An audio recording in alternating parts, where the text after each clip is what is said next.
Hey guys, welcome to this session by Intellipaat. So in this session, we'll be learning Java comprehensively. Java is one of the most popular programming languages in the world, currently running on 3 billion devices, and learning it will provide you a lot of job opportunities. Also guys, before moving on with this session, please subscribe to our channel so that you don't miss our upcoming videos. Now let's take a quick glance at the agenda. So we'll start off with an introduction to Java with an example. Once that is done, we'll be looking into the fundamentals required to learn this language. After that, we'll be moving on to the conditional and looping statements in Java. Moving ahead, we'll be looking into the OOPS concepts, and after that, we'll start off with how to use interface in Java. Once that is done, we'll be looking into the core classes available in Java. And finally, we'll learn exception handling, and to end this session, we'll be looking into a quiz. So guys, if you're looking for an end-to-end training session in Java, we at Intellipaat provide you that course, and those details are available in the description below. You can check that out. Now without any further delays, let's continue with this session. Let's start about Java. So let's get a little bit of brief understanding about Java. So Java is one of the most popular languages, that was created in the year 1996. Now it was created for many different purposes. We'll talk about those purposes. It has been one of the most popular languages since the year 1996. Even in this, year of 2020, it's still popular and it's still being used even after 20 years. So you can see how popular it is and how useful it is for a lot of people. And it has around 10 million developers worldwide. There have been a lot of people using this, from creating small things to big things, and a lot of people have been using it from around the world.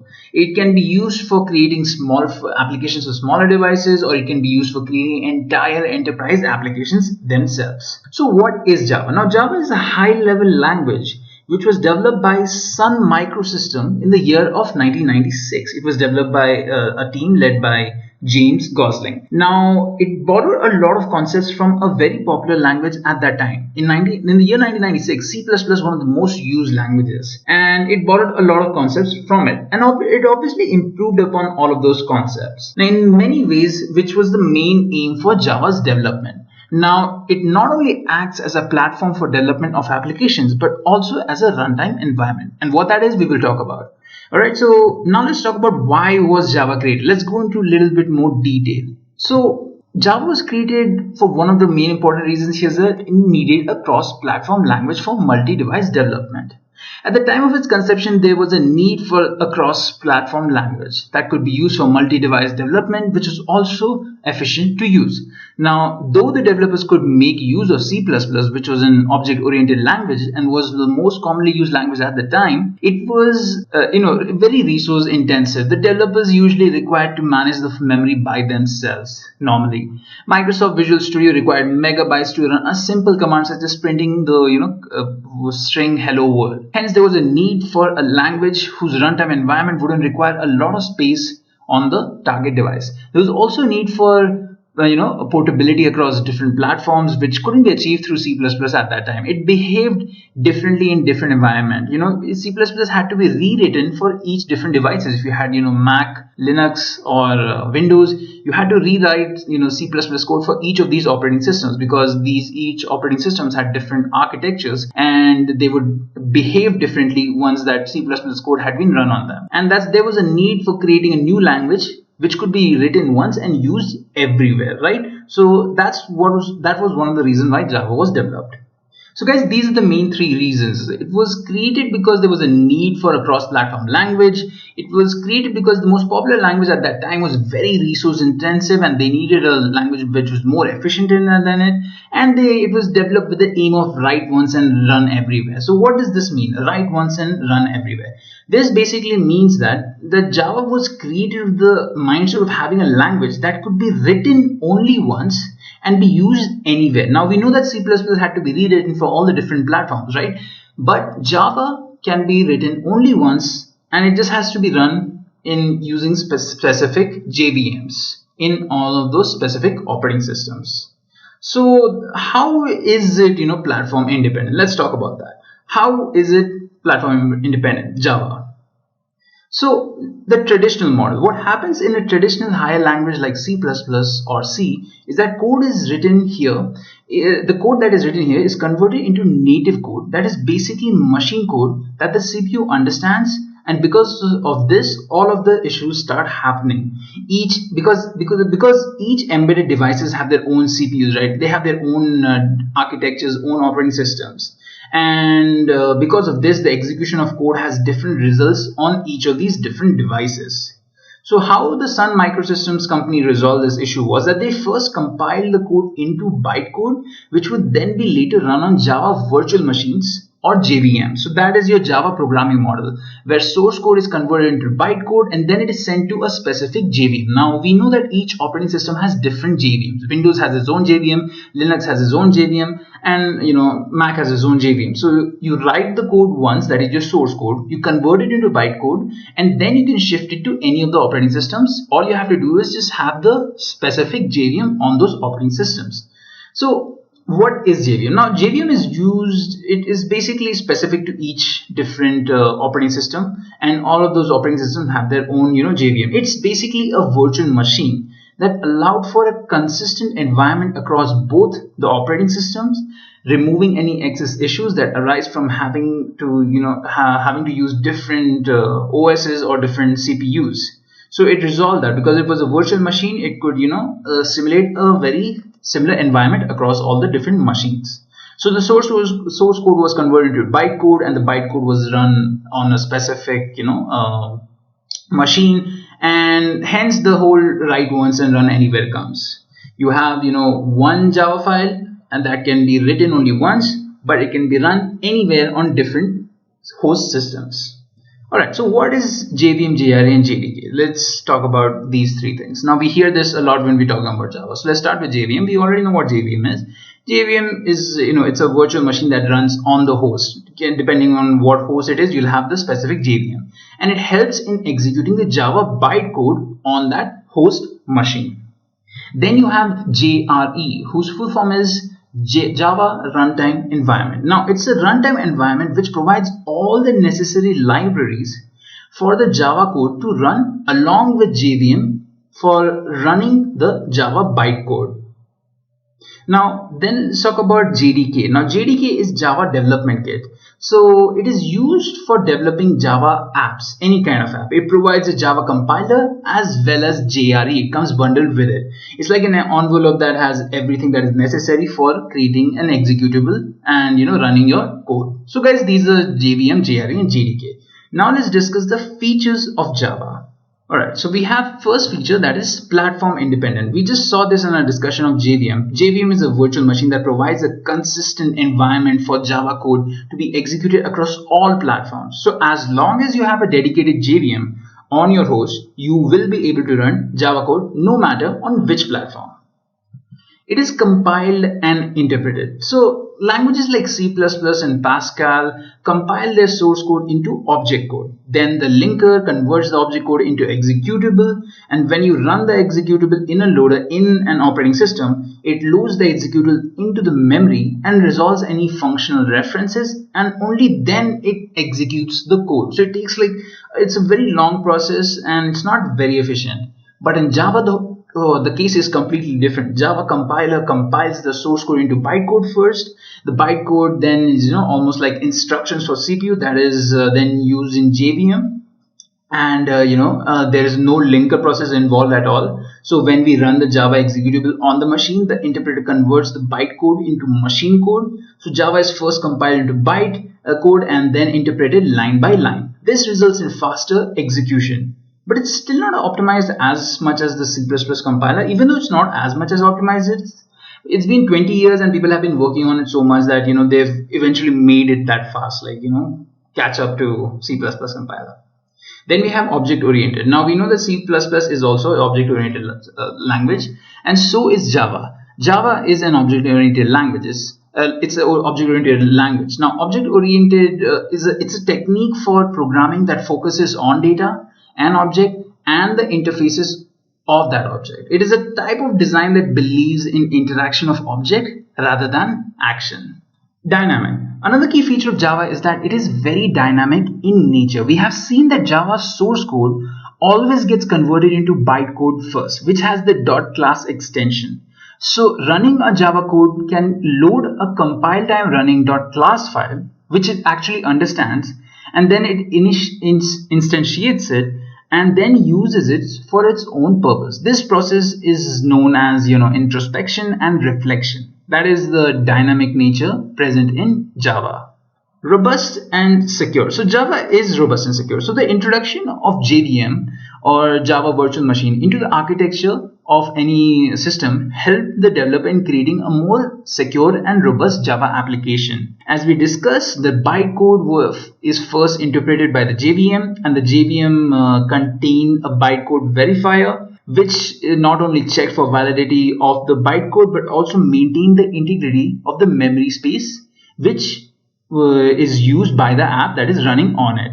If bytecode was invalid, the JVM will simply refuse to run it. If it doesn't match, then JVM will simply refuse to run it at all. Or if the bytecode tried to access a memory location that was outside of its mount, then JVM will again reject it. And that way it was very robust and very secure, as it would not allow a potential virus to spread on a target machine, as Java code that runs on the machine does not have direct access to the operating system's resources at all, and only it has access to resources through the JVM. So JVM stops any malicious attempts on the system. Multi-threaded. So C++ was one of the multi-threaded languages, but the approach that Java followed of adding synchronized keywords and adding block of code that acted like a shared resource made multi-threading in Java way more easier, which was the key attraction of it. Alright guys, so these are the different features of Java. Now let's talk about the evolution of Java. How has Java evolved over the years? So we have the first ever created version of Java, which is called JDK 1.0. It was created in the year 1996, and it's been like 20 years since then, and they have kept on releasing new versions of Java over the years, and the names have also changed. So you can see that the next version was JDK 1.1, which released in 1997, and the next version was J2SE 1.2, which is basically Java 2 Standard Edition 1.2, which was released in 1998. And you had similar versions releasing in 2000, 2002, and 2004. And here's again where the naming convention changed, where they started to name it Java SE instead of just Java 2 SE. So it just called Java Standard Edition, and it was Java Standard Edition 6 came out in 2006. Then you have Java SE 7, Java SE 8, Java SE 9, 11, and you have more versions that have been released so far. You have 13, 14, and 14 is the latest version of the Java that is being used. Okay guys, now we will go ahead and set up the Java environment so we can start using it, alright, and understand better about it. So let me head to my browser. Okay, so first what we're going to do is we're going to install the JDK, that is Java development kit. So I'm going to type in here JDK download, and I'm going to go ahead and install the latest of JDK. So I'm going to click on Java SE for oracle.com, and I'm going to click on JDK download. As you can see, JDK 14 is the latest kit, and we can scroll down and check out Windows 64 installer. I'm going to click over here and click on I've reviewed and accepted the terms and conditions. Then click on download JDK. Then click on save, and then we'll wait for the JDK to get installed. Now I already have JDK 14 installed on my system, so we're just gonna go ahead and show you quickly how it works. Okay, once you downloaded the .exe file, you can go ahead and click on it. It will start opening JDK. Click on yes. So guys, it says that software has already been installed. Would you like to reinstall it? So just for you guys, I'm going to click on yes, and it will start trying to install. Alright guys, so we have downloaded the Java 14, JDK 14, but there are other JDKs also. You have JDK 8 and 11, which have long-term support. So they're the ones that are normally used in industry for keeping standards and consistency, because they have long-term support. But JDK 14 will be obsolete as soon as JDK 15 comes out. So this is just for practice. Like in an industry, you'll be working with a very specific JDK version. So let me just click on next. then we'll click on next again, then we'll wait for it to download, install.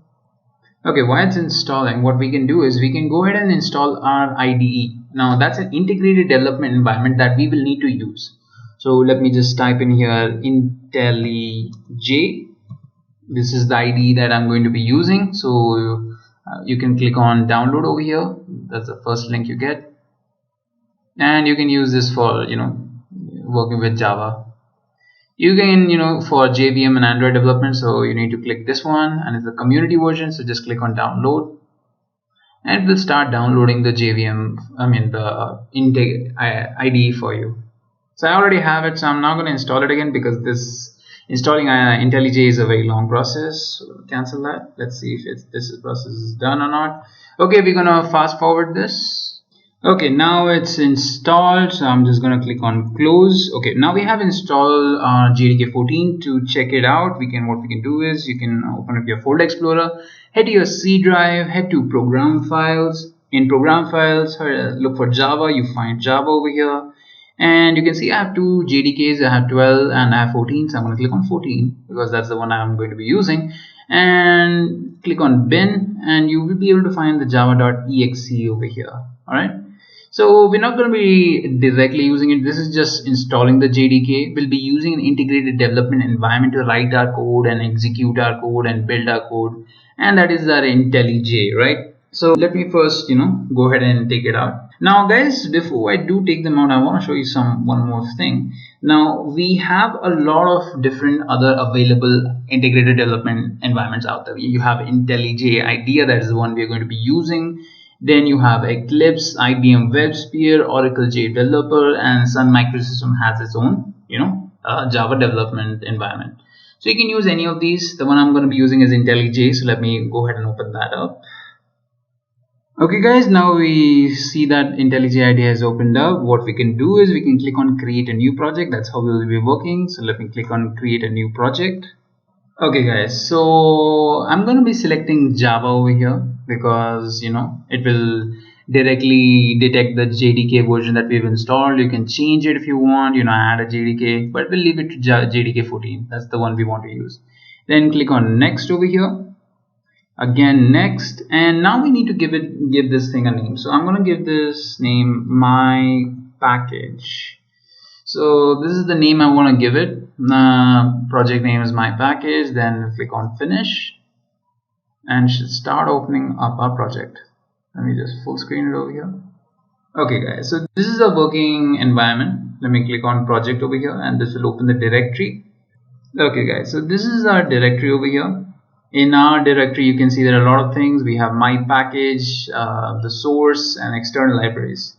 So what we need to do is we need to first click on src, that is the source, and right click it and click on new, and then we're going to click on package, and I'm going to name this my package again. Then I'm going to press enter. Okay. So as you can see, my package has opened up, and over here we can right click again and new, and then click on Java class. So here we're going to be, basically this is the place we will be writing our code. So I'm going to give this name, so my first code. Okay, then I'm going to press enter. Okay, so now we have basically the place where we write our code, that is my first code.java, and over here we'll basically be writing all of our code, right? So guys, we have some basic code already written over here, package my package colon and semicolon, and then we have public class my first code. So let me start this out by writing a very simple command. Okay guys, now we will go ahead and run our first Java program. Alright, so the program we will run is this one over here. It's a simple printout statement that says hello world. So let me go ahead and paste this into our IDE. Okay, I'm going to go ahead and paste this over here. Okay, so as we can see, public static void main strings argument system.out.println hello world. So let's go ahead and run this first before we analyze each sentence one by one, each command. Okay, so I'm going to click on build project. So as you can see, it's building the project over here. It's parsing, and once it's done building, you can see a new directory has been created over here that is called out. If you drop down production, you can see a folder called my package, which is similar to the name of our directory. And we can open this up again, and we can see my package again, and we can see my first code dot class. Now this is our basically a bytecode. So when we built our Java code, it has been converted into bytecode, and with that it has created a file called my first code dot class, which all bytecodes are basically stored as dot class files. And whenever we write a code, they're stored as my first dot java. So any code you write will be stored as .java. Any code that has been compiled, built, it will be stored as .class. Alright, so now that we have run this project, built this project, we can go ahead and run it. So I will click on run over here. Now you can either use Alt Shift F10 or just click on run over here. So I'm gonna click on run, and my first code itself. Okay, so now it's building it, and it's gonna start running it also. Okay, so now you can see that it has finished running the code, and we have our output in the terminal over here, that is hello world. So we successfully ran our code. Now the program has been compiled and it has been run, and now let's try to make a small change. Now we know that it prints out statements that are under this particular command, so we can try and add something. I'm going to type in hello world and hello to all the beings in the universe. So if I run it, I should see this also in my output. So I'm going to click on this again, directly run this particular block, this particular file, and it's running it, parsing Java, finished, and we can see the new output over here, hello world and hello to all the beings in the universe. So guys, this is how you would build your code, and this is how you would run your code. And this is your .class file, that is your bytecode. So program has been compiled and it has been run. Okay guys, a quick info. If you are looking for an end-to-end Java training, we at Intellipaat provide that course to you, and you can check those details in the description. Now without any delays, let's continue with this session. So now let's start analyzing each part of this code. So we'll start off by something called package. Now package basically specifies the package of the program. It basically means that our Java code is under the directory with this name, that is my package. Now if I change it to something else, it's going to give me a slight error. So I'm going to change it to demo. You can see it's giving me an error, but I can correct this. I can set the package name to my package, or I can move the whole code to package demo. So these are basically packages. So if I click on move the package to demo, it will create a new package and it will call it demo, but I don't want that, so I'm gonna go ahead and leave it my package. So over here guys, we can see that we have my package. This is the name of the package, and under which we have the code. And similarly, even in the bytecode, we have my package, which is the name of the package. So after compilation, we have the .class file also produced, and it is also stored in the package. So package is basically telling us the name of the directory.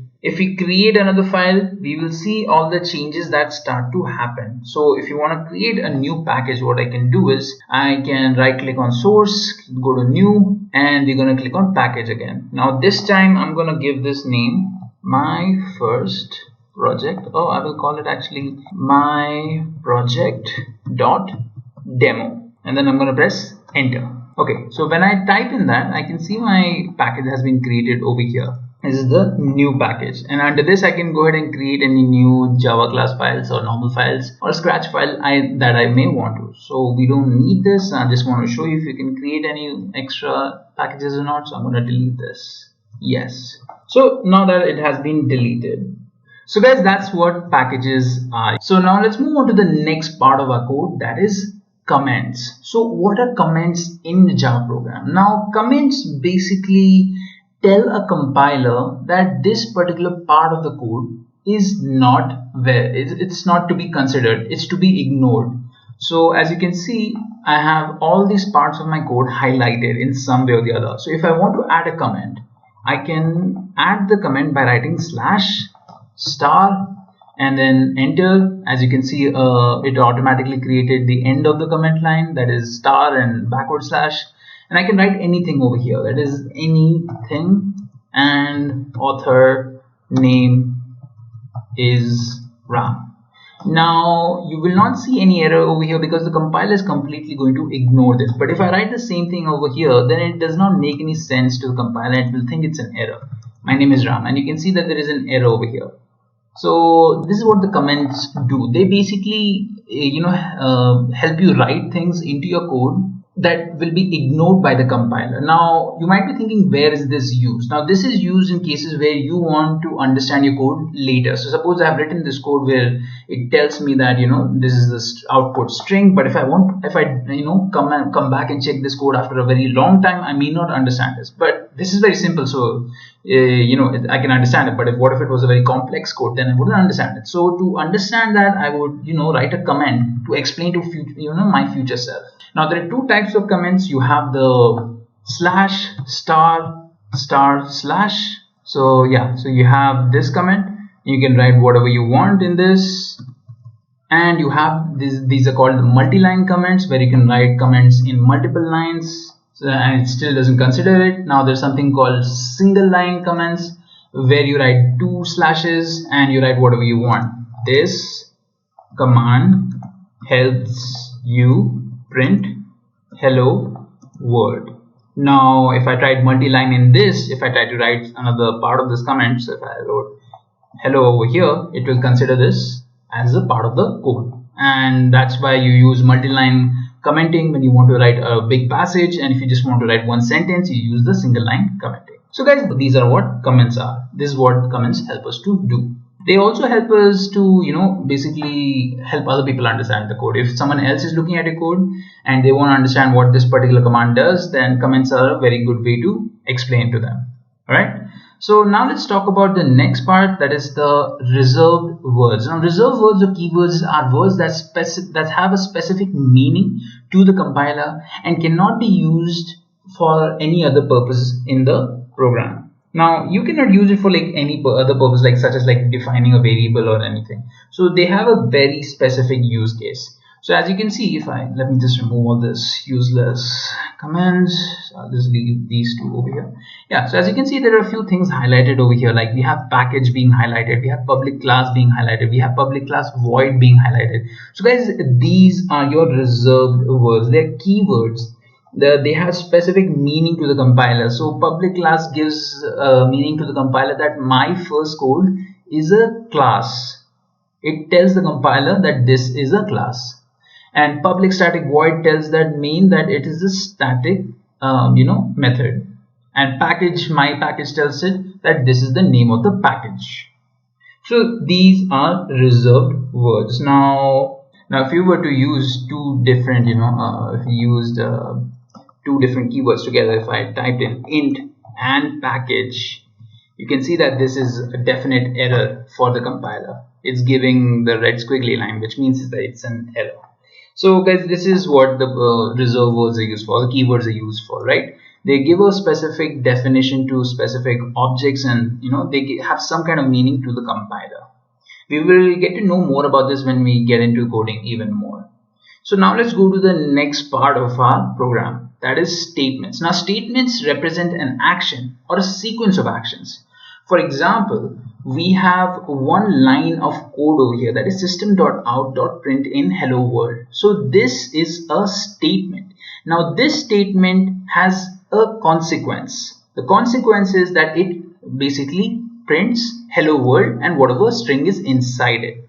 So since it's able to do that, it means that it's a statement. So again, anything that has an action or a sequence of actions is a statement. Now every statement ends with a semicolon. So this is a statement over here.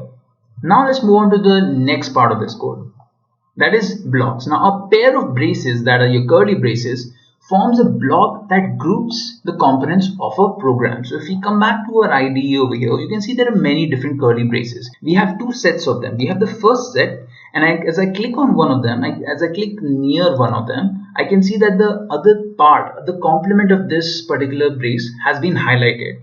So anything that is under these two curly braces is a block. Like you can imagine it as a block of code or a brick of code, like a lot of code that is being grouped together. So here we have the second set of curly braces. So anything inside these two curly braces will also be a block. This is a block and this is another block. If I wanted to add another statement inside this, if I add over here another curly brace and I write in here int var equals to 10, then this is my third block. Alright, so these are basically scopes of your code. These are what blocks help you do. They help you to organize and separate parts of your code. Okay, so now we understand what blocks are. Let's move on to the next thing, that is class. Now class are basically help you to give the blueprint of all objects. Now let me come back. Class is something a bit more complicated, so just get a small idea of what it is. So here we have my first code. Now my first code is a class. Now any object created for this class will have this blueprint. So if I create an object called T, that T if it's an object of my first code, then it means that it has all the elements of my first code. So basically my first code is a blueprint for any objects that are created with it in mind. So they're basically like skeletons or blueprints. Just keep that in mind. When we get a little bit more deeper into Java, we'll understand what class is and what object-oriented programming is. Alright. So now let's move on to the next part of the code. What is the next thing? That is, these are methods. Now, methods are basically a function call for performing some specific operations and takes in some inputs and returns an output. Now, again, we're going to use the same example over here, guys. We have system.out.println. So what is this statement exactly? Now we know we are printing something, right? So how are we printing this? We are printing this by using a function, that is println, right? So this is a function that is present in one of Java's libraries, and we are calling it to help us print this. And this function is called a method. You can have different kinds of methods that help you to perform complex problems. Like you can create your own methods also. Now this is also a method. This is the main method. We'll talk about this later. But methods basically are anything that can be referenced later. So if I write my name, if I write void my name, and inside of this I write int a, then this is a function that can be called later. I can call this later. I can type my name and I am calling it later. So this is basically something you can call and use its functionality. So these are methods. Now the next thing is main methods. So now main methods acts as a starting point of a program. So anytime you want to start a program, you need to write the main method. That is, this is main strings arguments, and it takes in string array as inputs parameter, and you can see an example of it. That is the one we have written over here. Alright guys, so these are different parts of our code. We have now analyzed it and we know how to build it and run our code. So now let's move on to the next thing. Language fundamentals. So in language fundamentals, we will start off by learning about identifiers. Now what are identifiers? Now they are the names that we use for defining a class, variables and such. So names used for classes, methods, interfaces and variables are called identifiers. All identifiers must start with either a letter, currency character or connecting character like underscore. So let me come back to the IDE to show you what an identifier is. So I come back here and we can see that my first code is an identifier. It is an identifier of the class my first code. Now let me give you another example. I will write it in a variable over here. I'm going to type in int underscore var. So I am declaring a variable and I'm giving it value 10. So here my underscore var is my identifier. Now there are specific rules in which how you use these variables and how you use these identifiers, and there are many rules. One of the rules is that you can these identifiers, they start with letters. They can start with currency character, or they can start with a connecting character like underscore. A Java keyword cannot be used as an identifier. What this means is that instead of writing underscore var, I cannot use any of the reservoirs or the keywords. So if I wanted to use class, I cannot do it because class is already used as a keyword. So this will give me a definite error. As you can see, it's already giving me an error over here. It's asking me to remove the expression, and I can do that. But so that's what, you can't use keywords at all. So I'm gonna leave it underscore var. And identifiers in Java are case sensitive. So what this basically means is that, whenever you are writing a particular variable or anything, you are uniquely identifying it with that name that you've given it. So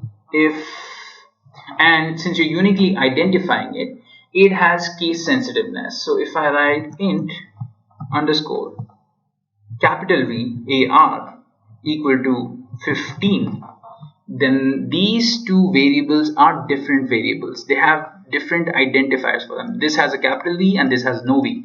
So they are counted as separate since they are case sensitive.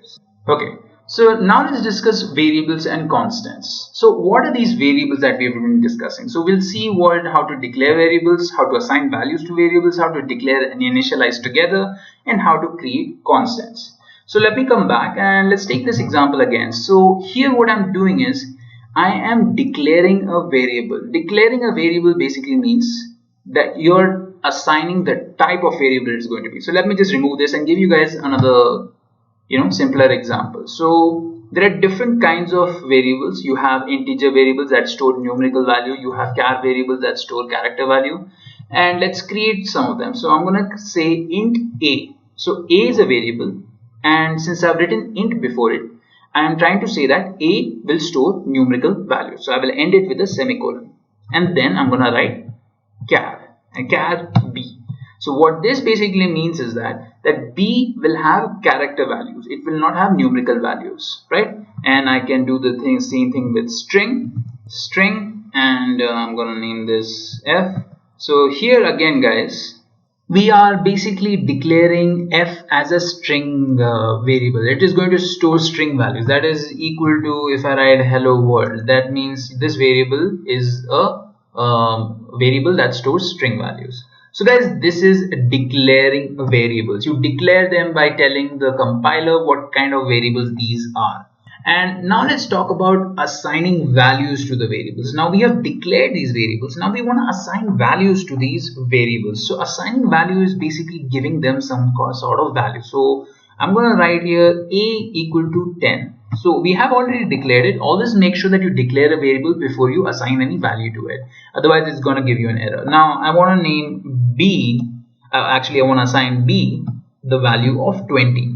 And I'm going to give f the value hello my friends. So here I've given values to all of my variables. I've assigned values to all of these variables, all these different variables. Now this is how you would go ahead and do the assigning part.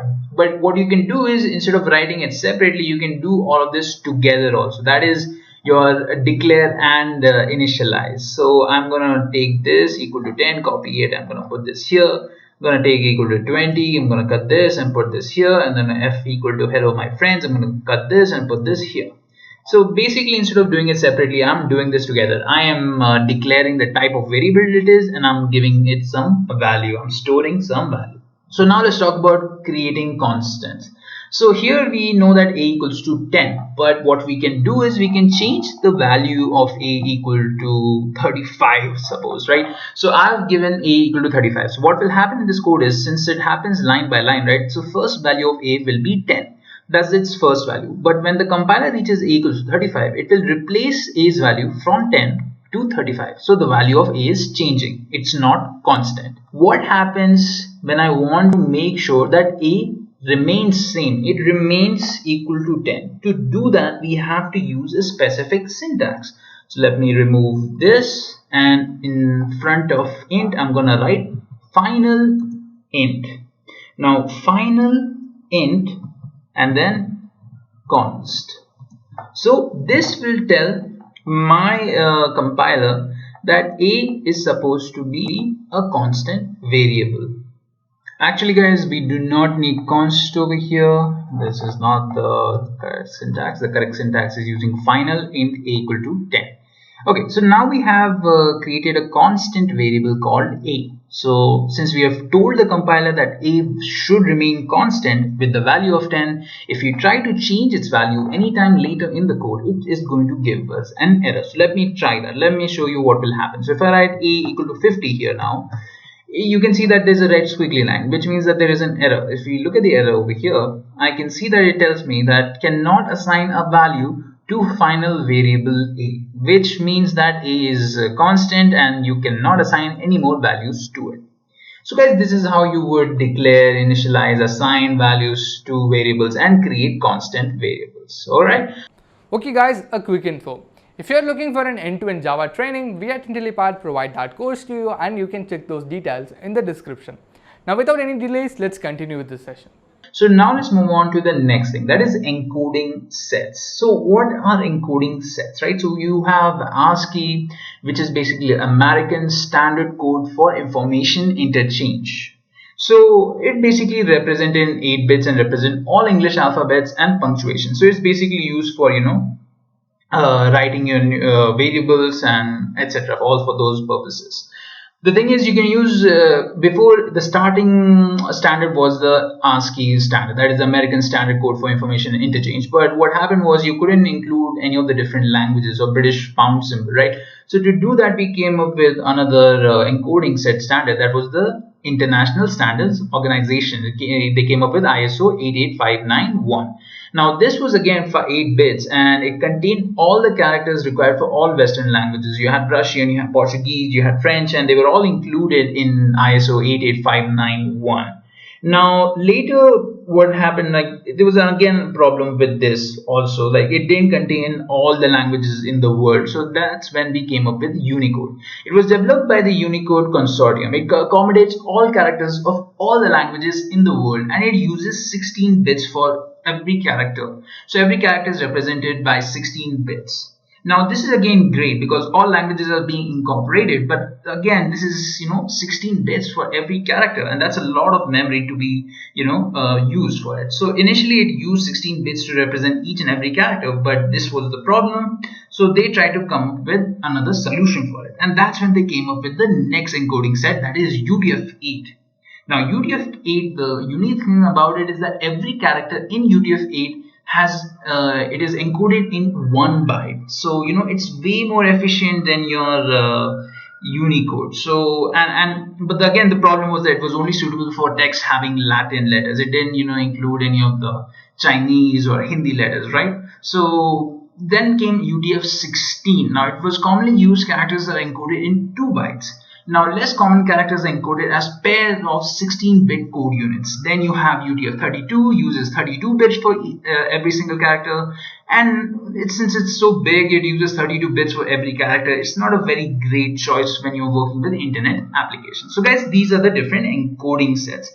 Now let's start talking about separators. What are separators? As we can see in this table, we have many different things over here. We have dot, comma, semicolon, braces, and parentheses, close brackets, square brackets, and colon. So what are all of these different things? So they are what the name suggests. They're separators. So if you start with period or dot, it basically refers to methods or fields of objects. Let's see this in our IDE. So in our code over here, we see a great example for this, that is system.out.println. So you can see the dot, right? It helps us to refer to a particular method.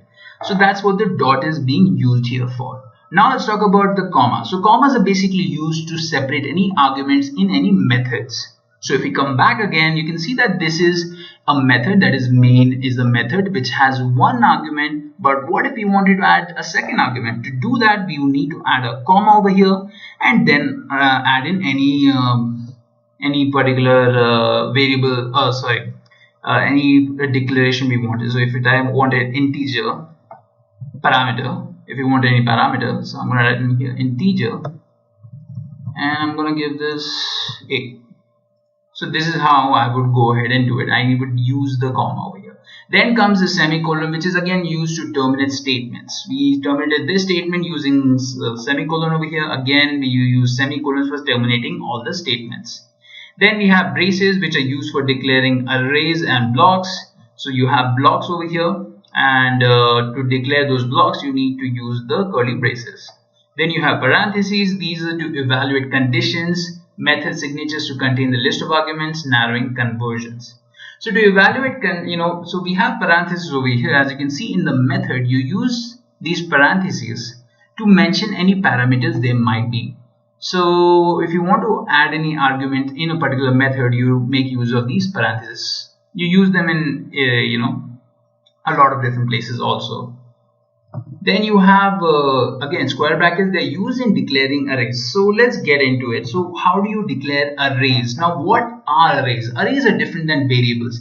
Variables are single, there's like, just imagine them as like being a variable is having one person, but being in an array you having 10 persons, or how many persons you decide to have. So let's declare and initialize it. So I'm going to type in int. So this array is going to be an integer array. A equal to new int. So it's already giving me a suggestion for the close brackets, and here I can type in 10 there. So this is how you would declare an array using the close brackets. Then you have these parameters that pass parameters to parameterized types, and finally you have colons, which is used for loops. So let's see how it happens in loops. So let's take a for loops. Now getting into it completely will be difficult, but just understand that for loops are used for iteration purposes. If you want to iterate one statement again and again, you can use for loops for that. So let me type in for. Again, we're making use of parentheses. I'm going to type in variable declaration. I'm going to use the variable declared before f. Then I'm going to use colon m. So it's going to cycle through my string over here m number of times. Alright. So if I declared m equal to 2, it will cycle through my string twice. Okay guys, now let's move on to the next topic, that is primitives. So primitives basically help us to understand the different types of declaration we can do for a particular variable. You have many different types. You have boolean.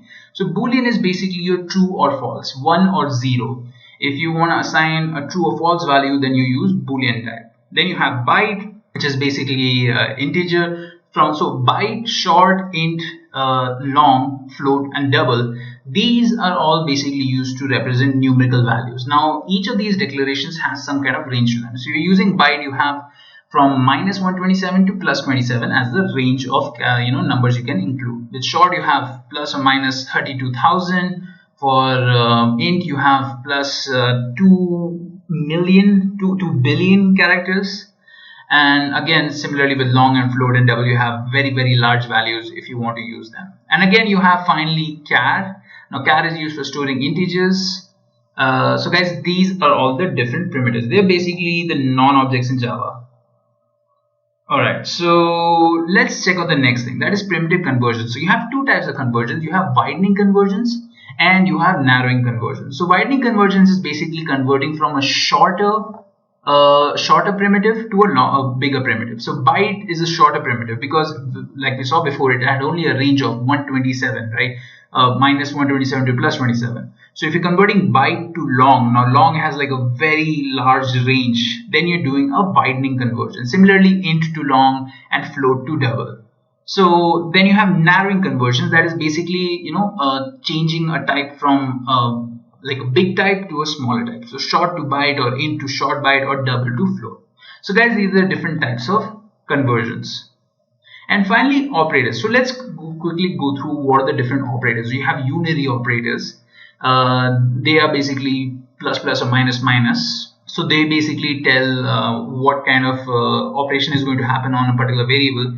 So if I write over here a and I type in plus plus semicolon, this means that a value of 1 is going to be added to whatever numerical value is in a. Similarly with minus minus also. So these are your unary operators. You can have them postfix and prefix. Then you have arithmetic operators, which is kind of easy to understand. That is your multiplication, division, and percentage calculation, right? sorry, my bad, it's not percentage, it's remainder calculation. Then you have addition and subtraction also. Then you have your shift operator, then you have relational operator, bitwise operator, logical operator, and ternary operator, and assignment operators. You have different kinds of operators that help you perform different kinds of actions between different variables and even within those variables also. Now, if statement, the syntax of the statement is either of these two. You basically check a Boolean expression followed by the if, and then you have some statements written there. And the other example is that you check for a Boolean expression and then you write a sequence of statements. Everything is then followed by else and these statements, and these are included in the braces. So let's take an example of how do we write the if statement. So I've taken a class demo class here. So I'm writing a main method here.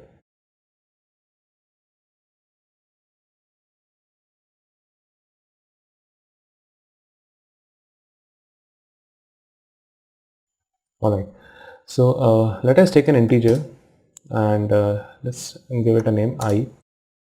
We'll assign some value 10 to it.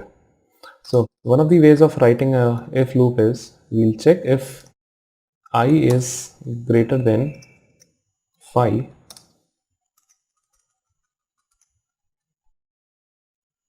We'll print a line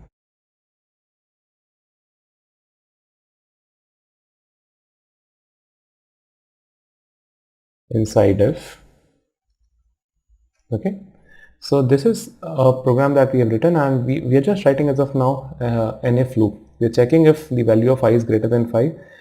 If it is greater than 5, then it will go inside the loop and will print this statement. So let's run this program.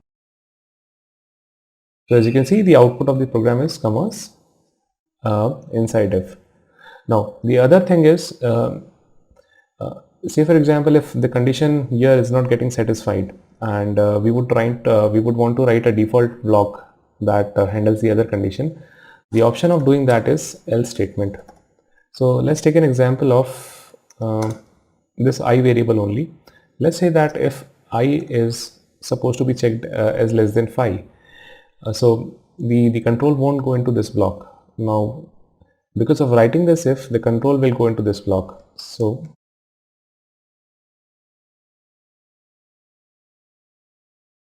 here is an example. Now the control will go inside else block. Now let's run this program. So you can see the output of the program is inside else. So this is one of the other examples. Now the case could be that I can have an option of testing if the value of I is less than 5. I just want to check that if it is say less than 7. I have a use case of verifying that as well. So let me just say, in that case the option would be I can write another if block which is followed by else, so it becomes an else if, and I can check my condition here, and then everything else could be followed by else block. I can write as many number of else if blocks as possible. So I'm just writing for the sake of demo here.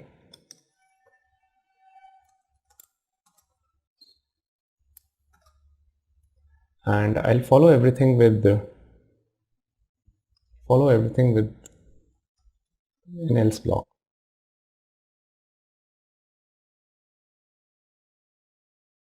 So I'll just give a value here inside if else. I'll say 1, inside if else 2, and inside else block. Now depending upon the values of I, the control would be going in either of the blocks. We'll start with the case of I is equals to 10. I'll run the program. So you can see the output has gone, the control has gone to the else block. So that is the reason the output is coming as inside else. Now if the value of I is given as let's say 6, so in that case it is greater than 5, it won't go in this block. It is less than 7, so it will go in this block. You can also note that it is also less than 8, but the thing is that I have put this condition after the else block. So if this is not getting executed successfully, only in that case this would be evaluated. So the control would go now inside if else one block. So let's run now. So you can see the output is inside if else one. That is what we were expecting. Now if the value which we said is now, let's say 7, now else if evaluation would be failing and the control would be going here. Because 7 is less than 8, the control would go here. Let's run this program, and the output expected here is inside if else 2. So you can see that is the output that we are getting here. And as we had kept previously, if I is kept as 10, the control would go inside the else block. So let's run that as well.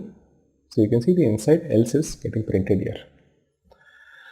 So this is all about writing and implementing the if else if conditions. Okay, now we are done with the if loop. Let's go and discuss what is the other thing, which is the while statement. So the syntax of the while statement is while you check a boolean expression, and this is followed by curly braces, and which has all the statements in it. Now why do we need for a while loop? So we have couple of use cases, like say for example you have stock ticking application, and it basically needs to poll the server every 3 seconds to get the latest updates on the stock. So what you can do is you can just put up a while loop here. You can put the boolean expression as true, and in the statement you can just poll the server and then sleep for like 3 or 4 seconds. So that would what it'll do is it'll kind of always run. It'll poll the server in every 3 seconds. It'll sleep for that time. So that way you don't have to worry about writing that statement again and again. So this is like the usefulness of the while statement. Now let's quickly have a look at how do we write such statements in Java. So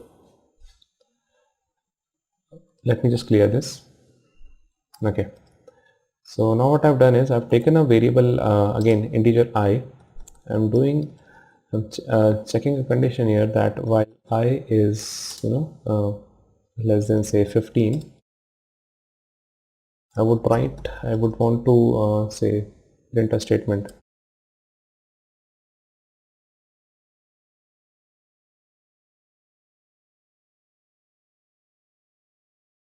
Just saying that I'm inside the while loop, and I'll just keep incrementing the value of I by 1. So I'm expecting that this would print the value of inside while 5 times. So as you can see here that every time it goes inside the loop, it checks the value.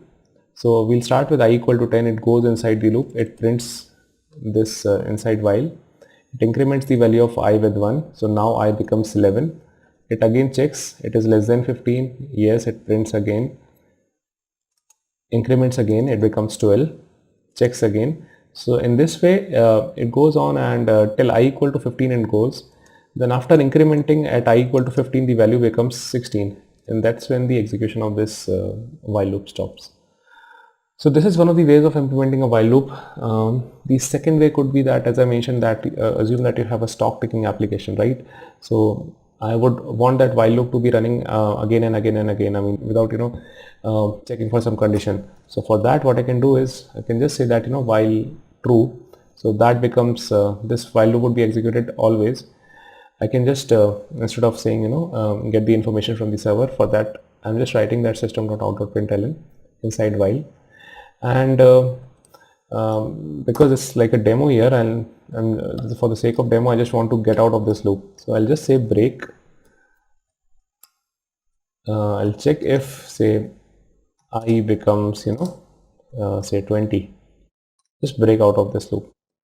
I'll come to the explanation on break in a while, but for the time being, assume that as soon as value of I becomes 20, it will get out of this while loop.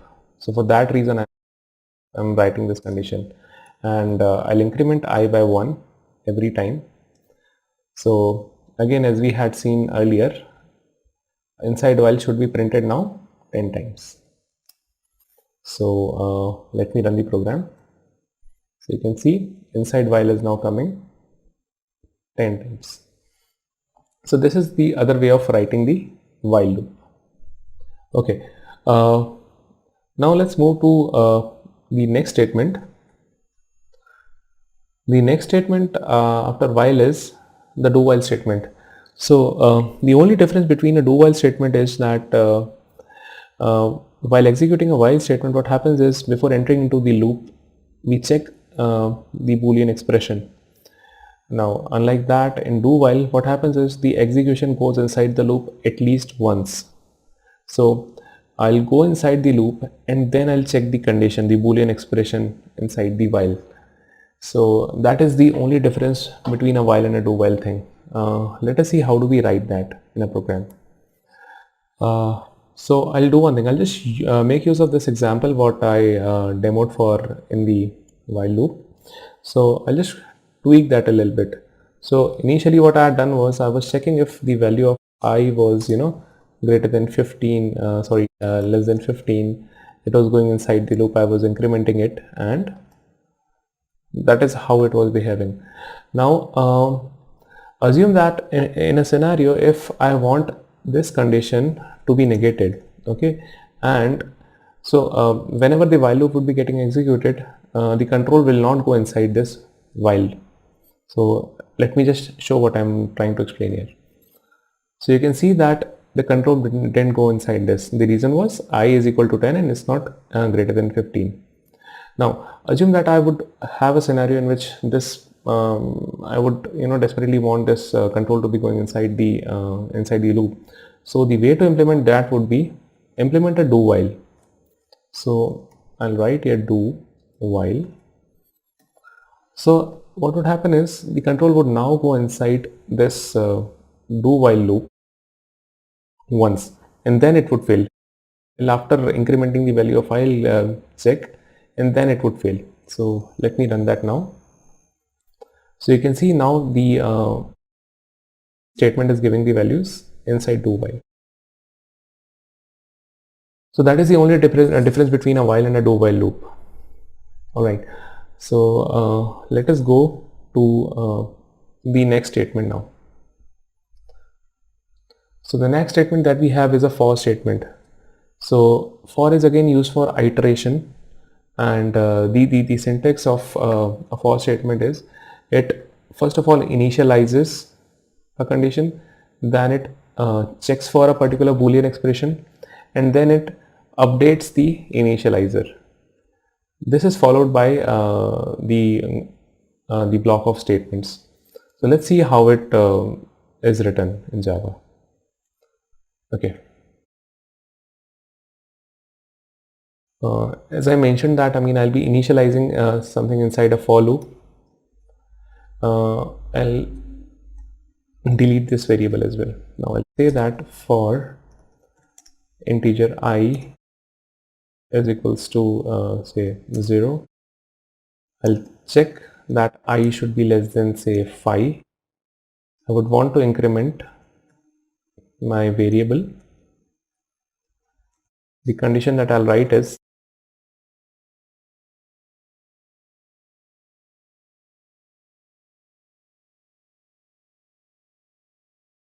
I'll write inside for loop, and I'll add the value of I, so that we get to know how many times the statement is getting executed.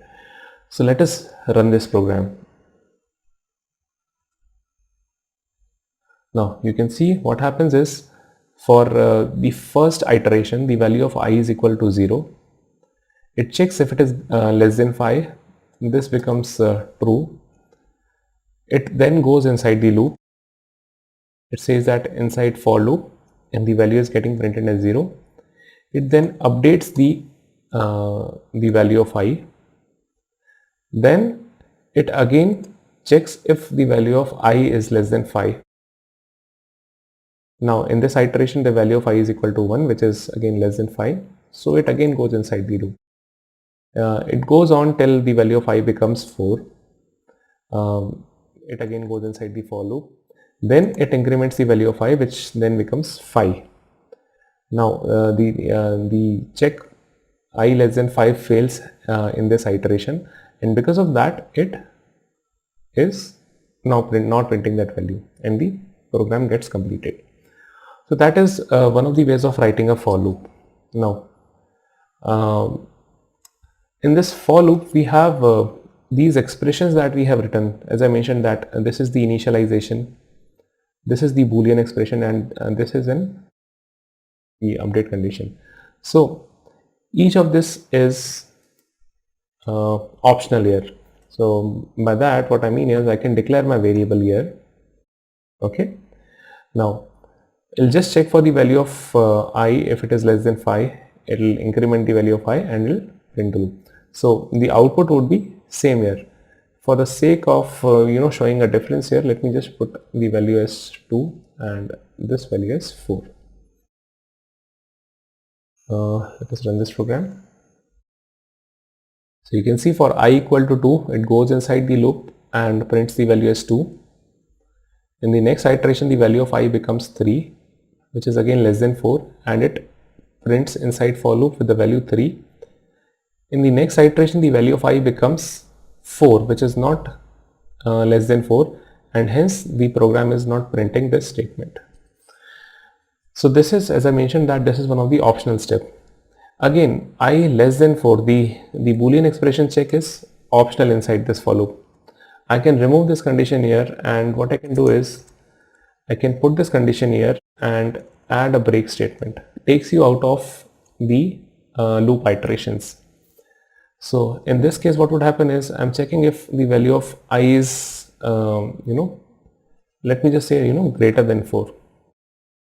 If value of I becomes greater than 4, the execution of this would stop. Again, for sake of changing this, I'm modifying the value of I here. So let us run the program. So you can see for the first iteration the control goes inside the for loop. The value is getting printed as 1. In the next iteration what would happen is the value of I is equals to 2 gets printed here. Similarly everything goes till iteration 5. Now for iteration number 5, basically what is happening here is that after printing the value inside for loop and 5, it checks if the value of I is greater than 4. Now since 5 is greater than 4, the control comes out of this for loop, and hence we are not getting any value which is greater than 5 here, right? So this is how the removal of the initialization and the boolean condition works. Even the increment condition, the update condition here, that is optional. I can just move everything inside this for loop, and that is exactly the same thing. So now even if I run the program, I'll get the output as a little bit different output is there, because initially what was happening was after the completion of the for loop, the update statement was happening. Now even in this particular case what happens is this condition, the check for this condition, before that the increment is being done. So when I equal to 4 is proceeding in this loop, the value of I now becomes 5, which is greater than 4, and hence this breaks out of the loop. So that is the difference here between these two programs. But as you can see, all the conditions, every condition is optional here. So that is another way of writing a for loop. So after the loop statements that we have seen, next comes is the break statement. So what is a break statement? It's used for breaking from an enclosing for, while, do and a switch statement. So that is the importance of the break statement. Assume that you're writing a loop. So we just saw some conditions here that there was this condition that we added a true condition inside a while loop that was going on and on forever, and then we just checked if the value of I was greater than 4, and we just wrote a statement like break. So the statement of execution was stopped there, and it comes out of the loop from there. So that is the syntax of writing break. Let us take some other examples of break as well. Okay, so as you can see that the last example of for loop that we saw here, in which we had not even initialized or incremented or evaluated, we used break to come out of this condition of this for loop. So what we are checking here is that if the value of I becomes 4, if the value of I becomes 4, come out of this for loop. That is what is happening here. That is what the importance of break is. One thing that we need to keep in our mind is that whenever we use a break, it just stops the execution of the loop of the enclosing for loop. There can be a scenario where I can have multiple for loops. So let's say that I'm having a for loop like for int I is equals to say 0, I is less than 5, I plus plus, and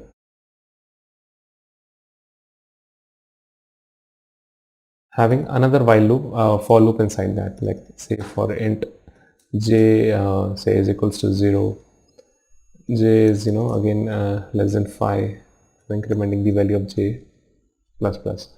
So before using this break statement, let me show you what is the value of I and j that you'll be getting for loop.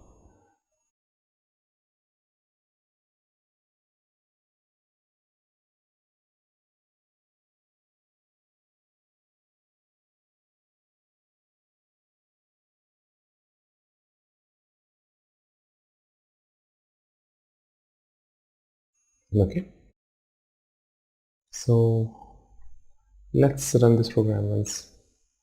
For the sake of simplicity, let's put some small values here. All right, so as expected, the output is we're getting like 9 rows out of it. The reason that is that, like, for each iteration of the outer for loop, the inner for loop is getting executed 3 times. That's the reason we are seeing this output. Now if I would want to get out of this this inner for loop, I can write a condition like that, if the value of j is, say, it becomes equal to 1, break out of this loop. Let's see what happens to the output now.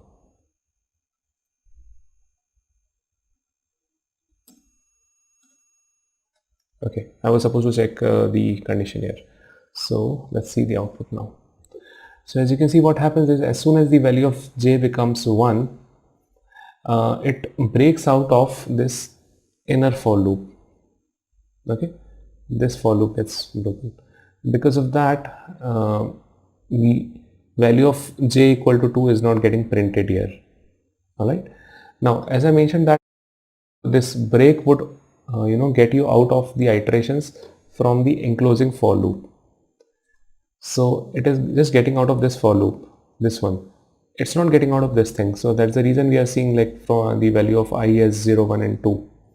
So it's not stopping here. Now what if we want to stop this particular execution? So for doing that, there is an option of providing labels. So label is like providing an alternative for any statement. It's basically used for marking that statement and sending the program control back to that particular line of code. So I can just say that this is like my test line. Okay, so this is how I am kind of labeling my outer for loop. Now I can just say that break test. So let's see what happens now. So now as you can see that in the first iteration of the outer loop, the inner loop is getting executed 2 times. So as soon as the value of the variable j becomes 1, I come out of this for loop. Okay, I'm breaking out of this for loop, which is kind of marked by this label. So that is how we work with the break statement and labels. So this logic can be implemented if we have, like, another for loop outside the outer one. So we can again provide that a label, and the execution of the iterations would stop there. All right. So this is as far as the break statement goes. Now let's continue to the next one. So the next statement is the continue statement. Now it is almost like the break statement, but what happens inside break is the execution of the iterations inside the loop that stops and the control goes out. But in case of continue, what happens is whatever is followed by continue, that doesn't get executed and the next iteration starts. Okay, so this is one of the examples of having a continue. So here what it is checking is that if inside this is the initialization of the for loop. Here it checks if the value of I becomes 6, I need to continue, and this system.out.println won't be printed. Let's take this example itself.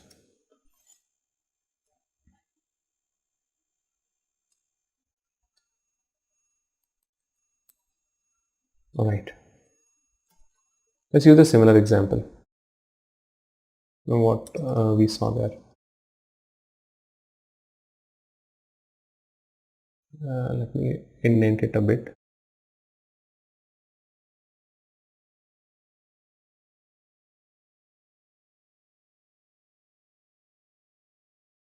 So this is what is happening. We are running a for loop here. The control is supposed to be running here for like 10 times, and it would print the value of I. Now assume that I'm not having this block of code of continue here, and for the sake of simplicity, again I'll just print it 5 times. So the value of I would be printed from 0 to 4. That is 5 executions are getting printed here. Now if I want one of the numbers not to get printed here, so what I can do is I can say that, say if I is equals to 2, continue. So as soon as I say continue, what would happen is the control would go to this for loop. It would not execute this statement, that is system.out.println. So now if we try to execute the same scenario, we won't be getting the value of I is equals to 2. So as you can see in the output now, the value 2 is missing. So that is the beauty of using a continue statement. Alright, so as I had mentioned that in case of break, there was an option of using label. So the option of label was used to break the execution and break the execution of a particular while or for loop, which is not the exact enclosing one, which is like the parent of the for loop or the while loop, which is having the break statement. So for that reason we used a label. So similar logic is kind of getting applied here as well in case of continue. So here what we do is here again we'll provide a label. So let's kind of extend this example. We'll take a similar example of whatever we had done earlier for the break statement.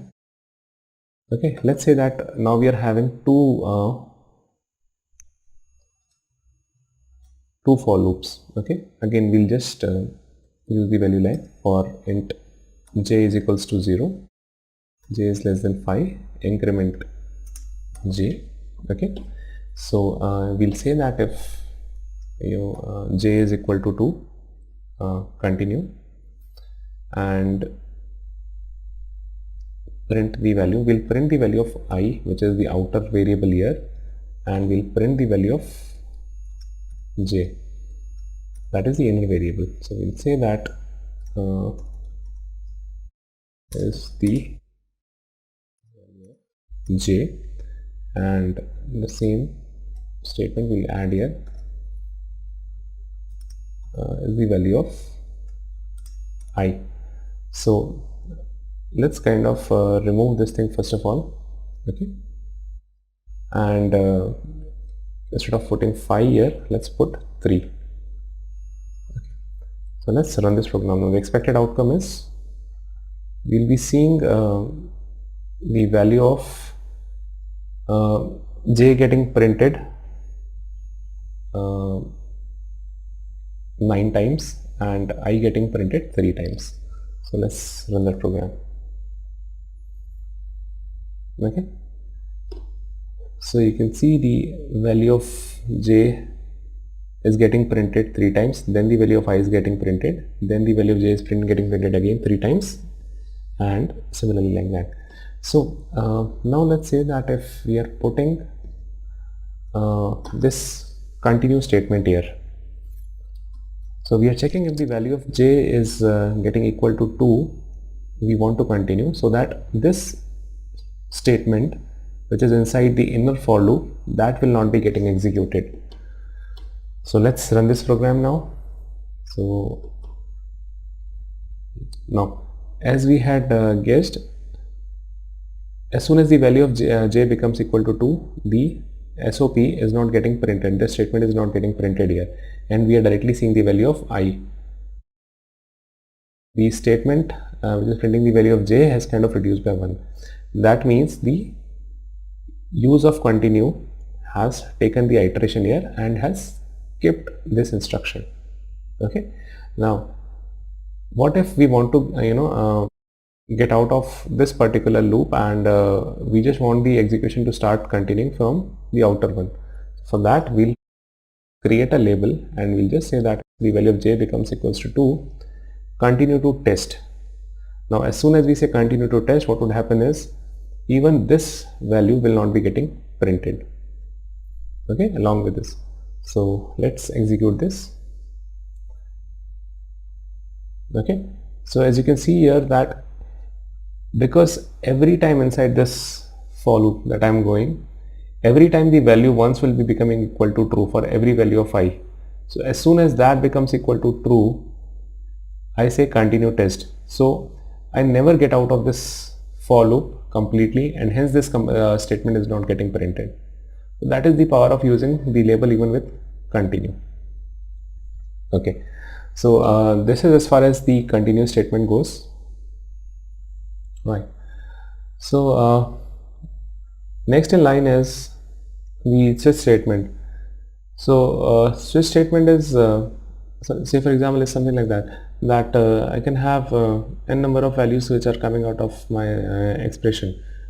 So that expression could the rule is that expression should always be returning an integer or a string. Only in that case I would be able to use that inside a switch statement. So say that I'm expecting some 4 to 5 values out of my variable, okay, and in that case I would want some specific block of code to be getting executed. So for doing that I use a switch statement. So the syntax, as you can see from here, is that in the switch we write a block, and before that block we check for the value of an expression, for the value of the expression. So in case the value comes as say value underscore 1, we execute a piece of code and then we break. So break is mandatory here. In case value comes out as value underscore 2, we execute another set of statement and then break. And after doing these end statements, what I'll check is I'll put up a default value and I'll put my statements for executing those default things. So let us again take an example of the switch statement. Let's say that I have an integer I again into the picture. I'm assigning the value I say is equals to 10. So this is just for the sake of assumption, assume that it is some value which we are getting out of a function, okay, and depending upon the value of I would like my my program to write some number of functions. So I'll do one thing, I'll put that value of I inside a switch block, okay. I'll say that when case the value of I is say 2, okay, say that print system.out.println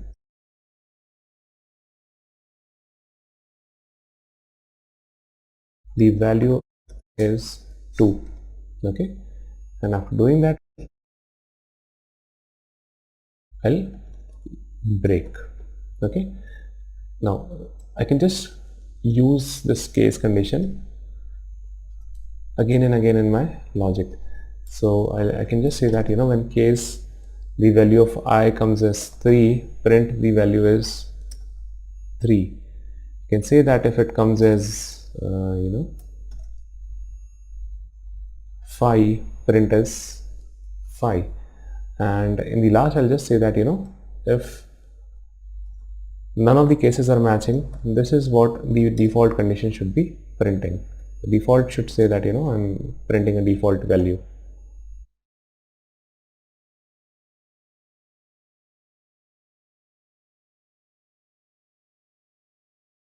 None of the above mentioned.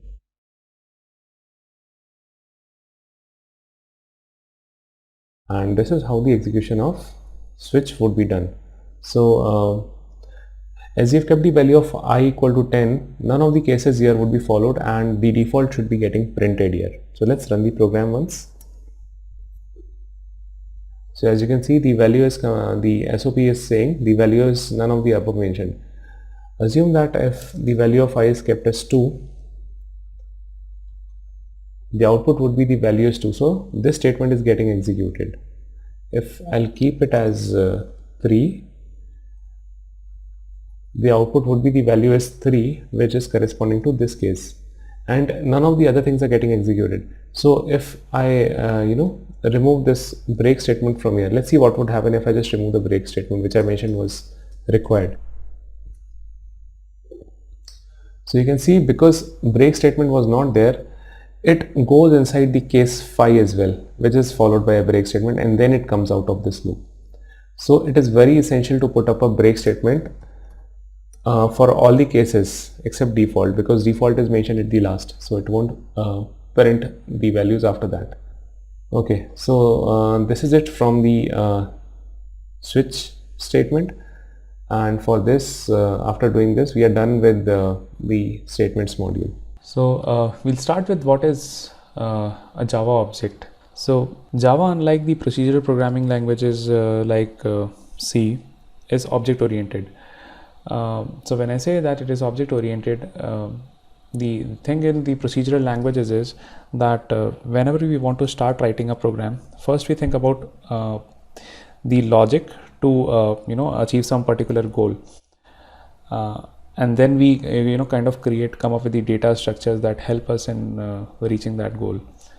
So that is how the procedural programming works. But in case of object oriented programming,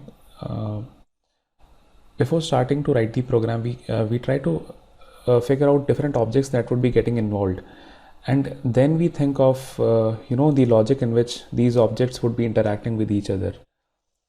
The best part about the object oriented programming is that these objects, they don't overwrite each other's attributes. They just call the methods, each other's methods, and the logic of the program flows accordingly. So this is how we achieve like security in object oriented programming. So these are the objects, so let's take an example of a banking application. Okay, so if you want to start writing a program for that, in Java what we'll do is we will think about different objects that are involved.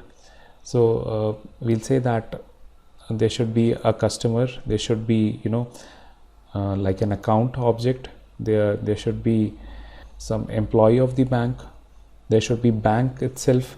So these are the different objects that we can think of before writing the program. Then we'll try to see that how these objects would interact, like say for example, how would a customer interact with the bank. He would be having some attributes like he'll be having some address, he'll be having a name, he'll be having like a number of accounts that he has already opened in the bank. Similarly, account would be having some account type. It would have the account number, it'll have how much amount it is having. So these are like different attributes that an account object would be having.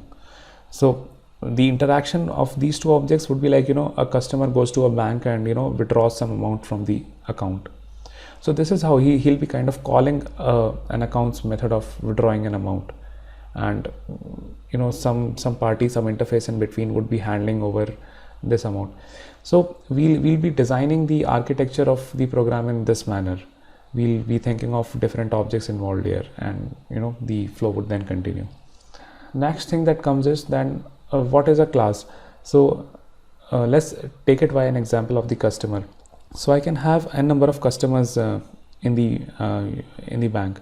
Okay, now all the customers would be having some common attributes, like they'll be having a name, they'll be having an address, they'll be having that which account they correspond to, and how much amount is there in the account. So a couple of attributes would be kind of common across different customers. Okay, so the thing is that how do we create those objects that have similar attributes? A class provides us a way of doing that. It acts as a blueprint using which all the objects would be kind of getting created. It's like all the objects would be first of all taken as like a carbon copy of what a class is, and then some values would be fed to them, like name, address, the account and all. So a class basically acts as a blueprint for all the objects. It would define what all attributes those objects should be having. It should define that what should be the behavior of those objects. So the attributes that a class defines, those are known as fields, and the behavior, so those are exposed as methods of the objects. So that is how the concept of class is used for putting all the common attributes across similar objects. Now let's see quickly that how do we create an object. Okay, let's start with NetBean IDE. Let's create a Java class, that is, let's give the name as my first Java class. Okay, let's say finish. Right, so this is how I created a new Java class. Okay, now okay, let's define a couple of fields of this class. Let's say that it is having a string variable name. Okay, let us define a method, some random method that that returns as a string that says get name.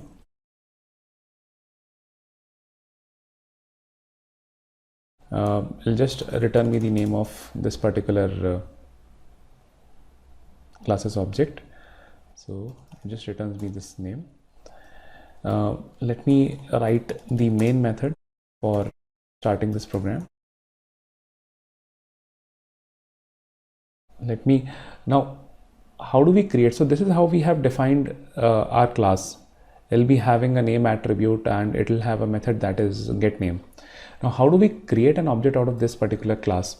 So the way forward is that we'll use the class name as the identifier of the variable. So we'll say that it's the first Java class variable. We'll name as some test object. Okay, and we'll create it by using the keyword new.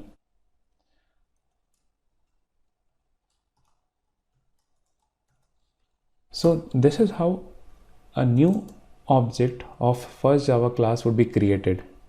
Now what would happen is whenever the compiler and the JVM they kind of encounter this keyword new, what they do is they instantiate an object. They try to see what is the definition of the first Java class. So they'll allocate that much memory and they'll be storing that.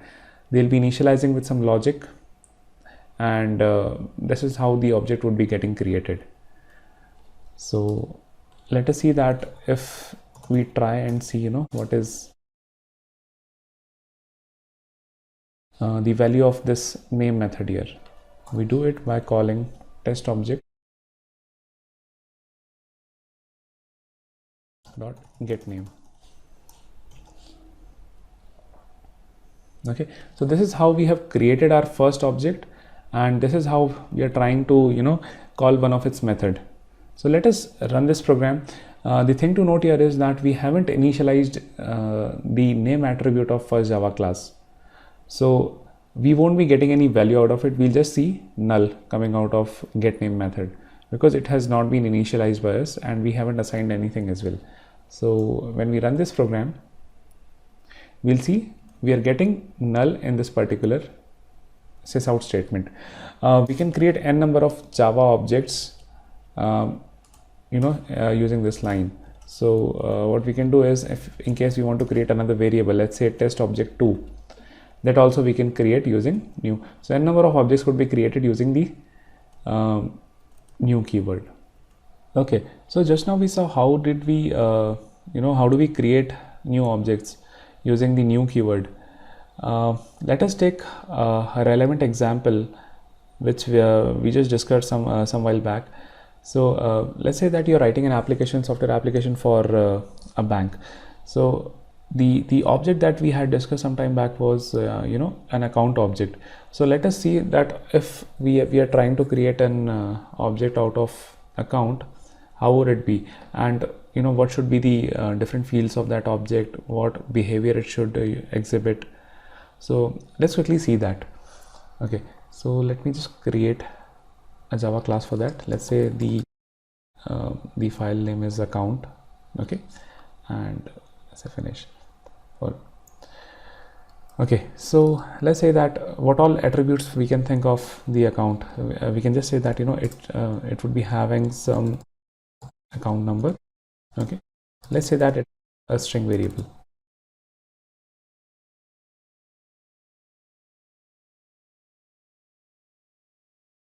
Now it could be the other field could be like the account type. Then we can say that how much amount stored in that account. Okay, so these three attributes would be acting as the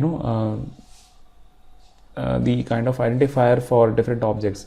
So I can have a number of accounts, a number of customers can have like a number of accounts for them. So each account would be each account object would be kind of differing from the other using these attributes. The behavior that is exhibited by this account object is, say that whenever someone is trying to withdraw the money from an account. So let's say that there is a method that is withdraw amount. So let's say that it would it would just return me some boolean variable saying that the operation is turned successful or not. So let's write that method withdraw amount. Okay, I'll pass some amount variable into that which I expect to withdraw. Okay, now let's write a basic logic here. So let's write a very basic logic here. So if someone is trying to withdraw some amount from the account, ideally what it should do is it should first of all check if the amount which the account has, the withdrawal amount should not be greater than that. So we'll just quickly check that if the amount is greater than the withdrawal amount is basically greater than the amount that I'm already having in my account, then just return false. It's not possible, sort of thing. Okay, and else what one needs to do is else the amount should now become as amount minus the withdrawal amount, and I should just return true here, saying that the operation is successful. The other method that I can write here is like someone is trying to deposit an amount into the account. So I'll just say that, and again let's see that it's like a boolean variable saying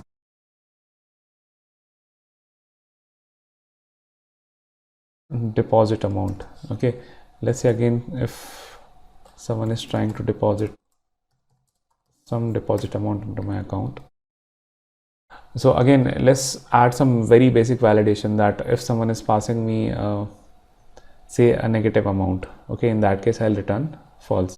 I'll just check that if amount that someone has passed me is a 0, return false. Else what one needs to do is, else my amount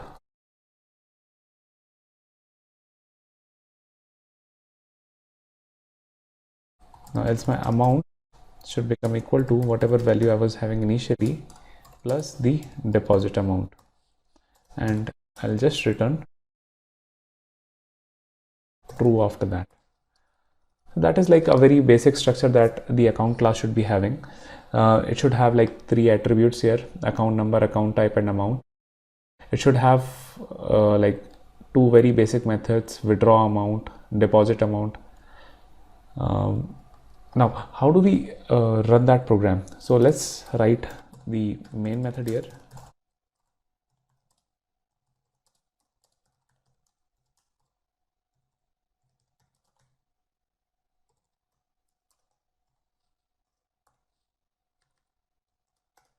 Let's first of all create an account object.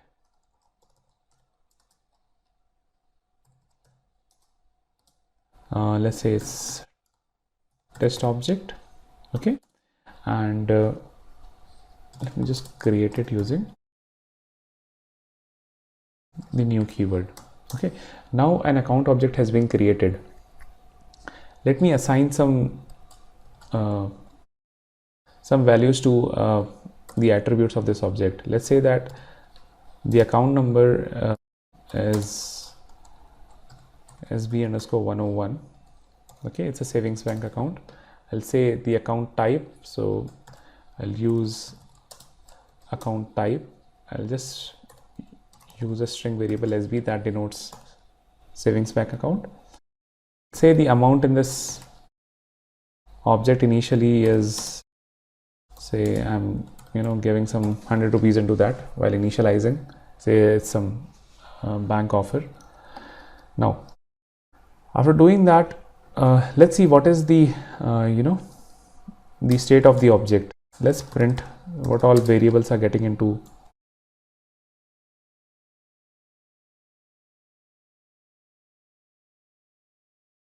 So I'm using this system assess out method here. Let's say my test objects initial values, okay, and I'll just print these 3 things. I'll print the account number, I'll print its account type, I'll print what is the amount it's having,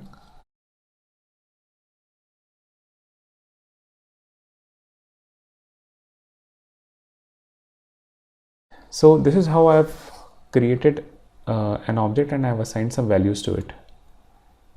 Now let's see that what would happen if I write those methods. Let's say that if I'm saying deposit some amount in my test object.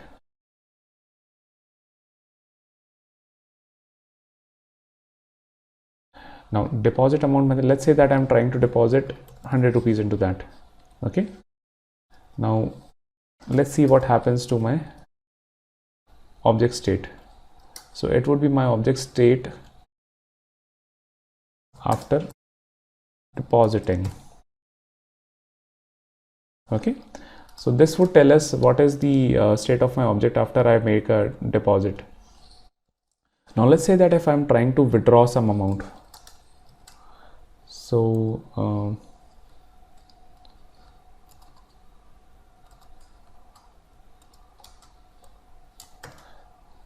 so now the method here would be withdraw amount.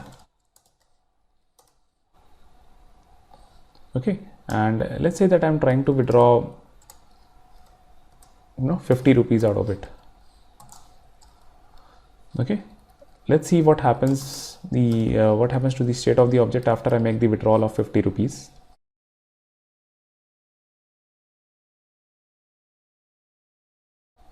say first withdrawal.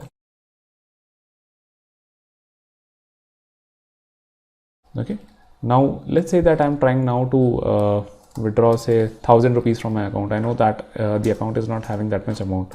So let's say if I'm trying to withdraw 1000 rupees. Now let's see what happens after the second withdrawal to the state of the object.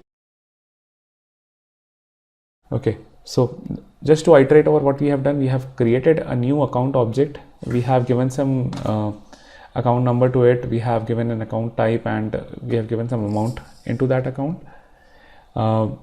Then what we are trying to do is we are trying to deposit some amount into my account, and then two subsequent withdrawals are happening. So let's see how the program runs here. Okay, now you can see we initialize the account with 100 rupees. Okay, these are the SB101 and SB are the account number and account type of my account. Now these values would be unchanged throughout these SOPs, so we can just happily ignore them. We'll see that this is the initial state of the amount. This is what happens when I deposit. So I have made a deposit of 100 rupees. What I'm doing is I'm adding this amount into 100. So it becomes 200 now. After that I'm making a withdrawal of 50 rupees. So because of that withdrawal, my amount would now remain as 150 rupees. After the first withdrawal, what I do is I make a second withdrawal of 1000 rupees, which will not be permitted because the amount is very low here. So as you can see, it was returning a false here, and my amount would now remain same as 150. Basically, none of the withdrawal, the second withdrawal didn't happen. So this is how you can try to think of creating a class and writing some of its fields, defining some behaviors, and how do you execute them. So the next topic that we have in mind is what is public static void main method. Now let's just go over it. Okay, so let's discuss on what is the public static void main method that we have defined here. So main basically is like a special method that provides the entry point to the application. Your application can have n number of files, and just one file needs to have the main method. So this method allows the class containing it to be getting invoked. The signature of this method is, as we have seen, public static void main, and the arguments that it expects is a string array. Okay, so these arguments can be passed to this program via the command line argument, or let's see that how do we try to get these parameters here. So let's say that I want to see what is the value of those string variables, string array coming into the program here. Let's say is the string input passed is, let's say I'll pass two parameters to the array of size 2. Okay, so let's say I'll print the value of args 0 and args 1. Okay,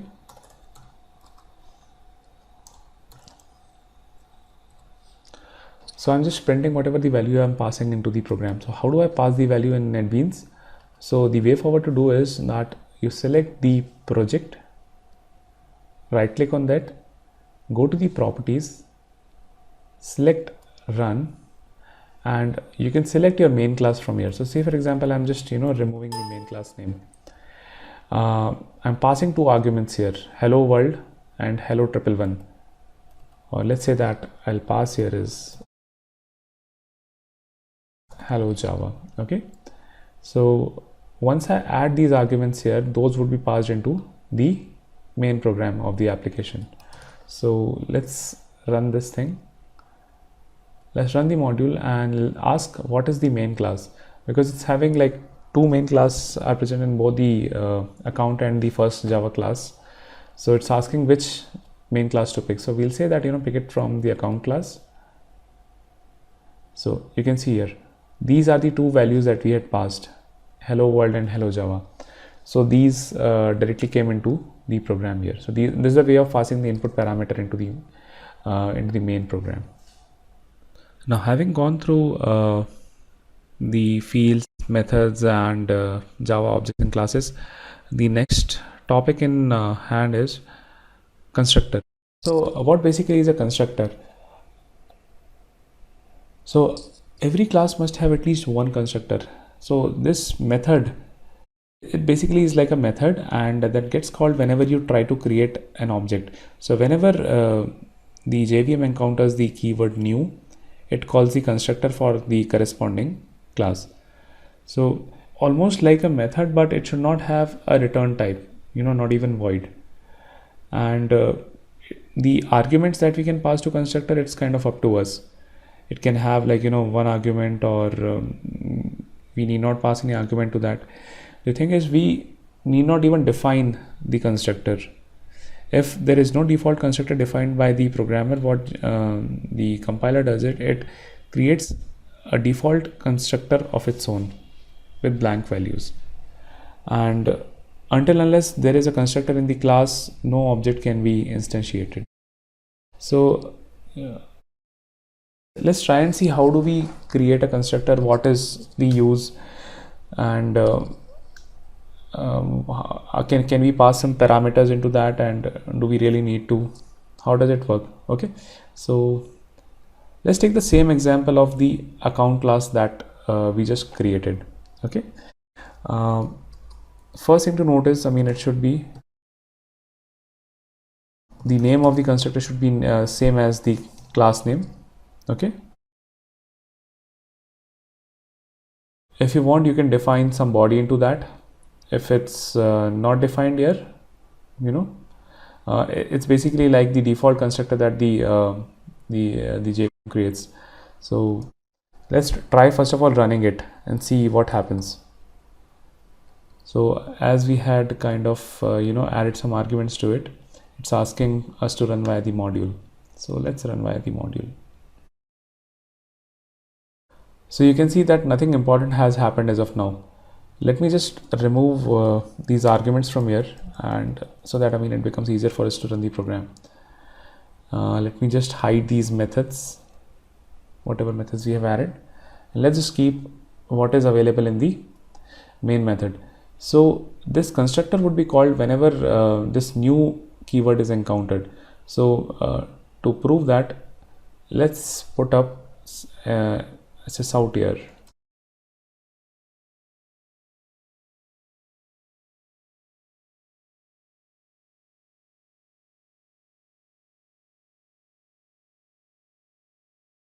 All right, okay, now let's run this program.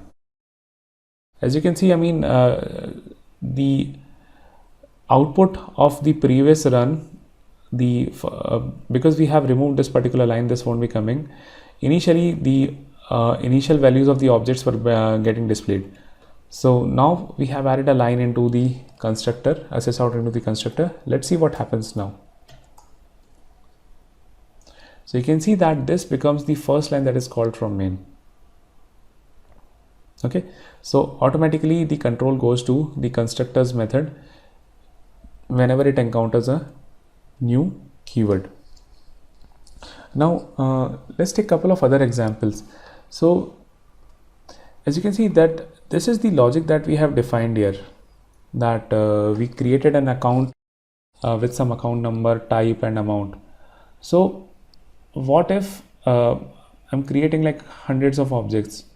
I'll have to write these 3 lines again for all of them. So Java provides a way of passing this information while object creation. So that happens via the constructor. Now how that happens is, so I can say that I can create a constructor in this manner that expects some arguments. Let's say it expects a string account type. Okay, let's say that it expects an account number.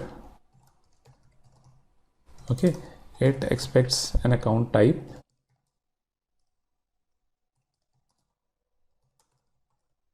and some amount. Okay, now what it can do is it can directly assign these variables to the input parameters that we are passing. The account type, account number, and the amount.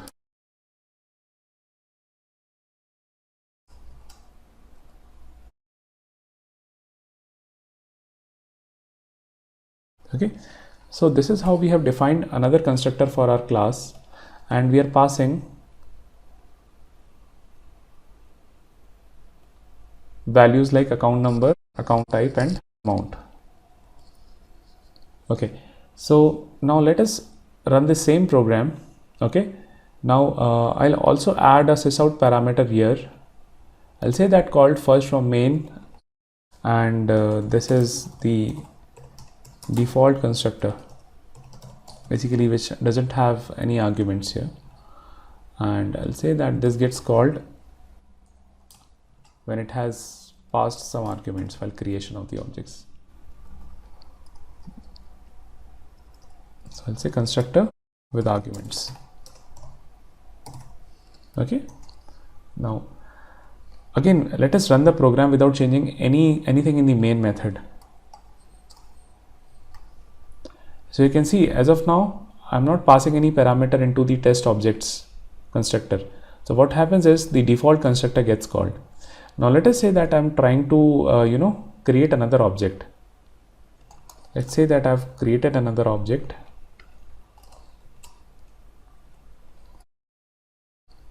The object name is test object 2, and the way that I create this is I'll pass all the values into the constructor. Again, it's a savings bank account, and this guy has around 1000 rupees in his account. Okay, so this is what I'm doing here. Let me just remove the test objects deposit and the withdraw methods. Let us keep it very simple here. So the objects initial, the test objects once initial values would be printed here, and let us print the values of test object 2. We as you can see from here, we haven't assigned anything to test object 2 like we have done for test object. So let us see what happens now.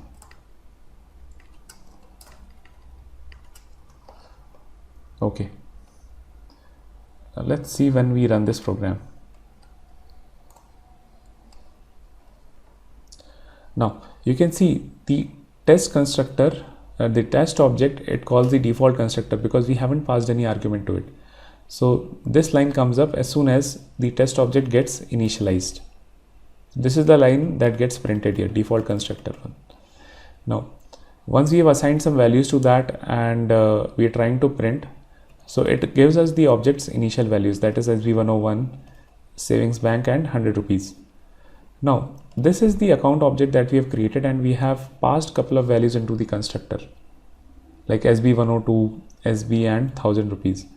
So automatically the constructor gets called here, and this is the constructor that is getting called first from main constructor with args, and here everything is assigned into this test object 2 with whatever we have passed.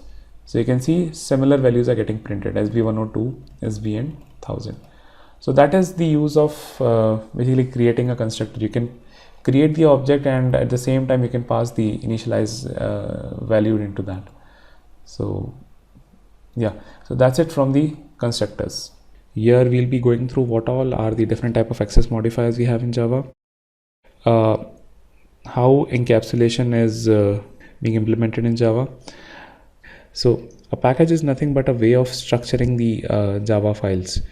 We can create a package and we can keep the files performing like similar functions in that package. Basically all those Java files would be coming under the directory which is kind of given by the package name, and all the class files that get created, those would again follow this similar directory structure given in the package.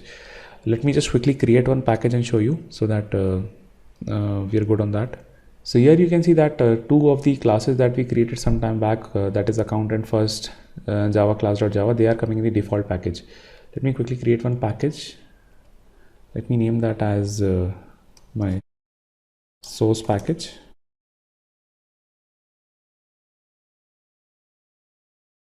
And let me create a new Java class here,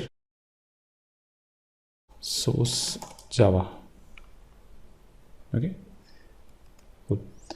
So here you can see that this file that I created now, source Java, that is coming under the source package folder.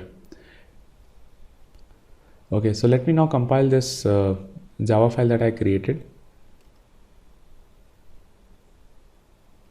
Let's say clean and build. The class file, the Java file is compiled now. Under the files structure, I can see this is the source. Because account.java and first Java class.java, they were created in a default package, they are directly coming under source folder.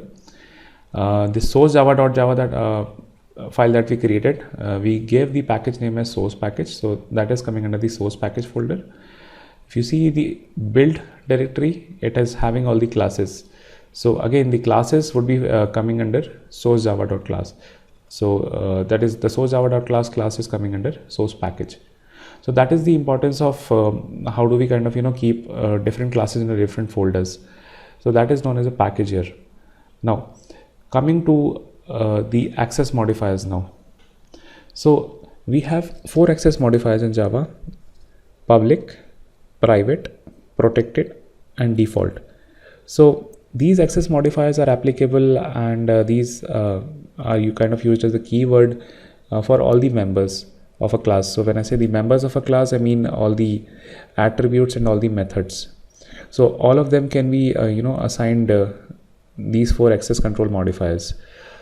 So when I say that a member variable or a member method is public, what I mean is that it can be accessed outside this class. Okay, outside this class and outside this package. When I say that a member variable is private, what I mean to say is that it can only be accessed from inside the class. So it cannot be accessed from anywhere else outside. And if a member variable is protected, it can be accessed by only within the package and only by the child classes, only by the children classes. They can access those member variables. When something is declared as default, so default is not basically a keyword. Default is like when you don't define anything before your member variable. So that is known as default access. And if a default access is given, that means the member variables can be accessed from within the package. It cannot be accessed outside. So let us take an example of these 4 access modifiers. It will become a lot easier from that. So let us say that we have created this source Java file. The package name which is given here is source package. Let me create a couple of variables here. Let me first create integer variable. Let me just give the name as public int so that it would be easier for you to understand. So I've declared one public variable. I'll create one private variable. I'll create one protected one. And I'll just create a default access modifiers int. So this particular thing, I don't have to define any keyword here. So it would be automatically taken as a default thing. And I'll just say that it's like the default int. All right. So this is my source Java file that I created. Let me write a public, and before doing that, let me just quickly initialize these values as well, so that if I'm trying to access, I should just see the value. Okay, or maybe just give us 20, 30 and 40 kind of. So I'm creating a main method here.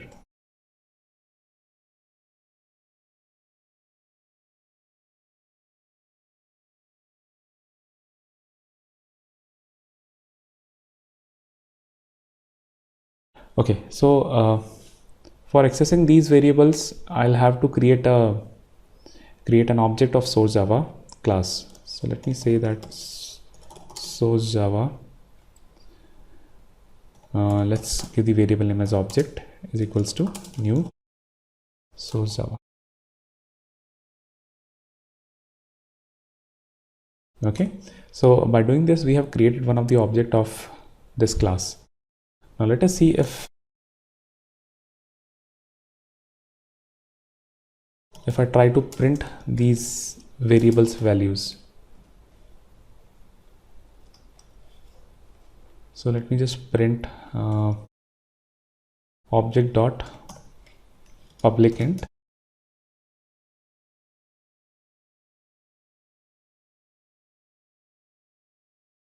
I'll print the private int variable.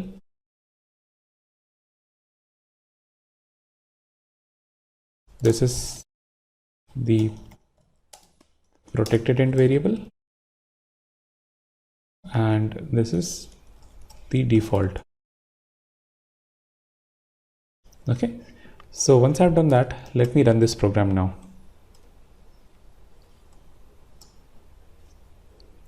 So you can see I'm getting all the variables printed here. Now the access modifiers that are kind of given to these member variables, I'll take the example of only the attributes. Whatever I'm writing for the attributes, the same thing implies for the methods as well.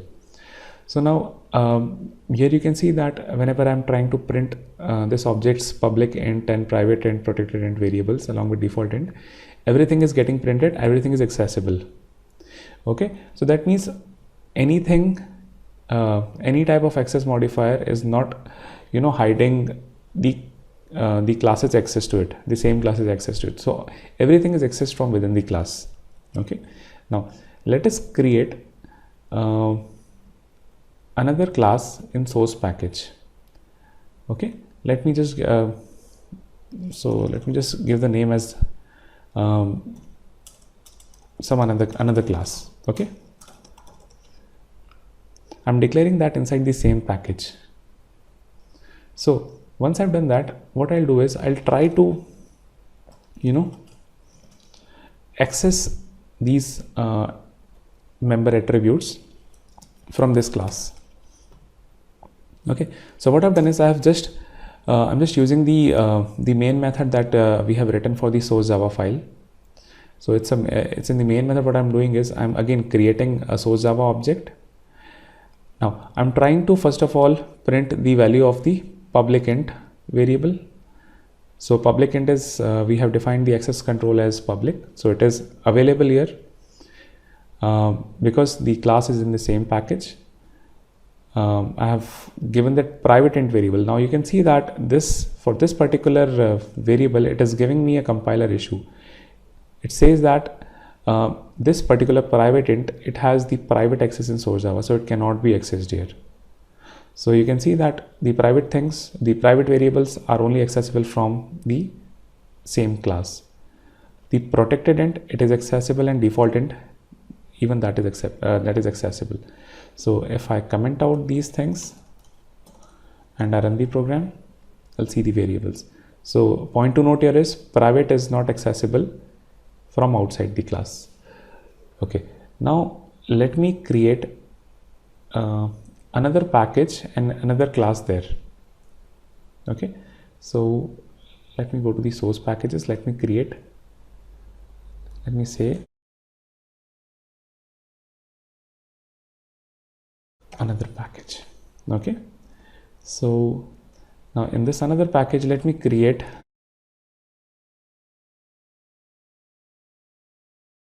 another new class. Okay, now I'll do the same thing. I'll try to first of all access this object A, this source new Java object, and see how things go. Now you can see that as soon as I'm trying to get a reference of the source Java object, I'm getting an issue of importing the classes because it's in a different package altogether. So I'll just say okay, so that this file gets imported, the class gets imported in this Java file. Now what would happen is, public int, as we have seen, that it is accessible anywhere. So the compiler is not giving any issue here. We mentioned that the private int, it was only accessible from within the class. So even, you can see, even if another class was trying inside the same package, it was giving an issue. So obviously it will throw an issue in the another package. So this would be giving an issue. Now next line is the protected int. Now we had discussed that protected int is only accessible like within the package and outside the package, but it would only be accessible from the children classes. Okay, so that is the reason this another new class is not a child of source Java, so it is not accessible here. So the compiler again would be giving an issue that it has protected access in source Java. Okay, so we can just comment this line. Okay, next in line is default int. Now default int, those type of member variables are only accessible when you're trying to access them from within the same package. Now since the package has changed, it would be giving an issue for us. So here only the public variables are accessible. So if I run this program now, yeah. So this was an example of implementing another class in a different package. Now let us create a new subclass both in the same package as well as in a different package and see what happens. Alright, so let us first of all create a child class in the source package. Let us say that I'll give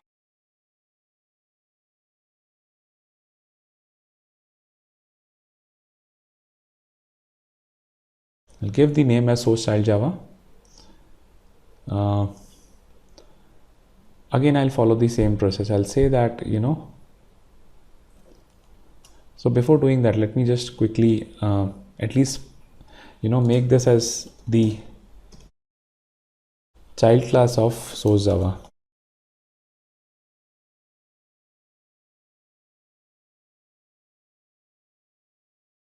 So now this would be acting as a child of source Java. Source Java would be parent of this one, and I'll write the same method here. So now let's again go through all the different access modifiers. So public again is accessible here. Private, even it is not accessible from the subclass. So you cannot access a child, a private variable or a private method inside the subclass. Protected and default ones are again accessible here, which you can see, there is no issue from the compiler. So let us run this program. So you can see all the variables are now accessible and they are getting printed here. So this was an example of having a subclass in the same package.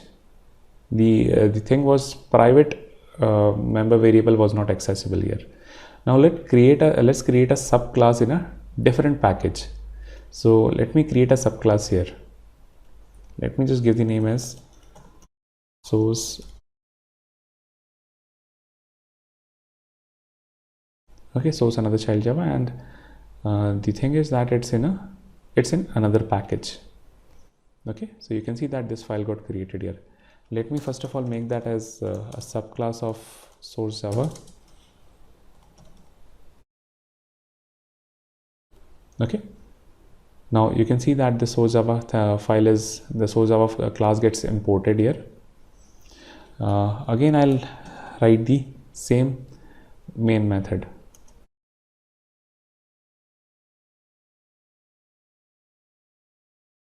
Now you can see inside this main method that again the public variable is accessible. Private, because it was not even accessible from the subclass in the same package, it won't be accessible here. That is for sure.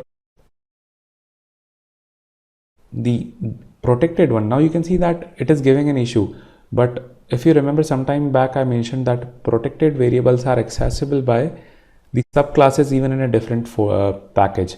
Default, it makes sense that it's not accessible it is only accessible from within the same package. So default we can understand. So you can see what the problem now which is happening is source Java is the object that we are creating. So ideally this should be the object that should be getting created, source another child. Now this is like a subclass of source Java file. So all the variables, all the public and protected variables, those are accessible by these by this class. So now you can see the error has gone, because initially what we did, we declared source Java, we created an object of source Java, so that is the reason it was giving an issue for us. But because source another child Java is a subclass of source Java, so it can access this protected int variable. It cannot access again the default int, okay, because it's in a different package. So if I run this, you can see the values are getting printed properly here. So this is as far as the access modifiers are concerned. Now, having gone through the different access modifiers, let's focus on how do we implement encapsulation in Java. So what encapsulation basically means is that an object that it tries to hide its attributes from outside world. It only exposes part of its attributes via some of the methods. Okay, so let us assume the example that we discussed some time back, that is of the account. Okay, we created a class account.java. So it had some attributes like account number, it had an amount associated to it, okay, and like the account type. So that account object, I mean, it shouldn't allow anyone outside the account class to modify the amount value. So that is the reason we created like two different methods, deposit amount and withdraw amount. And the main thing behind that is just to implement security. Okay, nothing outside should be able to modify an object state, which is kind of the variables that are kind of associated to that class. These should only be modified by by the methods that the class decides to expose. So I mean, as of now, till now we have been just seeing that all the methods that we created, all the variables that we created were like either default or public. So anyone that was able to create an object of that class, irrespective of the package or irrespective of its subclass, everyone was able to modify the attributes as well. Okay, so let us see as to how do we kind of implement this encapsulation now. So let us go back to account.java. Okay, now you can see that we have created, this is the these are like the different constructors that we had. Now here you can see that we haven't defined any of the access modifiers. So these are taken as the default access modifier. So these would be accessible to all the classes in the package, and they all would be able to update these values. So for avoiding that thing, what we can do is we can just say that this is a private variable, the account number. No one should be able to modify that except for the account number class. Okay, again this account type, no one should be able to update that. The same goes for the amount. Now you can see that these amount variables that the withdraw amount and deposit amount, these variables are kind of getting, these methods are kind of getting invoked from outside classes. So it is easier for anyone, like a customer object that we kind of envisioned some time back. So that was able to use these methods to withdraw the amount, and subsequently the amount attribute was getting updated in this class. Now let's see that this account number and account type, if we are saying that this cannot be updated from outside the class, so we should be having some methods to change the values. So let us say that we define those methods here. Let us say that those methods would be say public say set account number. and it would either give a string variable, okay, which gets set. So here what we can do is that we can just say that this account number is equal to whatever account number is provided in the method. So here again, if we want, so people can call this public method and set the account number. So even if we want to restrict that, we can again declare that as a private method only. Okay, if we don't want anyone to access this method, or let's say that we want only, so assume that this account class is in a package and that is holding all the base classes for my bank accounting software, and I trust those classes. Okay, so I can just give a default access here. So all the classes that are declared inside this default package or whatever package name that I give, those would be able to call this method. So that is the account number for setting. Now if anyone wants to get hold of what is the account number, what they can do is they can call this public method, because getting this account number, I don't think it could be an issue for us. So I just create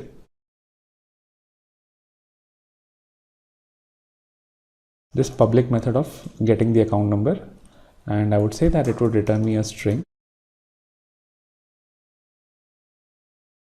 return the account number. Okay, now same thing could be implemented for account type and amount. So you can just create those default and public methods for setting and getting the values. So I'm just creating those.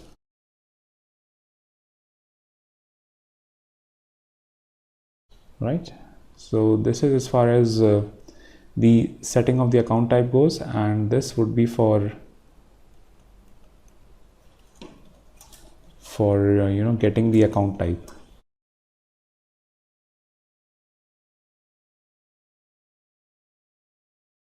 So this is how you can implement encapsulation in Java. Okay, now let's go to the next topic. So the next in line is this keyword. So we use this keyword for from any method or constructor to refer to the current object. So I'll quickly take an example of how do we make use of this keyword. Just a quick thing to notice, the main purpose of using this keyword would be to differentiate between the class level variables and the variables that are in the local scope. So let's go to the account class again.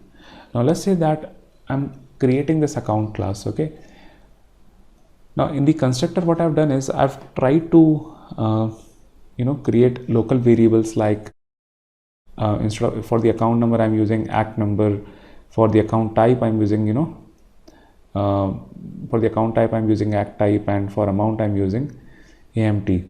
So what if I'm falling short of these local variables, or these variables with the same name are getting used somewhere? So for making sure of this particular scenario, what Java does is it says that you can declare those variables as the class variables name. Okay, now you can refer that this variable is coming, this keyword, make sure that this dot account number means the account number for this class. So this is how it differentiates the class variables with the local variables that are coming into picture. So we'll just say that this dot account number and this dot account type equal to account type, and this dot amount is equal to the amount. So that is the main purpose of using this keyword. You can use it to get reference to the class variables.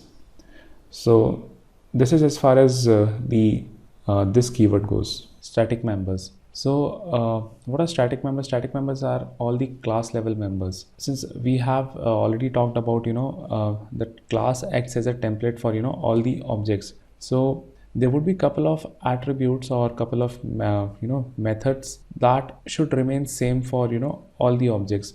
Like say for example, I have a class known as circle, okay, and I'm creating a number of objects out of it. So let us think that what could be the attributes of those circle. There would be say a radius, and on the basis of that, I mean, we'll be able to figure out, the area, or let's say the circumference of that circle. Now, having said that, I mean, if we have like 10 different circles with different radius, and so all of these would be kind of having the similar behavior, that they'll give us the area and the circumference. Okay. Now, one thing that is common across these circles would be that how do I calculate the area of circle? The formula of doing that would be pi r square every time. So this constant pi, if I want to share across all the objects in my circle class, the way forward of doing that is I declare that as a static variable, okay, static attribute, so that I mean all the other all the objects in that class would be able to use that and calculate the area, or say for example the circumference. Okay, so that is the importance of creating the static members. Now, these also do not need an existing object to be used. So, if I'm creating a circle of an object of circle class of say radius, 5 centimeters, I don't need that object to be into existence for using this variable pi that I have declared, the static variable pi that I declared. It would be accessible even without creation of that object of circle of radius 5. So that we need to make always keep in mind that I don't have to create an object necessarily for using those static members, and these are always used to distinguish the class level variables from the local variables. So all the objects that I have, like circle, say for example I'm creating a circle of radius 5 c1 object, the radius of this would be different from, like, let's say c2 object of radius 10 centimeter. So these are like local variables, right? c1 and c2 would be like variables. C1 and c2 are like objects, and these radius are like local variables, but pi is like constant across all the objects. Okay, so that is again one thing that we need to keep in mind. Now let us take an example of what do we mean by static members. I'll also dwell upon that where all we can use static. Static keyword can be used with a block of code. It can be used for methods. It can be used for declaring like the final constants that we discussed now, like pi. So these are like different use cases of using static keyword. Now let's quickly go into a code example and see how it is implemented. Okay, so now let us create a class here that we were discussing. Let's say the class is circle. Okay, now this circle class, as we discussed, that there would be some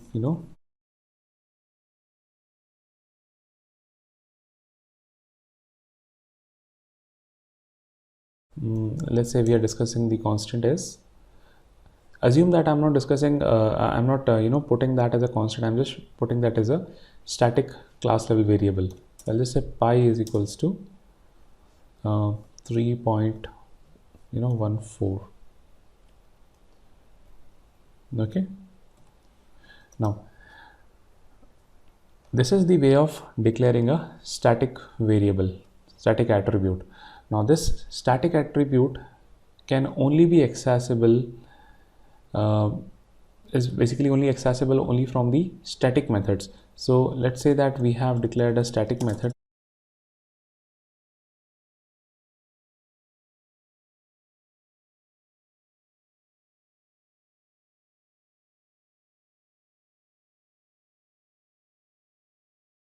Say return area formula. Okay, so here what we are doing is we are kind of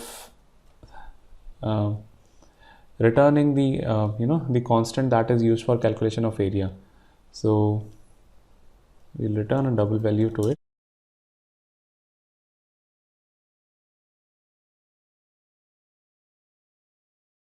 We'll just say return pi. Okay, let's write a main method here.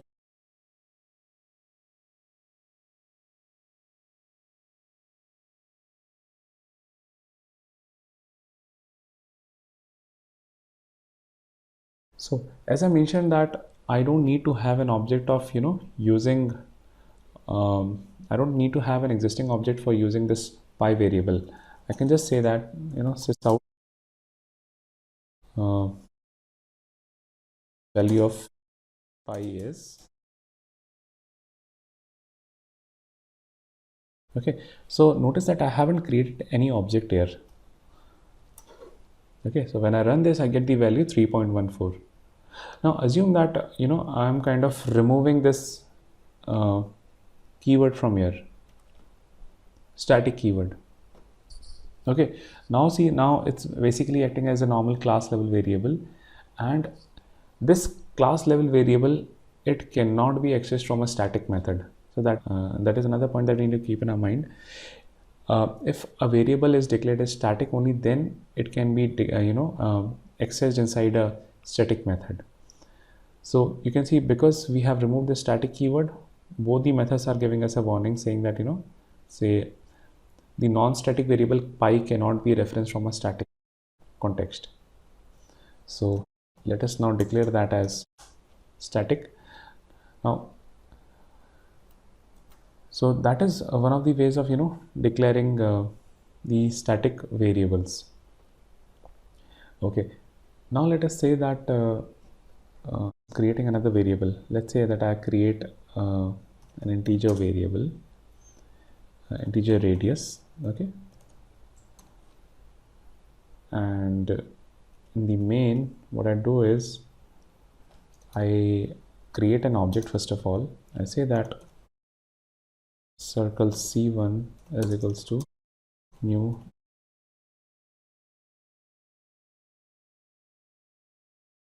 circle. Let me quickly create a constructor as well. Say public, which expects an integer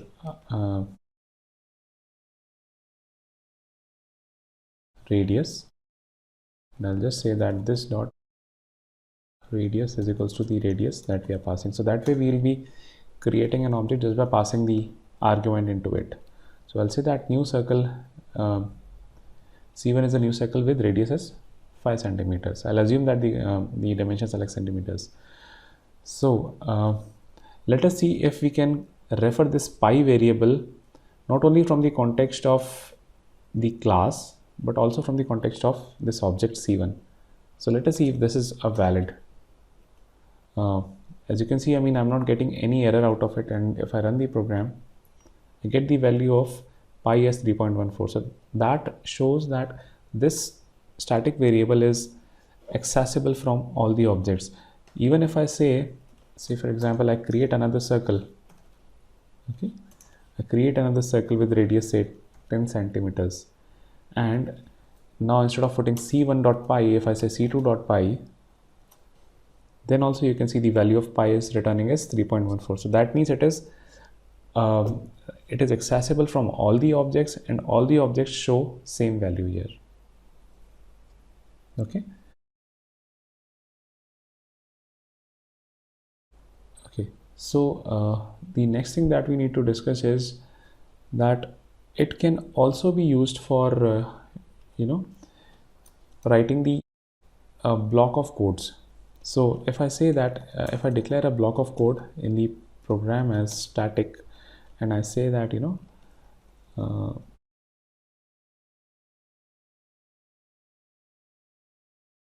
that system.out.println, and I'll say that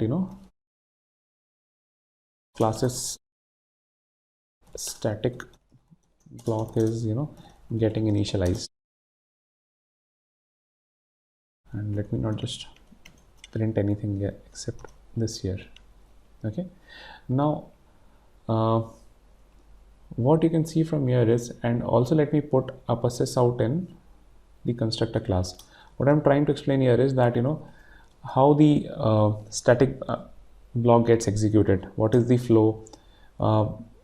Does the constructor gets called before executing the static block? How many times does it get called? So that is what we are trying to see here. So I'll just say inside constructor.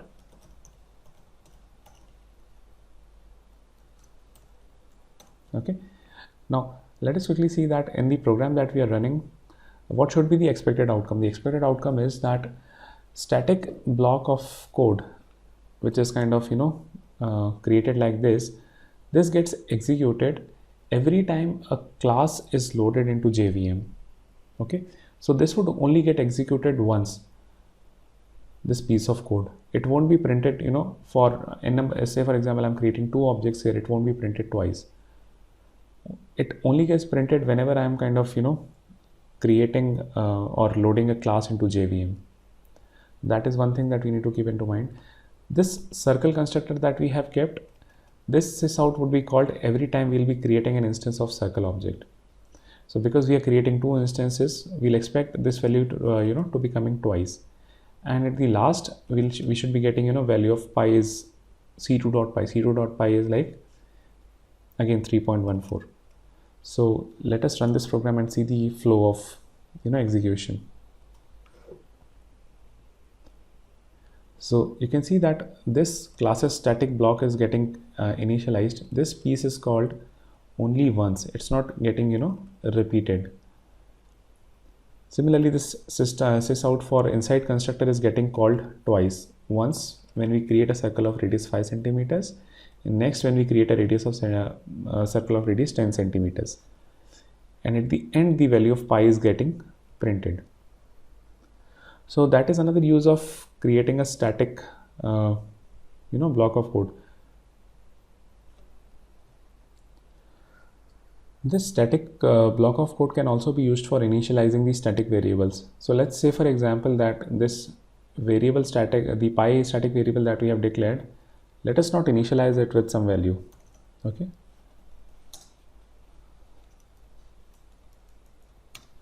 Okay.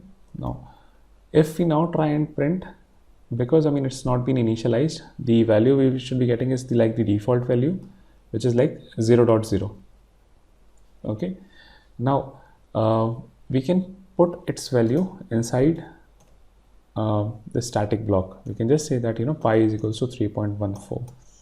And now when we run the program, so we'll get the value of pi as 3.14 because this static block got executed and it updated the value. That is another use of using the static block.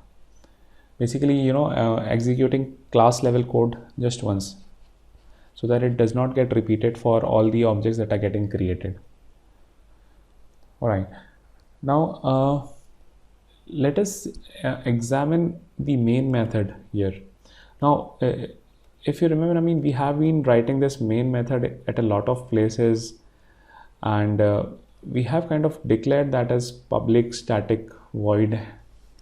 Okay, so the reason behind putting this method as so first of all, the reason behind writing this method is JVM expects a main method available in any of the class for, you know, beginning its execution.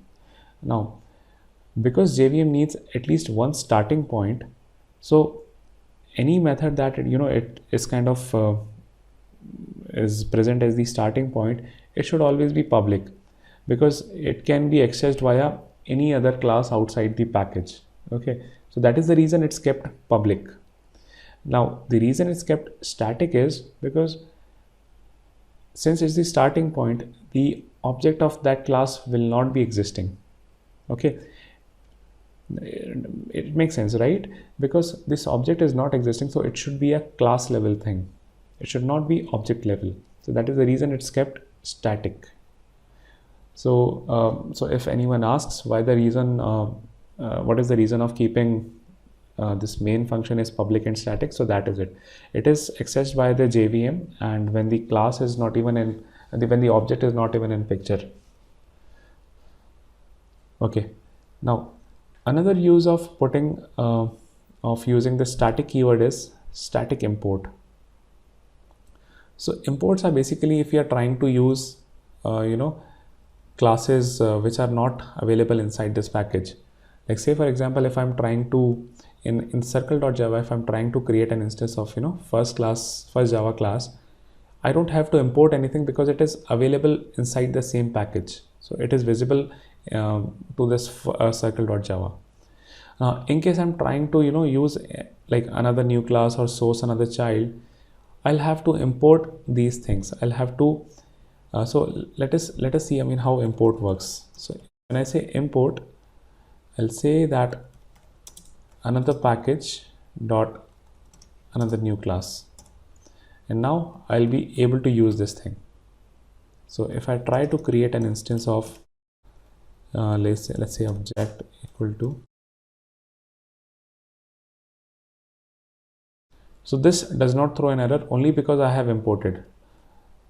If I comment out this line, it'll throw an error saying that this class is the circle class is not able to find this another new class. That is the exact reason of doing an import here. Now I can also do import using static. So this import static, when I do, I get the objects of the enumeration. So let's say that I'm trying to get, so let's say that so let's say that in my program I'm just trying to see that if today is Saturday or not. Okay, so otherwise if I wanted to use, I would have done it like this, in that manner, that I would have imported java.util.calendar class. I'll show the first way of implementing it. I would have done is import java.util.calendar. Okay, so I would have just said that if, okay, so now let us see that how do we make use of this calendar class. So this calendar class, it basically stores the days as like integers. So if I just want to compare like Saturday, okay, of this calendar object, so it's kind of stored as starting from Sunday as 1.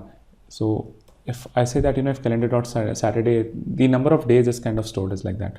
So if I say that calendar.saturday equal to 7, I'll just print the value.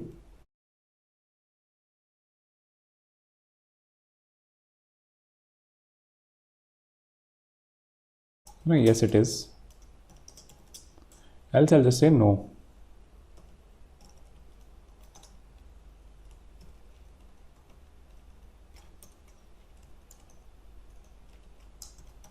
So that is one of the ways of using this calendar object here. So that is how I've imported this.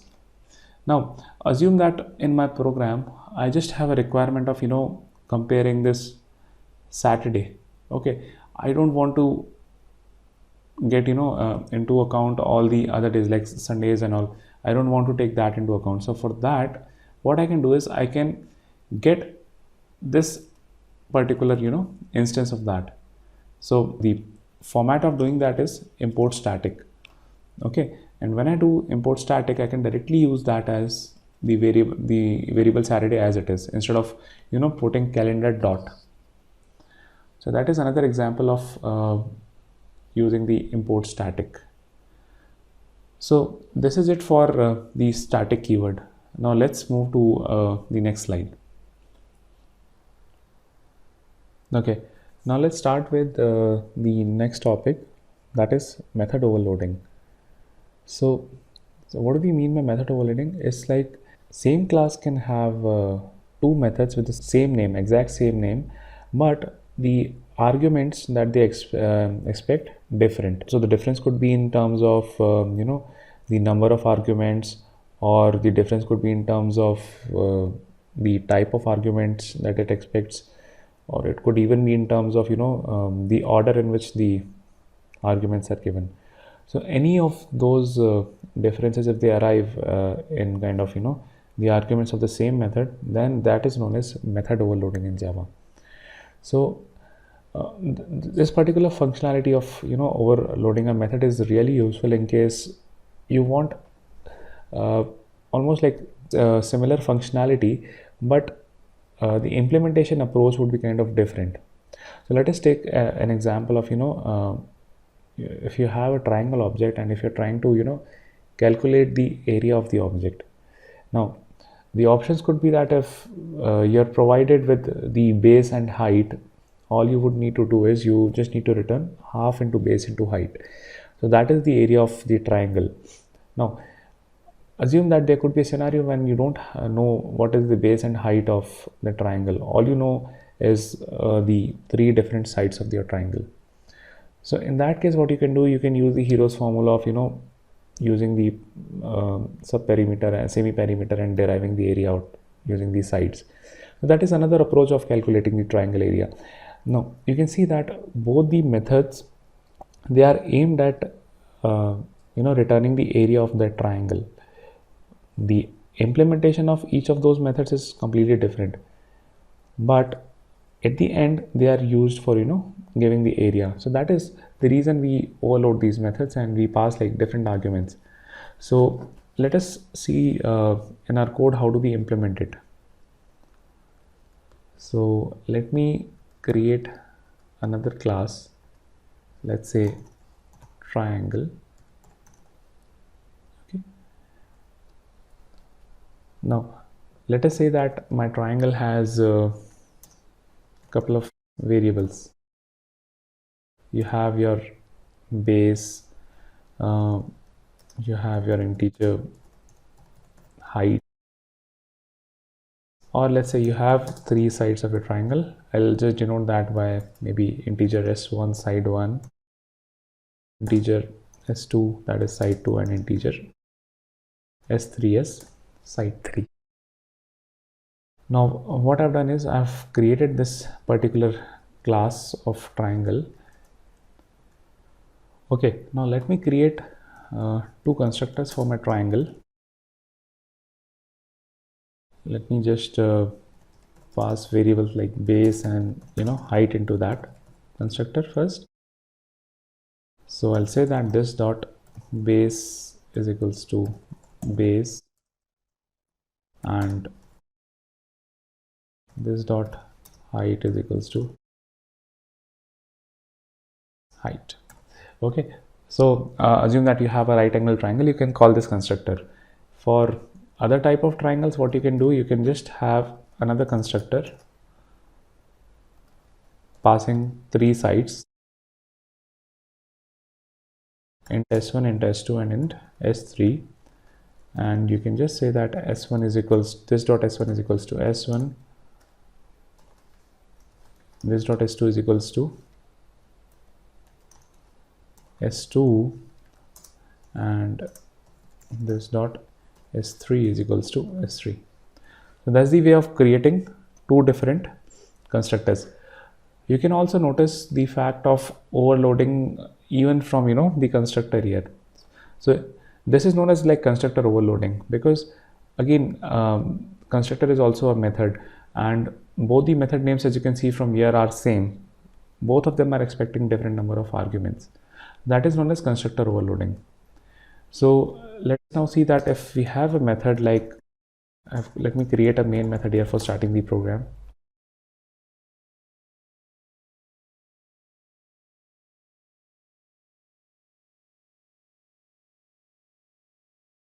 Right, so let me create two triangle objects. Let me say that triangle, first my right triangle is equals to new triangle, and I'll pass the base as let's say 4 centimeters and height as 3 centimeters. Okay, I'll write the method of the overloaded method of creating the area. I'm just creating a main method for calling them. So this is the first triangle that I've created. Now if I want to calculate the area of this right triangle, what I would need to do, I need to write a method here for getting me the area. So I'll say that public, I'm just using the access modifiers as public. So I'll say public get area. Here I'll pass two different parameters, like I'll say that in base and in height.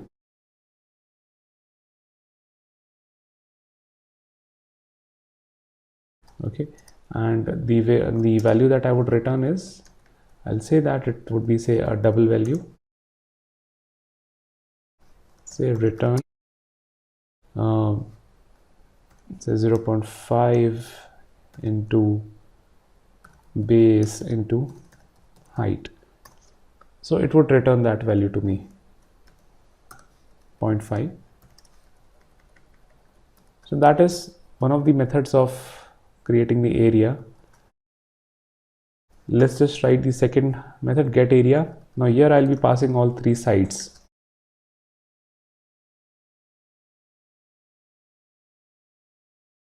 Okay, so what I need to do is,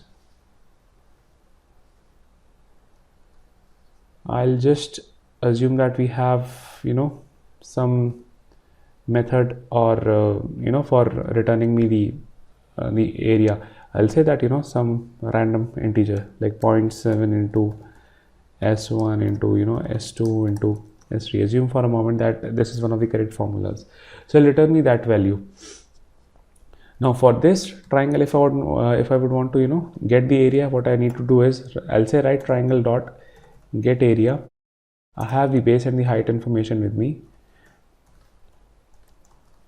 and that should be it. I'll call the get area method, this one, which expects 2 arguments. If I have another triangle, let's say if I have another triangle, say second triangle, where I only know these sides. Again, I'm using the same example, but yeah, it's like a right angle triangle. So here what I need to do is, I need to call a different method, because the formula is completely different here. So automatically the new method would be called. So I'll just say that I'll put up an SOP here just to show that which area is called. So get area with 3 arguments, and here I'll say that get area with 2 arguments. So now let's run the program. So as you can see that I'm getting get area with 2 arguments first. So this is the method that is getting called because I'm passing 2 arguments, and get area with 3 arguments, it's getting called the second time, because here I'm calling it with 3 parameters. So here again you can see that the method name is exactly same, but depending upon the type of parameter it's getting called. Now as I mentioned that these parameter could be like this is the example that we have seen as where the number of parameter is differing. So it could also be the case where I have say, let me write another method here. So get area method where I'm say passing some string value. Okay,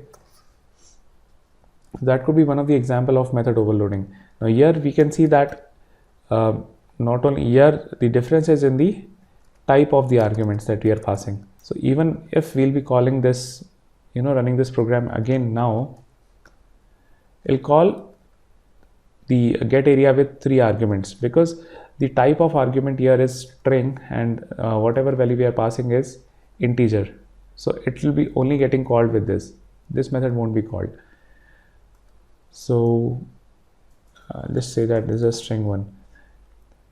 what will make the difference also is the valid declaration could be, I can pass this integer height here. So the only difference between these two methods is the string variable I have kind of put at the second position. Now even that is considered as a valid method overloading.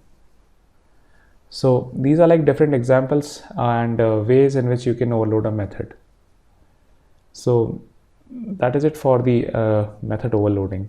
So you see that like say for example, if we are trying to calculate the area of a triangle, we are passing a couple of variables into that calculate area method. Now these variables, if these are of type primitive, what happens is a copy of that gets passed. So the value of that variable is getting passed into like the get triangle area method, and whatever modification I make on those variables in the called methods, they don't impact the value of those parameters, okay, in the calling function, sorry.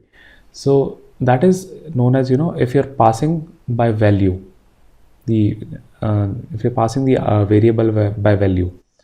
By reference is, if you're passing any object variable into any method, what you do is you pass a reference of that object variable into that method, and when you do that, whatever changes you make in the called function, the object state would kind of differ even in the calling function. So that is known as if you're passing the variable by reference. So let us quickly take an example of seeing this particular case. So let us create a new class here. Okay, we'll say variable reference. Okay, now I'll create a method here. I'll say that it's a method that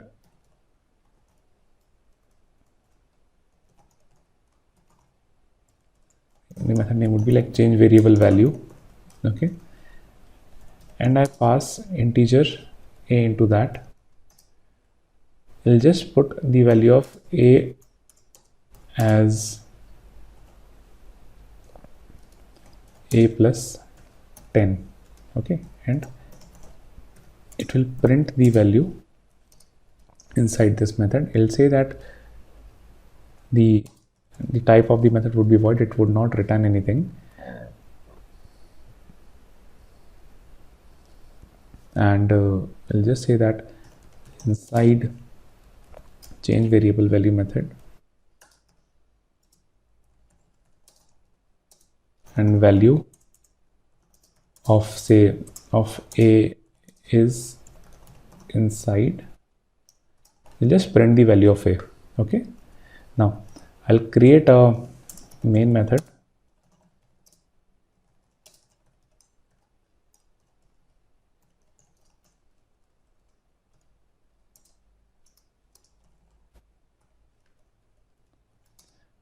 Here I'll just declare this as a static method. Okay, now I'll just call this change variable value method. I'll create first of all an integer variable. I'll say that integer a is equals to say 4. Okay, let me print its value first. I'll say that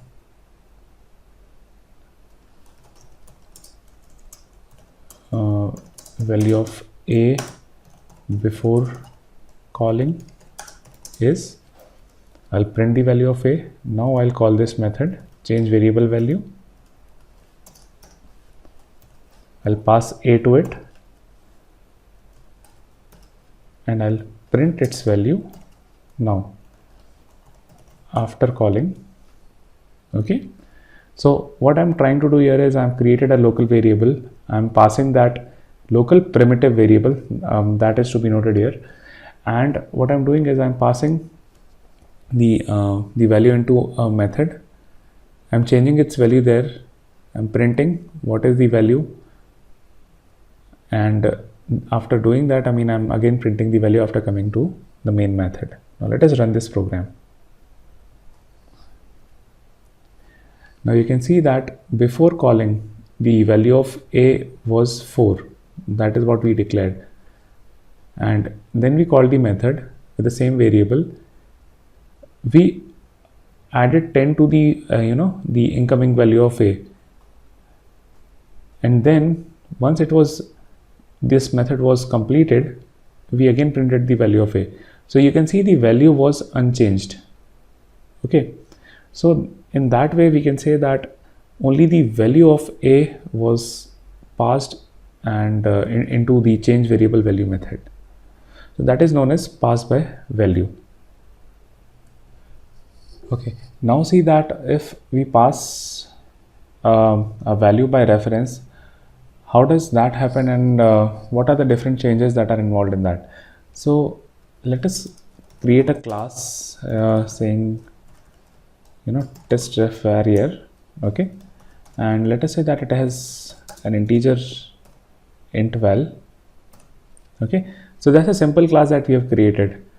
Now let's do one thing. Let's create an instance of this test ref var class in our main method. Let's say that it's a ref variable. Okay,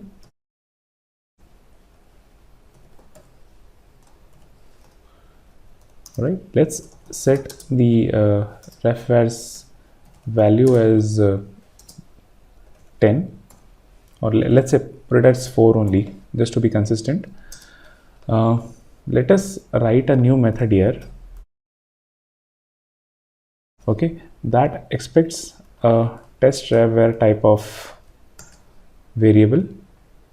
Okay, and what it would do is it would set the value of that as say 19. Okay, now again we'll do the same thing. We'll first of all see what is the value of, and maybe we'll just not, we'll say here a dot val. Okay, value of test ref var. All right, so this is the method that we have written. Now put some SOPs here. So now value of this ref var, say before calling, is ref var dot val. Okay, then we'll call this method, but with ref variable. Okay, and then we'll again print the value, okay, after calling. So you can see what we have done is we have created a new class variable. We have created a new class, and then we created an object out of that. Then we overloaded our method. We modified that to expect this new classes object, and we are calling this method, and then we are just printing whatever the value comes before and after calling this method. So let's run now. Now you can see that value of reference variable before calling was set as 4. Okay, then once we called that inside the method, the value was modified to 19. This is what we did here, right? This is the line that is getting written inside this method. And once after coming back from this, we try to see what is the value. The value changes to 19. So you can see the ref var variable was passed as a reference. A copy to the reference was passed of this object, and whatever changes that were made inside this method, those got reflected to this object as well. So that is known as if you're passing the variable by reference. So this is it on the pass by value and pass by reference. Okay, so the next topic we have is loading, linking, and initialization. So now that we have learned how do we create classes and objects, let's try to understand what happens when the JVM executes a particular class. So after the JVM gets loaded into the memory, it starts its job by calling the, say for example, we have created a class circle class and we have written a method main in that. So the JVM starts its job by doing three particular things. Okay, the first is loading. Now JVM basically loads the binary representation of the Java class, like the circle class that we just discussed, into the memory, and it can also cache it for any future use. Okay, if the specified class is not available or it's not able to find that, it throws up an error and the process stops there. Now once the process of loading gets completed successfully, the next thing that comes in picture is linking. So linking is basically kind of composed of three particular tasks. First is verification, second is preparation, and the third is resolution. So by verification, what JVM does, it tries to check the binary representation if whether or not if it complies with the the semantic requirement of the Java programming language and JVM, of course. And if, say for example, we have tried to manipulate the class file after compilation, so it tries to verify that if the file is kind of created properly or not, so that to avoid any of the security issues. And in case it's the file has been tampered with, the the class file will no longer work with the JVM and the process would stop there. Now assuming that the verification phase goes through successfully, next thing that comes in picture is preparation. So by preparation we mean that it prepares the JVM prepares the specified Java class for the execution. That might involve allocation of memory space for the static variables and other data structures that we might need for our class. And resolution checks if the specified class references whether it references other classes or interfaces, and whether or not they can be found or found and loaded into the JVM. So that happens recursively. So say for example, I have a class circle. It tries to refer another class, some say math util for calculation of area for the sake of multiplication. Now what JVM will do is it will try to, first of all, then in the resolution phase, it goes through the circle class. It finds that okay, the circle class needs a reference of the math util class, so it'll do the same thing for the math util class. And in case math util class also refers to some other class, so the JVM will also do the similar things for that reference class. So the process goes on recursively. Now after the process of linking completes successfully, JVM proceeds to the last step, that is initialization. So in this last step, what it does is it tries to initialize all these static variable with the assigned or default values, and these static initializers, which we just saw some time back, that is the static blocks. So initialization, this process of initialization occurs just before the main method gets executed.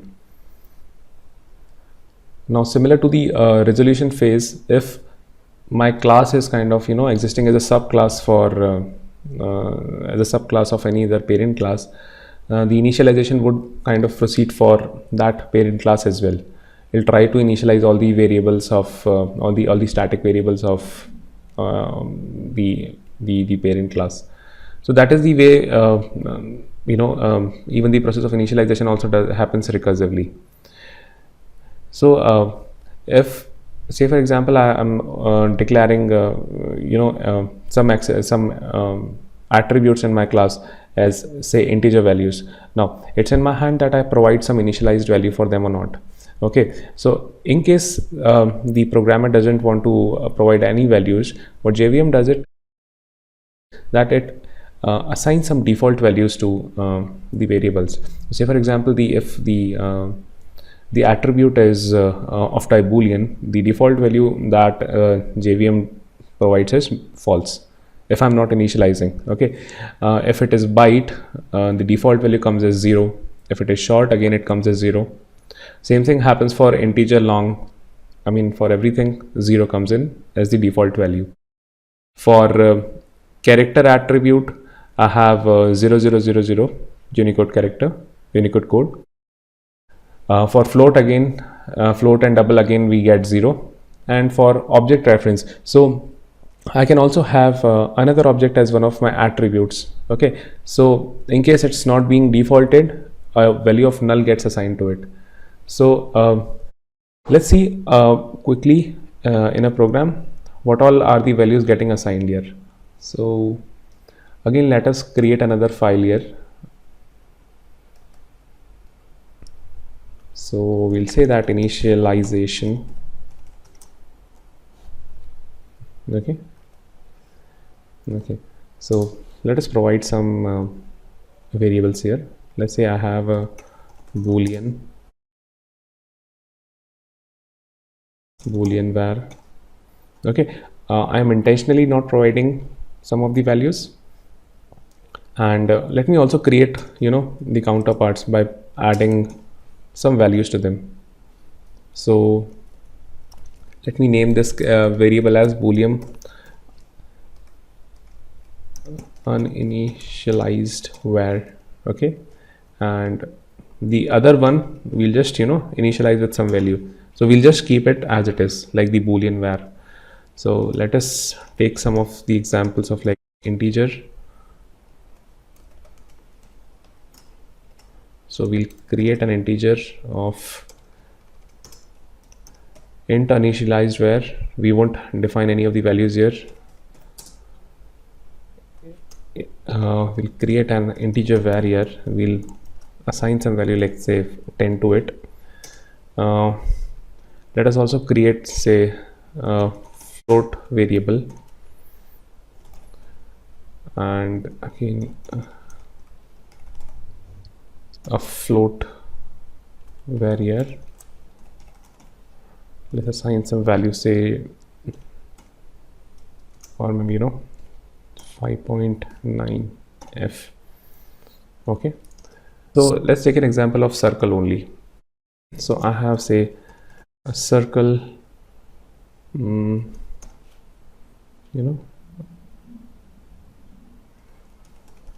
circle uninitialized variable and circle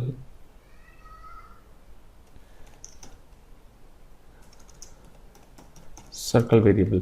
So here again we'll initialize it with a new circle of, say, radius 5 centimeters.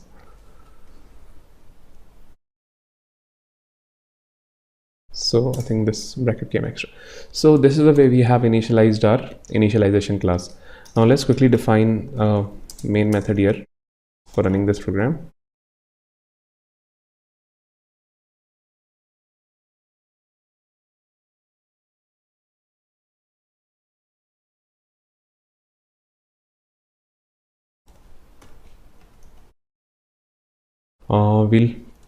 We'll first of all create an object here of initialization class.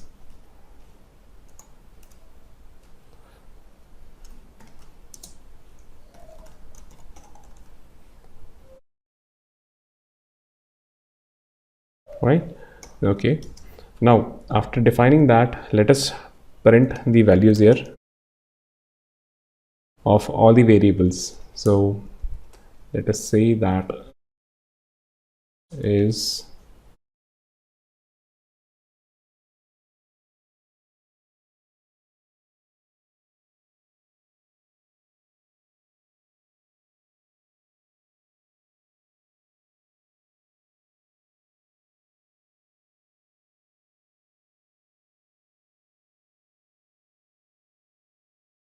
now let us print the values of these variables. So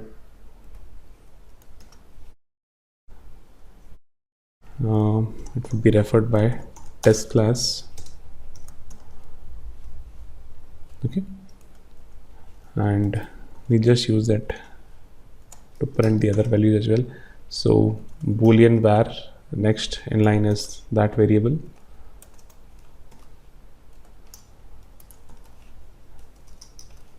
Let us write the print statements here.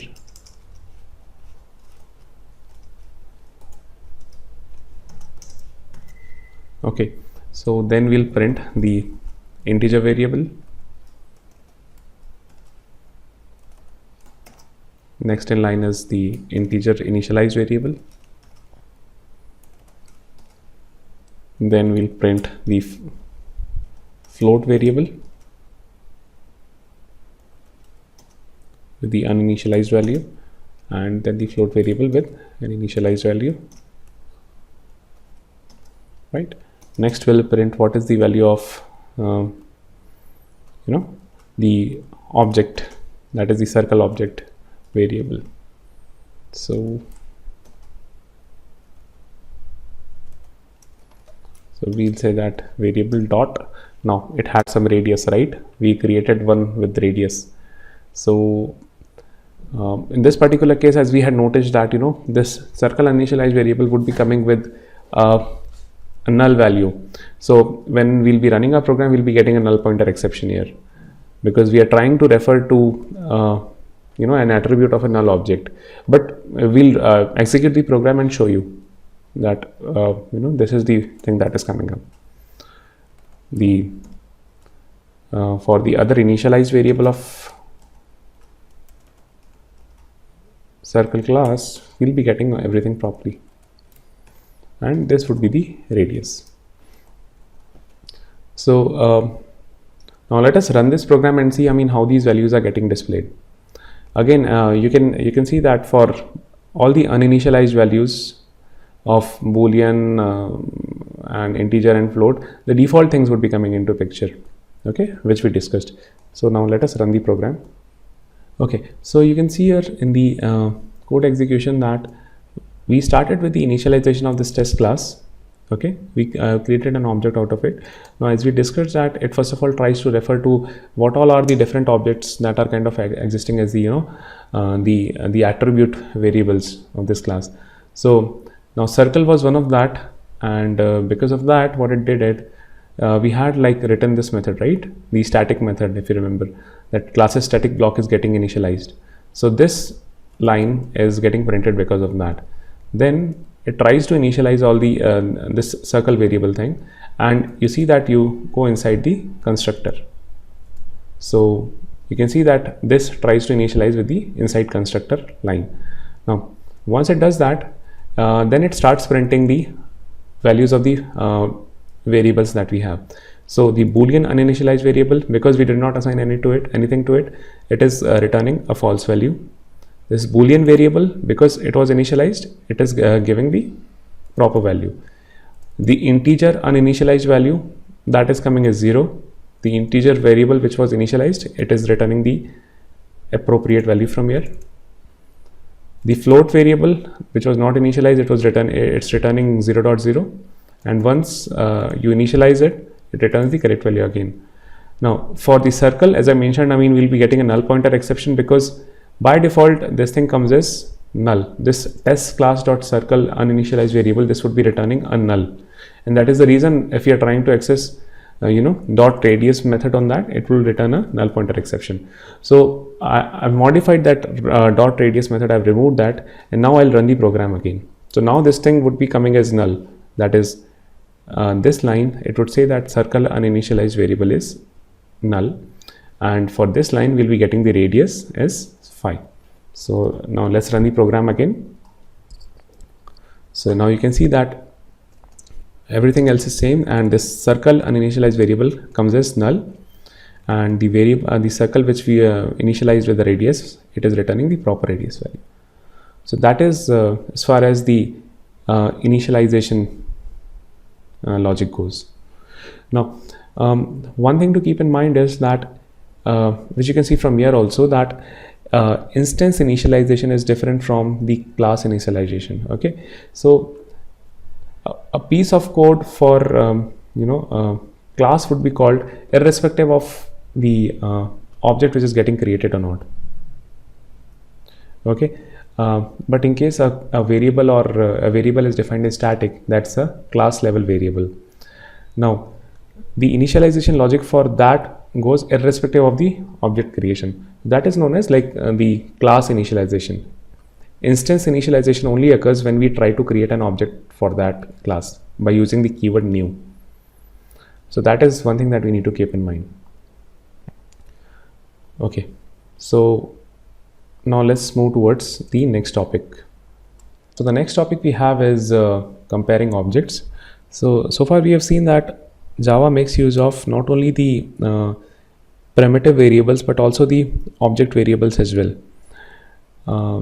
So if we just wanted to compare the values of two primitive variables, I mean, we can we've seen the equals operator that checks if these two primitive variables are same or not. So say for example I have two integer variables A and B. If both of them are given value like 10, the logic that checks for if A is equals to B, so that would always return me true.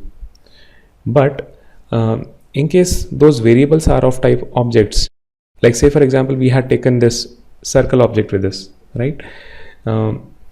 If two circle objects that we have are both created with the same radius, then ideally what I would expect is that when I try to compare these two objects, they should return me true, because I mean that is the same logic which I kind of try to follow from the primitive comparison. But the difference happens in case of Java is because of the way these objects are stored in memory. So all the primitive variables, those are stored in a separate piece of memory location that is known as stack, and all the objects, these basically get stored in the heap memory, that is a separate section. Okay, so whenever we try to initialize an object, what happens is we create a reference variable of that object and we store that reference variable inside the stack memory. But the actual location of the object, that is the memory requirement for the static variables or for other data structures, that memory gets allocated in the heap memory.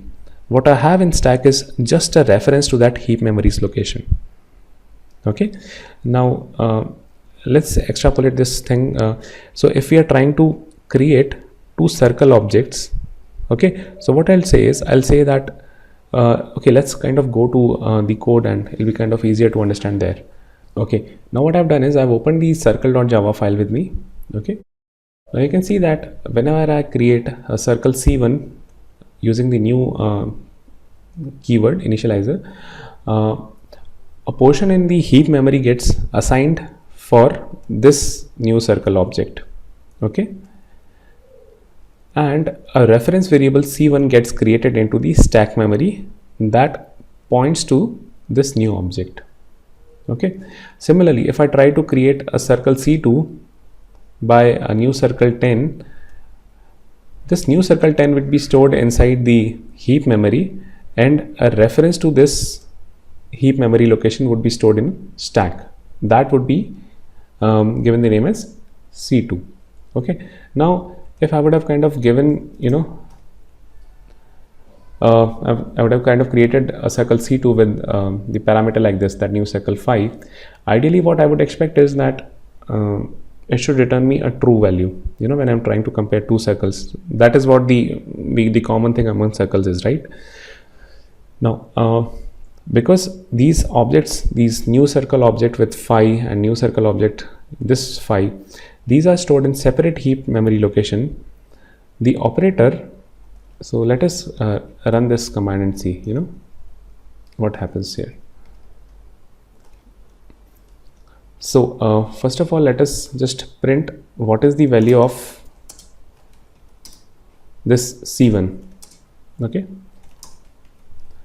so when I say C1, the system.out.println, what it does, it gives me the string representation of this circle C1 object.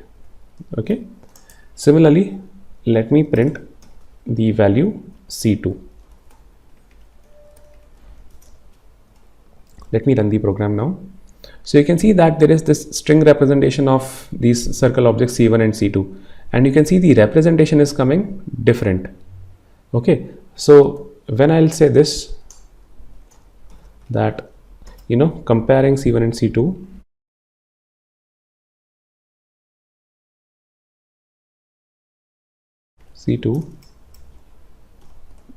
it returns me, so I'll compare C2 is equals to C1, like how we used to compare normal primitive variables. Okay, so if I run this thing, you can see that comparing C1 and C2 is returning me false. Now let's say that you have some integer variable like int val1 is equals to 10 and int val2 is equals to 10 again. We have initialized these val1 and val2 variables. If I write the same logic here, that comparing the values of val1 and val2,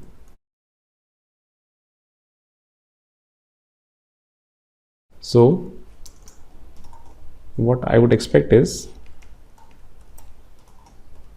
true, right?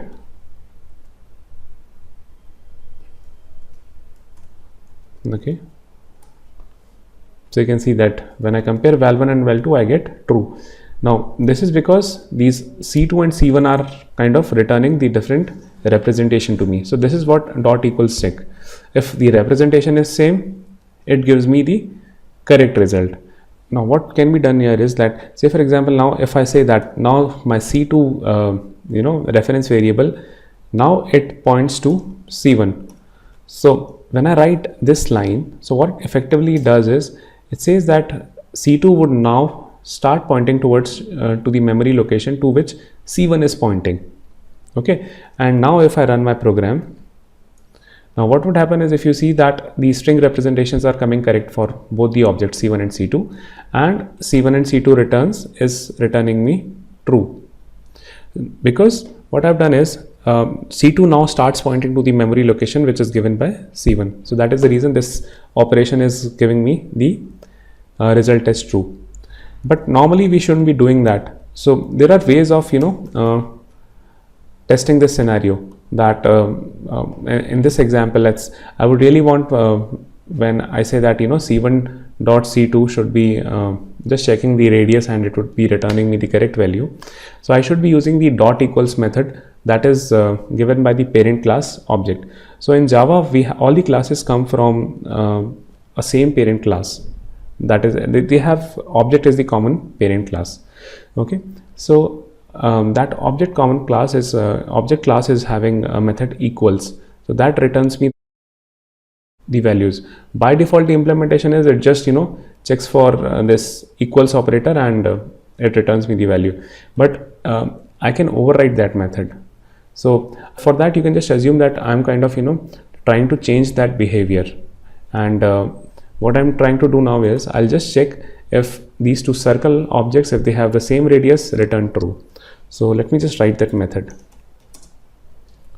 So it would return me a boolean variable, and it would check if I'm passing a circle object.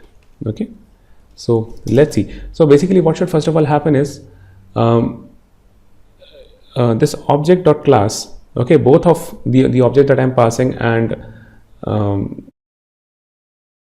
the object which I'm trying to compare, both should be of the class circle. Basically both should be having a same class. Okay, so I'll say that if this dot get class is equal to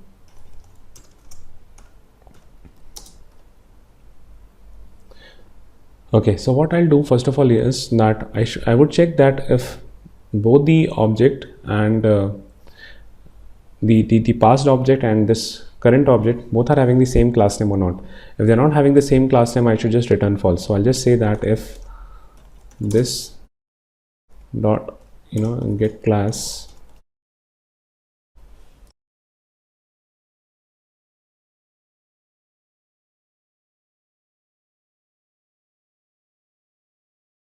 is equal to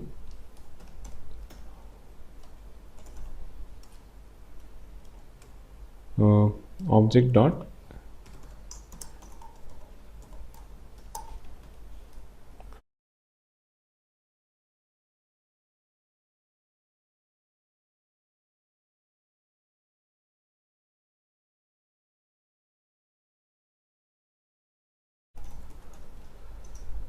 now next thing is, if assuming I'll come here, else if this dot get say this dot radius is not equal to object dot radius, then return false. Okay, else return true.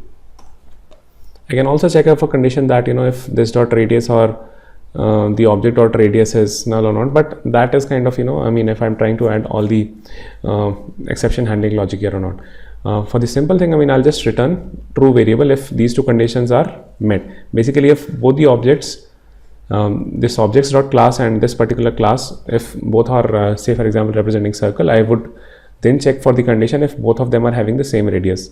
If everything else is met here, I'll return true. So now I'll write the same example which I had written here. Instead of doing that, now I would just check that I'll call the equals method here.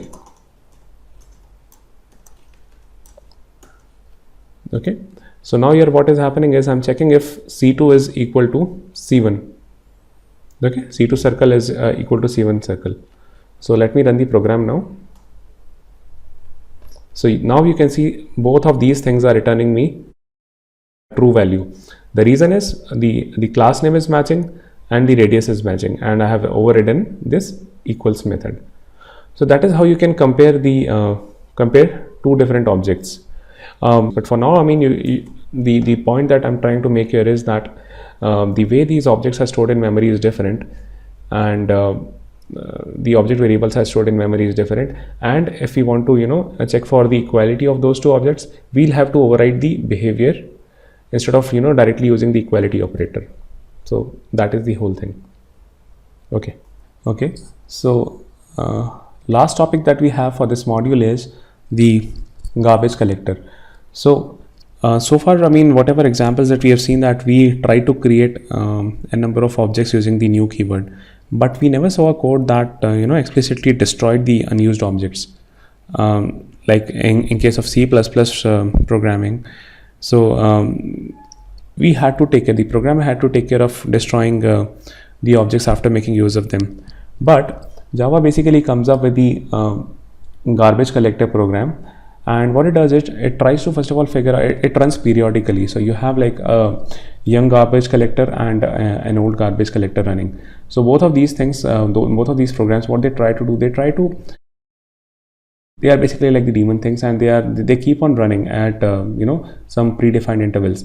So they check that if the object references in the heap, now if they are not referred by any stack variable, okay, any available stack variable, that means they cannot be used in future. That means these should ideally be restored, and they should be done away with. So that is how the garbage collector program runs. It checks in the heap memory, sees what all are not referenced by any of the variables, any of the stack variables, and it cleans that piece of code.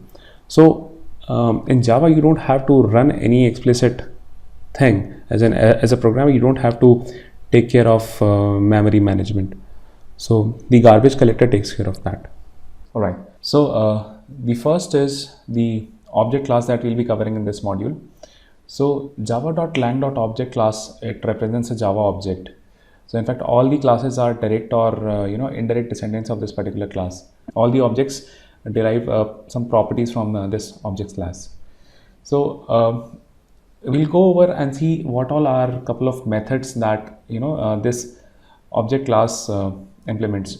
So some of the methods are like, the examples are like a clone method that creates and returns a copy of the object. So a class needs to implement this method to support the object cloning. Next is like the equals method that we discussed in our last module. So any class that that needs to support the equality for basically the checking of equality for all the objects, that needs to implement this method. Then we'll see what is the finalize method. So finalize method basically gets called when the garbage collector is run. So it tries to see if the object is supposed to be cleared off by this program. So this method would be called before clearing off. So let us see that in the code how these methods could be implemented. Right, now let us quickly create a class for this particular demo. Let's say that it's object demo class. Okay, so for this object demo class, let us create two fields like integer value. Let's assign some value 10 to it. Let's have a string field also, like say for example the name we'll give as info. We'll assign some variable like hello to it. Okay, now let me write a main method for starting this program.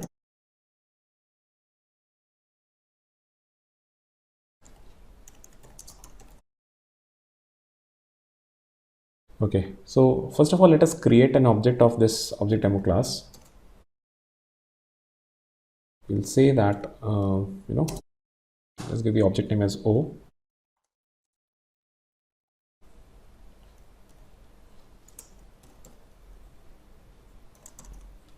Right, so this is how we have created this object. Let us print the value of this object. Let us say that, and we'll print o dot val, and we'll append o dot info to it. Okay, this is a very basic class that we have written, and let us just run this program once. So you can see that this object, the O that we created, the values now it's giving as 10 and hello. Right, now let us see the equals method that it needs to implement. So let's quickly create that method as well. So it needs to return a boolean variable. Okay, and it would expect an object of class object demo. So let's say object demo, say object. Okay, so what we'll write a very basic method here. We won't be comparing the instance of type or the class of these two variables. We'll just say that if both the values are kind of equal, that is if o dot val is equal to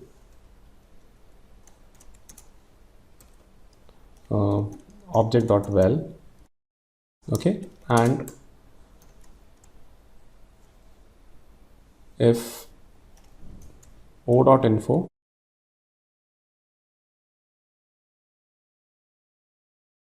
is equal to object dot info. So here, I mean, instead of putting O, let us post this dot info. Okay, now, okay, so in this method what we'll check is if in case the object's value and this corresponding object's value both are equal and the info of these two objects are equal, we'll return a true value. Okay, else we'll just return false. Okay, so this is how we have implemented this equals method. Now let us create another object of this object demo class. Let us say that this object is O2. Okay, and we'll print if what is the value of the comparison of O and O2. So O and O2's comparison. Okay, so this is what we'll do. We'll just we'll do one thing. We'll just comment out this method once, and we'll see, I mean, what this dot equals method, that is kind of this object derives from the object class returns. So if we say O dot equals O2 and run this program, so we'll see that O and O2's comparison is returning false because we haven't implemented this equals method as of now. So now let us run the same thing. Let's uncomment this piece and now run. So now you can see that O dot equals is returning us true, which is what we expected after overriding this behavior.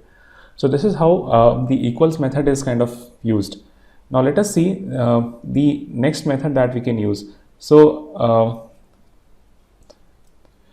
for using the next method, that is the clone method, we need to implement an interface clonable. Again, I'll be dwelling upon what is an interface and what could be clonable. But for now, you can just assume that any object that needs to use this clone method has to implement the clonable interface. So we'll just say clonable. Okay, so now we have written that this object demo class implements the clonable interface. Now let us try and see how this clone method works. So we'll try to use whatever is the existing implementation of the clone method of object class.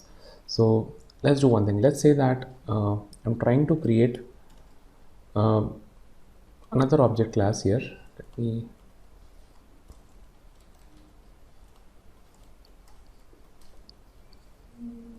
okay, I'm trying to create another object demo class O3. Okay, and I'll say that it is O dot clone. Okay, I'll typecast it to the object demo class.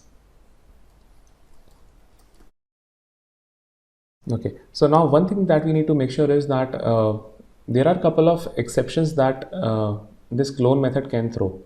So as you can see, if I hover over this, it says that there are a couple of unreported exceptions like clone not supported exception that must be caught or declared to be thrown. For now, what you can do is you can just put up a try block. Okay, put this object demo declaration of clone method inside this try block and add a catch exception to it, catch block here. We won't do anything inside this block. Okay, now so in this particular case, we have seen that we created another instance of object demo O3 using the clone interface. Now let us see that what this would print when we try to compare its value with object O. So we'll say that O and O3's comparison would result in this.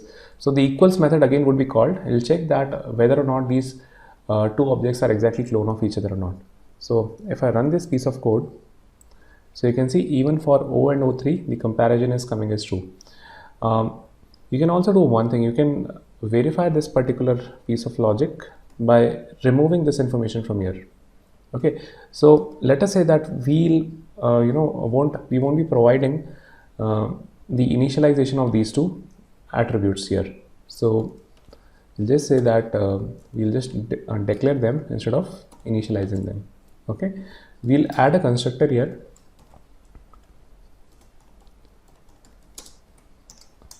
Okay, and we'll say that it expects an integer value and string info variable for initializing. Okay, and we'll say that this dot val is equals to val and this dot info is equals to info. Now having done that, what we are seeing here, we are seeing a couple of warnings here, because it is expecting us to provide these two values here inside the object demo class.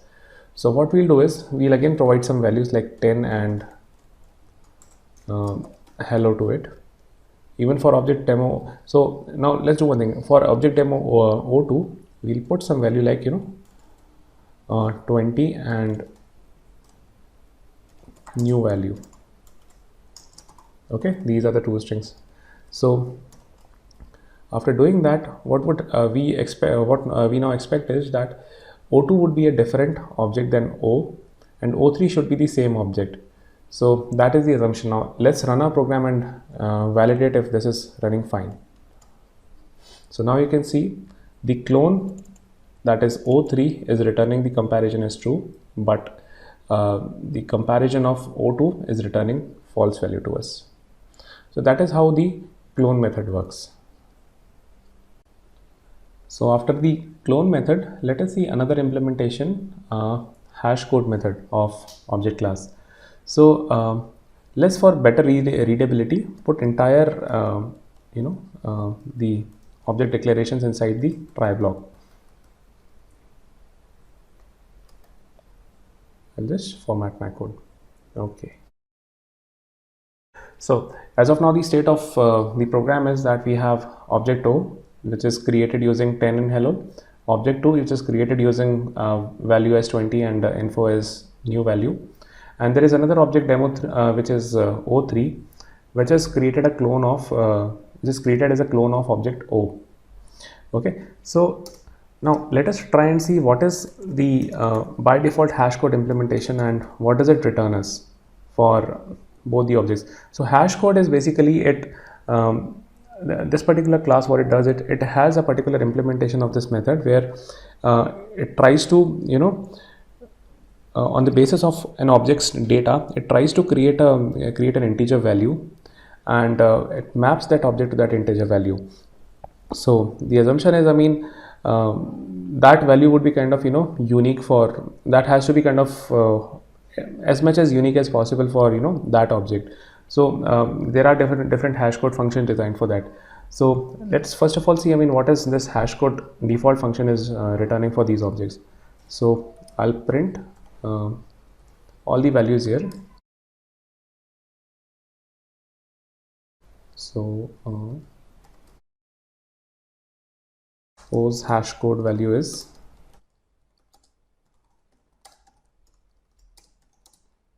we'll just return value of O dot hash code. Okay, so just copy these lines and print all the other values. So O2's and O3's hash code values would be respectively O2 and O3. So like clone method, as of now I haven't implemented my own hash code method. What I'm doing is I'm just trying to print whatever values I'm getting out of this. So you can see the O's hash code method is returning me some a random variable, random integer, like some 1 into 10 raised to power approximately 8, something like that. And again O2 and O3, these values are differing. Now the point is that I created O3 as clone of O. So what I would basically need is, ideally these two hash code values must be matching for me, because these two are the same object, right? So, but the default implementation is not providing me that facility. So what I'll do is I'll override this behavior. Okay, so I'll implement my own behavior for this hash code method. So let us say that I'm creating this method now. So it would be like public int and hash code. Okay, it doesn't expect any expects any arguments. So I'll say that I'll first of all declare a variable like integer code is equal. So I'll create it with the default value of 1. Then I'll say that code is equals to code into let's say some random number 11 plus whatever is the value. Okay, so I'll say that value, then I'll say that code again is equal to code into, again let's pick some prime number like 13 plus I'll say that info. I'll now use the default value of these strings hash code method. So I'll just say that info dot hash code, and at the end I'll return code. Okay, so now let us run our program and see then what is the value that we are expecting for O and O3. Okay, so now we'll just run the program and see what is the value that we are getting now. Okay, so you can see that O's hash code value is coming as 696,099,23. For O2 the value is somewhat different, that is what we were expecting, but for O3 now if you can see the value is same as what is implemented for O, that is 696,099,23. So that is the way you can achieve this particular behavior. You can implement your own hash code method, and those values would be returning back to you. So this is as far as the hash code method goes. Now let us see how do we implement the finalize method. So finalize is one of the methods in which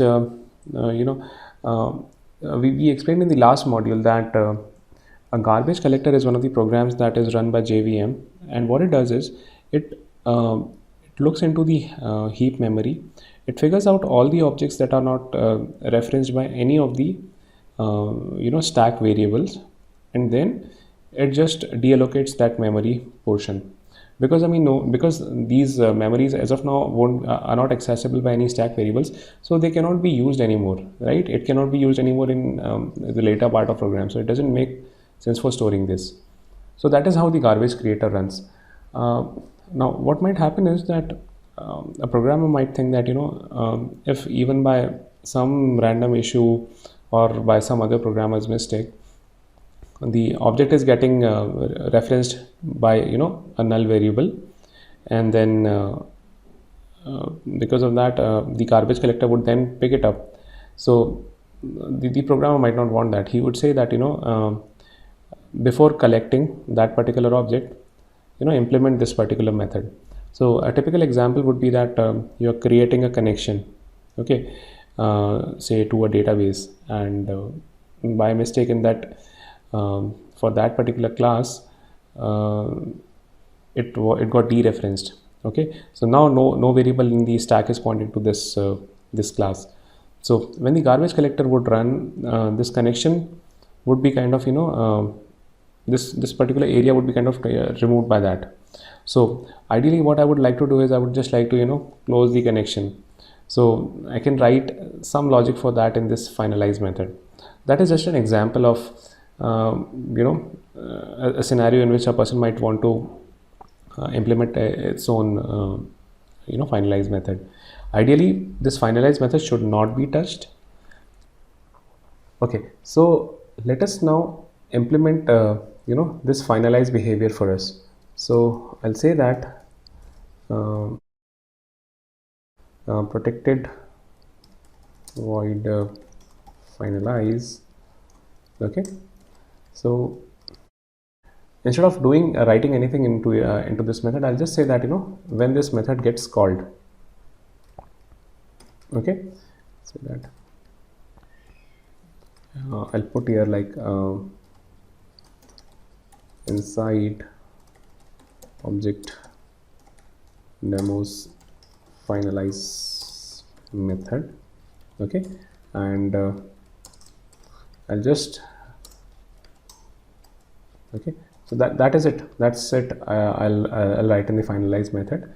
Now the idea is we would want this method to be called. I mean, for the sake of demo, we would want this method to be called now somehow. Okay, so how this could be done is I'll run the garbage collector program, okay, from the system class. Before doing that, what I'll do is I'll make this O variable. I'll make that as null.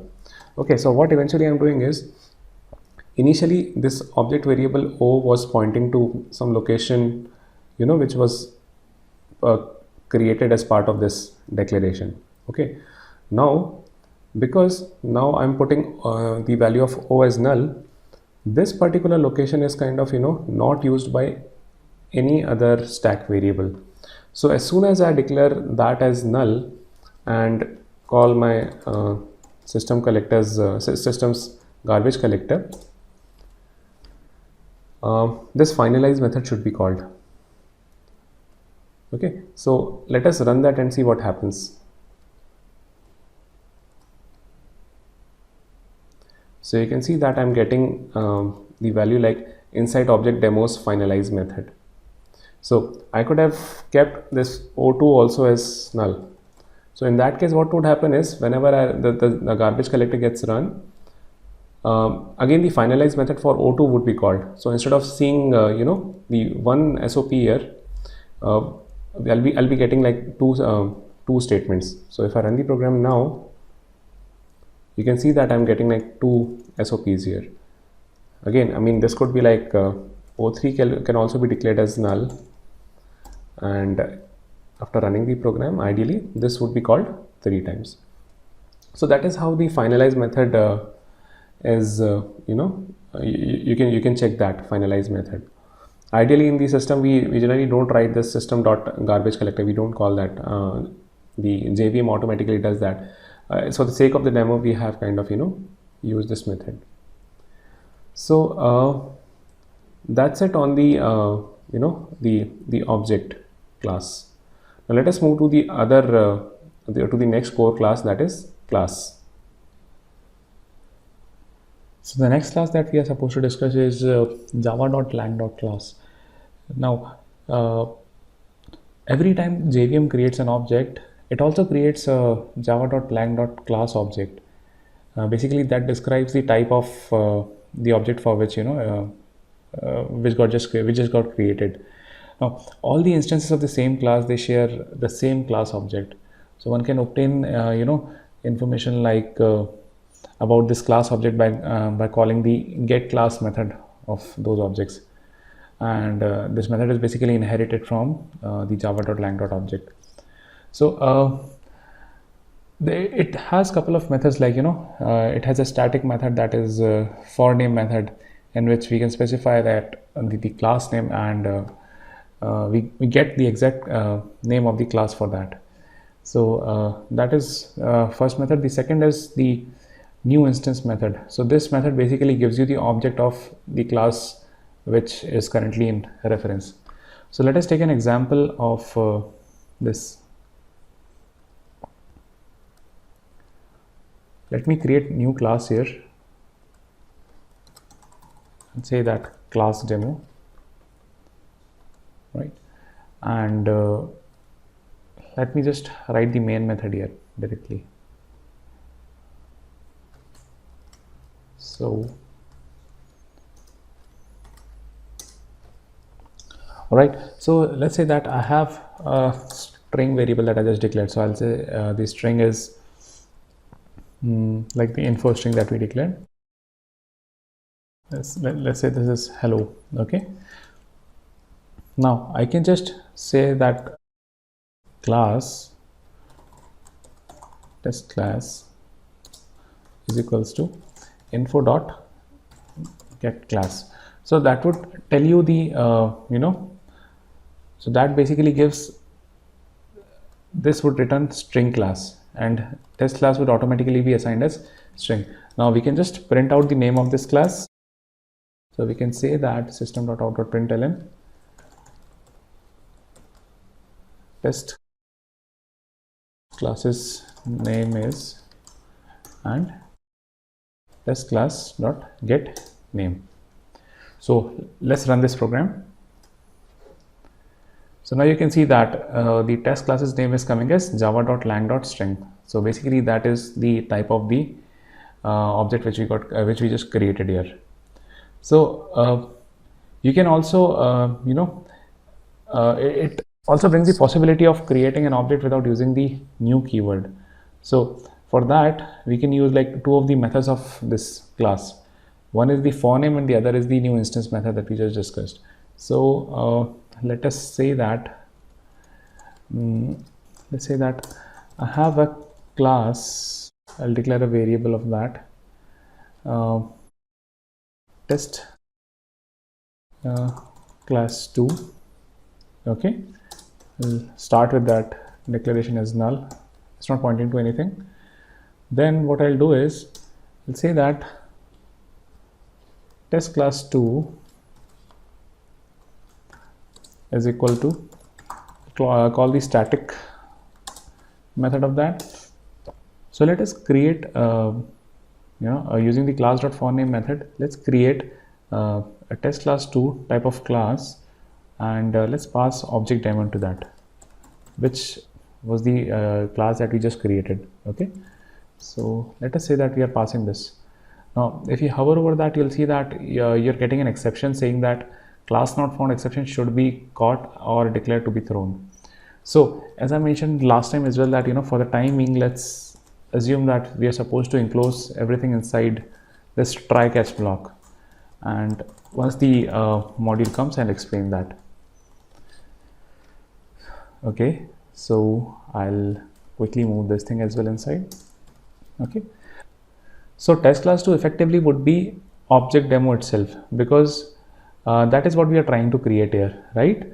So if I just say that test class 2 dot get name, I should be expecting object demo. So if I run this particular piece of code, you can see I'm getting an output object demo. So that is how we are kind of getting the class name. Now what would happen is, if say for example I would want to create an instance of whatever class I just got. So the way forward for doing that would be that I'll say object demo obj1 equals to this test class 2 dot new instance. Okay, so you can see that without using this new keyword, I'll be able to create that object. I'll have to typecast that, of course. So I'm typecasting it here. Okay, so that is the way I'm creating a new instance of this object. And if I'll say that print the values of this object that I just created,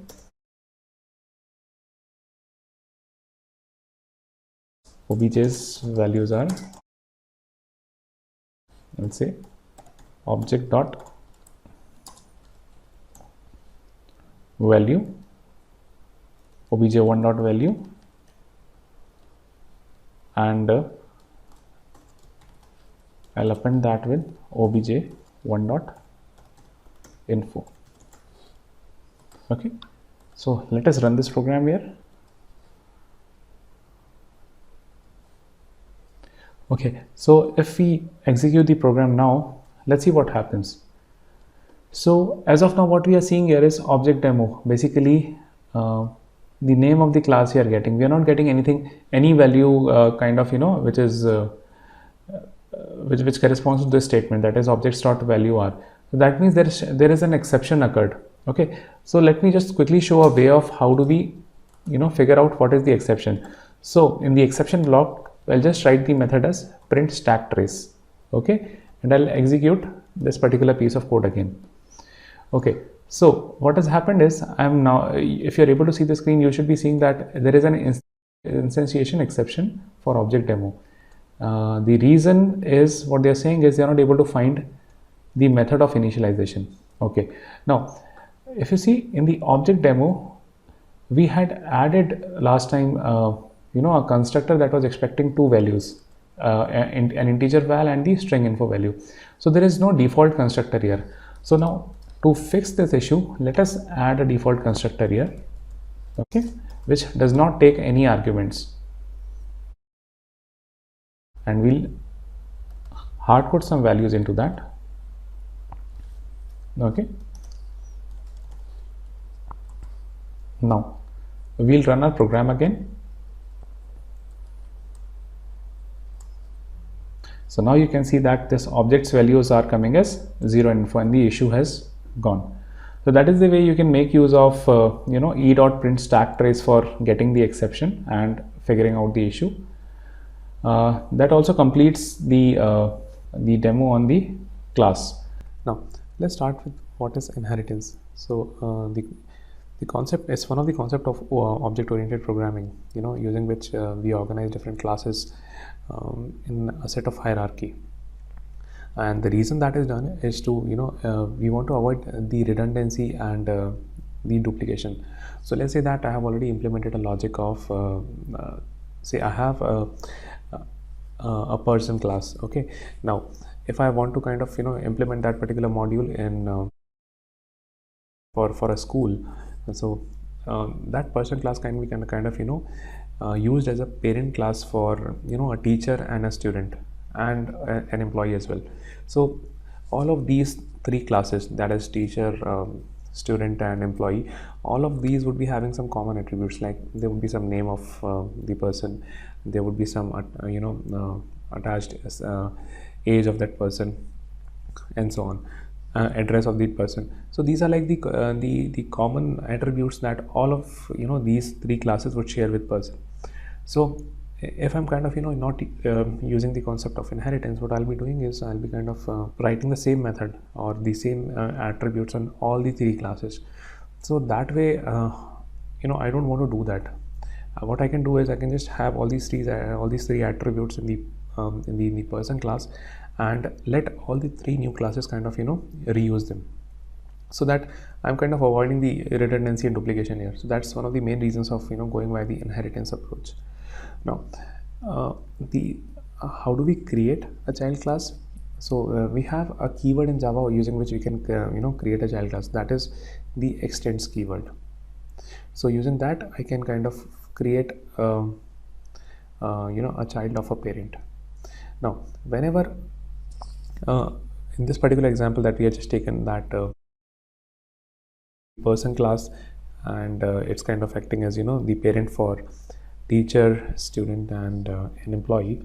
So the parent class, that is the person here, would be known as a superclass. Okay, and all the three classes, that is teacher, employee, and student, those would be known as subclasses. Okay, and the concept of subclass and superclass is always relative. Okay, now a teacher is a subclass of class person. Okay, person would be could again be a subclass of say a class mammal. So it's always relative, the concept of superclass and subclass. So we need to make sure that whenever we are using these words like superclass and subclass, we need to always set the clear context, that this is a superclass of what child class. So these are always relative. Okay, now all these objects that we have in Java, all of them kind of come from object class. Object class could be kind of considered as a root of all the whatever objects that we create in Java. Okay, so that is one thing that we need to keep in mind. Second thing in Java is that it does not allow the multiple inheritance. So the idea is that a child can only be extended from a single parent. So that is something that we need to keep in mind here. So it cannot be the case that like in C++, a child can kind of gather the attributes or kind of inherit the behavior of n number of parent classes. So in Java we have that the concept is only single inheritance is allowed in Java. A subclass can only extend a single parent class. So that is something that we need to keep in mind. Now having kind of gone through all this, there is another concept that we need to keep in mind here regarding the inheritance, is that whenever we create objects in Java, there is a sort of relationship between those objects, right? So let's take an example. So let's say that you have a car class. Okay, so you have created a class for car. Now that car would be kind of composed of say engines. It would be composed of tires, the metal chassis and all. So if you would be creating objects for all different these components, eventually what you get is that car is kind of made up of those objects. Okay, so that is one thing. So that is known as a composite relationship. That is, car has all those objects. Okay, but in case of the inheritance, what we try to do, we try to create is a relationship. So let's kind of extend from whatever we had discussed. So we said that person superclass, a person would be like acting as a superclass for a teacher. Okay, now so by saying that, what we are saying that the teacher is a person.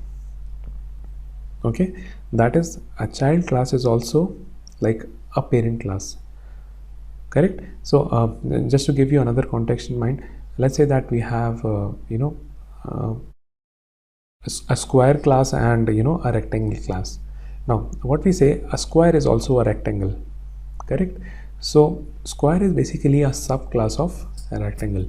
So you see that it has kind of established is a relationship between these two classes. So that is another point that we need to keep in mind, that inheritance always creates like is a relationship between two objects. Now let's go and quickly see the code of how do we go about creating the subclasses Okay, so for the sake of this particular demo, what I'm doing here is I'm creating a new file, that is inheritance demo. Now what I'll be using this class is for I'll create three classes. One is a shape class, the other two would be like the subclasses of shape, that is I'll start with a circle and then a triangle. Then I'll use those three classes in the inheritance demo class for showing the demo. So let us quickly create the shape class here. So let's say the class name is shape. We'll give some attributes to the shape class, that is let's say that string the color of the shape. We'll say we'll also provide a boolean variable, okay, that is filled. So that tells us that this shape is filled with this string color or not. Okay, so that is these are two attributes that we are providing. Let us also provide with the methods for accessing these two variables. So I'll say that public string get color, and I'll return this dot color. So again, just to make clear, this would be used for is kind of acting as a keyword for any object of this shape class object. Okay, now we'll also provide a setter method here.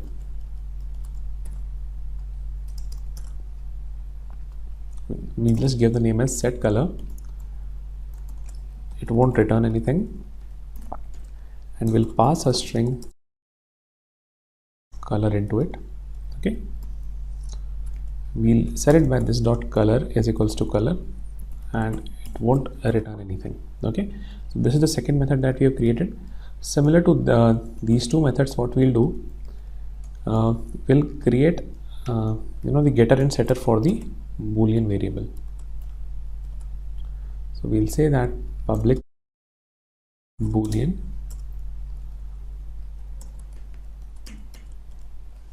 we'll just say that is filled.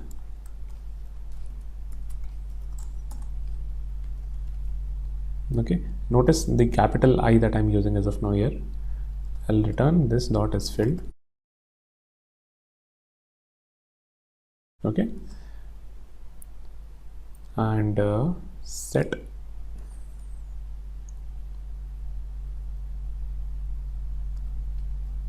so let me just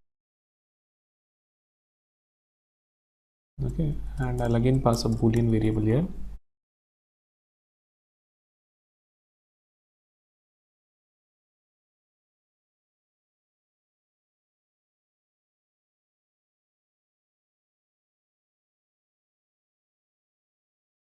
Okay, so that's how I've created the class shape here.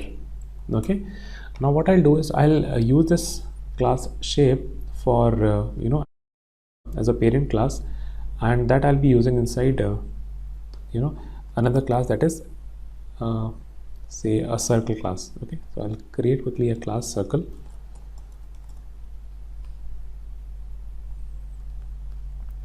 Now I want to use this class shape as the parent of circle. So for doing that, what I need to do is I'll just say extends and shape. Okay, so that is a way of creating a subclass of shape. Now what extra things I need to do here is I need to let's say that a circle has a radius here, right? So a circle along with a shape or is filled attribute will also have a radius. So that is one attribute that we have added. We'll add an extra method here that gives us the area. So I'll say that public get area. Okay, so this would return us, and we'll return a double value from. Okay, so we'll say that return 2 into pi into radius into radius. Okay, we'll declare a pi constant here. So we'll say that So we'll create a final variable pi here. So we'll say that final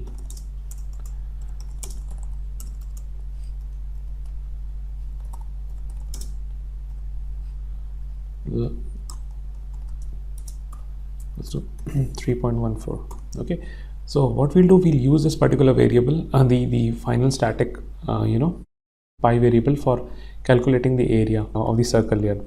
Along with that, let us also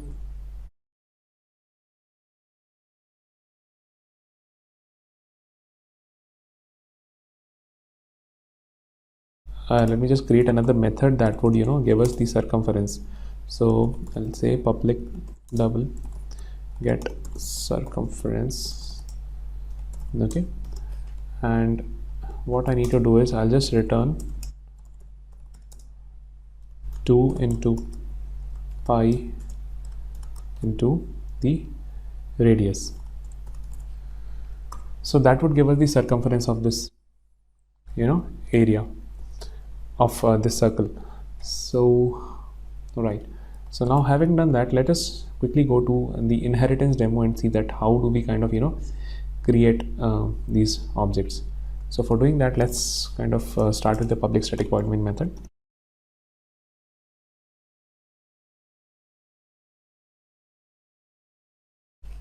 Right, okay, so let me create an object first of all of shape. So I'll say shape s1 is equals to new shape. Okay, I'll set s1 dot set color. I'll just say red color. Okay, and I'll say s1 dot is filled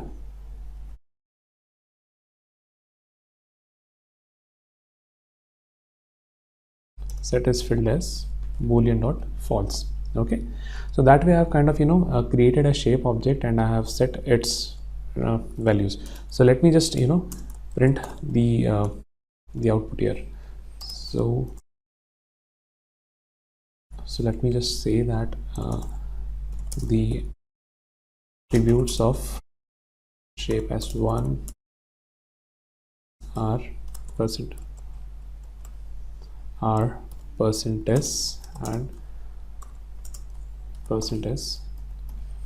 Okay, and let me just pass the variables here. Let me say that s1 dot get color and s1 dot is filled, and let us run this thing and see what it returns. So you can see that all the values like the attributes, that is red and false, are kind of getting returned with the statement.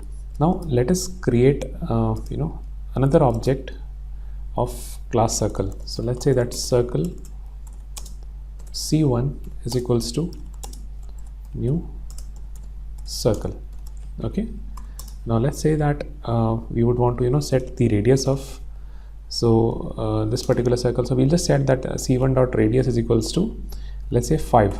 Okay, now we haven't kind of declared the setter method for radius, so we can just directly declare it using the attribute here, because it's kind of set as default, so it's accessible inside the same package.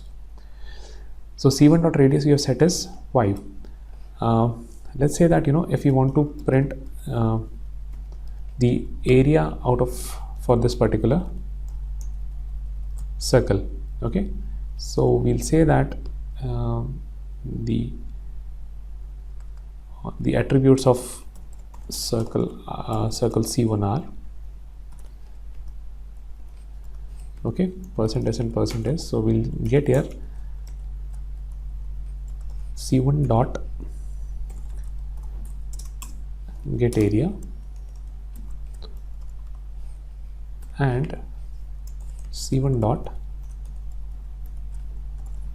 get circumference. So that would give us all the information for this particular circle. So now you can see that the area of the circle and the circumference is returned to us. one interesting thing that we can also see from the inheritance point of view is it will also give us the color as well as is filled attribute. Now because class circle is extending the shape, I can directly access its methods. So I can just say and %s is the color and %s is the is filled attribute. So along with the area, I can also access here, say c1 dot get color and c1 dot is filled. Okay, so that would give us the other so that's how I'm kind of accessing these two attributes of the shape class. So let me run the program. Now you can see that the attribute what we have specified, the color and the boolean variable, because they haven't been initialized. Notice that these are the boolean here is an object, it's not the primitive data type. So these are the objects, so that is the and since these have not been initialized, we are getting value null in that. Now let us see what happens in case we initialize the values here. So let us go to class shape and let us initialize these with the say color as blue and is filled as true. Okay, so let us run the program again. Okay, now what we are expecting here is that we should be seeing blue and true here. Okay, for circle C1. So if I'm running the program again, you can see that the color now is coming as blue and the is filled attribute is coming as true. So that is how we are inheriting the methods of class shape. Okay, so the next topic that we need to discuss is the accessibility. Okay, so if you remember sometime back we had discussed that there are different type of access modifiers we have in Java. So these are like public, private, protected and default. Okay, so these access modifiers kind of control that a particular member variable is kind of accessible outside the class or not. So using these access modifiers we control the behavior. Now what happens in case you're trying to access the member variables from a subclass? So how does the access modifier kind of control the behavior? So now within a package, if you're trying to create a subclass and try to access the parent class's member variables, you would only be able to do that for the non-private members. Say for example, we kind of discussed the class shape and triangle some time back. So had the class shape been having some private member variables, so the class circle might not be will not be able to access those variables. Okay, so that is what happens when you're trying to access the parent class's members within a package from a subclass. Now what happens outside the package? So till now what we discussed, I mean we were never kind of getting into the context of a package here. Now what happens in case a parent class is coming from a different package and a child class comes from a different package? Okay, so in that scenario, a subclass can only access the public and the protected member variables. Okay, it cannot access the private and default. If you remember, default is kind of a package level privilege.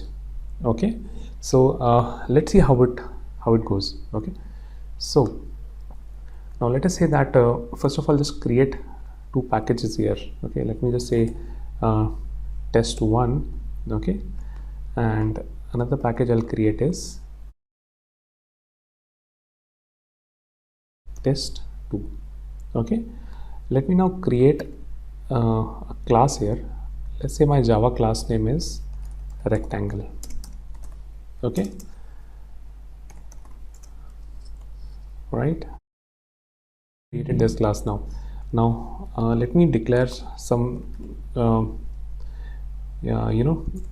methods here. So let's say that my class rectangle, on the basis of its length and width, it would give me the area. Okay, so let's say that the method area is, first of all, just declare that as a private method. Okay, so private, let's say that integer only will be getting out of this get area. Okay, this would just return us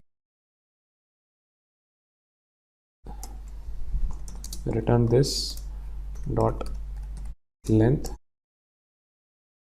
into this dot width.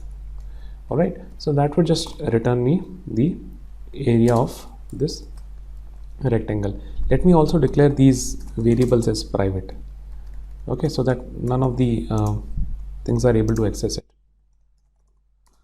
So that is how we can kind of, and that's how we have declared a class rectangle. Now let us in package test1, that is the most important thing as of now to consider.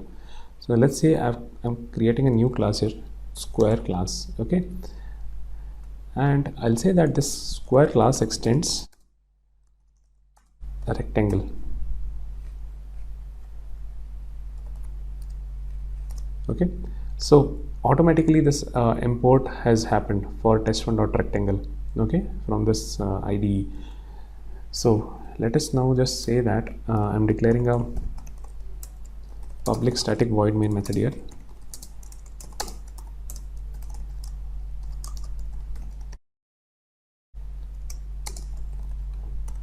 Okay, now let me create a square variable, square s is equals to new square. Okay, now let me just try to print the values here. So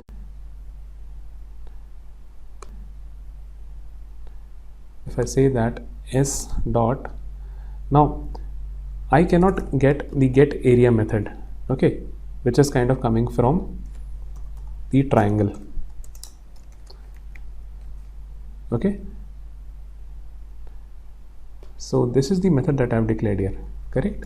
Now I cannot get a hold of this particular method from s.getArea.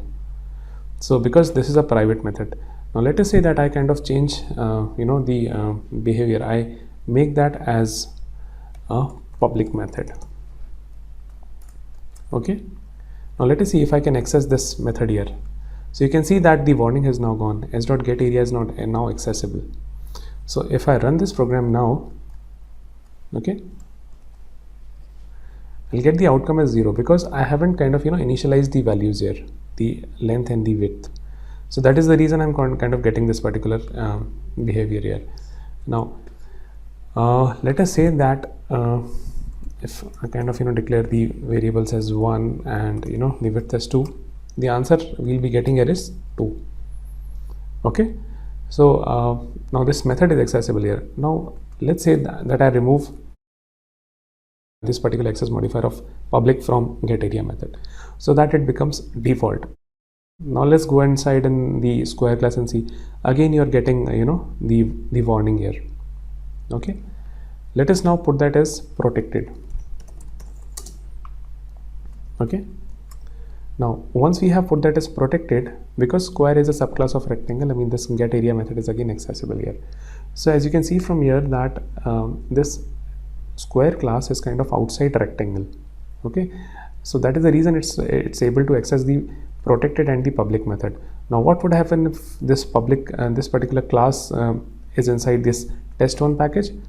So you would be able to access the default methods as well. So let's say that I'm again creating a square class and I'm creating inside test1 package. Okay, let us use everything same, whatever we have used inside here.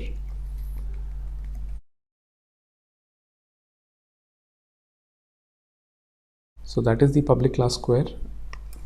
Okay, now everything is same here. What I'm doing here now is that I'm using the square class inside the same package as rectangle. So even if I now remove this access modifier and change it to like default, this getArea method is kind of accessible inside the square class, which is inside the same package. But inside this square class, that is inside package test2, this method is not accessible. So that is how the access modifiers are kind of controlling the behavior for subclasses.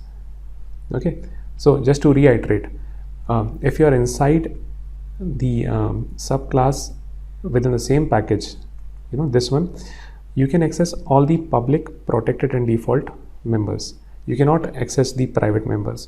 But if you are in a subclass which is in a different package, you can only access the public and protected members.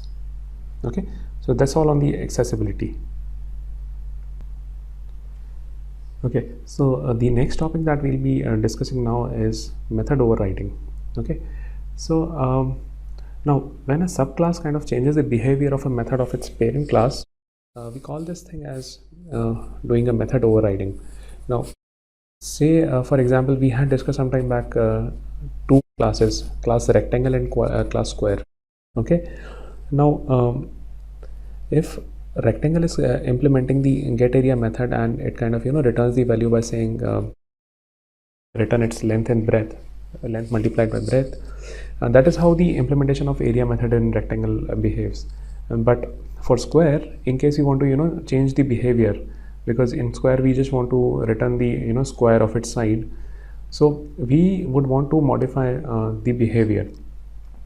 Okay, so that is known as like method overriding. Let's take another example. So let's say that say for example that you have different writing tools, like say for example you have a pencil, okay, you have a pen. So these are like two different objects, right? Now both of these are kind of coming from some parent object, let's say a writing tool. So a writing tool kind of implements implements a method that is write. Okay, now the behavior that the pencil would want to implement in its class write might be different, right? So that is the reason the concept of method overriding it's very important. Okay, so basically it gives the flexibility and independence to the subclass for implementing the behavior in its own manner. Okay, it kind of is getting what it needs to implement from its parent class, but how it implements, that is entirely dependent on the same class. So that is the concept of method overriding. Now a couple of things that we need to keep in mind is that if the method signature is same, that is same in the parent class as well as subclass, then only we call that as method overriding. In case the method signature changes, like say for example, if the number of arguments or the type of arguments change in both the parent and the subclass, that is not known as method overriding. That actually if you remember is known as method overloading. Okay, so method overloading is a concept in which you modify the number of arguments or the type of arguments, or even the placement of the arguments for calling method with the same name from different contexts. That is method overloading. But in case of overriding, one thing that needs to be made sure is the signature has to be same. Okay, the other important point that we need to keep in mind is that in case we want the subclass not to override parents behavior. Okay, so there could be a couple of cases for that. So let's say that we have an account parent class. Okay, so it has two subclasses. One is the savings bank account, the other is current bank account. Now if the account class wants to implement a method known as withdraw, okay, in this method it does not want any of the child classes to modify its behavior. Okay, so what it can do, it can add a word final to the method. So when it does that, the method will not be allowed to be overridden in the subclasses. So let us go and see the code examples of how do we do the method overriding and how can we prevent it. Okay, so right, so let us use the same classes that we created for the previous demo, that is rectangle and square. Okay, now you can see that we have in the class rectangle we declared two variables, length and width, both are private variables, and there is a method that is public final int get area. Okay, so basically that returns the length and width, the product of length and width of this object. Okay, so let us go into the square.java. Now let us first of all declare a variable like say integer side. Okay, and let us override the method area. So let's say that public int get area. Okay, so ideally what is happening now is, what we are doing is we are kind of overriding the get area method. Here we are returning the product of length into width. Now in our method what we would want to do is, we would want to just return the product of the side, okay, of the square. Okay, so that is known as, this particular thing is known as method overriding. Okay, so now what happens is, if we run this particular program, let's say we have kind of in the main method we have created a square object, and we are trying to get the area. Before doing that, let's kind of set the side of the area as 4. Okay, now if we'll just run the program now, we'll get s.get area is kind of returning us 4. Okay, now assume that we hadn't overridden the method, so let's comment it out first of all. So if now we are trying to run this particular method, what we'll do, it'll kind of get the values from the get area method of rectangle. So ideally what we should be expecting is, we should be getting answer as 2. So you see, if the method is not overridden here, we are getting the get area method is getting executed from the parent class. In case we have overridden the method, okay, this get area method gets used, okay, which is of the same class. So if I run this program now again, you see you are getting the values as 16. That is the concept of method overriding. Okay, so now let's say that we kind of introduce another method here, the same name. We say that public int get area, and we provide some value that it expects, let's say an integer variable, and what we are returning is this dot side multiply this integer. Let's say that it's like some implementation that we are doing. Now this get area method, we don't say that it is overridden. Okay, this is the method overloading of this get area method inside the same class. So if we call this method with area with size integer 6, and if we run the program, you see what we get is 6 into 4, 24. The value of side we have declared is 4. We're passing 6 here, so we get the output as 24. So this is the method which is getting called method overriding. This is method overloading, just to make the concept clear. Okay, now we also discussed as to how do we stop parent class methods implementation being overridden in the child class. So for doing that, what we need to do, we need to make this method as final. Okay, so once we make this get area method as final, you can see automatically this thing is getting flagged.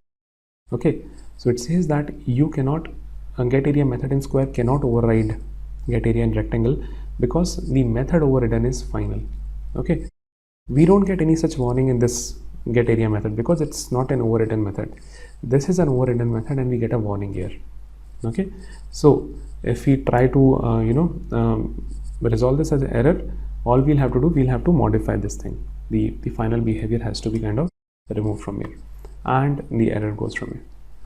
Okay, so this is as far as the concept of method overriding goes. Okay, now coming to the next slide, here we'll be discussing how do we call a superclass's constructor and some of the hidden members. Okay, so far we have got an understanding of what is the method overriding, how it happens, how do you kind of modify the method behavior in the subclass. Okay, so we have also got an understanding of what all is basically a constructor in the next in the last module. So the thing is that whenever we try to create an object using the new keyword, okay, the first thing that the JVM does is it calls the the constructor of that particular class. Okay, so constructor is nothing but kind of the initializer of that class's the variables and all. So that is how the JVM does. Now assume that I'm trying now to create a subclass, okay, and what happens is whenever I'll be creating a subclass, what JVM would also do is it will also call the parents constructor, okay, because a subclass is kind of a child of a parent, right? So in its existence, it should also find the attributes or the methods of the parent. So it is only logical that the JVM calls the constructor of the superclass. Okay, so we'll see. I mean, how that happens in a while in the code. If in case the child class wants to specifically calls for the constructor of the parent class, it needs to use a keyword that is super. Okay. Similarly, this super keyword is also used for calling the other member variables of the parent. Like so, say for example, you have a class that is shape class that we had discussed some while back. Now that might have a method that is area. This area method can be overridden by any of the subclasses like triangle or rectangle. So each would have its own implementation of the area method. Now what would happen if a child wants to call this area method, right? Always the area method which is getting called would be of the same class, that is of the child class. What if it wants to call the method of the parent? So he can use the keyword super for calling that particular method. So let us now see in the code how that process is implemented. Okay, so in the code, I mean, we'll again go with the rectangle and the square example. Okay, so first of all, we'll see that whenever an object gets instantiated, the constructor of the parent is called. So let us first of all create a constructor for rectangle here. So here what I'm doing is I'm creating one of the constructors for class rectangle. So say public rectangle. Okay, this is the default constructor that I'm creating. Okay, let me just write a statement here. Okay, I'll say that. Okay, so here I'm saying that I'm coming inside the rectangles constructor. Okay, now in the square.java, okay, now what I'm doing is I'm trying to create a variable of square. Okay, and I'm just trying to let me just delete this line. So that is one thing that we would want to do is when an instance of square is getting generated, okay, the call would first of all go to the constructor of the parent, that is rectangle. So let's see how this program runs now. So you're seeing that I'm directly going inside the rectangles constructor here. Okay, again, if I have a constructor for square as well. Okay, so let us add a constructor for square and add a value here. Say that in constructor for square. Okay, now let us see what happens. So the idea is basically whenever this constructor would be called, first the call would go to the constructor of a rectangle. So let us run this program now. So you can see that first of all the call is going to the parents constructor, that is public rectangle. Okay, so basically what happens is whenever we try to compile the program, automatically this gets called. So what is this? This particular thing is that we are calling the parents constructor. Super is always the immediate parent of a subclass. So in this case, it would be the class rectangle. Okay, so what by doing super, we are calling the constructor of rectangle. Okay, so implicitly compiler is doing this thing for us. Even if we run the program again, the output would be similar here. So you can see there is no change in the the output here, because automatically whatever the compiler was doing, now we are kind of adding that. So this is how the thing works. Now let's say that you don't have any default constructor. Let's say that you're saying that int L and int breadth. So these things are required for my rectangle. Okay, so now you can see automatically the square class that we have, that is giving an issue. Okay, even if you remove this particular thing, even if you remove the call to the super, it's giving an issue there. The reason is that the class rectangle, which is the parent of the square class, it's not having any default implementation. Okay, that is another way of seeing that how compiler would add a super method automatically. We have not added that method, but still the error is coming because it would place a call of super inside the square class, which is not available here. So in case we have we are planning to override the constructor of a particular class, we would always be asked to come up with an implementation of another default constructor, that is public rectangle. So we can have a single public constructor. We'll just get a public constructor here and put these values here. Okay, we'll say coming in rectangle constructor with values %s format, use a format API. Okay, we'll pass L and B to it. Okay, so now you can see after creating the default constructor, all the errors in the square class have gone.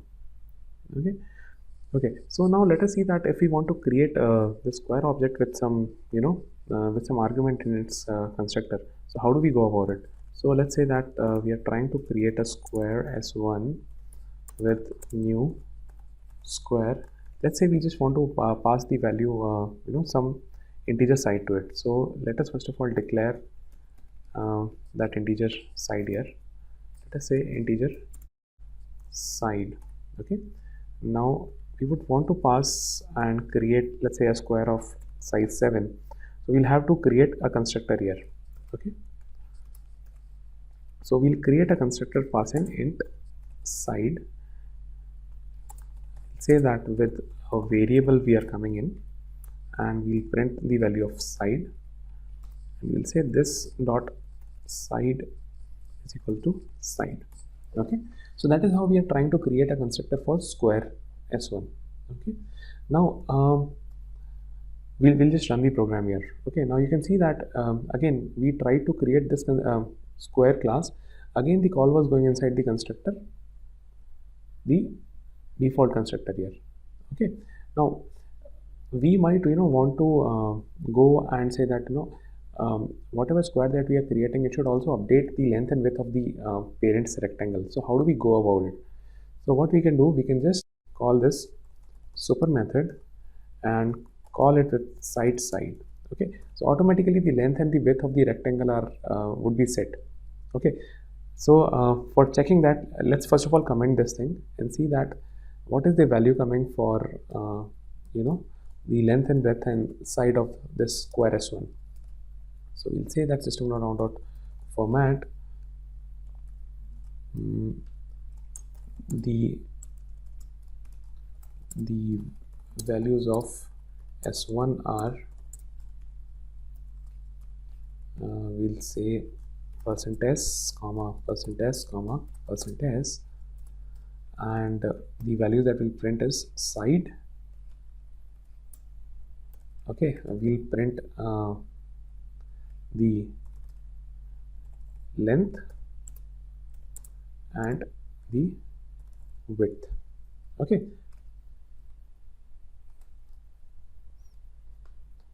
so the error is coming because we haven't selected the object. We'll say s1 dot side, s1 dot length, and s1 dot width. All right, so now just look here that we haven't called the constructor for the parent rectangle here. So now what would happen? Okay, so the output here that you're seeing is the values of s1 dot side, that is coming properly, that is coming as 7. The value of length and the value of width, that is coming as 1 and 2. So that is because we have declared the values in the rectangle class, the default value is 1 and 2. Okay, so let's see here. So you can see that we have defaulted the values with 1 and 2. So in case you're not providing you're not calling the super method for setting the length and the width of the rectangle class as well, you'll see the default values coming in. Okay, so now let us kind of uncomment this code and call the super method with those two variables getting set and assigned to the length and width. So let's run the program again.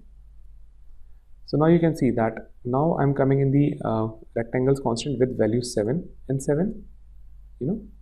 So that is this rectangle method coming in rectangles constant with values 7 and 7, and the values now that you're seeing in this particular line are coming as 7, 7 and 7. Okay, so using this super keyword, this particular super keyword, you're calling the constructor with the appropriate values. So let's say that I'll print a statement here saying system.out.println inside rectangles area method. Okay, and if I override the behavior inside the square subclass of the area method, okay, which is, I think we'll multiply the side and return. So this is the area method that we are overriding inside. Let's say that we are inside squares area method, and we'll just return this dot side into this dot side. Okay, so now if I would print a statement here saying that the value of s1 area is %s, and I'll call the method of s1 dot get area. Okay, and if we run the program now, so what you can see, the value that is coming is 49, and we are seeing that I'm getting inside the squares area method. Now if I somehow want to get a feel of what happens inside the rectangles area method, so what I can do is I can just call the super method. Okay, so I can just say that super dot, or maybe I'll just say that return super dot get area. So instead of calling this thing, I'll just say return super dot get area. So that would automatically call the method of the rectangle here. So now if we run the program, so you can see you are getting inside the value of rectangle, and you have already set the values of the side appropriately in the rectangle. So the product of length and width again is coming as 49, which is the correct value. So you can see that is the power of using the keyword super. Okay, so that's all on the super keyword. Now let's move to the next slide. Alright, so after having the discussion on the super keyword, let's focus on what is typecasting. So if you remember, while discussing the primitive data types, we verified that an integer could be typecasted to a float, or vice versa, with some loss of precision. So at that time we only discussed about the primitive data types. Now how does typecasting work in case of superclass and a subclass? So we can always assign an object to a superclass variable, and that is known as upcasting. Okay, so let's take it for an example that you have a class parent and its subclass child. Okay, so you can always create a parent type of reference variable and point it to a class object in the heap. Okay, so that is always permissible. That is known as upcasting. Okay, and you can always assign an object which is referred by the superclass variable to a subclass variable. That is known as downcasting. So the example that we have taken is like, again, you create a parent type of variable, you assign it to its subclass, that is new child. Now you again create a child type of reference variable, so you can only assign it to, you can only typecast it to a child object if it is pointing to the subclass. Okay, but again you'll have to typecast explicitly by adding child in brackets before the parent. So let us take an example of what we have just discussed. Okay, so some time back we discussed about the rectangle and the square parent and child objects. So let us see if we can create those typecasting objects here. So let's say that I'm kind of starting with the example of upcasting. So I'll say that a rectangle, I'll say parent object. Okay, it'll be kind of clear. So I can just say that new square. Okay, so by doing that, what I'm by doing this particular assignment, what I'm saying is I'm creating a square object that is a child or a subclass object in the heap, and I'm referencing to this particular subclass object using parent class's reference variable, which is rectangle's reference variable. Okay, so now that is a permissible thing. Now I can just call some of its methods, like say for example I can say that or let me do one thing, let me start it with some constructed integer radius. Let's say that the radius that I'm pointing is 6. So I can say that system.out.format, okay, the value of parents area is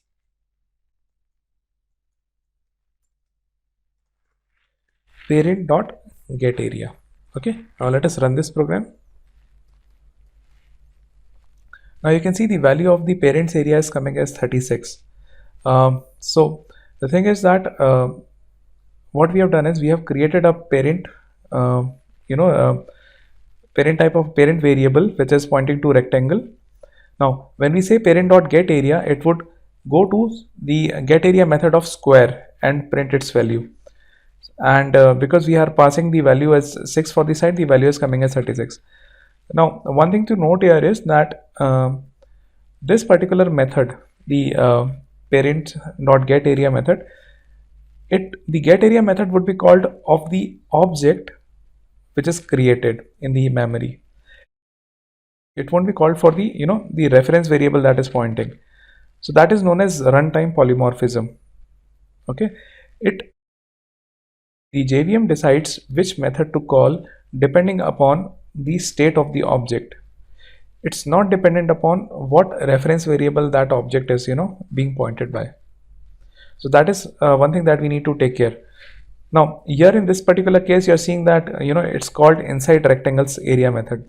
That is because in the last example we had called the super dot get area. So if we just comment out this code, okay, and run the program now, so you're seeing that in this particular line you're seeing that you're going inside the rectangles areas method, but that is not the case. That only went because you had written super dot get area inside the get area method of square. So if we just comment out this method, let's see what you see now. So now you'll be able to see that you have reached inside the squares area method, okay, which is what is the expected outcome. You will always be seeing the method flow going inside depending upon the state of the object, okay, which is the object it's kind of available in the heap memory. That is a very important point. That is known as runtime polymorphism. Now having gone through what is upcasting, let's try and see what is an example of downcasting. So we'll take an example here only. We have said that we've created a square object pointed by a rectangle variable. So let's say I create another, I declare a square child object, let's say child. Now I can always do this assignment. I can say that child is equals to parent, and assign the proper class name in front of the variable. This is known as a downcasting. What I'm doing is I'm downcasting an object variable to its subclass variable, okay, which is child here, which is of square type. So this is a valid assignment. Okay, now I couldn't have done this particular downcasting had it been this example. Like I'll say that rectangle r1 is equals to new rectangle, okay, and if I like pass couple of values in this, so I cannot say that child is equals to square r1. So as I said that we cannot point this child variable to this r1 because the object which r1 is kind of is pointing to is rectangle, which is the parent here. Okay, so now you see that I'm not getting any exception here or any warning of the compiler here. The reason behind, as I mentioned, that it gets decided at the runtime. Okay, and that is what is runtime polymorphism. So if I execute my program, okay, so let's say that I'm just executing my program. I don't want to print any of the values of the child here. So you can see that the exception is coming here. It's a class cast exception saying that test1.rectangle cannot be cast to test2.square, and the reason is because square square object is a subclass and it cannot point to a parent object. Okay, so this type of downcasting is not permissible. What is permissible is only this particular scenario here. Okay, so that is one important thing that we need to keep in our mind. So that is as far as the upcasting and the downcasting goes. Let's move on to the next slide. All right, so the last topic that we need to discuss in this particular module is the instance of keyword. So basically this instance of keyword, it can be used to test if an object is of a specified type or not. Okay, so for an example, let's say that I'm having a string variable. Okay, let's say that I've declared a string variable as hello world. Okay, I can use this operator to figure out if this string variable is of type string or not. So if I use this operator saying that is this string variable hello world is instance of an integer, say, okay, so I'll get a boolean value saying it is false. Okay, so that is the use of this instance of keyword. You can figure out at runtime, we had talked about runtime polymorphism, right? So you can figure out at runtime that this particular object, this belongs to this is of which object type. Okay, if you apply this instance of on a null variable, null reference variable, it will always return as false, because as I said that it is used to figure out the type of the object in memory. Now if it's a null reference variable, it's not pointing to anything. Okay, so for that reason it always returns as false. And a subclass, when is kind of is used against this particular operator. So say for example, it said that if child is an instance of parent. Okay, so for that particular test, it will always return as true. Okay, so let us apply this instance of operator on this rectangle and child subclass. So let us say that if variable r1, okay, so this was one of the invalid things that we had done. So let us first of all just remove this.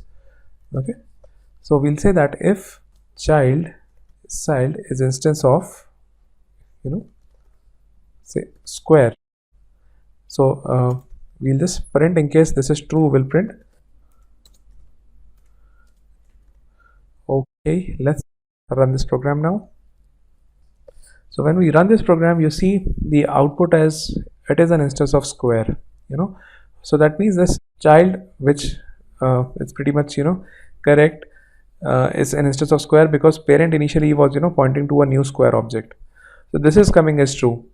Now let us kind of check this thing. If child is an instance of rectangle,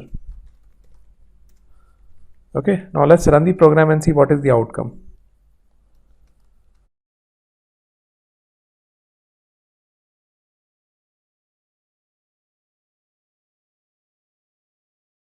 So as we mentioned that this particular instance of operator will also work because rectangle is also a square, correct?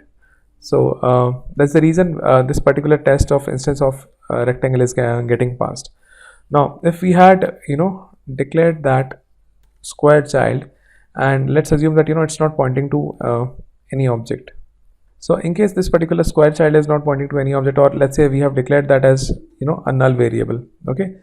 So in this particular case, because there is no object, it's kind of pointing to, let's see what this particular line is printing. Okay, let us see if this line gets printed or not first of all. So you can see this line is not getting printed. It is an instance of rectangle that's not getting printed. The reason is it's not pointing to any object in memory. Okay. So this is all on the instance of operator. So now what are nested classes?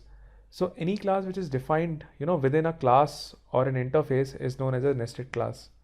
So traditionally we have seen that whenever we were defining the classes, we were writing a Java file in which we created couple of skeletons for a class, and in case we wanted to write separate class altogether, we either appended the definition by the existing skeleton. So far we haven't ever written this definition inside an existing class. Okay, so in case you write a definition of a class inside an existing class, that is known as a nested class. Okay, now an example of that could be that how do you define that nested class? You can say that this is a class which is Java outer class. Okay, you can define your static variables, you can define your member variables, you can define your methods and all, and then within the definition, okay, within the definition of this class, outer class, you create another class. Okay, so that is how a nested class is created. Let's quickly see a demo of how this nested class works. Okay, so what I've done here is I have created a class, nested class demo. Okay, let me create another class here. Let's say inner class. Okay, let me just define a method here that prints a value. So let's say that void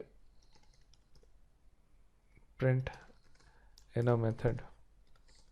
Okay, it doesn't expect any argument, and what we'll do, we'll just write sys out here, saying that reached in the nested class. Okay, so this is what we have done. We have created a nested class. Let me define the name as nested. I'll come to what are inner classes in a while. So let me, for the timing, kind of keep the definition separate. Okay, so okay, we have defined this inner class. Now let us define a void main method here inside my nested class demo.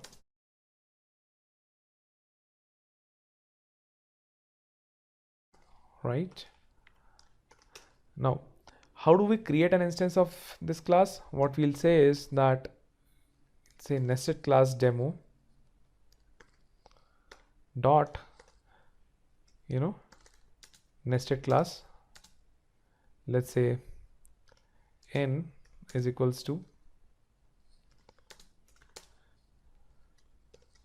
we create a variable of the outer class followed by saying that new nested class.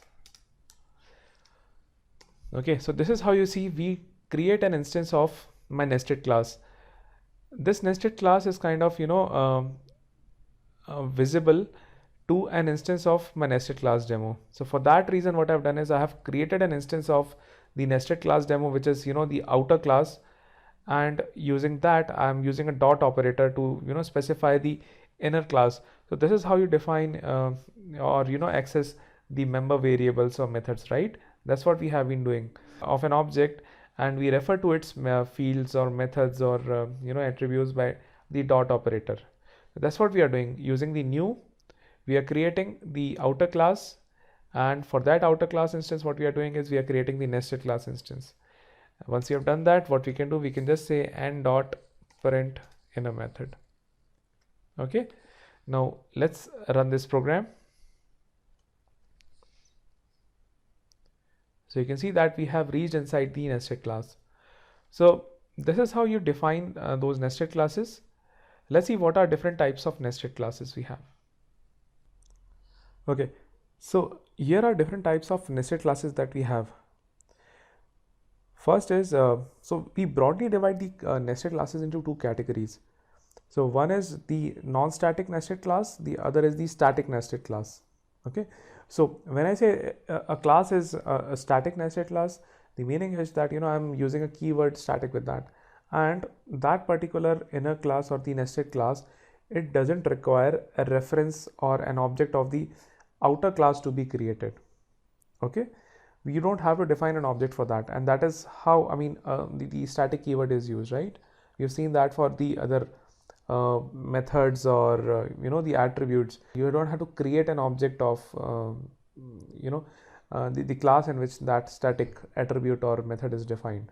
Okay, you can directly use that attribute by using the class name. Okay, the same goes with the static nested class. You don't have to create an instance of the enclosing class for using that nested class. That is a static one. And in case you don't specify the static keyword, that means you're kind of creating the non-static nested class, and for using them you'll have to specifically create an instance of the enclosing class. So in the demo that we had just seen, we witnessed an example of a non-static nested class. So talking about them, we have three type of non-static nested classes. One is a member inner class. Okay, so any nested class or any non-static nested class which is defined like as an attribute is defined, or as a class level method is defined, so that is known as a member inner class. The instance of that member inner class would be different for each object that is created of the enclosing class. Okay, so that is known as a member inner class. The other is a local inner class. Okay, so any class that you define inside some method, okay, that is known as a local inner class. You're not defining that class outside a method or somewhere else. You're defining it inside some method. That is the reason it is known as a local inner class. The last one is known as the anonymous inner class. Basically you don't create that class. Okay, what you do, you just provide an implementation of that class. Okay, you're not providing any name for that class. So in the example that we saw, we kind of created the inner class or the nested class inside. We had specifically given a name for that class. In case of the anonymous inner classes, we don't do that. Okay, so this example of the anonymous inner class would be kind of more clear when we get to it. When we see a demo of how it works, it'll be clearer. Now having gone through different type of nested classes, different type of having seen the example of how it is kind of operated, why do we basically need these nested classes, or why do we need these inner classes? So we were saying that the inner classes were introduced in version 1.1 of Java. Okay, and we've seen that in the object-oriented programming that the classes are kind of supposed to be specialized, because that kind of create the concept of greater reusability and flexibility. And that the reason is because a class only needs the code that allows an object of that class to do whatever it needs to do and nothing else. That's the whole idea of object-oriented programming, correct? figure out different objects, and depending upon what all functionalities they provide, what all specializations they do, and on the basis of that, create different classes. Okay, but there are different situations when we need to write some code that it seems like it belongs to its very own class. Okay, at the same time, the code that we want to write, it needs to be tied intimately to some other class's code. So the question is, what do we do in that particular situation? Okay, so in this case, the inner class are kind of very useful. Okay, so let's take an example of how and why we need an inner class. So assume that you have a Java graphical user interface application, and it kind of acts as a chat client, just like you have Google Chat or Facebook client. So let's think about, what all method need to be present in a class like that, is kind of exhibiting the behavior of a chat client. We need a method that reads the user input, whatever you type. Okay, and when you press enter, it sends that message to the server, and the other person who you're chatting with, he should automatically get that message, right? So this is like an example of what all this method needs to do. Along with that, what we are supposed to do would be that, as I said, that when you press enter key, this message that the user is writing, that needs to go to the server. Okay, so the press of the enter key is acting like as an event here. All right. Similarly, you also see that there is a message in the chat box that some person XYZ is typing. So how do we get that message? For that, this is an event. When the person is pressing the key, that's an event, right? So with the key press button, you can capture that event and you can send that information to the other user. So this is an example of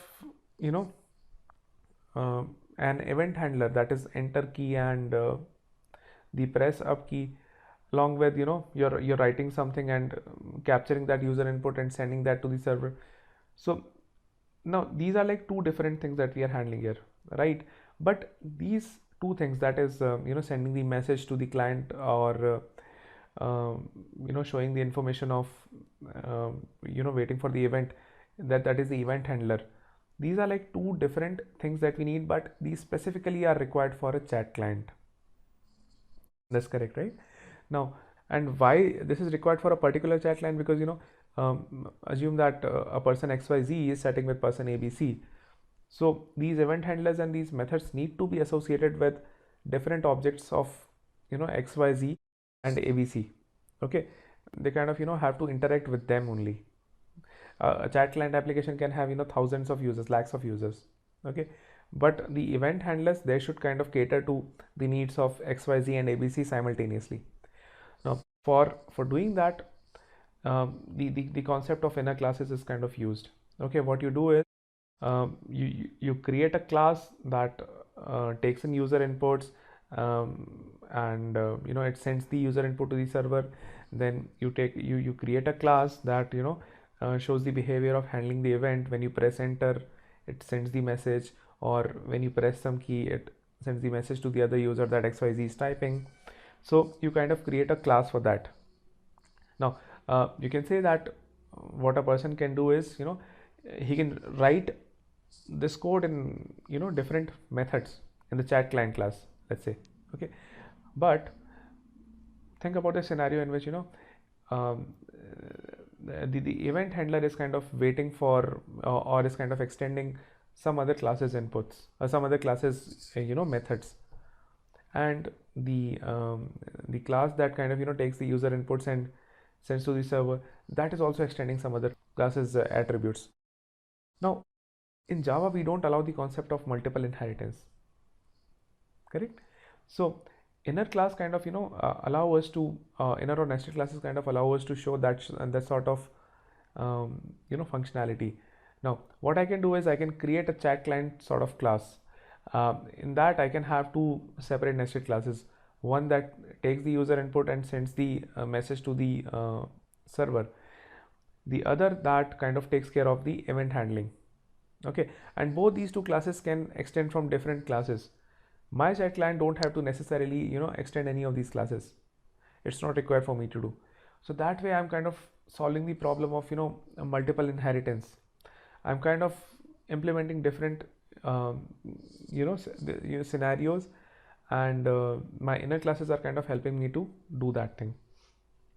Okay, so as you've seen, better encapsulation, like say for example for the chat client, taking in the input and sending the message, that class, it need not be used outside. Okay, so I kind of can provide better visibility scope to that class. What I can say that is that class is private and it need not be accessed anywhere else. Okay, I can kind of control that accessibility of my inner class.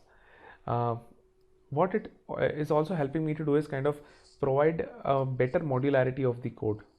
So we have seen that there are two different classes. One would be taking in the user input, sending the message. The other would be handling the events. So I'm kind of providing a modularity in the code. And as I said, that each inner class can extend from its own parent class, irrespective of the outer class extending it. I'm kind of taking care of that functionality as well. Okay, so that is nested classes are kind of used in Java. Okay, now let's move over to the next topic, which is the non-static nested class type member inner class. Okay, so coming to the member inner class. Okay, so any non-static class that is created inside a class but outside a method is known as a member inner class. So as we had discussed that any a non-static class that we'll be creating and it's not inside a method scope is kind of defined like an attribute or some other method, that is known as a member inner class, because that can be accessed using an object of the enclosing class. Now the syntax, coming to the syntax of the inner class, we have an outer class. Okay, now for that outer class we'll be writing some attributes, some methods, and we'll be defining a class in a class here, and that can have its own set of code. All right, so for the demo of the inner class, what I've done is I've created a class that is the inner class demo. Okay, let us create a class, let's say outer. Okay, let's have an inner class for this outer one. All right, now let's create a private variable. Let's say that you have a private string, let's say str, and you just say that it's outer string. Okay, now in this class inner, let's define a method. Let's say that it's a void print string method, and it doesn't take any argument, and what it does, it prints the value of this particular string. So the idea behind this particular inner class is that it can have an access on the private variables of the outer class as well, because it is one of the members of the outer class. So in case we would want to get a hold of this particular string, so what we can do is the value of, let's say, outers str is let's just print the value. So we can just say that it is str. Okay, so this is one of the methods that we have written inside the inner class. Now let's write a main method for accessing this particular inner class. So as you already know that because this is an inner class and it's a member class, what we need to do, we need to have an instance of the outer class for accessing this particular class. So let's say that you have an outer class, let's say outer O, and you create an instance for that. Okay, once you have done that, so the way forward would be that we create the instance for the inner class as outer.inner. Okay, because it's part of the outer class. Let's say it is I, and you would say that O dot new inner. All right, so we had seen in the previous slide that how do we create the inner class in the same line. So this is the other method of creating the inner class. So now once we have done that, what we can do, we can just call the method of the print string method of this particular inner class. Okay, so this is the way forward for calling the method of the inner class. Now let's run this example and see what is the output coming. Okay, so you can see in the output, you can see the value is coming as the value of outer string is outer string. Okay, that means this inner class, instance of the inner class, has an access on the private member variable. Okay, so this was because this class was declared as a default one. Okay, so it's having an access here.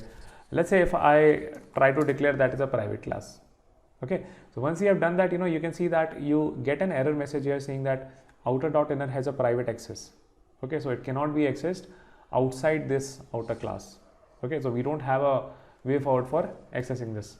Okay, so this is one thing. Now other thing that I would like to demo here is that in case what happens is that this inner class itself has a string str. What happens then? What value would it print? So let's say that it is inner string, right? So you can see that the same string variable is used here and the same string variable I'm using here.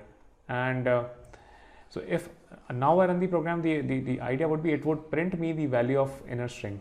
It will never say that the outer string, because the precedence is taken by the member variable of the inner class. Okay, so let's say if I now run the program. Okay, so you can see the value that is coming here is inner string. The value of outer string is inner string, which is incorrect. So I mean, how do we access that? How do we in case we want to kind of revert back to what we were doing for the outer classes string method? So how do we do that?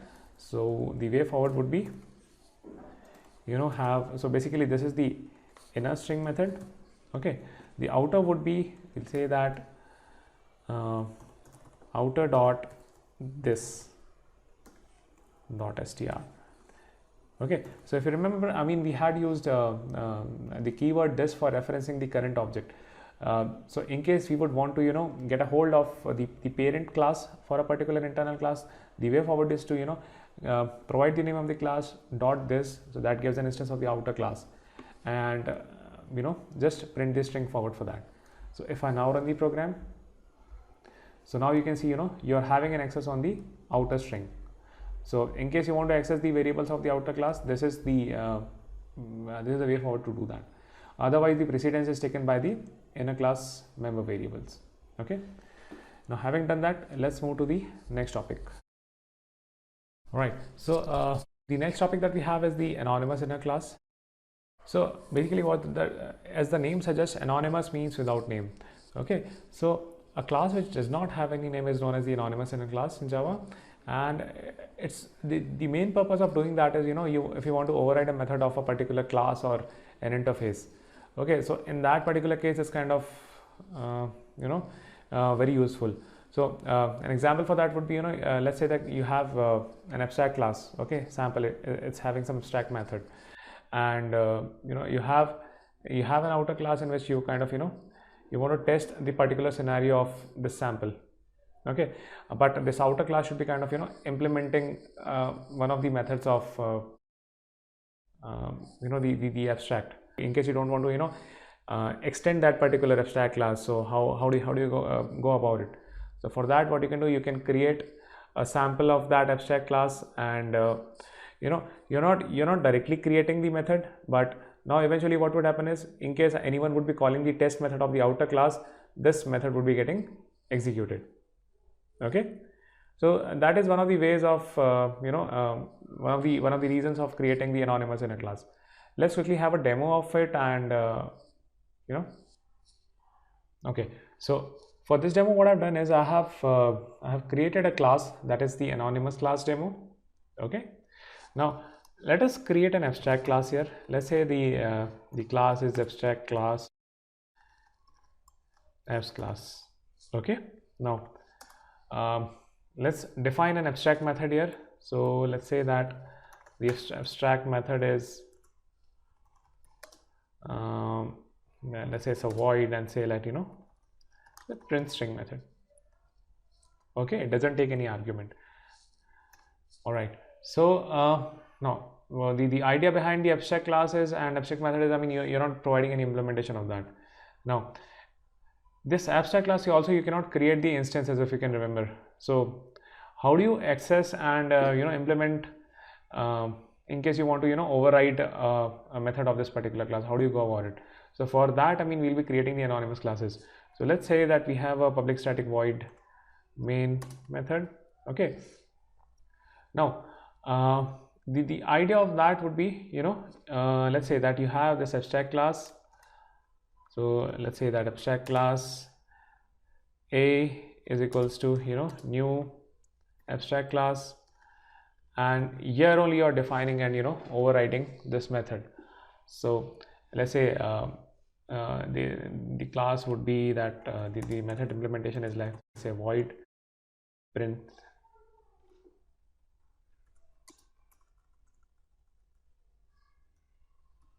string. Okay, and let's say you have hello anonymous. Okay, let's say. All right, now once we have done that, what we are doing is, in the same instance, we are creating an instance of we are trying to overwrite the implementation of the print string method of the abstract class. Okay, and in case we want to see how this particular method works, what we can do, we can call this thing from a.printstring. Okay, so let's say if we run this particular example, what would be the output? So you can see the value that we are getting from this particular string is hello anon, and that is coming when we called this a.printstring. So another way, if you can see, I mean, we are just creating the instance of the abstract class while instantiating it. So it's kind of different from the normal instantiation. Otherwise, it's not allowed to instantiate an abstract class, as you already know. Now let's kind of extrapolate this example and see how does this approach works with the interface. So let's say that you have an interface, let's say interdemo. Okay, and all right, it has a method, let's say print interstring. All right, now it's you don't have to declare anything abstract here, because by default these are public and abstract methods. So a similar example of going forward and overriding or implementing the behavior of this interdemo would be that you create an instance of interdemo. Okay, let's say I, and you say that new interdemo, and so you can see, I mean, automatically this thing has come up, right?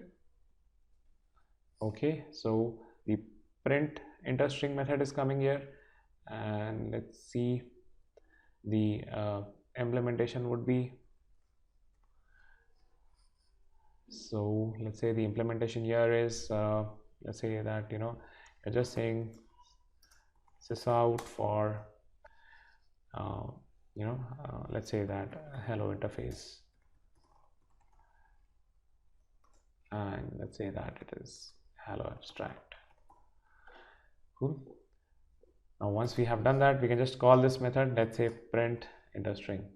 Okay, so pretty much it would also give the same results, that is hello interface. Okay, so this is as far as the concept of the anonymous inner classes go.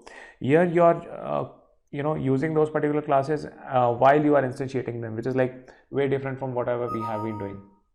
Okay, cool. So now let's move towards the next topic. Okay, so the next topic that we have are the local inner classes. Okay, so far we have seen the classes that we defined as part of the class definition. So those are like the inner classes that so far we have studied. Okay, the other classes like the local inner classes, and these classes are the ones that are defined inside a method, okay, or like a scope block. So if you can see, like one of the examples for doing that is you have a class, outer class, okay, and in that outer class you have, let's say example, a test method. Okay, so inside that test method, what you have done is you have created a class that is like a local class, and when you try to access an instance of this particular local class, this is like the accessing a local inner class. Okay, this class, it cannot be accessed anywhere outside this method because its scope lies only within the method. right? And the precise purpose of creation of such type of local classes is like, in case you have a big method and you want to segregate the functionality that does a particular job, so you can put that inside a class, and that would be kind of taken care by then. So that's the reason of creating the local inner class. Okay, and let's quickly see a demo of how you can create those local inner classes and use them. All right. So for a demo of this local inner class, what I've done is I've created another class, public class local demo. Okay. Now let's have a void main method here. Let's say this method is calling one of our test methods. Okay, we'll write a test method that creates those local inner classes. Okay, so we have a static void main method, static void test method. Okay, now in this what we are doing is let's say that we want to create a class. Let's say class local inner. All right, and let's say you want to define a method here. Let's say the method is print method. Okay, let's say print string method. All right, and in this print string method, what you're doing is you're printing the string value is, and you just print let's say that you have defined a variable here. Let's say you have a private variable, you have a private string here, str. Let's say that it's local inner string, right? And we'll just print the value of, okay. So this is as far as how you have created that inner class. Now one thing to note here is that in case you want to access the variable of this particular inner class, you'll have to access from the method itself. So what you can do now is you can just say that you have a local inner,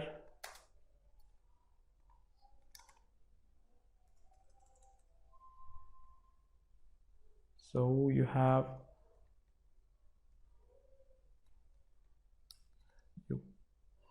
create an instance here, local inner, let's say I, and you just say that you have a new local inner class.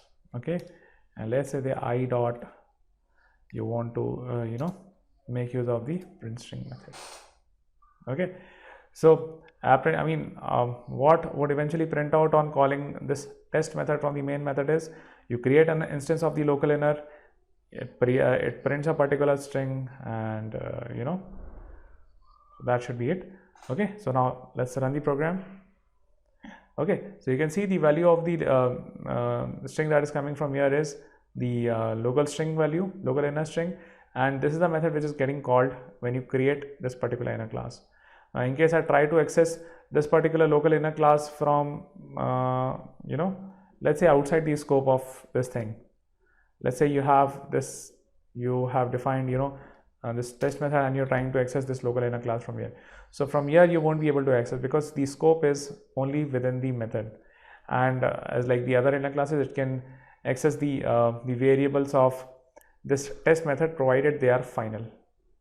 Okay, so this is as far as the implementation on the local classes go. Now let's move to the next topic, which is the static nested class. Right, so in this static nested classes, what so far we verified that the classes that we were defining were were like acting as the member variables of the enclosing class. Okay, so those were like the inner classes. That's the reason of calling them the inner classes. And in case you're defining a class, a nested class as a static one, okay, basically one that requires no instance of the enclosing class to be existing. So those are like known as the static nested classes. Okay, you cannot access any non-static data members or methods from inner classes, from static nested classes. Let me not call them the inner classes. These are known as the static nested classes. Okay, and it can as like all other static member variables, it can be accessed by the outer class name. Okay, an example of that would be you have an enclosing class outer, and you create a class inner but have a static keyword preceding it. Okay, so that way this particular class becomes a static nested class. Okay, let's have a demo of how do we create those static nested classes, and then we'll be done with this particular module. All right, so for doing a demo on this particular topic, let's use the same local class demo. Okay, let's say we have let's declare a class here. Let's say this is my class static outer. All right, and what I do inside is I create a class. I create a static class, let's say static inner, right?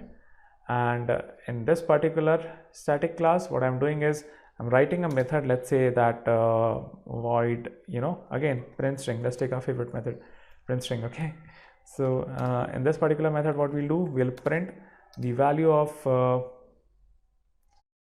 has a static string str. Let's give the name as static outer. All right, this is what we plan to print. You'll say that inside the nested class, and value is, or let's just print the value str. Okay, this was how we created a static nested class. Let's see how do we invoke it. So for the timing, we'll just remove the test method which we had used for the local class demo. Okay, we'll let's comment it out. Okay, it'll be for future referencing.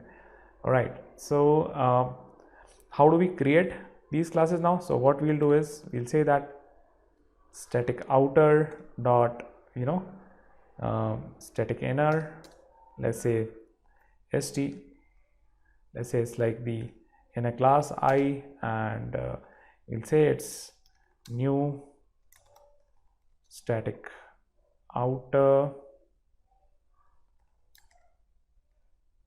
dot static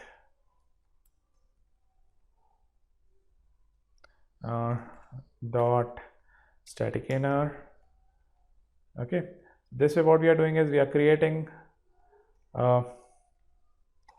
the static inner class. Okay, static nested class. I'm kind of saying it again and again. Let me just say that it is the nested class. Okay, it's static nested. All right, so static outer dot static nested is this particular instance is getting created, and we'll call the print string method of this particular class. And when we run the program, so you can see I'm getting inside nested class static outer. Okay, so this was in case the method is like it's dependent on it's not a static method, the print string. In case it's like a static method, okay, you don't even have to create this particular instance, the I instance which we created. What we can do is we can just call this method directly. So we can say that static outer dot static nested dot print string, because it's a static method, obviously, right? So if we run the program again, yeah, we can see the same output coming because the method was created as static. Right, so this is as far as the concepts on the nested classes go. Okay, now let's move to the next module. So let's start our discussion on what is an interface. So interface is a mechanism by which Java somewhat achieves the concept of multiple inheritance. Now, we have some while back discussed that there is no concept of multiple inheritance in Java. That is, an object cannot extend more than one parent class. Okay, so I cannot say that the class let's say for example the class dog, it extends animal, or it extends something else as well. So we cannot do that in Java. So Java restricts that, but there are a couple of advantages of having multiple inheritance. Like say for example, you would want an object to behave in a manner which is kind of similar to 2 or 3 different objects, right?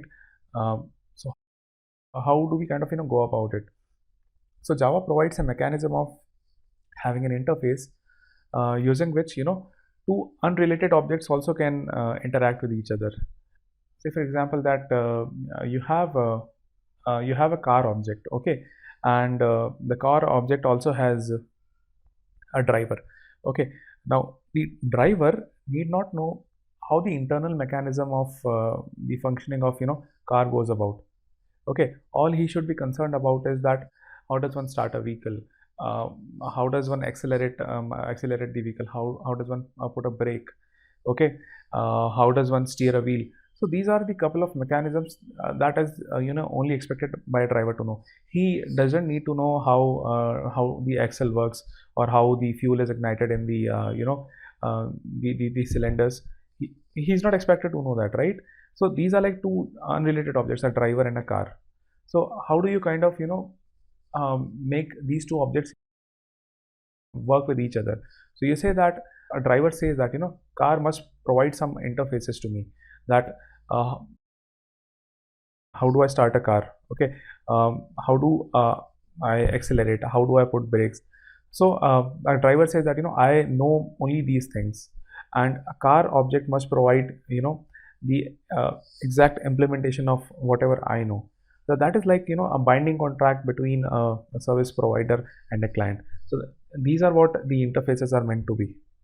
Okay, so that is like one of the examples. The other example you can think about is okay, let's say that a Windows machine is trying to implement a printer. Okay, now it doesn't need to know that if an HP printer is getting installed, or if say for example a Canon printer is there, or some XYZ company is creating a printer. All Windows says is that I should be able to print my document, and whoever is kind of providing me the printer, he should implement at least those methods. Okay, like say for example the Windows would say that I'll provide a document object. Okay, use that object and provide an implementation to make it print. So now then the onus lies completely on the companies who are implementing the printers. Okay, they'll have to implement how do they take care of taking a document object and parsing it and sending it to the printer and printing it. How what should be the properties of the printable object? Should it be like in the landscape format? So these are like the different properties that a printer object should be taking care of. Windows need not be concerned about that, right? This is again an example of how the interfaces provide us mechanism of two different or two unrelated objects making interactions with each other. Okay, now in terms of Java, what an interface is? Interface is nothing but a class file where all the fields are public, static and final. Okay, and all the methods are public and abstract. Okay, so when I say that, we have seen, I mean, what is the public access modifier mean? That it is accessible from anywhere. So what all variables, what all fields I'll be declaring inside an interface, those would be accessible anywhere, outside the package, outside the class, anywhere. Okay, those would be static. So when I say static, I mean for using those fields, I need not create an object of that interface. Okay, those could directly be used using the class reference. That is the meaning of static. Final, when we say final, it means that these cannot be changed inside if a class is implementing the interface or extending the interface. These cannot be changed at all. Okay, so this is what goes about the fields of the interface. The methods are public and abstract. So public, again, it can be accessed anywhere outside the class or outside the package by any of the classes, right? So that's for the public modifier. So the next thing is the abstract keyword that we are adding here. So whenever we say that a method is abstract, we mean that we will not be providing any implementation of the method. All we will say is that this is my method, this is what it expects, and this is what it would return. So we only declare a method, we never define the method. Okay, so that is the meaning of an abstract method. So all the methods inside an interface are public and abstract. there will never be any implementation details available in the interface. Okay. Now, having said that, and having tried to say that Java tries to implement some sort of the multiple inheritance using an interface, still it is different from a multiple inheritance. So there are a couple of similarities which we kind of discussed, but there are a lot of differences as well. So what are the differences? The difference is like a class can inherit the fields of a superclass, correct? But it inherits only the constants from an interface. All the constants that we have declared, like all the fields which are like constants in the interface, only those can be inherited from an interface. In case of the inheritance, the multiple inheritance, a class can inherit method implementations from a superclass. So we saw at a couple of places that we were trying to figure out the area of a square when square was extending a rectangle. So we had given an implementation of getArea method in rectangle, and square class could have kind of reused that implementation. But in case of the inheritance coming via interface, there is no implementation available, right? We just discussed that all the methods inside an interface are abstract. So a class which kind of implements that interface, it has to provide its own implementation. So that is another difference between inheritance and multiple inheritance and interface. The third thing is in case of multiple inheritance, the objects that I'm trying to inherit some properties or implementations from, they are somehow related, correct? That is the whole idea of having inheritance in place. But in case of interfaces, all the objects that are kind of implementing that interface, they need not be related anyhow. Like we just discussed that. Okay, let's take an example here again. So let's say that you have a company, right? And in this company you have a couple of employees, and you provide them stocks. So an employee object can also implement a printable interface that would you use that printable interface to print details of an employee. The same goes for a stock. You're giving some stock options to your employees, correct? You can use the stock object can also implement the printable interface, and it is again used for printing the details of a stock. Now a stock and employee need not be related. These are not related objects, right? So that is one of the other difference between multiple inheritance and interfaces. So let's now see that how do you create an interface in Java, and how do you use it. Okay, so let's start with the next topic, that is how do we create and use an interface. So this is how you define an interface. So the first part is you specify a modifier, whether it's public or private. Okay, that's an optional thing. Then you specify the keyword interface. After that, it is followed by the interface name. Okay, now the extents and the interface names, the following interface names are optional. If you want, you can add the extents, the base class of that interface. You can add that as well here. That would be followed by the statement block. So you can declare your variables here. You can declare your methods that need to be implemented, and if you wish, I mean, you can do not declare anything at all. So it could be like a marker interface. So an example for that would be a serializable interface, where there is no body inside that interface.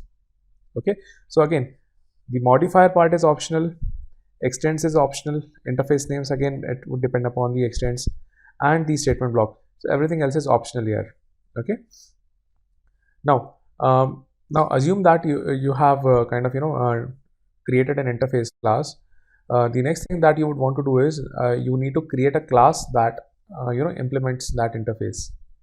Okay, so for that, I mean, again, you need to create a class followed by the class name and the keyword implements. Okay, now that can be followed by a single interface or multiple interfaces, because as you know that we have been discussing interface from the point of view of like the multiple inheritance. So you can implement multiple interfaces here. Okay, And because this class is implementing the interface, okay, it has to provide a statement block, and it has to provide the implementation of whatever methods were defined in that interface name. Okay, now let us see that how do we create those interfaces and how do we make use of them in an example. Right, so I have I have created a class interface demo for this particular demo. Okay, so let us first define an interface here. So let's say that this interface, okay, let's try and do one thing. Let's try to implement a program here that we are trying to implement like two type of vehicles here. One is a gas vehicle and the other is the electric vehicle. Okay, so for both of these vehicles, what we are trying to do, we are trying to figure out what is the efficiency, what is the fuel efficiency. Okay, so because these two kind of vehicles would be kind of are both like different, and we want each of them to give me this method that it returns the mileage. Okay, so we can introduce an interface like say interface fuel efficiency. Okay, let's give the name as fuel efficiency. Okay, and let's say that I need a method, I need a float returning method that gives me the mileage. Right, and that is it. Okay, so that is one of the ways of defining an interface. Let's say that I'm also kind of creating an attribute here. So let's define that for the sake of defining. I don't foresee any use of this as of now. So let's say that I'm defining that as an integer, integer, let's say test interface. Okay, all right, and let's say that the value is equal to 10. Okay, now let us define another class that implements this interface. Okay, so let's say the class is let's say gas vehicle. Okay, and it would implement the fuel efficiency interface. So okay, now once we have done that, now it gives us a warning saying that gas vehicle is not an abstract class and it needs to override the abstract method get mileage. So you can see that the method that we have declared here, get mileage, it's an abstract method. We have just declared it, we are just saying that it does not accept any parameter, but it returns a float value to us. Okay, we have just declared, we haven't defined the body for that. And the way to do that is, after writing the method name followed by the parameters, we just add a semicolon to that. So that way it's just like a method definition. And implicit, whatever methods you are declaring here, these are public abstract. Okay, so compile kind of pursues it, understands it like that. So you can just want and remove these two keywords from here. So it can as well be a float get mileage method. Implicitly it means it's public abstract. The same thing goes for this integer. It would be a public static final integer. Okay, so that is the whole idea. Let's kind of just remove these two keywords, public and abstract, and let's see what happens in the classes that are implementing it. So let's say that I have a gas vehicle here, and let's say that it it has run for some miles. So say miles counter. Okay, I'm adding a miles counter here. It has one of the attributes, and let's say that the other attribute is fuel consumed. Okay, so let's say fuel consumed, we'll assume that's in gallons. Okay, so these are the two fields of my gas vehicle. Now let's see that how do they implement this get mileage method. So for implementation of that, we need to have float get mileage. Okay, and it needs to return us a value. Now you can see as soon as we have created this thing, we are getting a warning saying that get mileage in gas vehicle cannot implement get mileage and fuel efficiency attempting to assign a weaker access. Okay. Now we can see that in the interface class fuel efficiency, we haven't defined any access modifier, and that is taken implicitly as public. Now the first lesson you have to take is that in case the class is implementing an interface, it cannot narrow the access modifier scope. So by saying narrow, we mean if it is public, it cannot be put in a narrow scope. So narrow scope would be a private, a protected, or a default. Now because we haven't declared anything here, it is considered as default, which is a narrower scope than public. So we'll have to declare that as public. The point to note again here is that it's not, the gas vehicle is not an interface. So it's the public access modifier will not be implicit here. Okay. Now let's say that what we are doing is we are just we just return a value, like say miles counter divided by fuel consumed. Okay, that's what it is, right? Fuel consumed. Okay, so that should be it. We have created a class that is implementing this interface. Okay, now let's try and run this particular piece of code. So let's say that we have we'll create a main method here. Let's say public static void main, and we'll declare a argument array here. Okay, now we'll create a gas vehicle class. We'll say class gas vehicle gas object. Let's say gas object is equals to new gas vehicle. Okay, we set the gas object's miles counter as let's say that 100 miles. Okay, let's assume the the unit is in miles. Let's set the fuel consumed of this object as fuel consumed as in gallons, let's say 20 gallons. Okay, so let's print what is the efficiency of this gas vehicle object. We'll just say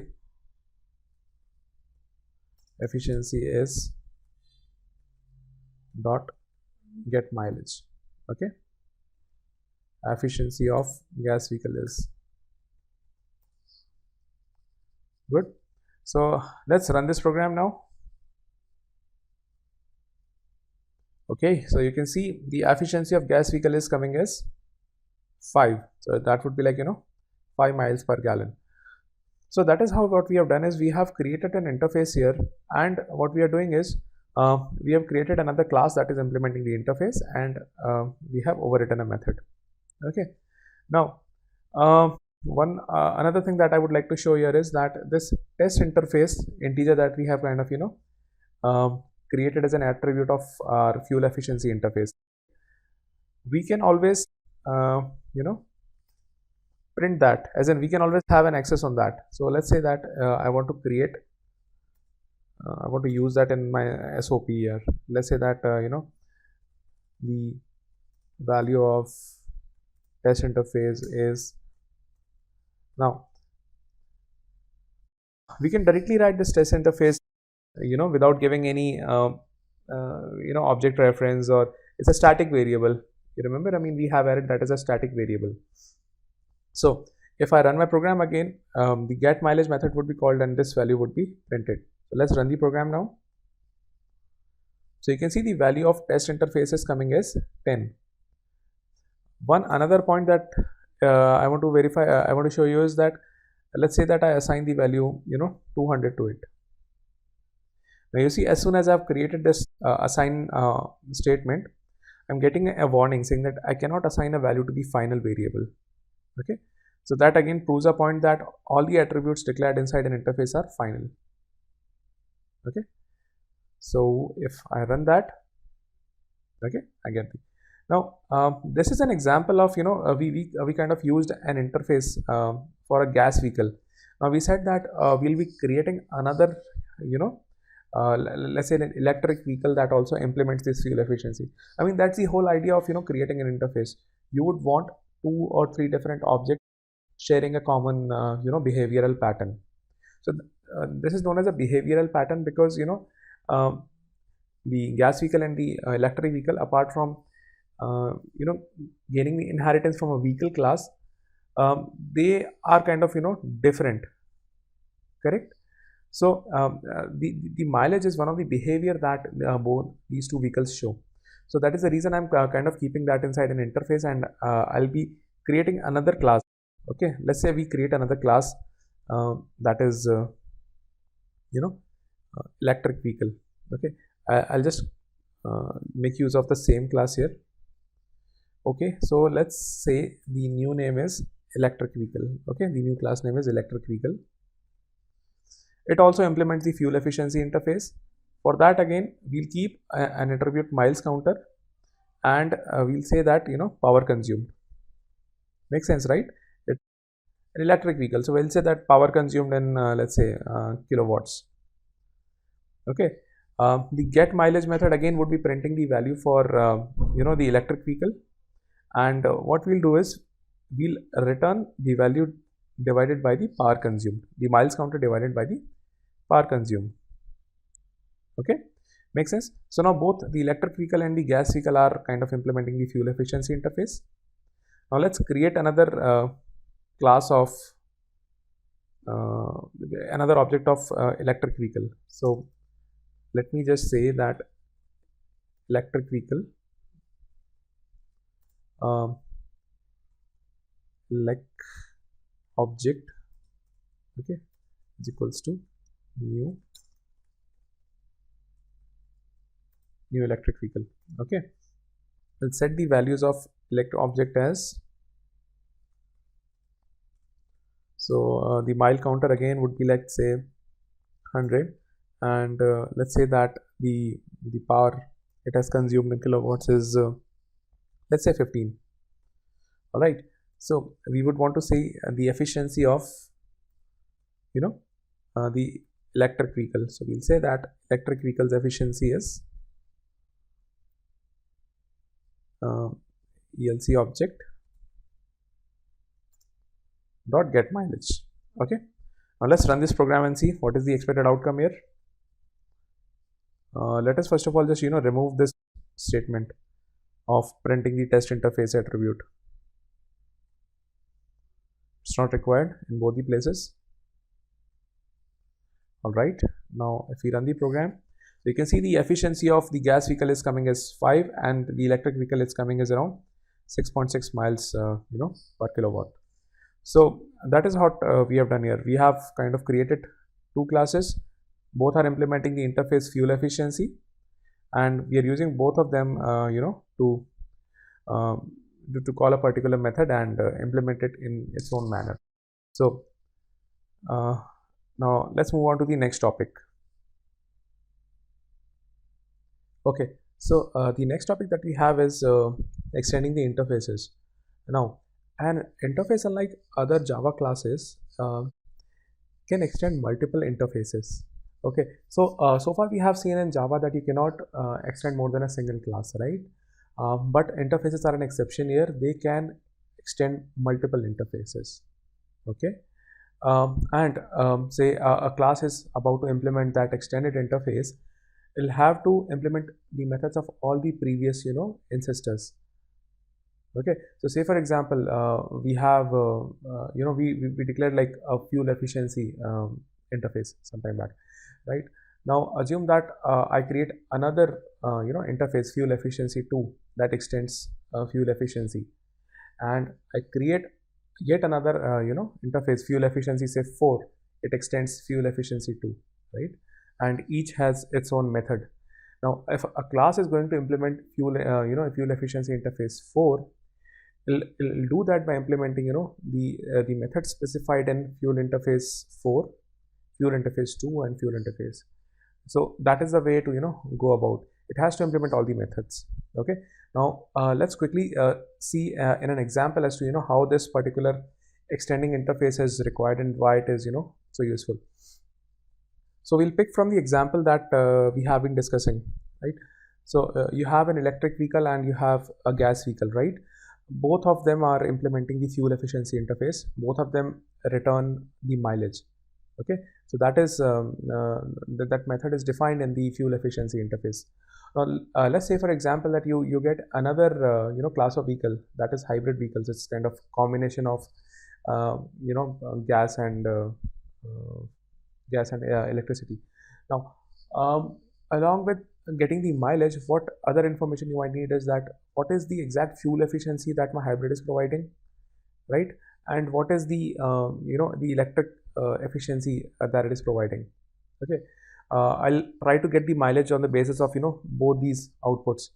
Now, an option could be that I add those two methods in the interface fuel efficiency, but because of that, what would happen is both electric vehicle as well as gas vehicle will have to implement those methods. So interface extension kind of comes to our rescue here. So what we can say is we'll create another interface. Okay, we'll say that it extends the fuel efficiency, right? Whatever interface that we'll be using to extend the fuel efficiency, will have to kind of will inherit this get mileage method, right? So any class implementing that new interface will have to implement even this get mileage method.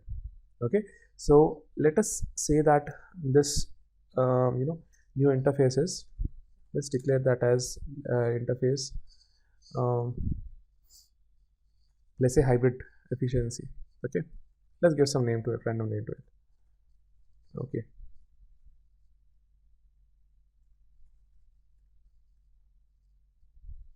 okay, now we'll say that it will give us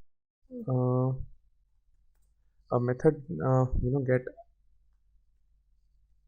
fuel efficiency.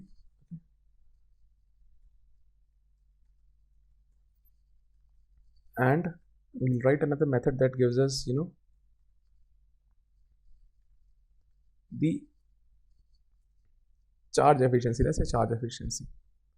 Okay, so these are the two new methods that we are saying that this new interface would be kind of providing, and we want to use the get mileage method as well. So we'll say that it extends the interface fuel efficiency.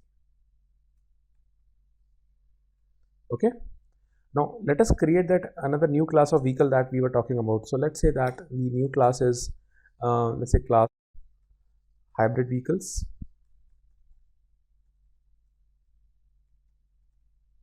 and it implements, let's say it implements the hybrid efficiency.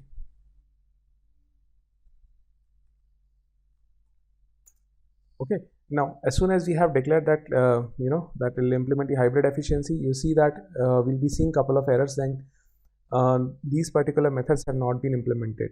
Okay, so we'll similarly declare like two more variables here, like the miles counter and the power consumed.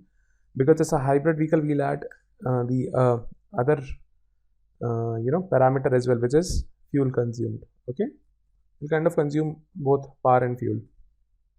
So we added like these three attributes here. Now we'll first of all implement what is the fuel efficiency. Okay, so we'll implement this method here. We'll say that fuel efficiency is just return the fuel consumed, the miles counter,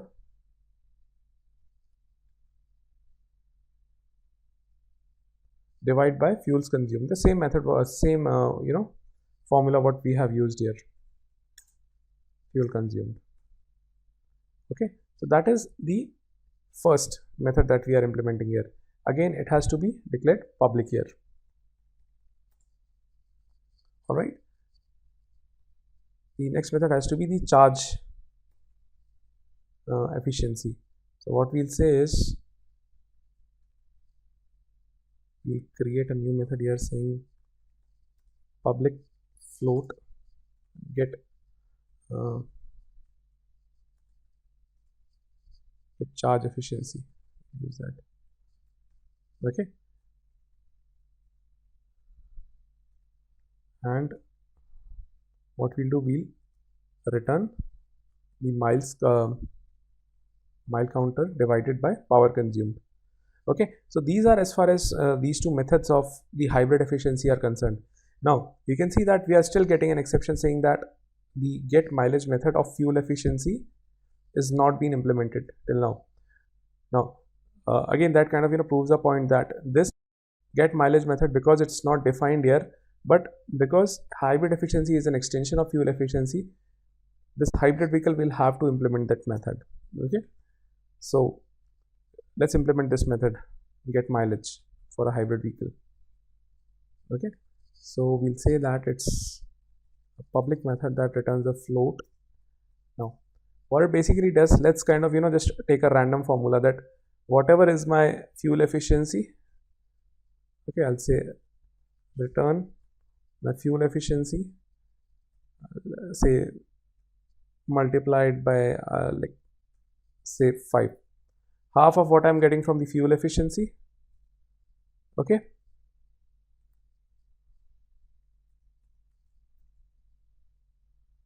I'll add like 0.5 multiplied by whatever is the charge efficiency that I'm getting. Let's say the charge efficiency. Okay, so we'll kind of give a combination of these two values, and it's let's put that as float. Okay, so 0.5 into the fuel efficiency plus 0.5 into get charge efficiency. Okay, so once we have done that particular thing, right, that is implemented the get mileage method. Now let us use this particular hybrid vehicle inside our main class, and let's see how it performs. Okay, so we'll use the logic of creating a hybrid vehicle.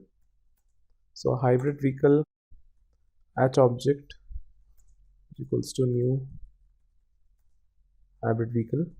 Okay, for the hatch object we'll set the miles counter as, again, let's say 100.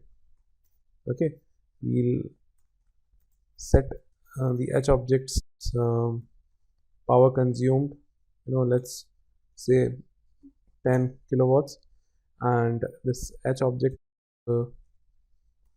fuel consumed, let's say it's again tank gallons. Okay, and we'll print out what is the mileage. Okay, so we'll say the mileage of the hatch object, the hybrid object is, hybrid vehicle is this. Okay, let's run the program and see what happens now. Okay, so you can see the efficiency of the hybrid vehicle is coming as around 10. Okay, so this is how we made use of extending an interface, which was almost like having a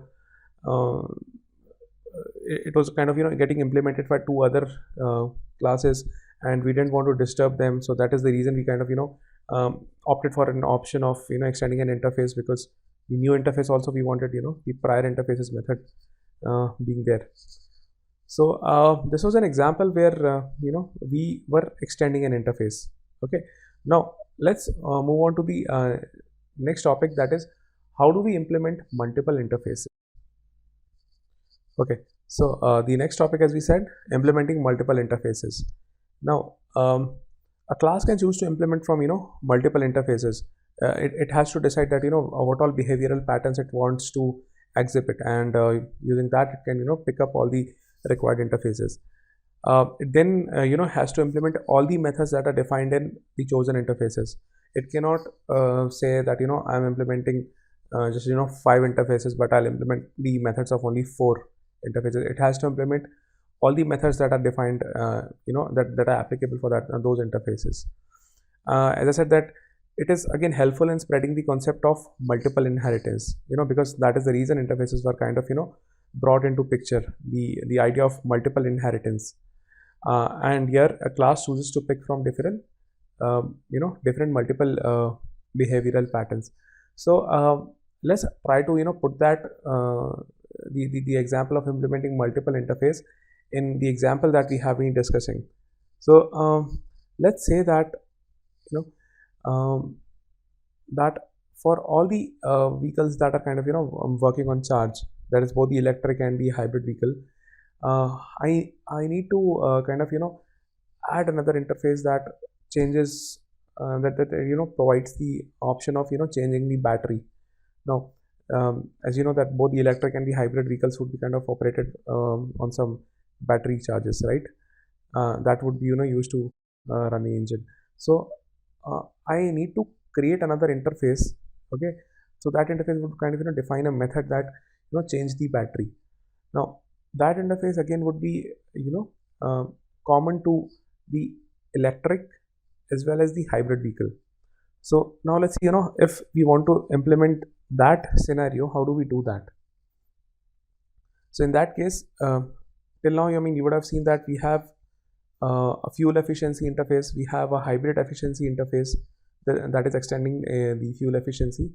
Let's create another interface only for the battery operated devices, vehicles. So let's say the interface is battery machines. Okay, and let's say there is only a single method, that is void change battery. After a while the vehicles are required to change their batteries, so that is the only method that it prescribes. Now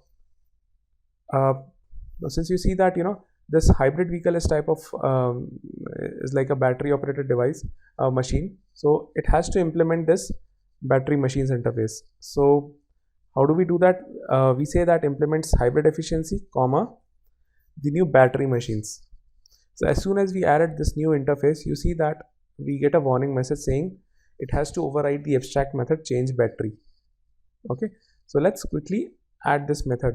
So let's say this method is public method saying change battery.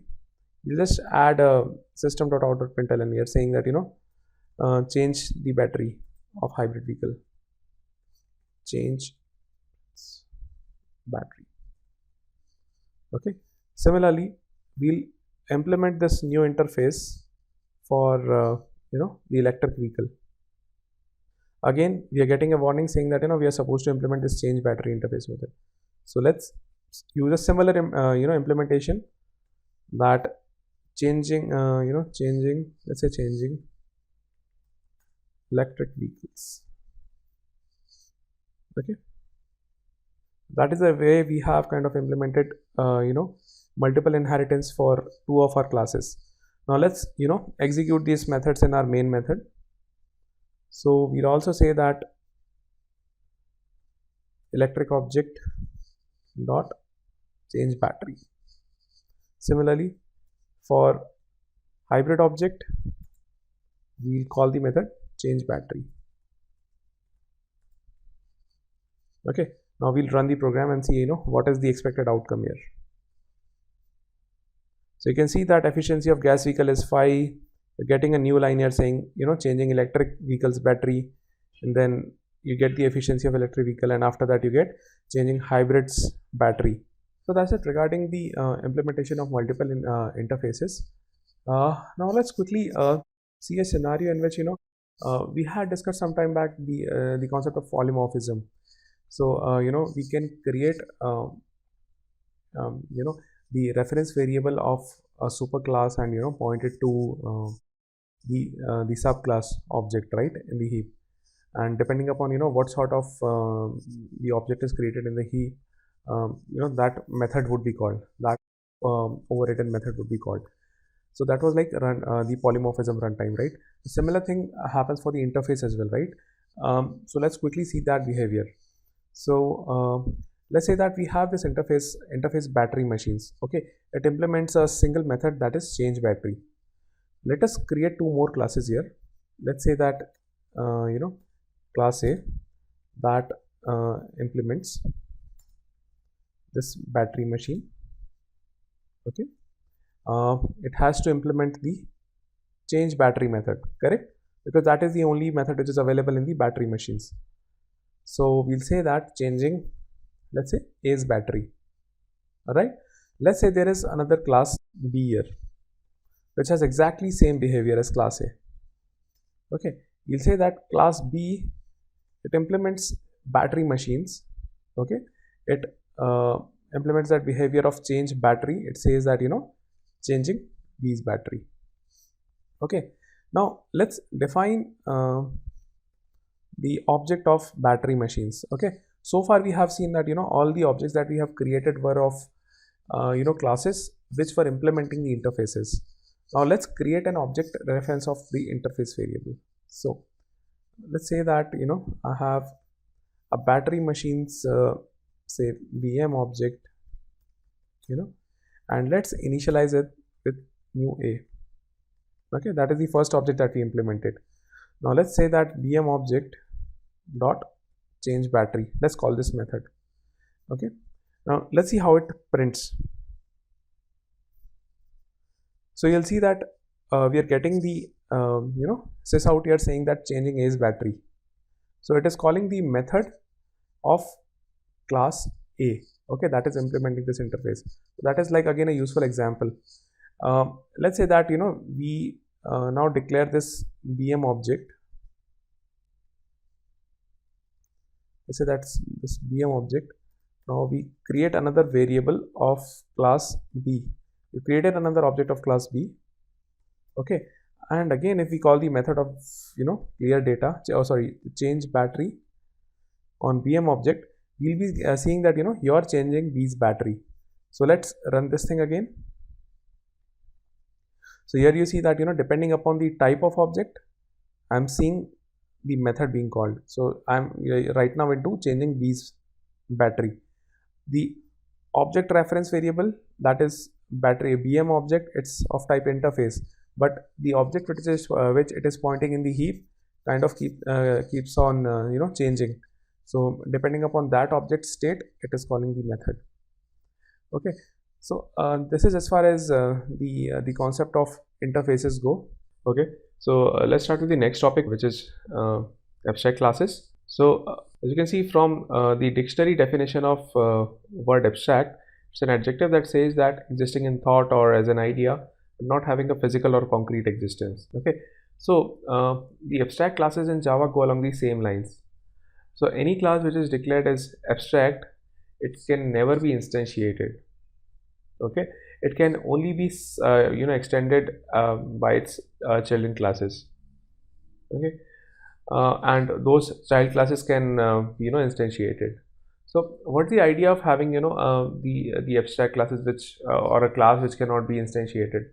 So from the last topic that we had you know, discussed, that is interfaces, we saw that, you know, all the unrelated objects, if they want to specify or if they want to exhibit a particular behavior, we used an interface to, you know, model that behavior.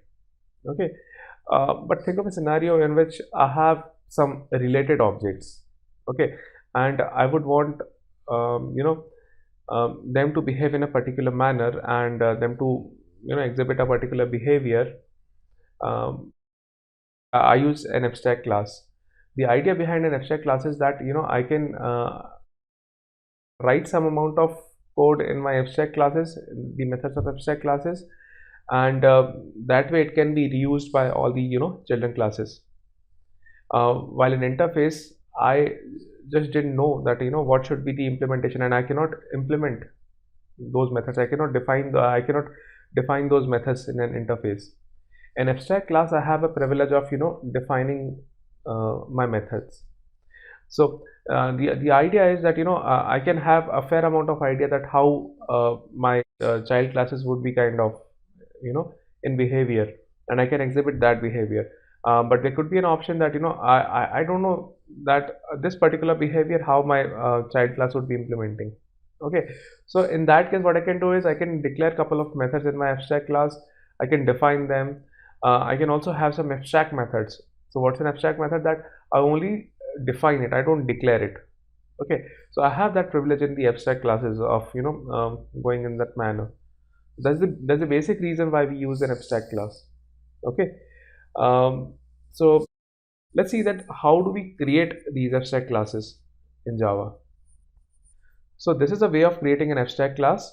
So what we need to specify is first the modifier, okay, then the abstract class, then the abstract keyword, After that, the class name. It can extend from any superclass, okay, and if it wants, it can implement a particular interface. So that is the way we define and declare an abstract class. And the child class, if it wants to extends an abstract class, what it needs to do, it needs to again use the keyword extends, and in the statements it has to implement all the abstract methods that have been defined in the abstract class. Okay, if it doesn't do that, if it misses on a single method, it has to be declared as an abstract class again. Now let's go and see in the code that what can be taken as an example and how do we kind of implement this abstract class behavior. So for this demo, let's think of a scenario that you have a company, and in which you have a contractual employee and a regular employee, okay, full-time employee. Now if you think about it, I mean, both these entities, that is a contractual employee and an employee, a regular employee, both of these kind of can be modeled using an employee object. Okay, and they'll be having some common behavior. Let's say date of joining and some salary, name, etc. So these are like the common attributes that these contractual and regular employees share. So what we can do is we can now create an abstract class, an employee. Okay, declare some define some common methods like get date of joining, get name, etc. Okay, that we can put in an abstract employee class. The contractual and the regular employee, these can have their different concrete methods like like get salary. Okay, now let's say that for a regular employee, the number of hours he puts, we'll just multiply by some factor. Okay, and for contractual employee, let's say that we'll just divide it by half, something like that. Okay, so both these contractual as well as this full-time employee, these are having like different implementation. So we'll implement those different behaviors in different classes and kind of make use of that. Okay, so let's go to the code. Okay, so for this demo, what I've done is I've created an abstract class demo. Okay, so we'll make use of that by writing this main method. First, let's declare a couple of the abstract employees and the contractual and the regular employees classes. Okay, so we'll say that abstract class employee. Okay, now in this class we'll say that we will create an interface. Okay, we'll say that it has some maybe some string name. Okay, we'll say that it has date of joining. Okay, we'll say it has some department, and let's say that it has some integer salary. Okay, right. So let's say that you're creating an employee, and you start a you create an employee by giving some, say, name, and let's say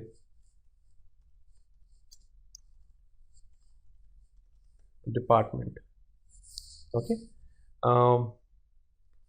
let's say that and you'll just instantiate saying that this dot name is equals to name, and this dot department is equals to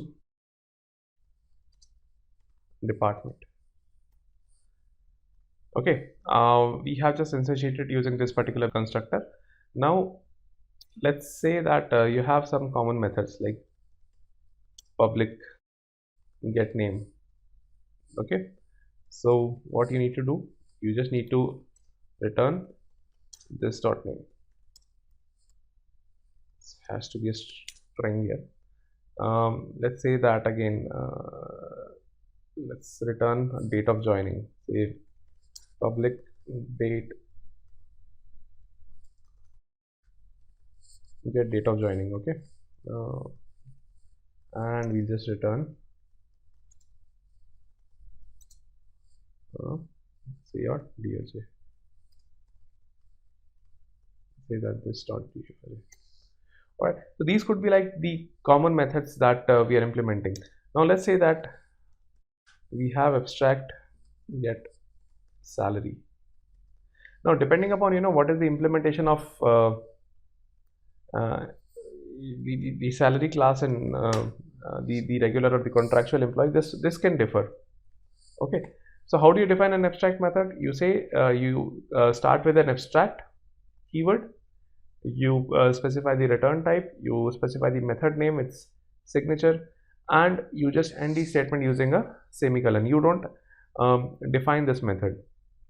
Okay, so this is the way we are creating an employee abstract class. Now let's say that you have a contractual employee. Okay, so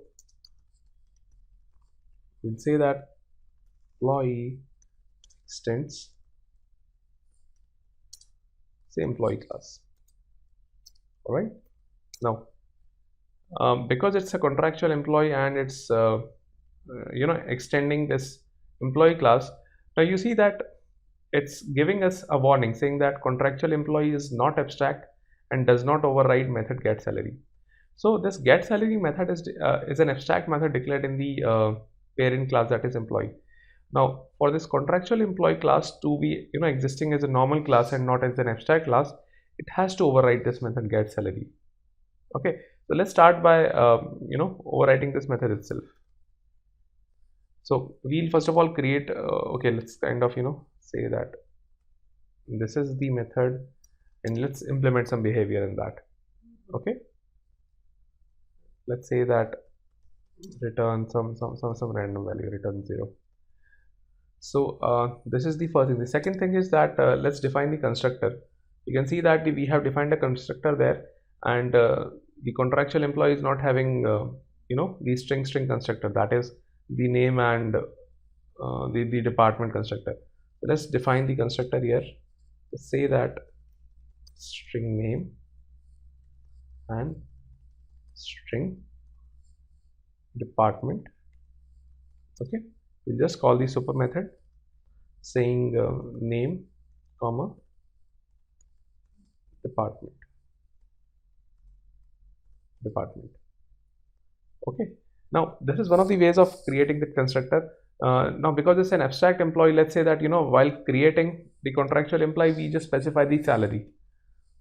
So we'll just say that we'll specify the salary while basically while creating the contractual employee. So for that, what we need to do is we'll just call first the super method with name and department, and we'll just say that this dot salary is equals to salary. Okay, so for by doing that, what we have done, we have kind of overridden the contractual employees the constructor here, and we are specifying this overloaded the constructor here. Now after doing that, in the get salary method, what we can do, we can just return this dot salary. Okay, and so that should be it. Now let's define a regular employee in this manner. Let's also say that we are having some sort of a different implementation. So whatever salary we are kind of starting with this, let's multiply by a factor of like 0.5. So and it would return an integer value here. Now because it's a float variable, we are having an issue. So let's do one thing now. Let's kind of declare this as float salary. Okay, and we are kind of using this in the constructor. So let's say that it is float and declare this as a float. Okay, so let's say we are good on that. Now let's create a regular employee here. Say class regular employee.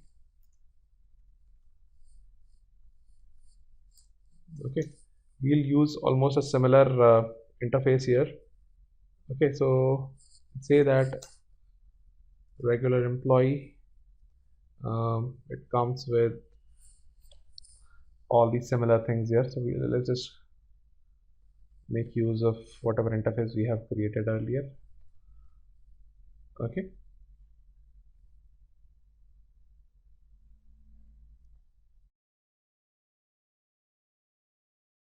It extends from employee. Okay.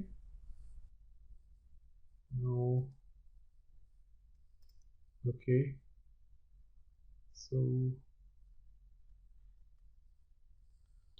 now we'll have to extend. We'll have to write this method float salary. So we'll just say that multiply some by some factor of, let's say, 0.8. Okay, for a regular employee. And another interface that we'll be creating for the regular employees, again, the salary. Okay, we'll provide the salary in this. Right, so we have a regular employee, we have a contractual employee. Both of these are extending the abstract class employee. Both of them are overriding the abstract method, that is get salary, in their implementation. Okay, now let's start by creating those the employee classes. So let's have a main method in our demo class. Okay, let's create an employee. So let me just show you that first of all, if we try to create an employee saying that new employee. Okay, so say for example I make that statement, so I'll get a compiler error saying that employee is an abstract class and it cannot be instantiated, and the reason is we have declared that is an abstract. Okay, so you cannot instantiate an employee with the this new keyword. So for that, what we need to do, okay, so we'll start with, say, a regular employee.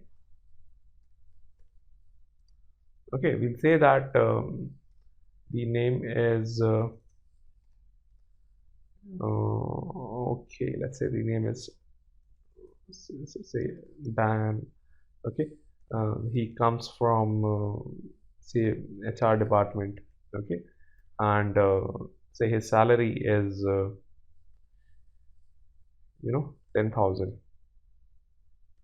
Okay, so that way what we have done is we have created a new employee. Let's say that employee, let's give the name as the name of the employee as the variable. It'll be kind of easier for us to have a look at that. Now let's say that we are creating another employee here. Employee say Matt. Okay, and it's a contractual employee, and let's say we start by declaring Matt, and he, say for example, is in the IT department, and his salary is let's say again we are specifying some salary here, like 10,000, it's like a base salary. Okay, so after implementing that, what we need to do, let's put an SOP and see how this thing is working. So we'll say that then salary is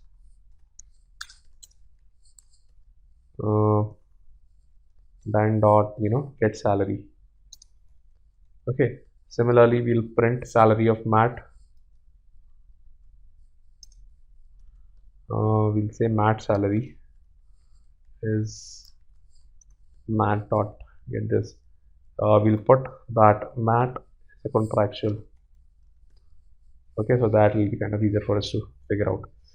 Now, having done that, what we have done, we have created an abstract class. We have created two the subclasses of that abstract class. In the main method, what we are doing is we are creating an objects of the subclasses. We are referencing by the parent class variable polymorphism. Okay, and we are getting the values of the overridden methods. So let's say when we run the program, okay, so you can see that Dan's salary, which is a regular employee, we have multiplied by the factor of 0.8, so it's returning us 8,000. And Matt salary, which is again a contractual employee, we have multiplied by the factor of 0.5. okay, so that is returning us 5,000. So that is the way you implement an abstract class. You create the base classes and you try to extend them. Let me also show you that what happens in case the contractual employee is not implementing this get salary method. Okay, if in case it doesn't want to do that, so what you can do is say, again, I don't try and declare define this method, and what I'll do is I'll just say that again, I don't say anything on the get salary method. So you get an exception saying that this contractual employee is not abstract and does not override. So for that, what you can do, you can say that it's again an abstract class. Okay, so this error would go away. Again, you won't be able to create an instance of this abstract class, and you should be good. Okay, because mat was declared as an abstract class, so again it cannot be instantiated. So any subclass that is not overriding the abstract methods has to be declared as an abstract class. Okay, and the subsequent subclasses would then need to implement the get salary method for removing this abstract keyword. All right, so this is how we create the abstract classes and the subclasses. Okay, so let's move on to the next topic, which is the difference between an abstract class and an interface. So you have seen that an interface contains only the method signatures, okay, wherein we define an abstract class and we kind of define the methods as well. So we've seen in the employee class it was a mix of the abstract methods and the regular methods. Okay, so that's the first difference between an interface and an abstract class. The second difference is all the methods in interface are implicitly public. Okay, but in abstract class I can choose them to be protected. Okay, so in the example that we have seen, so this public date get date of joining method, I could have very well defined it as a protected method. Okay, it's up to me. So that gives me kind of a flexibility, but in interfaces that doesn't happen. In interfaces all the methods are defined implicitly as public. All the attributes in the interfaces are public, static and final. What happens in case I want to create my attributes as non-static or non-final or say protected? So in that case I can go for an abstract class, but the idea is again you should be having related objects that can extend this abstract class. So that should be the whole idea. An interface can extend from multiple interfaces. So an interface is kind of an exception where a Java object is extending from is showing the multiple inheritance, but an abstract class it cannot be extended from more than one abstract class. An interface does not have a constructor, but an abstract class can. So we just saw that we created a constructor, the employee constructor, with name and department, and also the overloaded constructor we verified. So we can have a constructor in an abstract class, but we cannot have that interface. And again, the whole idea was because in interface we don't know what all objects can implement my interface. I don't know the behavior that they can show. I have a rough idea that this behavior should be exhibited, but how this can be exhibited and can there be some common method, I don't know that. So that is the place where interfaces are required. But in case there are related objects and I would want to minimize my code being used at multiple places, I can go for an abstract class. I can create a constructor and I can define the values there. I can initialize the values using that. That's the whole idea of having a constructor there in the abstract class. So with this we come to the end of module of interfaces and abstract classes. So the next class that we'll be discussing is system class. So java.lang.system class is a final class that exposes a lot of useful static fields and static methods that help us with some common tasks. So some of the fields and methods of this java.lang.system class are, so first is the out field. So out is basically a static final parent stream type of a field that is present in system. The next one is the ERR field, and the other one is IN field. So these fields are basically helping us out, to print these statements, to take the inputs. Along with that, it has couple of methods, useful methods like static long current time in milliseconds. Then we have another static method for getting the properties of the system, where we pass the property name in the string format and we get the value. So these are a couple of fields and methods of the java.lang.system class. So let us take an example and see how this class works. So again, as usual, we'll create a new class, system class. So again, I'll quickly write the same main method here.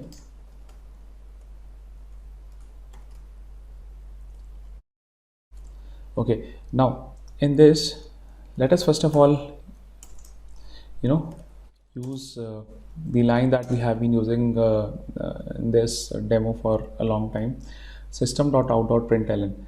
So this out is basically a field of system class, and println is one of the methods that is exposed in the print stream class. So out is type of a print stream object. So println is one of the methods that prints whatever lines that we give in the console and adds another line to it. So say for example, I'm saying that hello print, okay, and if we run the program, so we get the line hello print here. So we could have used system.out.print as well, along with say another line that I'm printing hello print 2, and when we run this program, so we see that hello print and hello print 2 are coming in the same line. So system.out.println, what it does, it appends a /n character to whatever string that we are giving in. So it basically after showing that particular argument, the string argument, it adds a new line. So if we print these two, if you use println for these two commands, we see that hello print and hello print 2 are coming in separate lines. Now another important field of system class is err, that is error. So we can say that system.out.print, system.err.println, we can say that hello error, okay, and this is the output that we see. So we see the hello error output in red, okay. So that is the importance of system.err.println. Now coming to the other example, so let's say we have a system.in.read. So this is basically used for taking the user input. So let's say that we are expecting a character from, we get basically a character from this thing, from this command. So and I'll just print out whatever character I've got from this. C's value is, say, plus C. So now you can see that we are getting an error here saying that unreported exception, IO exception must be caught or declared. So as usual, just put everything inside a try block.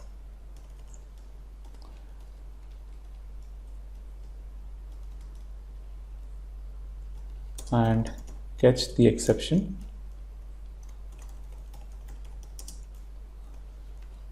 and just close that.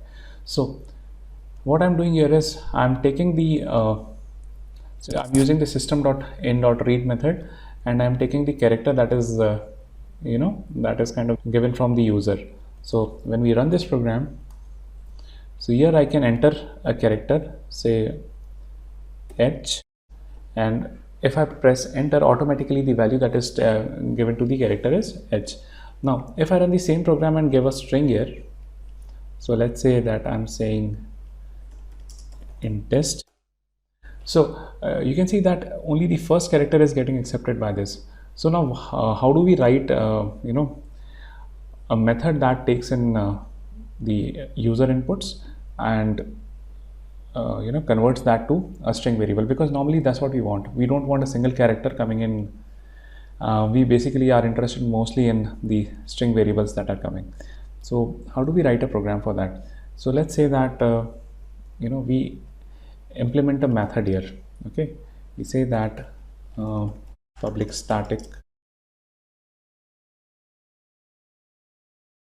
some string variable. Okay, a string variable, it would be returning get users input. Okay, and so here what we can do, we can I'll be creating a string buffer. String buffer is almost like a type of a string variable, but it helps us to concatenate values in the same object. So I'll just say string buffer str is equals to new. I'll instantiate that first of all.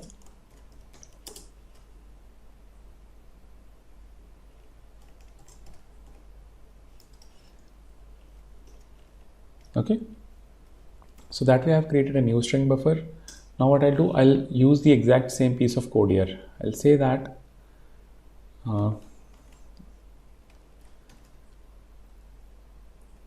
okay, I'll first of all check that what is the character value that is kind of given by the user to me, and till the character is like not equal to the return key. Okay, so till that time what I would like to do is I would append whatever character that I am getting into this string. Okay, so this is the method for that,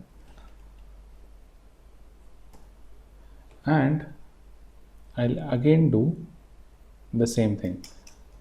Okay, basically to read the input from the system. Okay, so that would kind of give me the all the characters that I've entered on the console into the string buffer variable. Now my output is of type string, so what I need to do is I need to return the string object. So I can just say str.toString. Okay, so that would return the string object to the user. Now how do I use this? I'll just call this method from my main program. So let us say that I have a sysout and I have a syser. So I'll call this method now.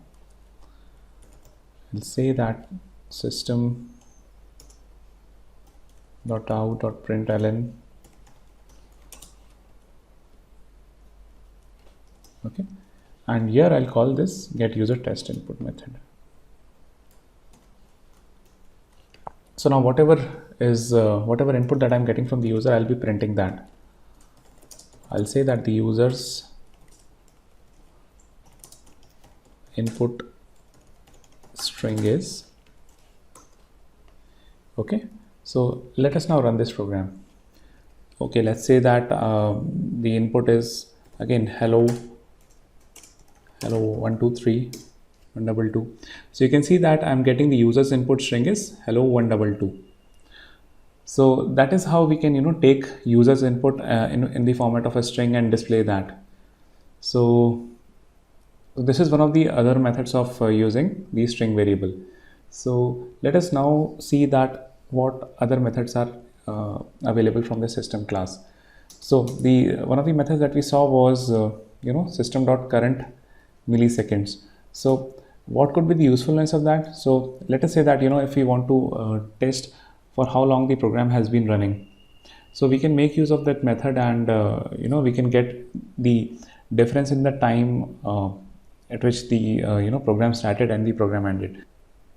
Okay, so let me take a long variable and define it as long start time. I'll say that it is equal to system dot current time in millisecond. So now the start time would be kind of the time in milliseconds at which the control entered the program. Okay, I'll create a similar variable for the end time. So I'll say that long end time is again equal to system dot current time in milliseconds. So how much time my program took, it can be derived from this logic. Time taken in milliseconds is, so it would be equal to the end time minus the start time. So let us run this program and see what is the output here. So you can see that I'm getting the place to enter my inputs. I'll say test time. I'll just say that. Okay.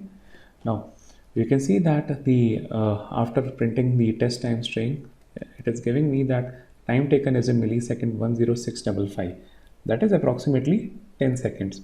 Now you can see, I mean, the program generally shouldn't be taking that much time. It's only because it halted for me to enter the inputs. That is the reason it took that much time.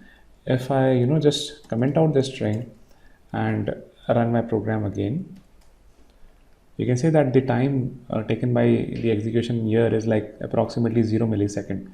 Now, which mostly we know that it's not the accurate thing. I mean, it would have taken some time for printing out this hello print and hello error statements. So system also provides some of the other classes that gives us the time in nanoseconds. So let us write that. So I'll say that nano time. Okay. So instead of getting the time in millisecond, I'll be getting in nanoseconds. Okay. Same method I'll put up here. The end time. Let us see how much time it is taking now. I'm expecting at least some value greater than 0 would be printed here.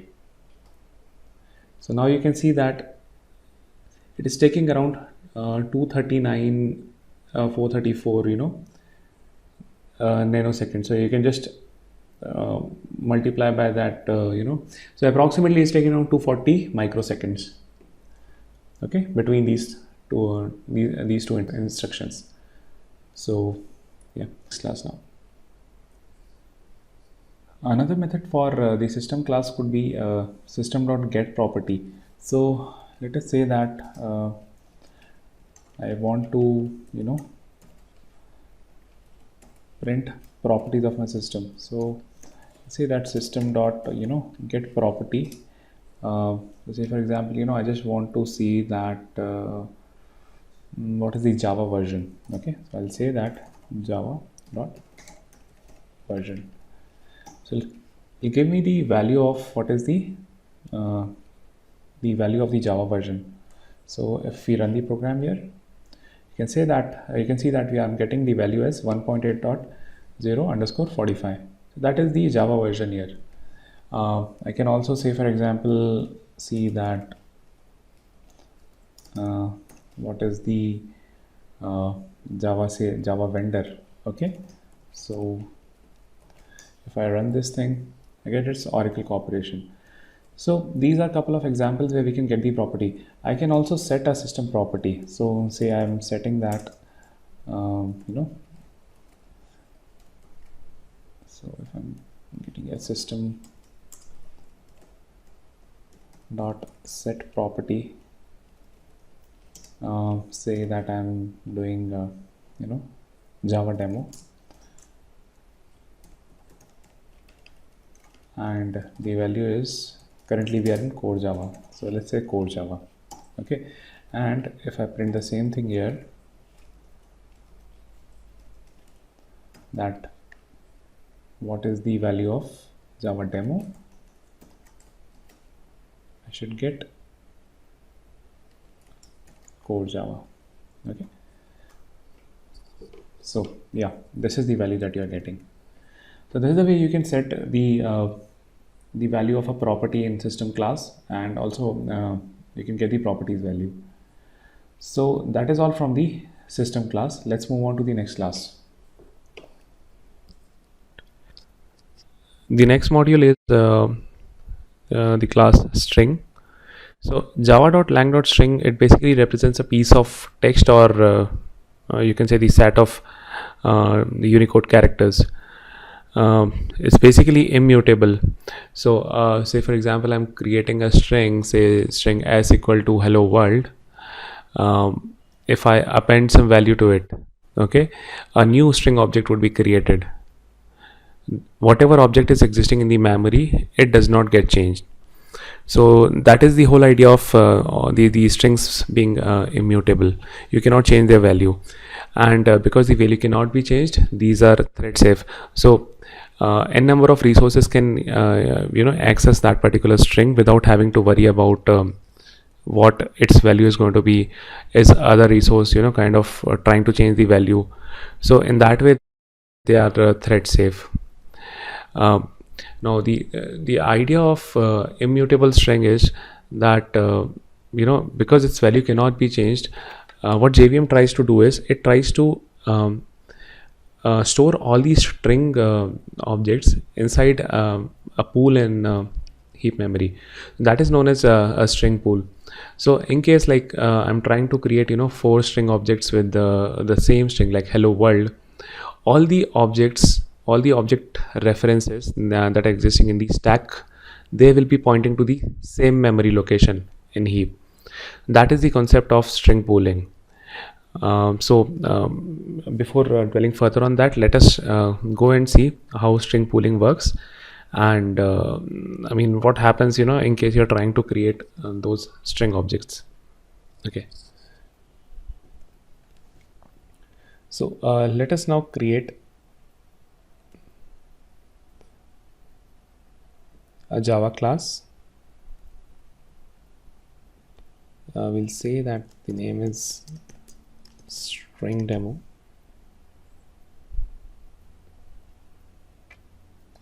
All right, okay, so let's begin by writing the normal public static void main method.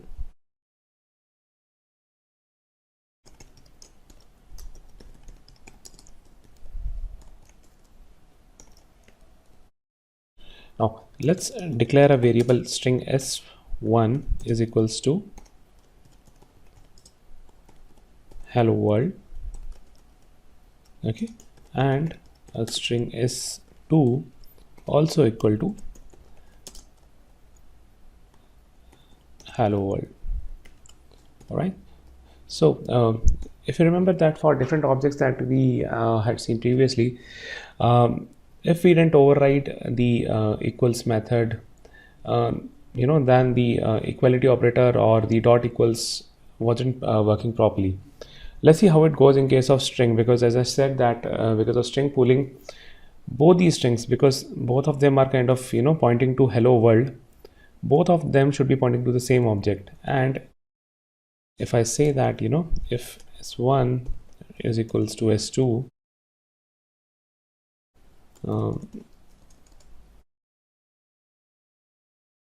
let us say that strings point to same object, okay, else, so these are pointing to, strings point to different objects. Okay, so let's run this program. So now you can see that these strings, both s1 and s2, are pointing to the same object. Although the string literals are same and they are declared differently, still they are pointing to the same object. Now let us create another string s3,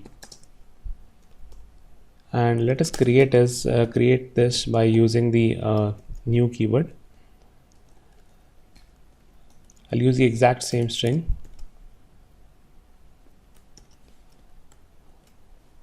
Okay, and now what I'll do, I'll just try to compare this value of s1 with s3. Okay, let us see what happens now.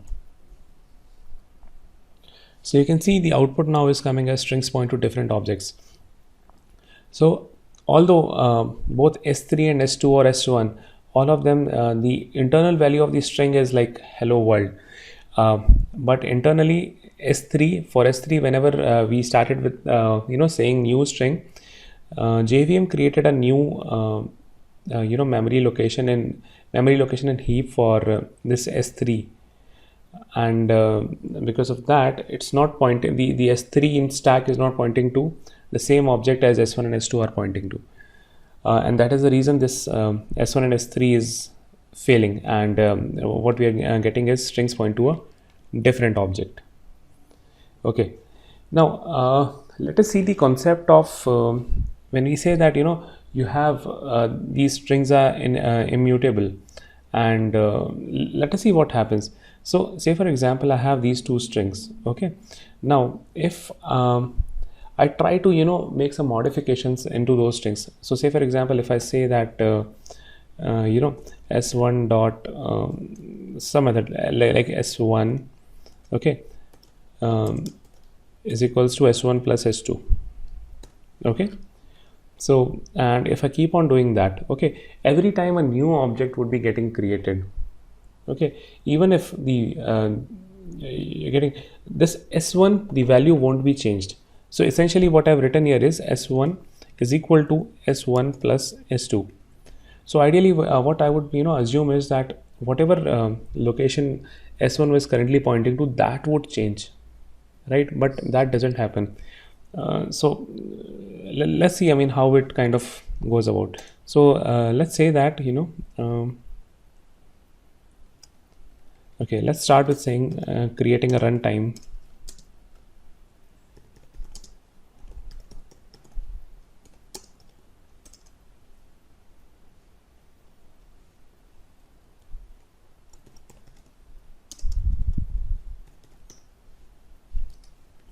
Okay, so by this what we have done is we've gotten a reference of a runtime variable. Now let's call the garbage collector before kind of proceeding on that. Okay, so what I'm trying to demonstrate here is that if I'm trying to create those strings like s1 equal to s1 and s2, we'll see how the memory kind of keeps on increasing, and that would kind of give us an understanding as to these new strings are getting created instead of existing strings getting modified. So that would give us a good feel on that. Okay, so let us say that we'll say that what is the free memory. Okay, let's say that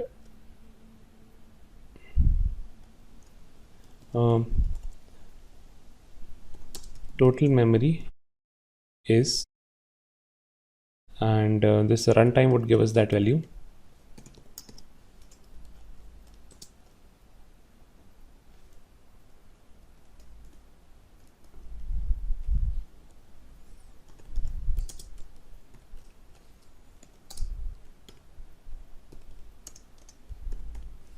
So this total memory would give us what is the total memory that is allocated for this JVM. Okay, JVM runtime. And see, this information would be coming in terms of bytes. So let's see, I mean, I just want the information in MB. So what I'll do is whatever value I'm getting here, I'll just divide it by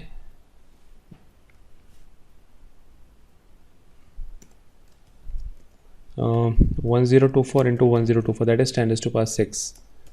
So by that way I'll be getting in MB this total memory. Similarly, this is as far as the memory goes, total memory kind of before starting. Okay, and we'll have a look at the free memory before starting.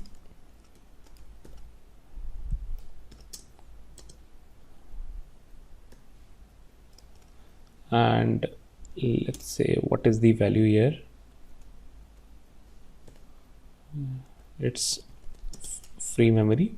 Again, we'll just divide it by 10 raised to power 6 so to get the values in MBs. So let's now first of all run this program.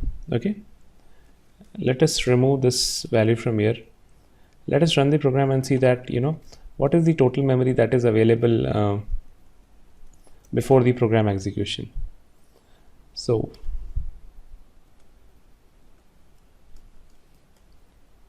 okay, so you can see that total memory that is available before starting is 123 MBs, and free memory before starting is 122. So in all, just 1 MB is used. So in case you want, you can just get the used memory as well. So that would kind of give us another parameter. And for that, we'll just subtract the free memory from total memory.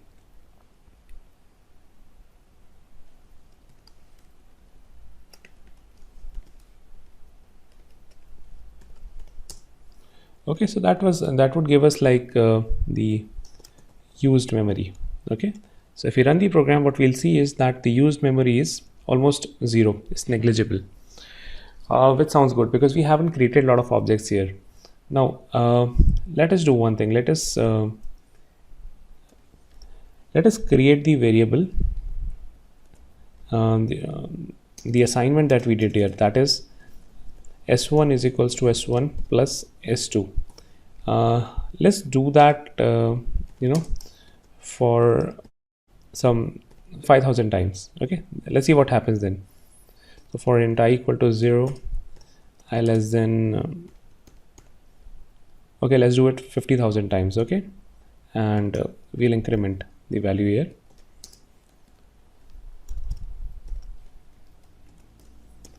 We'll say s1 is equals to s1 plus s2, and after doing that, once this thing stops, we'll say that after finishing is okay. So we'll have a look at all the three things, that is total memory, free memory, and the used memory. That would give us an idea as to how things happen in case of string variables. And once the program finishes, let me just also run the system.garbage collection. So let's run the program now. So as of now, you can see that the total memory before starting is 123 MB, free is 122 MBs. The used memory is still 0 as of now. That is very small portion is getting reused here. The program would take some time to execute. Now you can see that the total memory after finishing becomes 744. So this total memory kind of also increases depending upon whatever how much ever is kind of the workload which is happening. You can see the free memory is 227, but the used memory has kind of staggered to 516, and the reason behind that is we have created so many, like some 50,000 odd strings that we have created in the memory, and that has kind of left a very little space in memory, and these are the values that you can see. So that tells you that every time you're trying to modify a string, a new object is getting created. Okay, now this is as far as the concept of string pooling goes. Now the thing is, let's kind of focus on some of the methods. So it has a couple of methods, like the length method that gives you the length of the string. You have a substring method in which you pass the begin index and you get a substring from there till the end. You have a split function that gives you an array of string when you provide with some regular expression. So let's see a couple of methods before finishing off our topic on strings. So okay, now let's say that let me kind of just comment out this code, because it takes a lot of time, and these three values as well. So I'll just comment them out. Okay, now since we had or maybe we'll just comment out everything here.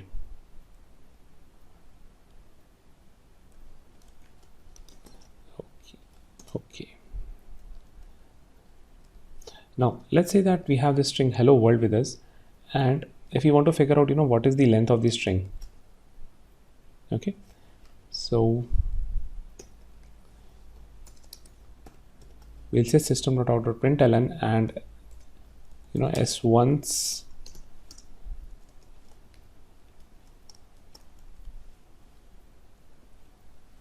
s1 length is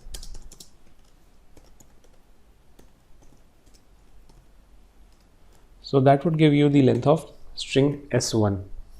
Now if I run the program here, what would happen is you'll get the length of string s1 is hello world. Similarly, if I say that I want to have a substring of S1, say only the last word is is what is something that we are expecting. So we'll say that substring, and the begin index we'll give as 5 plus 1 6. Okay, so I'll say begin from 6, and I'll say that S1 substring.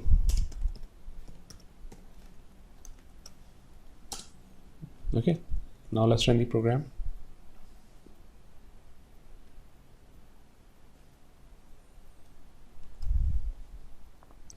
So you can see that S1 substring, which is what we were expecting world. So this is how you can kind of extract the value of particular strings, substring from there, from the index. You have a couple of other methods like split method. So you get an array of string out of, so I'll say I'll declare an array. So we'll start declaring a string array. I'll say that it's like S. Say for example, I kind of want to detokenize my hello world string into two different words like hello and world. So what I can do is I can declare a string variable s, and I can say that s1 dot split. So split is a function that kind of uses whatever regular expression you are providing as for the delimiter, and it breaks the tokens into two elements of the array. So which in your case is the string array. So now we can just iterate over this. We can say that for string str in s, we'll just say that we'll print the value of str. Str is str. So let's run the program. So you can see that you're getting str is hello in the first iteration and str is world in second iteration.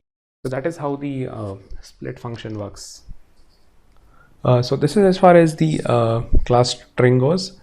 There are a lot of methods available for this string class, and the idea is, you can get this information from the JDK doc regarding all the different methods. So these were like the 2 or 3 common methods that we generally use for strings. Okay, now let's move to the next topic, which is string buffer and string builder. So after string classes, we have class string buffer. So java.lang string buffer is almost used for the storing similar type of group of characters. The group of Unicode characters almost like string, but the important point is, it's used mainly for string manipulation. So say for example, you have some string variables and you would want to update their values, append some information in them, insert some characters, delete some characters. So and you don't want newer strings to be getting created in the memory. So for that purpose, you use the class string buffer. So unlike java.lang.string, it is mutable. That is, its value can be changed, and it is thread safe. So when I say thread safe, it means that it basically acts. It is like safe to act as a shared resource. A lot of memory processes or a lot of JVM threads can kind of act upon it and try to either read the value or update the information. So in that way, it is thread safe, and because of that, it is kind of a little expensive to work with. So till Java 1.4, in case we wanted to have some string manipulation, only this was the option available to the programmers. After Java 5, what has happened is they have introduced a new class, that is class string builder. So string builder is almost similar to the class string buffer. It also allows for string manipulation. It is also mutable. The difference is that it's not thread safe. So it's not basically used for it cannot be acted as like a shared resource, and that gives it as a unique advantage, because there are a lot of places in our programs where we really don't care about if this resource is kind of going to be used by a number of threads. For what we know is it's only accessible via a single execution thread. So for that matter, string builder offers a performant a better performance. So that's the reason we use the string builder class. And some of its methods are, one is a capacity method that gives how much characters that this string builder class object can store. The next is the append method, in which you provide some string argument and that gets appended to the string builder object. The last one is the insert, where you provide some offset variable and offset index, and using that it inserts the arguments that you provide. So these are a couple of methods that string builder has. So let us quickly see that how these methods can be kind of used in the program. So for that, let us again create a new class here. Say that the class name is string builder demo.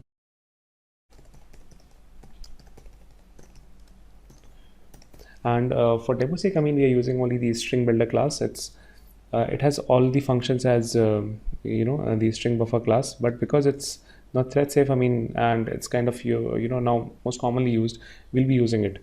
So let us again create a public static void method.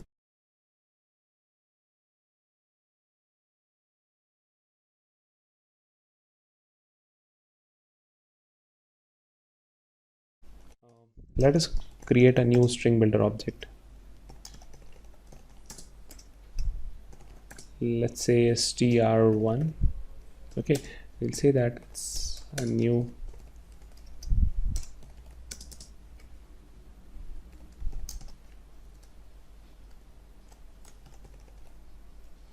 string builder, and let's give some string to it, say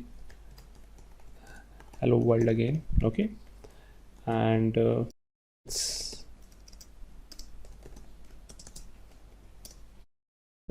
print its value. Now so string is str1. okay, str1 is, and let's run the program now. So you can see that as of now, I mean, the value of str1 is hello world. Now let us see that what happens when we try to see what is the length of this string. Okay, when we run the program, now you can see the string, the length of str1 is 11. So this is the length method that gives the number of characters that are available in this string builder class. Similar to this string length, we have the string capacity. So this capacity is the number of characters that the string object can store, and it changes dynamically. I mean, as if you're trying to kind of add more number of characters to it, this capacity would kind of keep on increasing. So it's like dynamic in nature. So if I execute this program, you can see the capacity of this str1 string builder as of now is 27. So even though the length is 11, the capacity is 27. So that's the difference between these two methods. Now let's say that you want to append some information to it. So you want to see that if how append function works. Works as okay. So we'll say that you are trying to append string saying India Azure. So that would append this comma India Azure string after hello world. So let's run this program. So you can see that str1 append function works as hello world comma India Azure. This string has gotten appended to it. Let's use one of the other methods here, that is the insert method. So we'll say str1.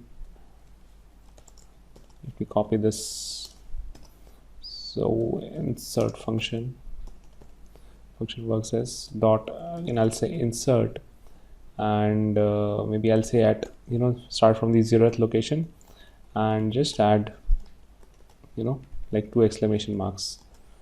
Let me add 2 exclamation marks here as well for the kind of uniformity. Let the program now run. So you can see that these 2 extra exclamation marks have now started coming before hello world. So that is how the function insert works. Now, just for the sake of curiosity, I mean, we just witnessed in the class string, the memory was kind of going out of our hand. So let's try and run the similar example here. Okay, so let's say that we have, it has been commented. So let's copy the line from here. We'll use the exact same logic in our program. Okay, we'll start with the some string. Let's say str1 only we'll start, and okay, so quickly let me just remove these comments.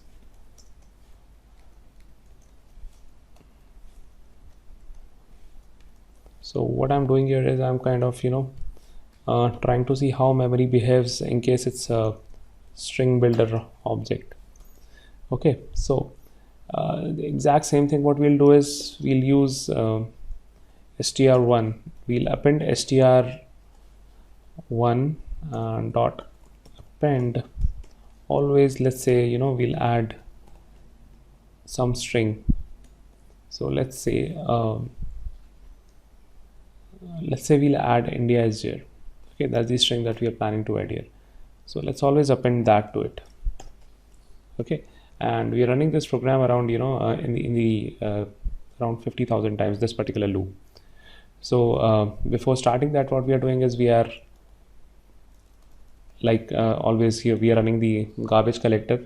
We're seeing what is the total memory before starting and the free memory available, and after running what happens, that's what we are kind of interested in. All right, now let's run this program and see what happens. So you can see the program kind of executed very fast. So the total memory again before starting the program was 123 MBs. The free memory available was 122 MB and there wasn't any memory used. Okay, the total memory after finishing now again is 123. So you can see that even this is not getting increased, unlike what was happening in the string demo. The free memory is 118 MB and the used memory is only 4 MB as compared to like around 300 MBs that were getting used.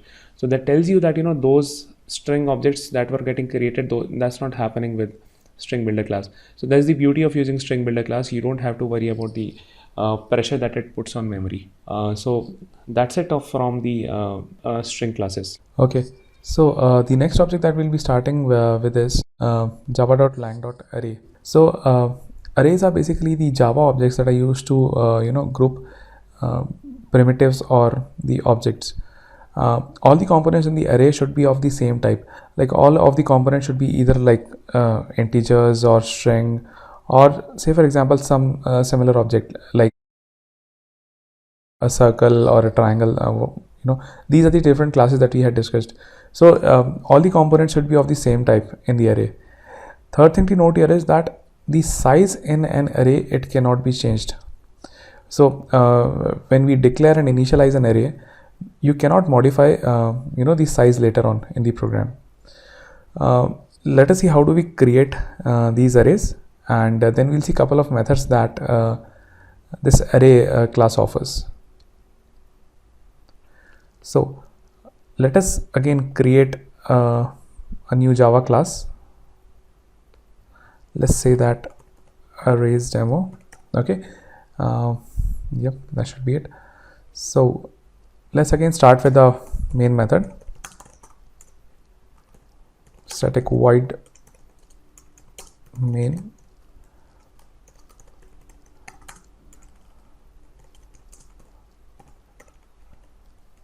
All right, okay, now let us see how do we declare an array. So for this example, let us just assume that I have an integer array with me. So I declare it like that, int integer array. Okay, so that is as far as the declaration of an array goes. So at this point, the value of integer array would be null because I have just declared it and I haven't initialized it. So at this time, the value of integer array, since it's not been initialized, is null. Now let's see how do we initialize that array. So we'll say that int array is equals to new integer array. Let us say that the size of the array is 3 now. Now what would happen is, now integer array would be consisting of like 3 integer variables, and basically stored in a contiguous location, and the value in these 3 locations would be what should be the default value of whatever primitive type is there. Say for example, in this particular case we have created an integer type of array, so all the elements would be coming as 0. Had it been like a string variable, all the things would have been coming as blank. Had it been a boolean variable, so we would have received like false. Okay, so it would really depend upon the type of the primitive variable that is used for creating an array. Now let us just print and see what is the value that is coming inside this array.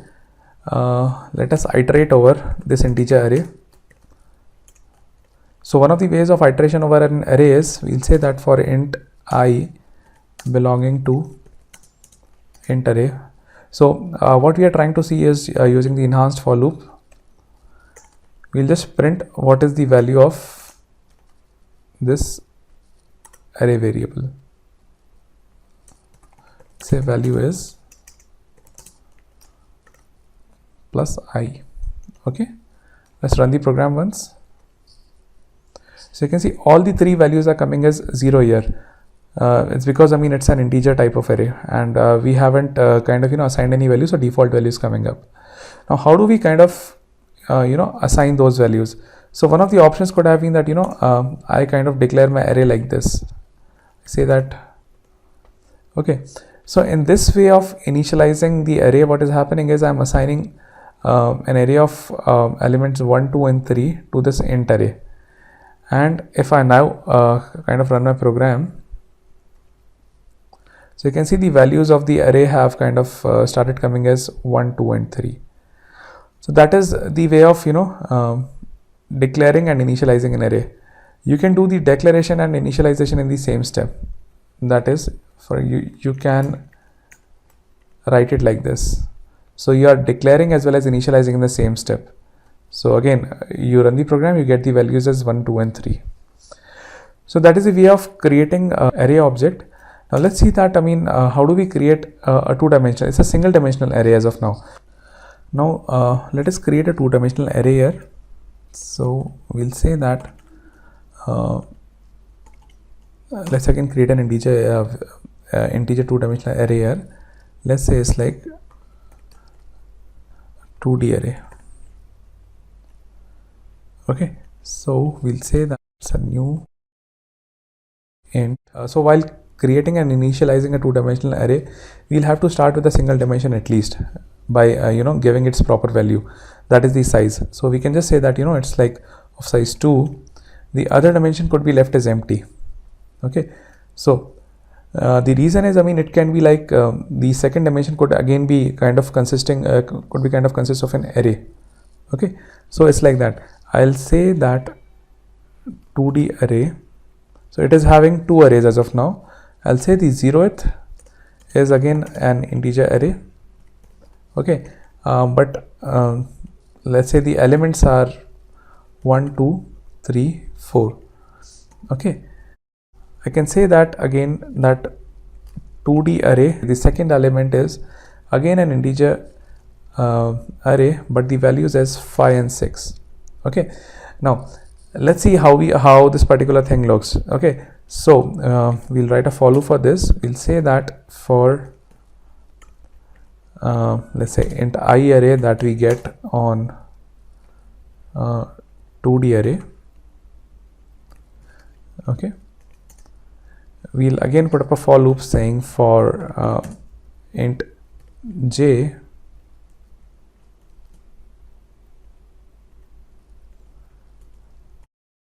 belonging to the I array. Let me print the values here.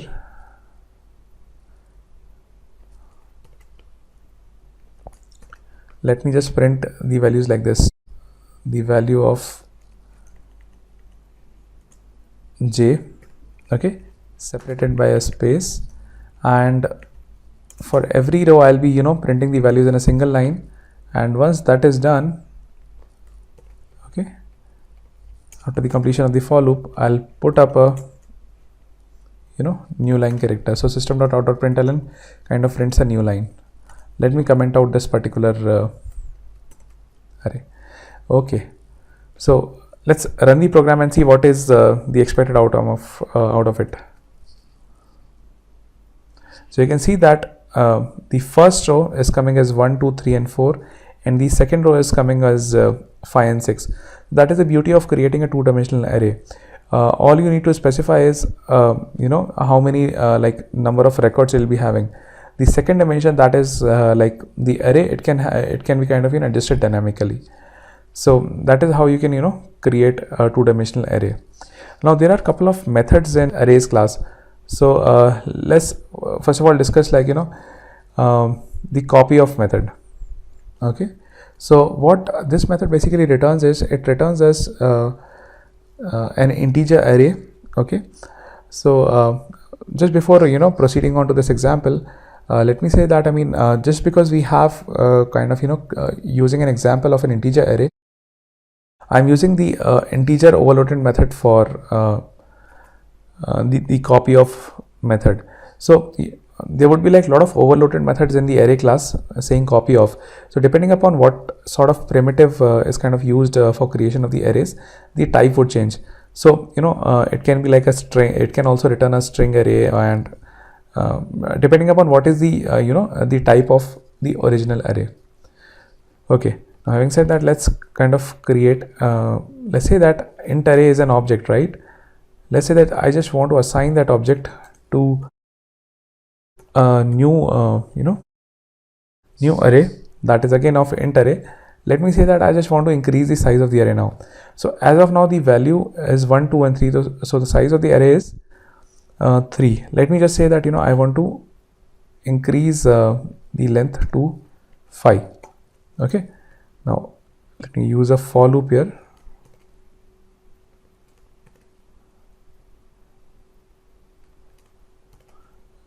And we should be good. Okay, so we are just iterating over the values of the copy of. So I'll say value after copy of, okay, of this particular thing.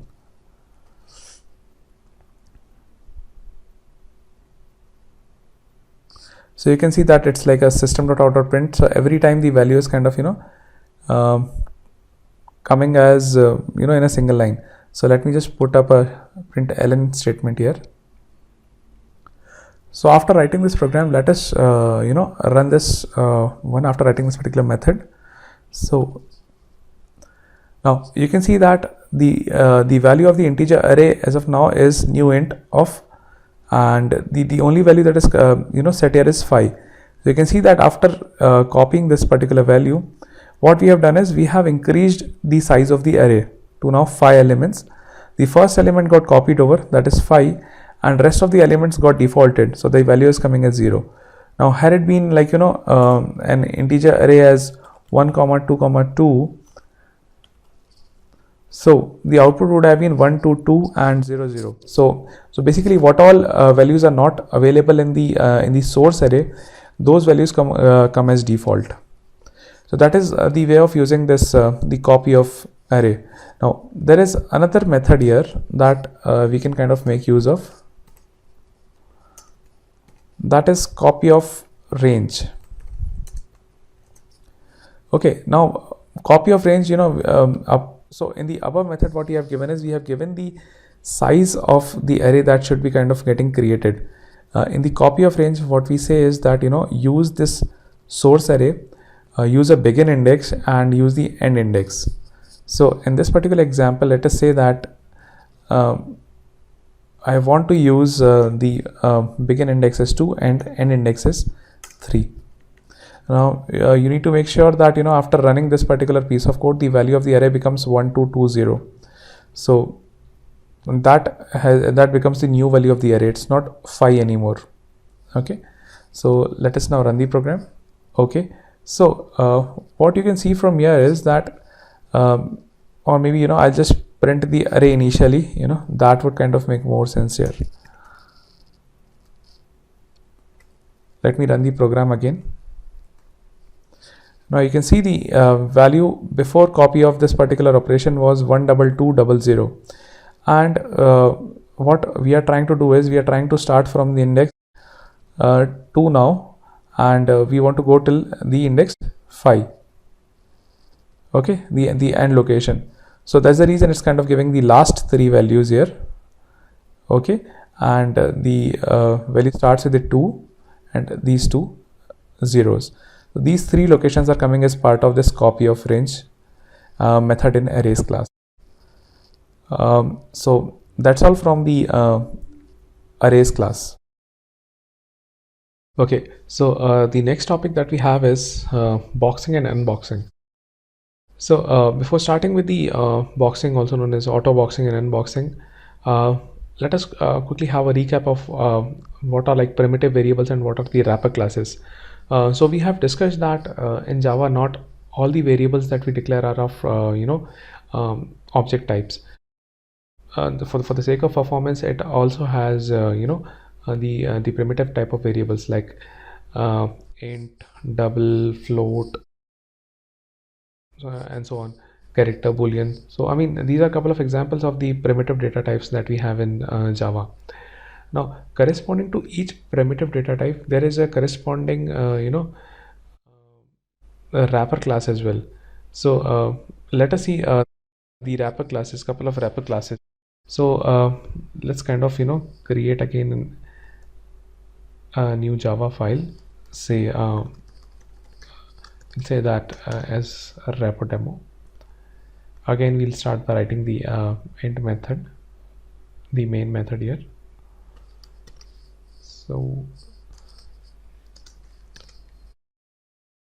okay, so let us say that I have an integer variable int I, and let's say I've initialized it with 5. So corresponding to this int variable, we have a wrapper class known as integer. So I'll denote it with a capital I. I'll say int I is equals to new integer say 5. Okay, so now you can see that what we have done, we have created another object. This int is the primitive variable and this integer is a wrapper class for this int variable. So similarly for boolean variable which is kind of initialized with this, we have a corresponding wrapper class, that is boolean b. Okay, so again we declare it in a different manner altogether. We'll just say true. Okay, so these are a couple of examples of the wrapper classes, and now let's move to the concept of auto boxing and unboxing.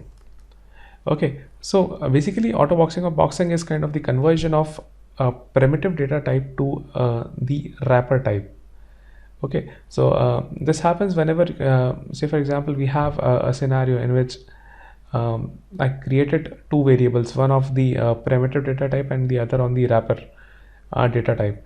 Now in after declaring those 2 variables, in subsequent statements, if I try to assign the values to either of them, like say for example in this particular case, let's say that I kind of started with int I is equals to new integer 0. Now whenever I kind of I is equals to I, the capital I is equals to small I, what I'm essentially saying is that this is my wrapper class and I'm assigning a value of parameter to it. Okay, so that means what the compiler actually does, it kind of creates another object and it says that it's like a new integer dot int value of I, it kind of assigns to this capital I variable. So that is the concept which is known as the auto boxing. So this is one of the examples where this happens. So if I say that system.out.println value of I is plus I, and if I run the program, So the output you can see on the screen is the value of I becomes automatically 5. So this is one of the examples of auto boxing. Another example could be that, whenever, say for example, you have a method in your class that expects a wrapper type, and if in that method you are passing the primitive data type, automatically the boxing happens. So that is another place where the auto boxing happens. Now the example of unboxing is almost like the reverse side. So unboxing means that we have a wrapper class and we want the corresponding primitive types value to be passed into, say for example, some method, or say in an assignment. So in this particular case, the unboxing would happen in this example. Now I is a primitive data type, small I. Okay, this capital I is the wrapper class. Now automatically the value of the wrapper class is so in this particular case the int value would be assigned to this primitive data type. So this is known as unboxing. Another place where this unboxing happens is that you have a method, and in which you expect a primitive data type, but in that method from your program you pass some wrapper class. So automatically the compiler kind of takes care of that. So that is known as the example of unboxing. So now let us move to the next topic. Okay, now having done with the boxing and the unboxing, the next topic we have is the Varargs, which are the variable arguments. So this particular feature is really important. I mean, it allows a user to pass n number of parameters in a method. The thing is that, I mean, all of them should be of the same type. There is no restriction on the number of parameters that you can pass. So the way you can add different type of parameters and make your method kind of adhere to the Varargs is by introducing the ellipses here. So you can say that in this particular case, your checksum method is returning you an integer type of the result, and it expects couple of int vals object. Okay, you can pass a number of integer values to it. So unlike array, which a program expects, like the main method that we generally write, there the requirement is that if you're not if you don't want to pass anything, you should at least pass a blank array. Okay, but in this particular case you need not pass anything. Okay, so that is the best part. Plus you don't have to worry about creation of an array and passing that array into the method, because I mean, in case you're not sure how many arguments you'll be passing, you don't want to create an array, right? So you can just go with this approach. So let's quickly see that how do we kind of make use of this Varargs feature. So we'll take the example in the wrapper demo only. Okay, let's say that we have a method here, the same method, let's say. Okay, public int checksum. It expects the integer variables. Okay, now what it basically does is that, okay, let me just quickly, okay, so basically what it would do is it will kind of create, say, a for loop over whatever value that's getting, and it will kind of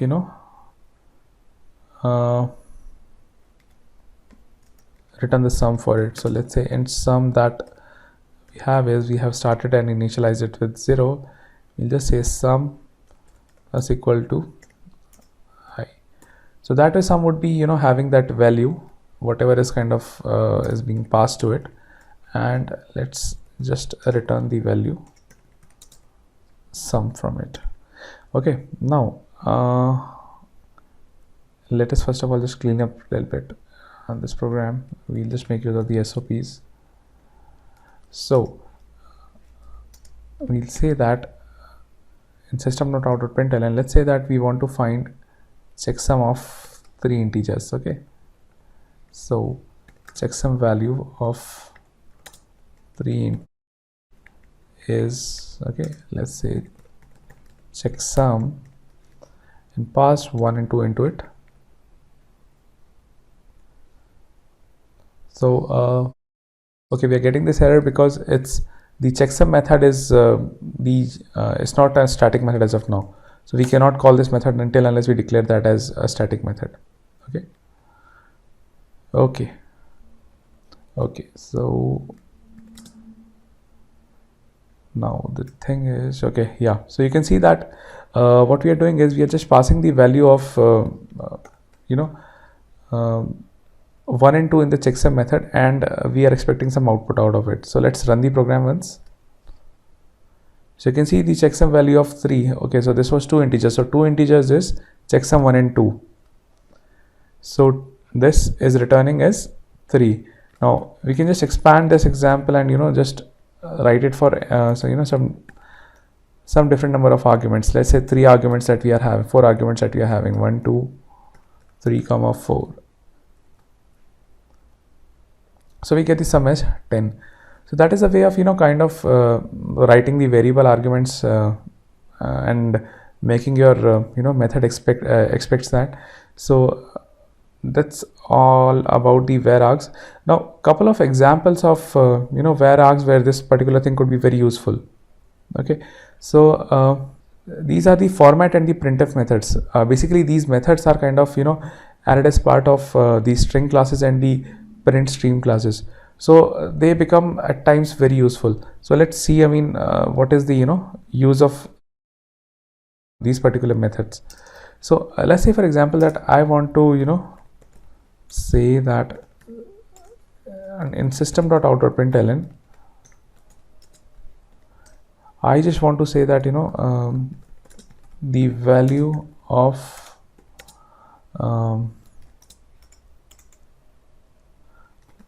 name,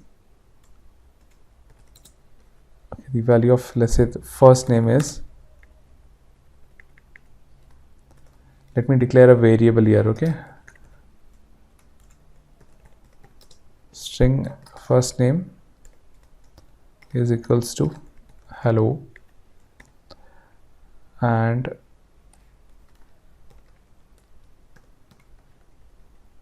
string last name equal to world. All right, so what in case we want to print both these values is, so what we used to do was we usually say that system.out.println value of first name is fname plus and last name is plus l name. Now when we ran this program, so this is what we expected. The value of first name is hello and the last name is world. Okay, so as you were able to see that in this particular case the string was coming as the value of first name is hello and the last name is world. We had to manually append the values of fname and the last name in this particular thing in the system.out.println, and that kind of is it looks like a messy design. What if we want to add n number of more things here? So we'll have to kind of think about adding more ampersands and more double quotes and the concatenation. So one of the ways of doing this particular thing is that you go with the format method. Okay, so what happens in the format method is that you just say that the value of first name is %s and value of last name is %s, and that would be it. You can just pass the values in the order and everything would be taken care of. So let me just give a new line character here as well. So if I run the program now, you can see that I'm getting the value of the first name is hello and the value of the last name is world. So I don't have to worry about writing these particular things here, and that happens by the variable arguments. So let's say that if I want to pass the concatenated name of these two things, let me just separate these by an underscore. Okay, so all I need to do would be that and display name is %s. So if I run the program now, you can see automatically hello underscore world is coming as the third parameter. So that's the power of using the format method. the exact same thing goes for the printf method, which you can use for formatting the output. So that is all on the Varargs method. With this, we come to the end of this core Java core classes module. So let's start with what is an exception. So while running a Java program, if the program fails, because of some issue, because of some memory issues, or the way the program is coded, or if it's trying to access a resource which is not available. So these are a couple of reasons why your program might fail, right?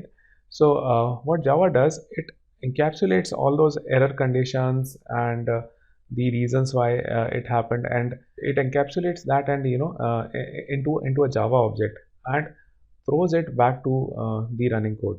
Okay, so that what can happen is the code can then examine that Java object.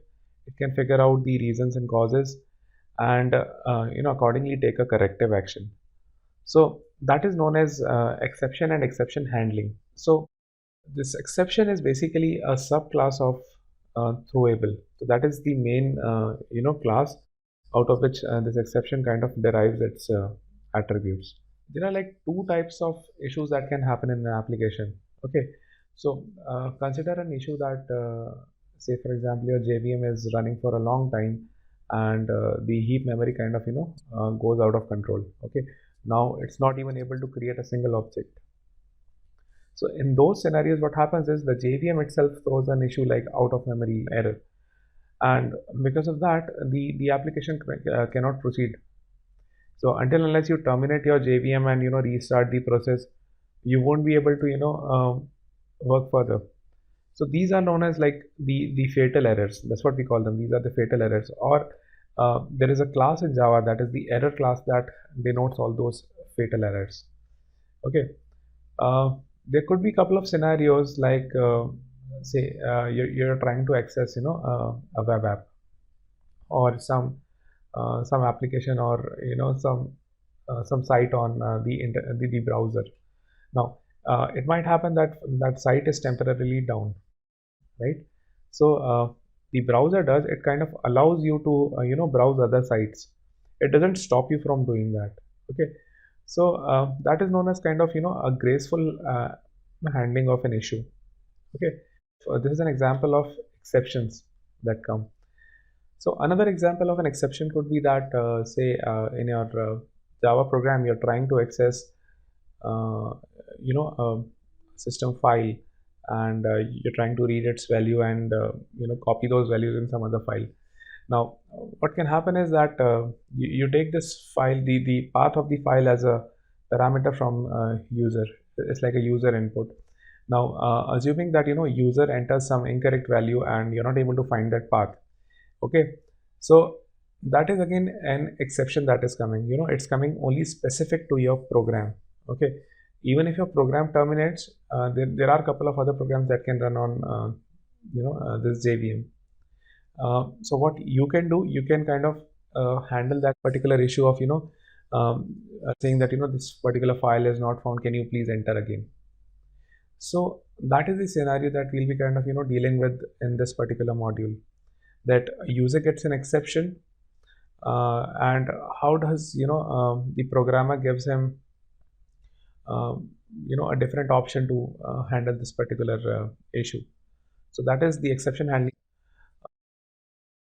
As you would have kind of understood that the whole idea of doing this exception and exception handling is it is kind of useful in providing answers to what all has gone wrong, how it has gone wrong, and where all things were incorrect in the code, and more about and more importantly, how do you proceed from there. So these are like the more important points that we'll be kind of considering in this particular module. So let us kind of write one of our programs that would tell you that how these exceptions come.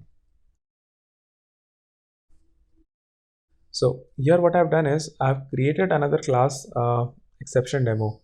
Let me write a main method here.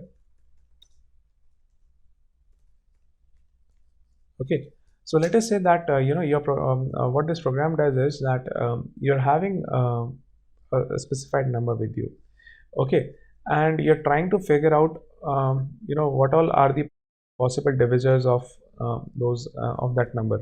So say for example your number is like 25, so you'll give the answer as 1, 5 and 25. So these are the possible divisors of number 25. So how do you write that program? So let's say that you define that number. So let's say that int number is there and you define it with some value. Say for example I'll start with 25. Okay, I'll say that this number is 25. Now I want to figure out all the divisors of 25. So how do I go about it? I'll start with a for loop. I'll say that int I let's say is equals to 25. I'll start from 25. I should be less than equal to 0 and I minus minus. I'll reduce the value of 5.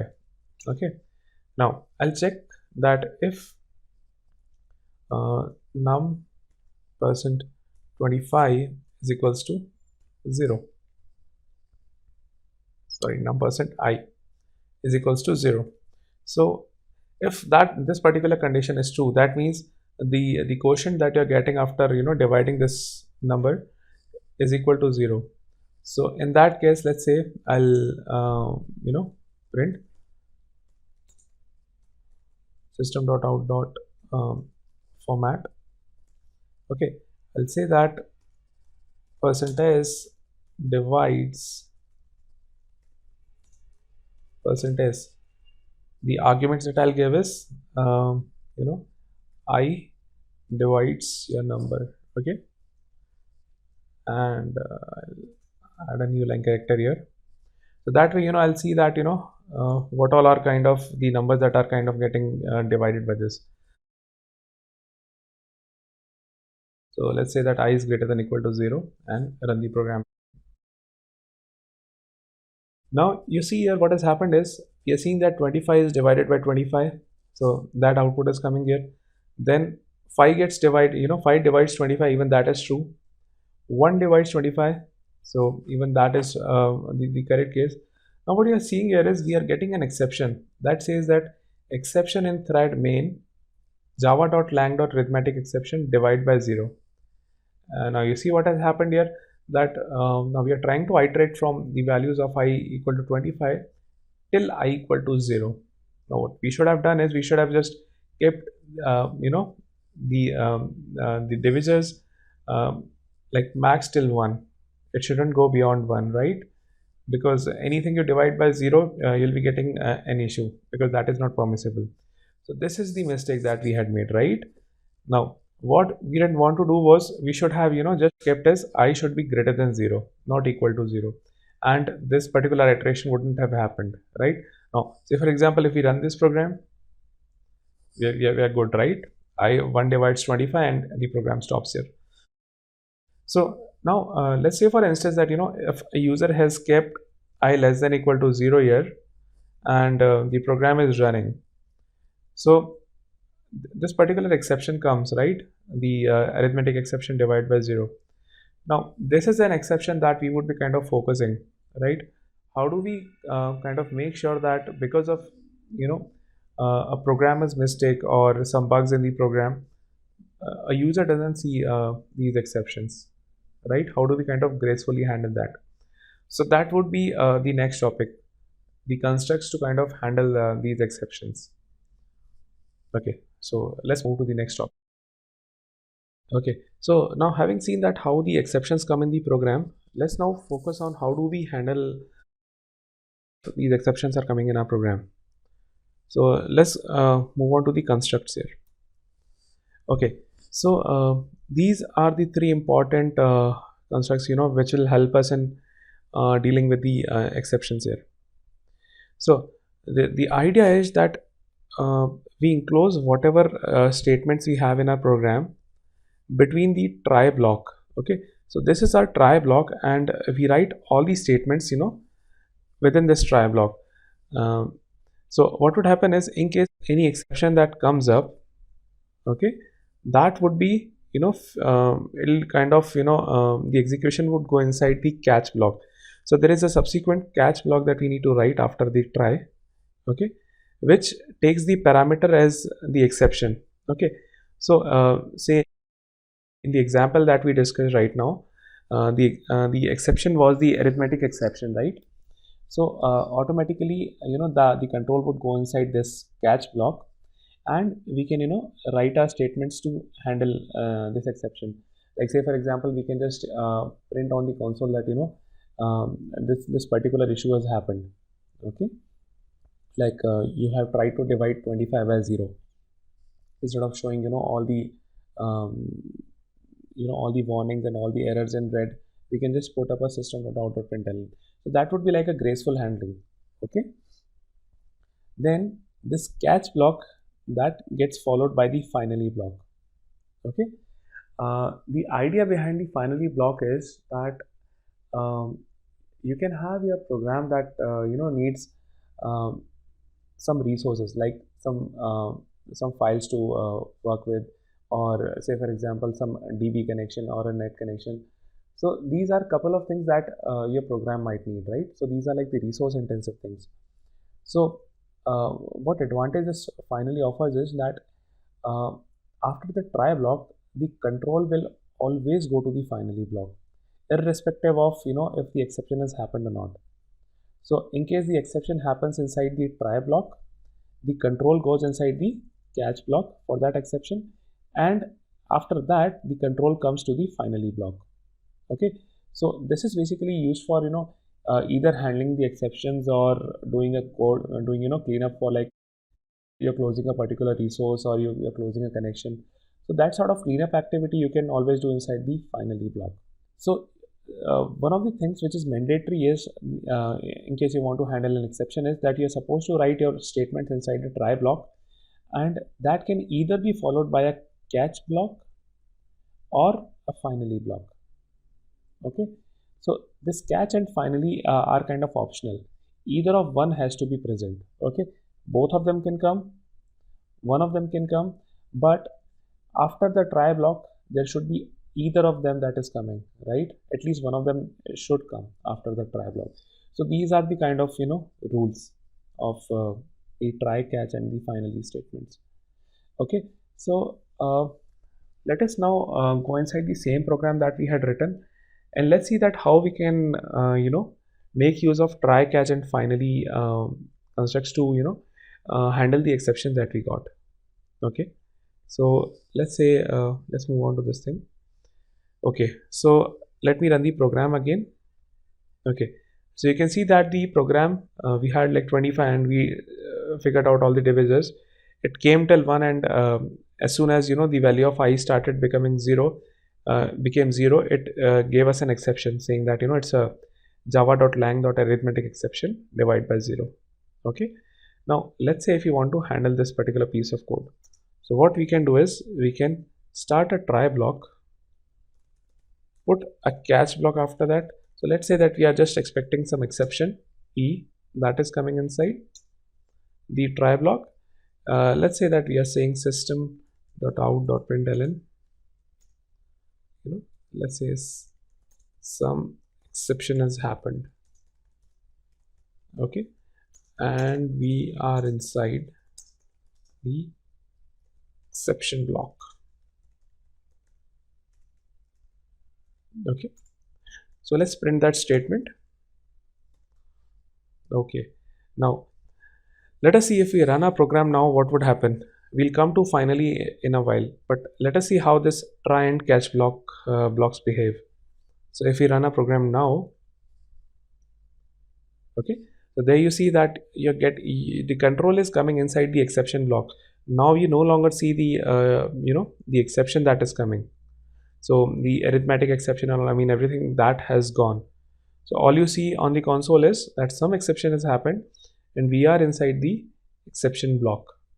So that is you're gracefully handling the issue that has happened. Okay, now one important thing to note here is I need not put anything inside the catch block. It can be empty. It need not do anything. So I have commented this as a system.out.println line. Let's see how it functions.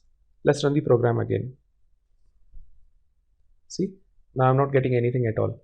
So that means I need not put anything inside the catch block.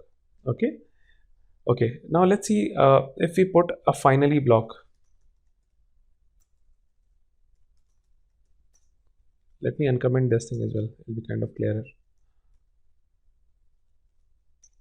And let's put up an SOP here that, you know,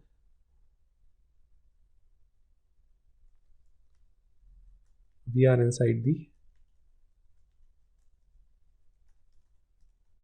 finally block. Okay, so now if we run the program, you see now we have put back these system.out.println that exception has happened.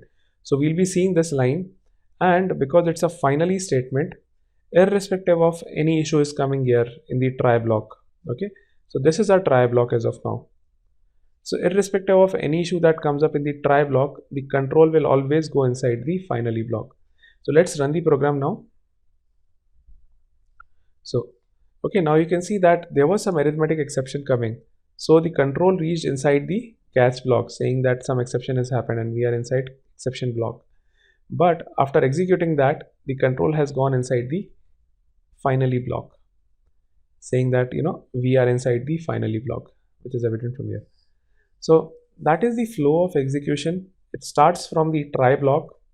It tries to see if it is, you know, some exception is happening. The control comes to the catch block. You know, it executes what all statements are required, and finally it comes to the finally block. Okay. Now, one more thing that we need to keep in our mind is that as soon as some exception happens inside the try block, the control directly you know, shifts from that statement to the catch block. It doesn't execute, you know, the try block completely. So let us, you know, try to you know, analyze that as well. So let's say that instead of starting from I is equals to 25, let's start from I equal to 0, and let's say that we are, you know, checking if I is less than equal to 25. Now in this particular iteration, you know, think that as soon as we start, we are starting with I equal to 0. So, you know, in the first iteration itself, that num percent I is equals to 0, this particular operation would fail. Okay, the reason is I equal to 0, we are starting from the first iteration. Okay, and we are trying to divide a number by 0. So this would fail and the control would come here. So you won't see, you know, the other divisors like 1, 5 and 25 that, you know, as of now what we are seeing is 25, 5 and 1. These are the three divisors that divide 25. And the exception happened when we came at 0. But now from, you know, the exception starts with, the iteration starts with 0. So we won't be seeing any other things here. Okay. So let's see how the program runs now. Okay. So you see, it did not execute, it did not go, you know, further with the iterations. And as soon as you started with 0 here, you get an exception here, you go to the catch block, you print that, you know, some exception has happened, and you say that, you know, we are inside the finally block. Okay, so that is one of the real important points to, you know, take from here. As soon as the exception would happen, the control would shift from the try block to the catch or finally block. Okay, now one last point that I wanted to show here was that, you know, if any exception is not happening, you know, we are kind of going good. So let's say that, you know, the programmer corrects his mistake and changes the value from I equal to 1 and puts and checks, you know, if I is less than equal to 25. So in this particular case, you shouldn't be seeing the arithmetic exception. So let's see how the control goes. Okay, so this is out. Okay, you see that some exception has again happened, and the reason behind is that we are, instead of doing I plus plus, we are doing I minus minus. So you see, I mean, that is the beauty of exception handling. It tells you that, you know, some issue has happened with your program in a graceful manner and you can correct it out. So we updated from I minus minus to I plus plus, and hopefully now we shouldn't be seeing any exception. Okay, so let's run it again. Okay, so you can see that we start with I equal to 1, it's going good. I equal to 5, it's giving. I equal to 25, it's printed. The control never went inside the catch block, but it went to the finally block. So that proves our point saying that, you know, even if there is no exception, the control goes to the finally block. Okay, so now let's move on to the next topic and see that how do we take care of the situation when there are chances of multiple exceptions coming up? Okay, how do we handle that scenario? So let's check that as well. Okay, so coming to the next topic that I mentioned, that we'll be seeing how do we catch multiple exceptions if they come inside our try block. Okay, so I've created a new class here, multiple execution demo. Let's write a main method here. Okay, so let's first of all create a mechanism for taking the user input. So just assume that this is the line of code that I'm writing just to take user input. Okay, so saying that buffer reader br is equals to new buffer reader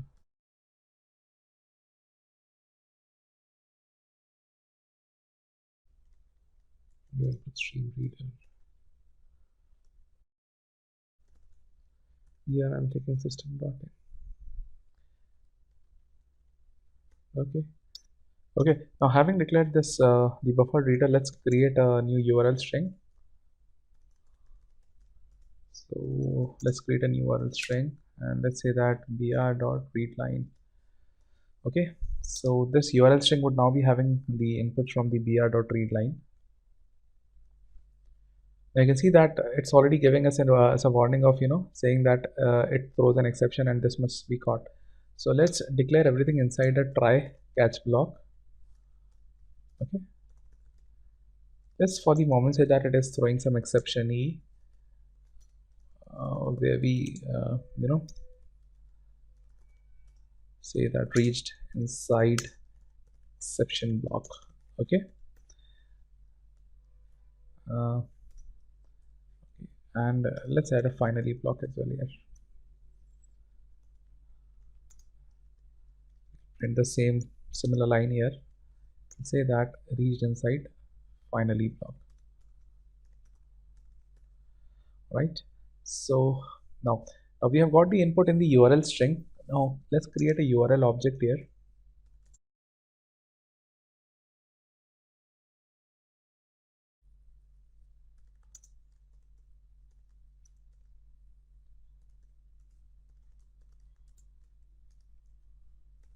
Alright, so this would create a new URL object for us.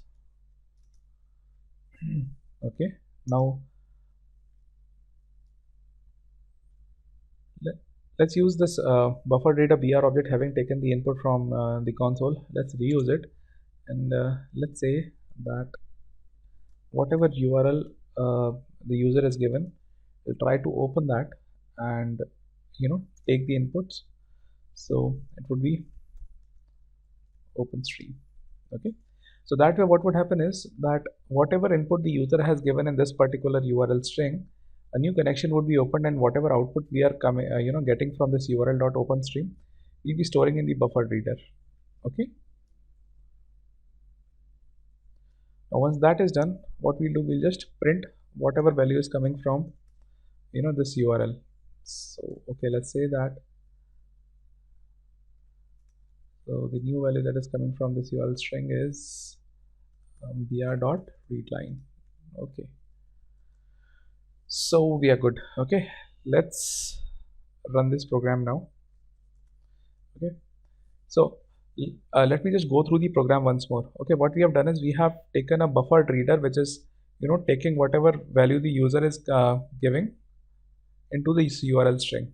Okay, then I've taken a URL object which would be kind of assign the value that the user has given. So that value is coming from the URL string.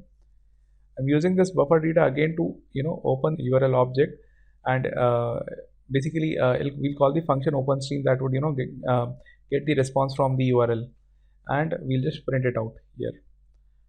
So the idea is, I mean, if we are getting an exception, this is the code that would be called. Okay, now let's first of all run this program and see what is the expected outcome here. Okay, so now you can see that it's waiting for the user input. Let's say that we are giving the user as google.com. okay, so you can see that I'm getting the output here in the format of the response that is coming from Google website. Okay, so this is like the happy scenario in which everything is functioning perfectly fine. Now, let's say what happens if the user is giving an incorrect value. Okay, so let's run the program again. Okay, now let's say that user, by mistake forgot to enter uh, the HTTP part incorrectly. Okay, so ideally you should be getting a URL malformed exception. So now you can see that it has reached inside the exception block. Now, this was a similar example that we kind of verified some time back for the normal exception. Okay, when arithmetic exception was thrown to the user. Okay, it was a single exception. So we went inside the exception block. Now we let's first of all write the different type of exceptions that we can get here. So one of the exceptions is the IO exception. Okay, if the user has given a URL which is not returning anything, or say for example the website is down, in that case what would happen?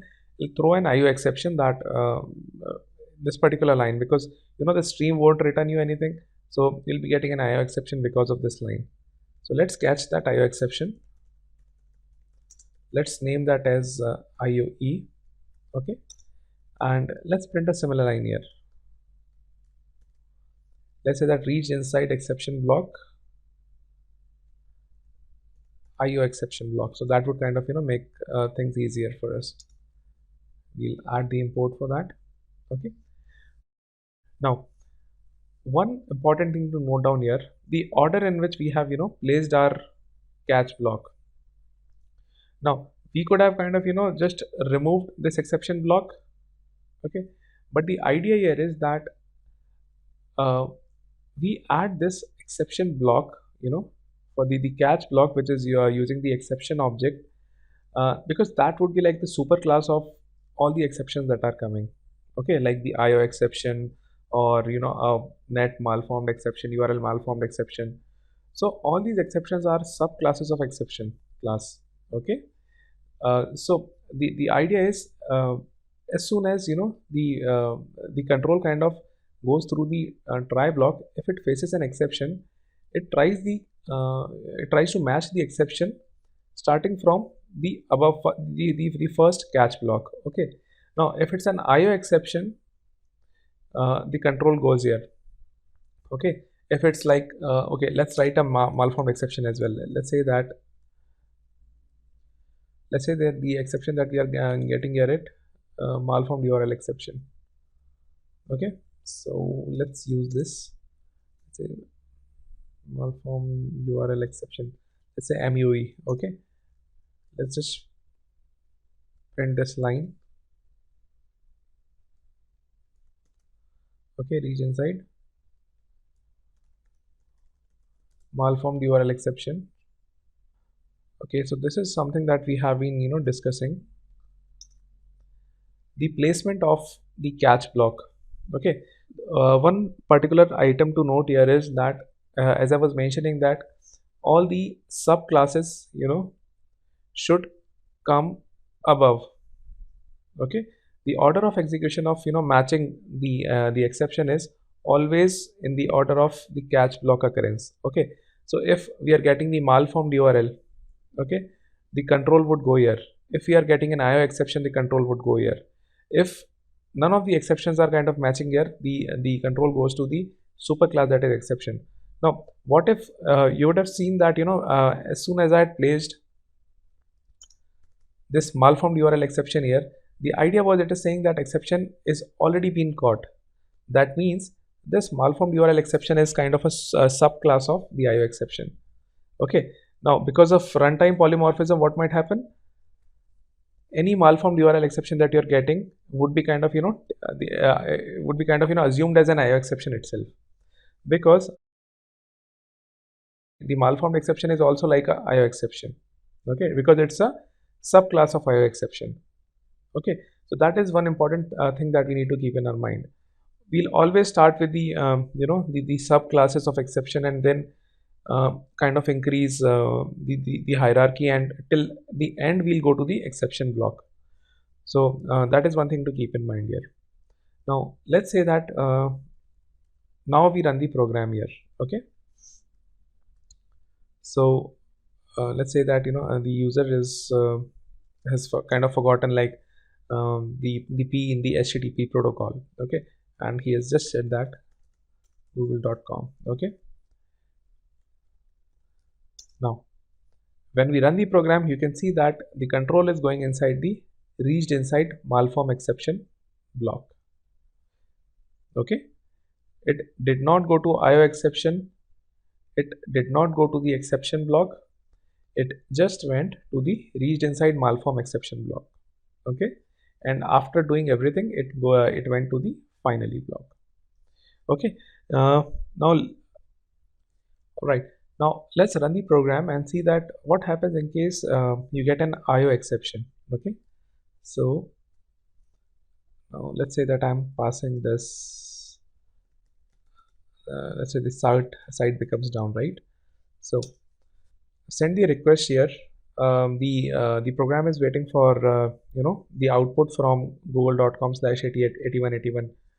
It'll kind of keep on polling and it'll keep on waiting for the response here, and eventually when the response doesn't come, yeah, you can see that now the control has gone to the IO exception block, because there was no when it tried to do the open stream url.openstream, it went inside this particular line through an error, the IO exception, and it went inside the IO exception block. So you can see the control did not go to the malformed exception or the exception block. It went into the correct exception block. So that is as far as the catching of multiple exception goes. Again, just to reiterate what we had gone through, always start with the subclasses of the exceptions, okay, and only at the end add the catch exception e block. That kind of takes care of any unknown or not taken into account exceptions at runtime which can come. Okay, so for that keep this catch exception e block. Otherwise, try to keep the exception block as specific as possible into the catch thing. Okay, now let's see the next topic we have, that is the classification of exceptions. Okay, so far we have seen that in the last program we saw that there were a couple of exceptions like malformed URL exception or the IO exception that were coming. So we also witnessed that there was this arithmetic exception came when we try to divide a number by 0. Okay, these were the couple of exceptions that we had seen in the last slides. Now there is this classification of exception, that couple of exceptions are there which the compiler kind of guesses that these might be thrown at runtime. Okay, like say for example, if I'm trying to open up a file and that file does not exist, so I'll be getting an IO exception, right? So these are a couple of exceptions that a compiler kind of knows beforehand, and it will force you to handle these exceptions. Without you handling those exceptions, the compiler will not allow you to run the code.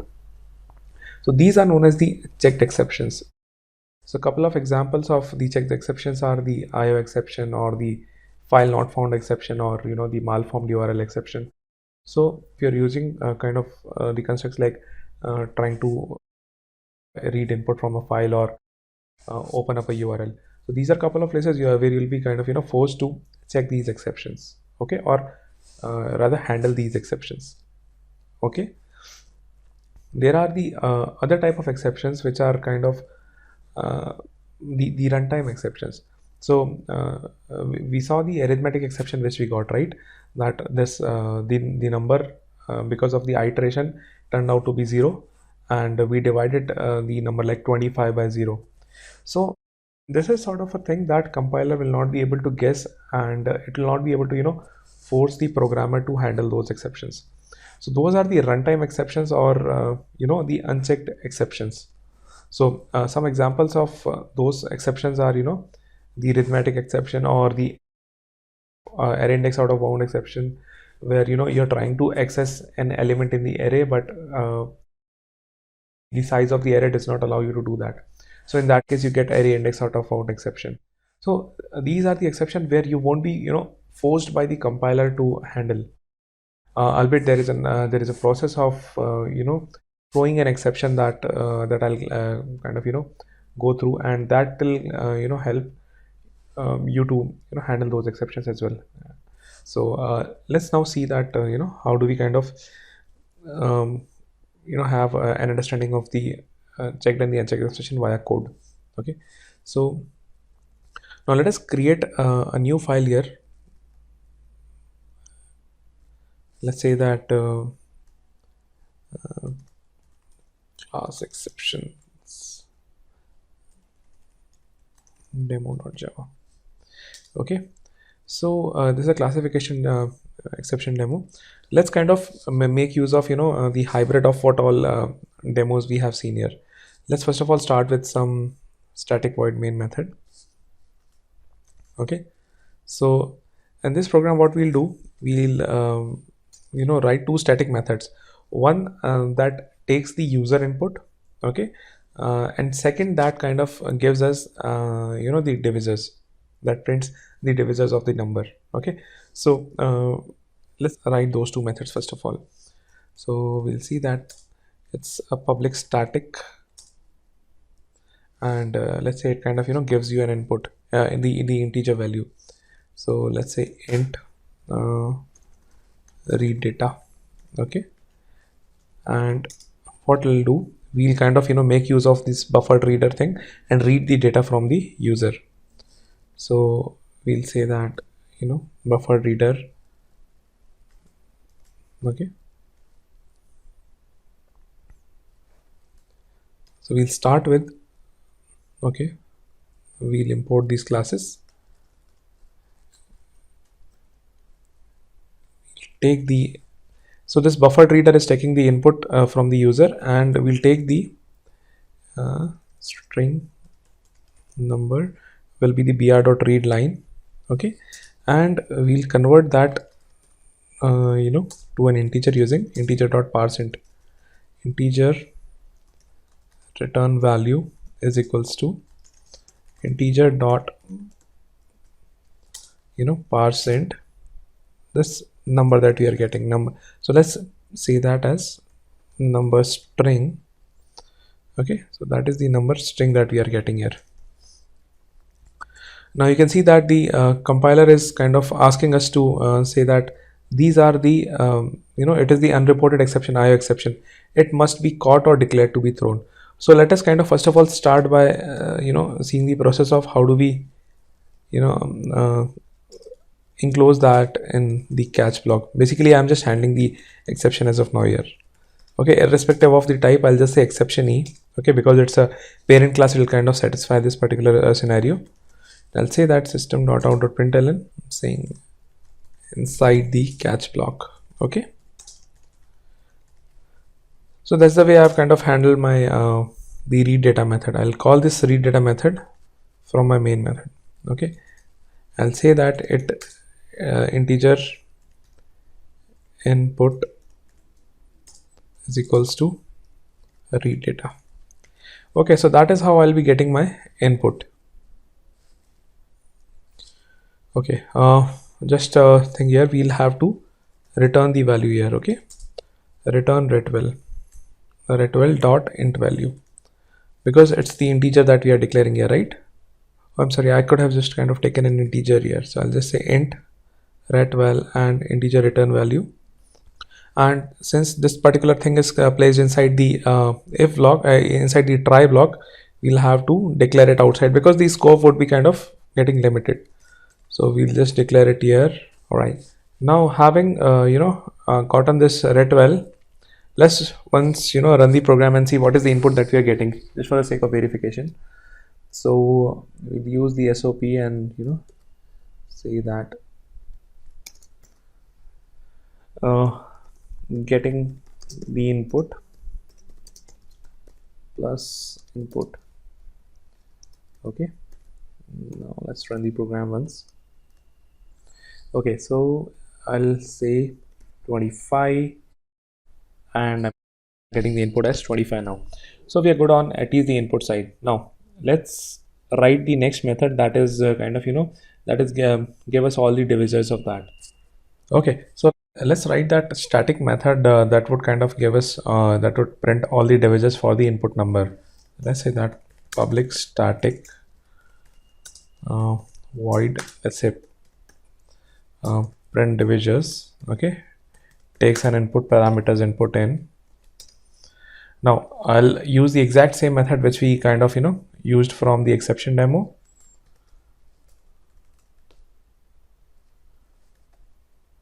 We just copy it over there. Okay, so basically what I'm doing is I'm kind of taking an input number. Okay, I use its value and I kind of print all the divisors of that. Now I'll just call this print division method from our main method, and we'll pass the input to it. Okay, so that way it'll print us all the required the divisors. Okay, now let's run this program once. So let's say I'm kind of giving some input like I think let's say I'm giving an input like 56. So it's getting the input 56 and then it gives us all the respective divisors. Okay, it did not go inside the exception block because we had if you remember, we had modified this int I equal to 1 and we went on till there. Now had it been like 0 and if we run the program, so let's run the program putting that as 0. Okay, if I put again 56, you see the some exception has happened and we are inside the exception block we're getting. Okay, now that is something that what we are doing here is that in the first read data method, what we are doing is we are kind of making sure that this is the exception that we are catching, because you remember, I mean, this br.read line, as soon as we wrote this line, we were forced by the compiler to add to handle the exception that was coming out of it, specifically the IO exception. Okay, now let me just take that IO exception. Okay, now so this is as far as the IO exception goes. Now now here till here we are fine. Now assume that in this particular thing we are just saying that that is the exception which is we are kind of getting a hold of into the print divisor method. But you remember, if we had like kept I equal to 0, we get an arithmetic exception, right?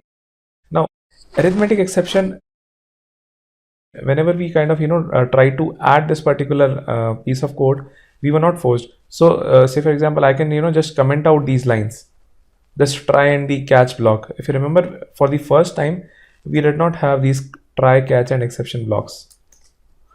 Okay, you see, we are not getting any warnings here to add any like exception thing, because the arithmetic exception is a runtime exception. Okay, so we won't be forced to kind of get a hold of that particular scenario.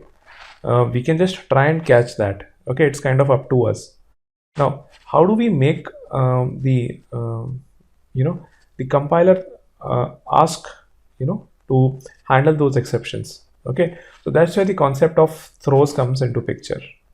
Right, so now you have seen that we have just commented the code for the try and catch in the printf method. Okay, and you can see we are not getting any exception or the warnings here by the compiler.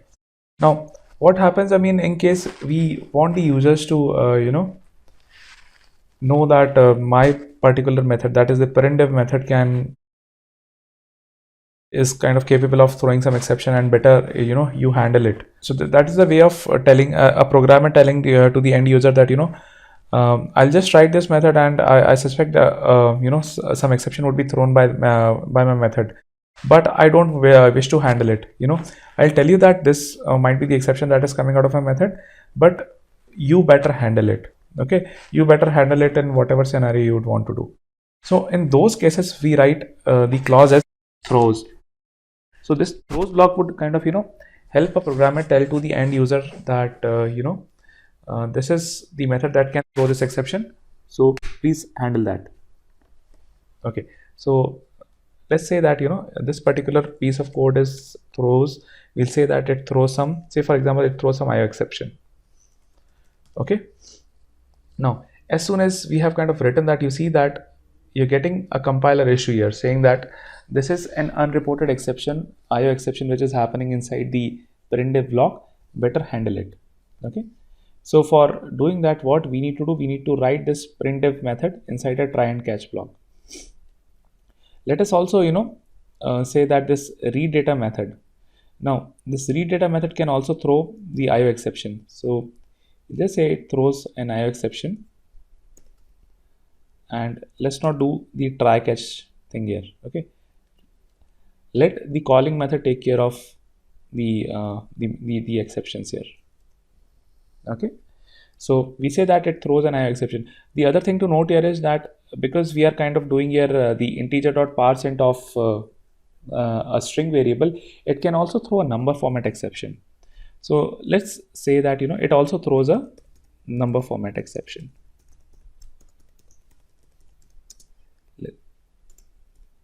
And you can just comma separate the exceptions that your method can throw. So that way what would happen is, now if you see, the read data method is also showing a warning saying that there is unreported exception, IO exception, it must be caught or thrown. So what we can do, we can put everything inside the try catch block in the main method itself. Okay, so that way what is happening is the calling method is taking care of the exception. How does it want to deal with the exception? I mean, it's kind of entirely up to the calling method.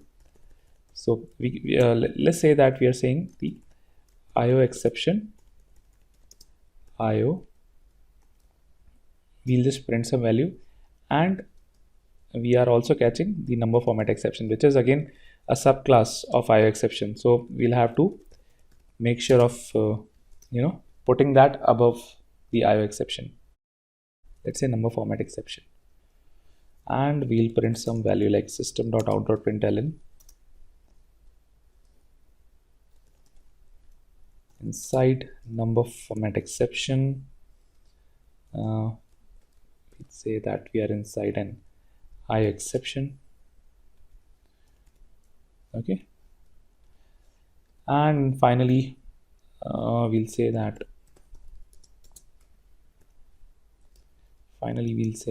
we are inside finally,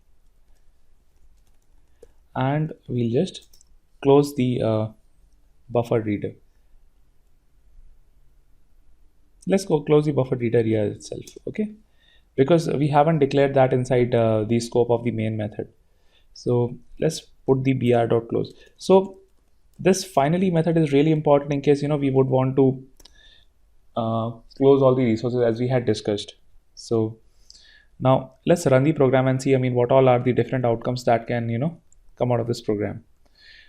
We'll again browse through whatever we have written. Finally, we have a try catch block in which we are kind of calling a read data method and a print divisor method. Okay, this try block is followed by two catch blocks. One is the number format exception NFE, and the other is the IO exception. It's always better to write another exception block just to handle any other form of exception which is not a subclass of IO exception. So it's always a good practice to write that. So we'll just say that inside exception block.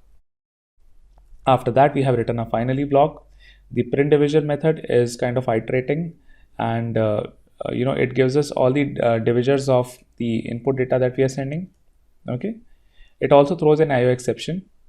The read data method, it takes in the user input parameter, it converts that to an integer, and it throws number format exception and IO exception, and it returns an integer value.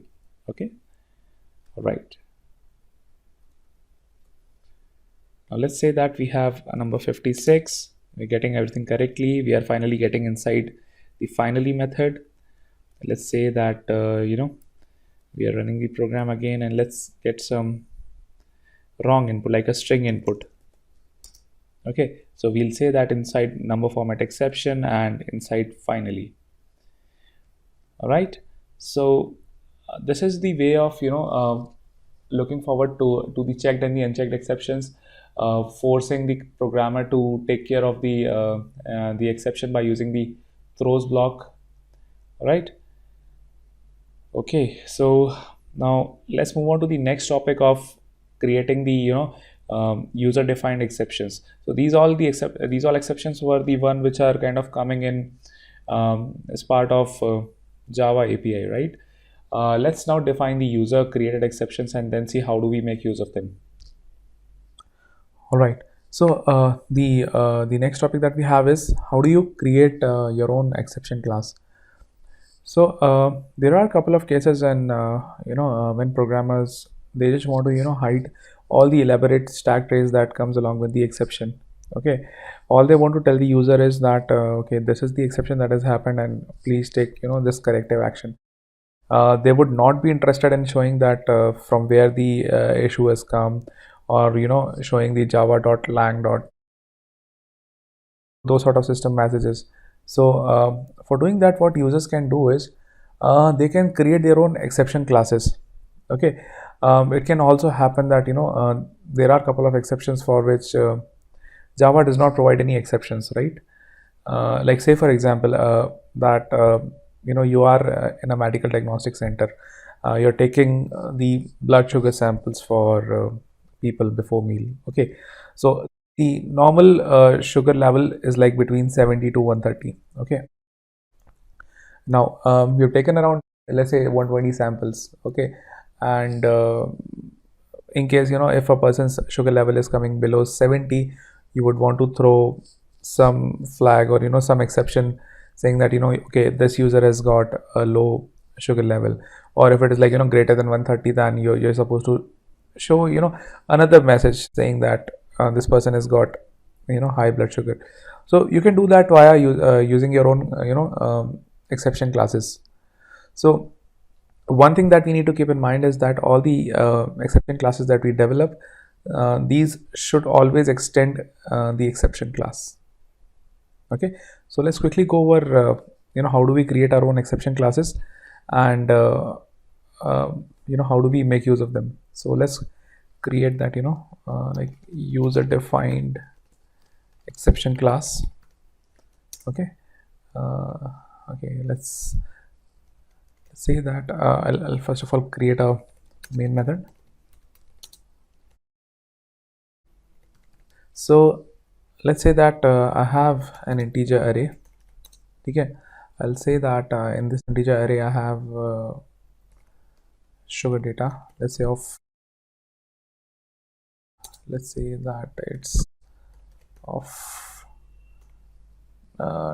10 patients. Okay, so let's say that we have the sugar data for 10 patients. Okay, let's kind of initialize here only. Let's say that we have people with sugar level 80, 90, 67, okay, 132, and let's say 110. So these are like let's create just 5 records here. Okay, so this integer array would be having sugar data for 5 patients. Okay, now let's say that we would want to test if the sugar data is kind of if these people are kind of having a low sugar or high sugar level. Okay, so let's say how we can do that. So let's write a method here. Okay, let's say that the method is public static as sugar. It expects an integer value. Okay, I'll check that if the value is like say less than 70. Okay, we'll do something else. If value is greater than equal to 70 and value is less than equal to 130, do something else, it would fall outside the range, right? Else do something else. Now one of the ways could be that we just print out the values here, The other could be that we define our own class of exceptions. I'll update this information of how do we throw those exceptions. So let's declare that, say, class, say, low sugar exception. Okay, and let's say that it extends exception class. All right, so the way to this is how we have created the low sugar exception class. So we'll have to define the constructor for that as well. So we'll say that this is the constructor, and this is the message using which we'll create this exception. And what we'll do, we'll just call the super with whatever message we have. Okay, so this in turn calls the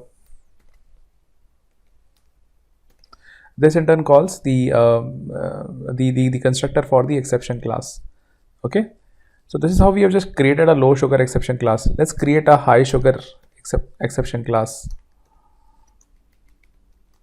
So it would be similar to this one. Okay, the name would be high sugar. Let's give the name as high sugar. And all right, we'll just use the similar constructor here. Okay, so this is how we have created two exception classes. So now let's make use of these exception classes. So now we are checking here that if the value is, the sugar value is less than 70, so we'll say that throw an exception, throw new low sugar exception.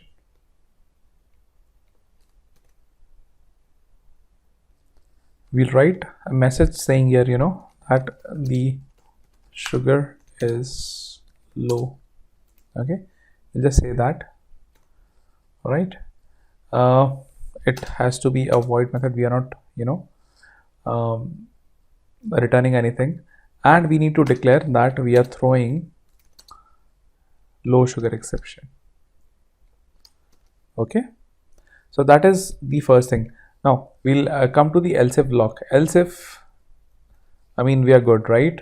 So let's just print out that value. Say that else if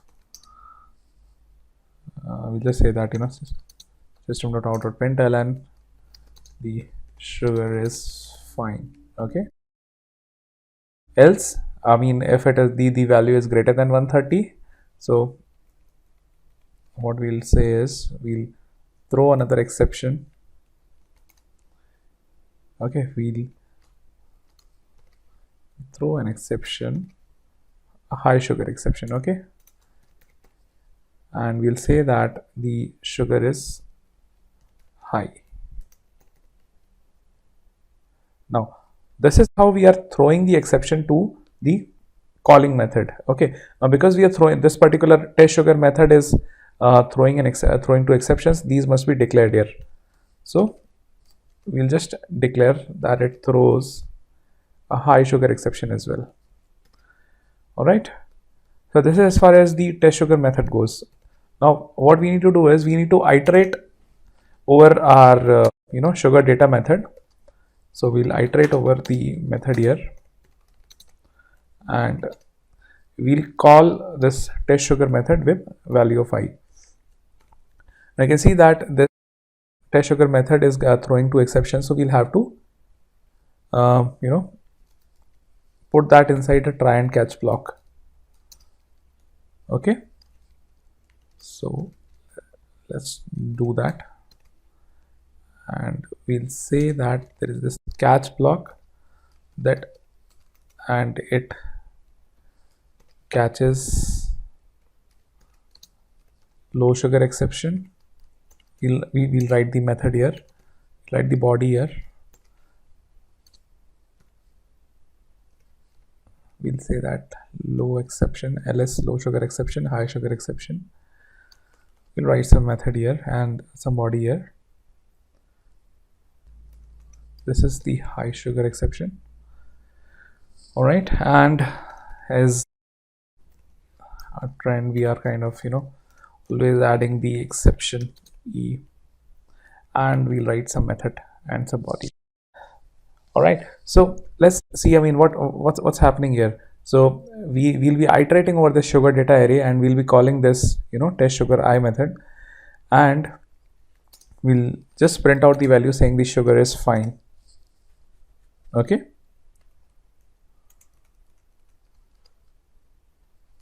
So sugar is fine for, say, patient I.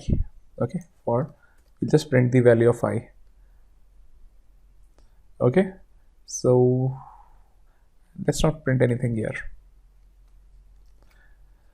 All right, now let's say that if a person is coming here in the low sugar exception message, so we'll just show him whatever messages kind of come from this exception.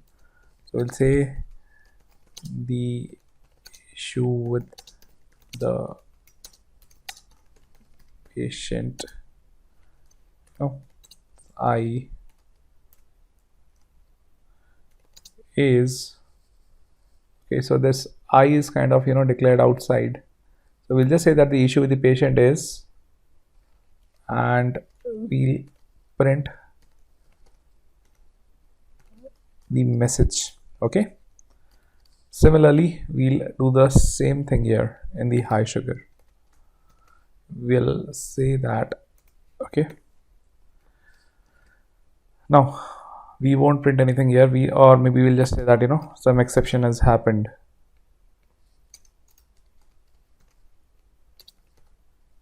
Some exception has happened, right?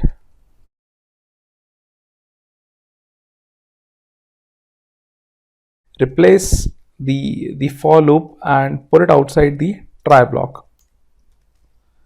Okay, and surround everything inside this for loop. Okay, so now what we are doing is, for every patient we are trying to see we are checking the test sugar data, and we are putting that inside the try and catch. Now let's see what would happen now. So you can see, now the output is coming as expected. So for the first patient, the sugar is fine, which is coming as 80. Next one is 90, which is fine. For the third patient, the exception that we are seeing is the issue with the patient is that the sugar is low. Okay. So for this patient, we are seeing this. The third patient, we are seeing the exception.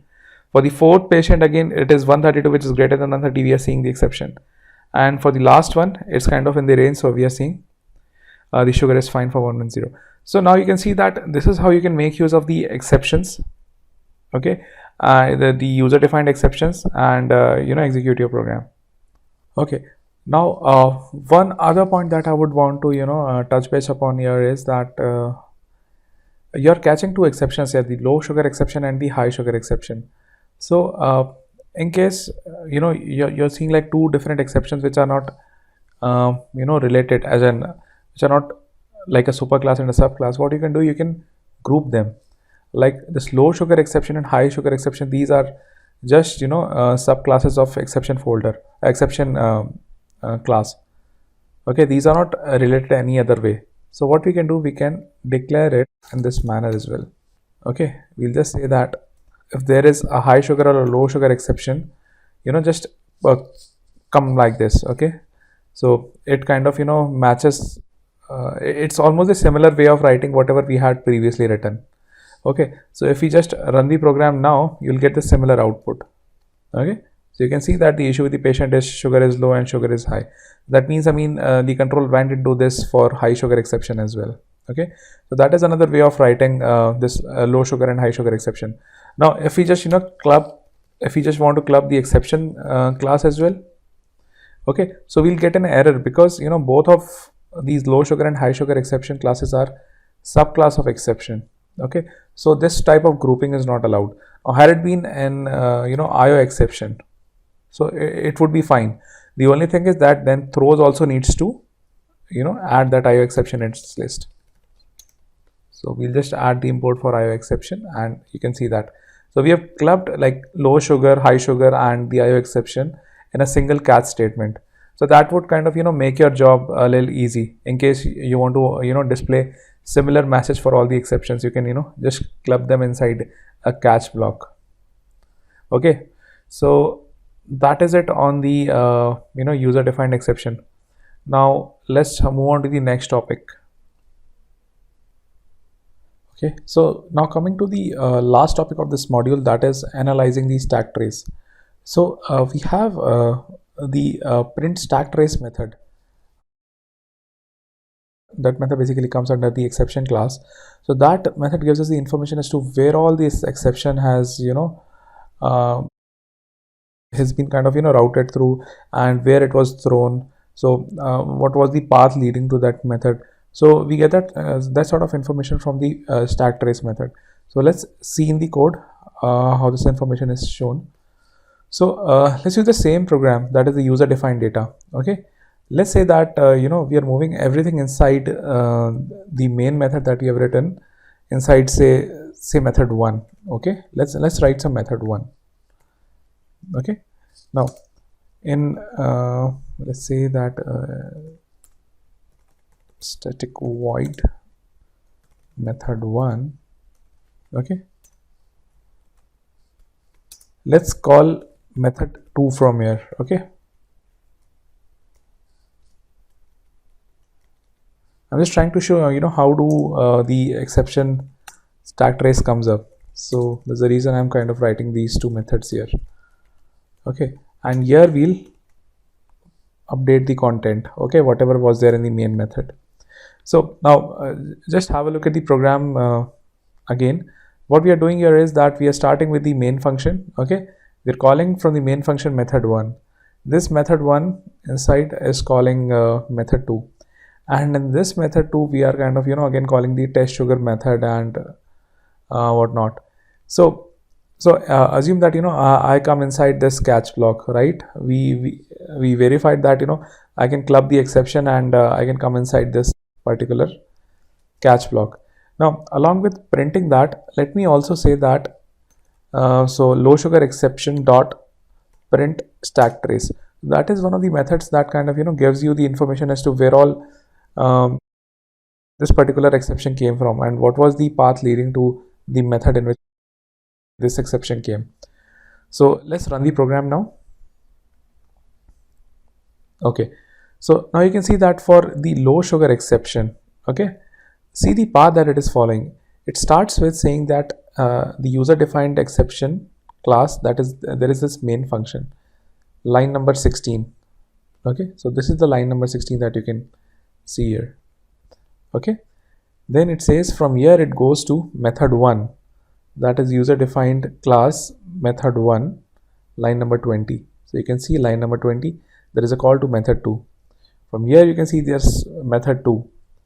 In the method 2, what is happening is on line number 27, user defined exception.java, line number 27, the exception has come. So line number 27 is the test sugar method, okay, which is kind of expected. So from here the control went to test sugar method, and in this particular method there is line number 43 where the exception came.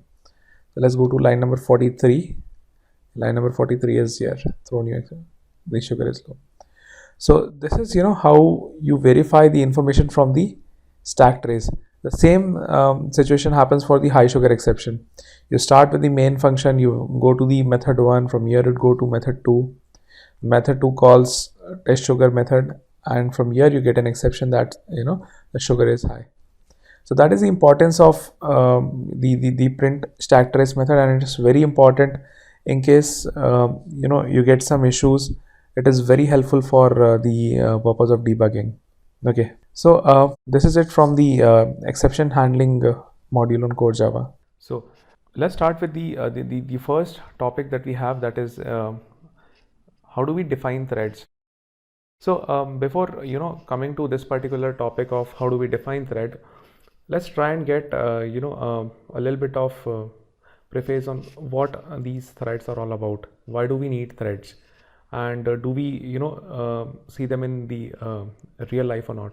So say for example that you're working on your computer, okay, and on your application you're typing in something, that information that needs to be sent to some server.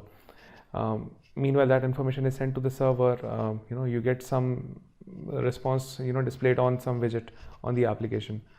Now how do you think, I mean, that state in the application is achieved? So that is kind of taken care by the multi-threaded environment, where each thread is kind of given a responsibility of performing a task. Like one of them is kind of taking the user input, the other might be kind of getting the information from the server and displaying it in one of the widgets. So I can have a number of widgets, and those could be served by a number of threads. So that is the power of thread. I mean, it helps the program to make use of the processor cycles, and give the user like a seamless experience, because it might happen that you're typing in something and you're waiting for the server's response. The widget, I mean, that is kind of showing the information on the application, it should not get blocked by whatever you're typing and the reason why you're waiting for the server's response, right? It can kind of get this information and make use of the processor cycle and display that information to you, so you're not getting blocked by that, right? So that is something that is achievable by the concept of threads. Okay, so these are what threads are all about, and Java helps you implement a multi-threaded application. Okay, so now coming to the topic, and then how do you define those threads? Okay, you have two ways of defining a thread. A normal class can kind of extend the java.lang.thread class, and it can override its run method. So that is like the example that we have given. We are saying that class thread demo is extending a thread, and it has written a method public void run. So you can write your own code there, and that would be getting executed as part of this thread. So this is one of the ways of defining a thread. Another way could be that you can define a class which implements the java.lang.runnable interface. Okay, and you need to implement the public void run method, that is kind of the thread demo class kind of gets from the runnable interface. So you're supposed to implement that method, and again you can write your own code in that run method. So these are the two ways of you can define your thread objects. Okay, how these things are different. So you can see that if you're trying to create a class which is extending from a thread, obviously you cannot extend it using some other class, because Java does not allow the concept of multiple inheritance. So in case you need to your class is kind of extending another class, some parent class, and you still want it to exhibit the thread behavior, so what you can do, you can make it implement the runnable interface. So that would be that comes in kind of real handy in situation where superclass support is required. Okay, so this is as far as the defining of threads go. So let us now go to one of our demo application and see that how do we define these threads. Okay, so what I've done here is I have created a class thread demo. Okay, now what I'll do here is that first of all I'll create a class, let's say thread extend demo.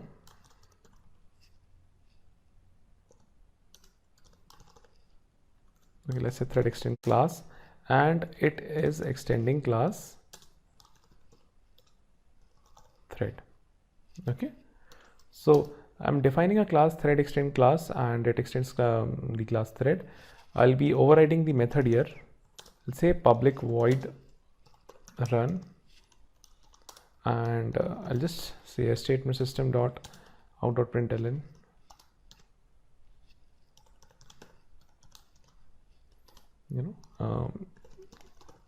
Thread extends example.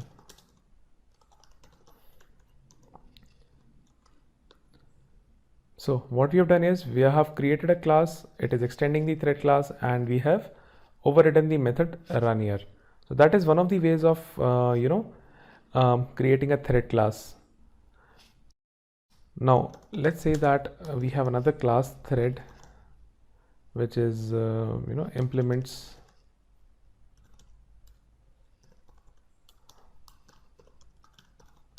runnable class. Let's give the name as like that, and it would implement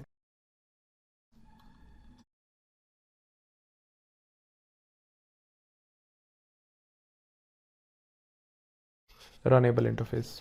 Okay, now since it is implementing the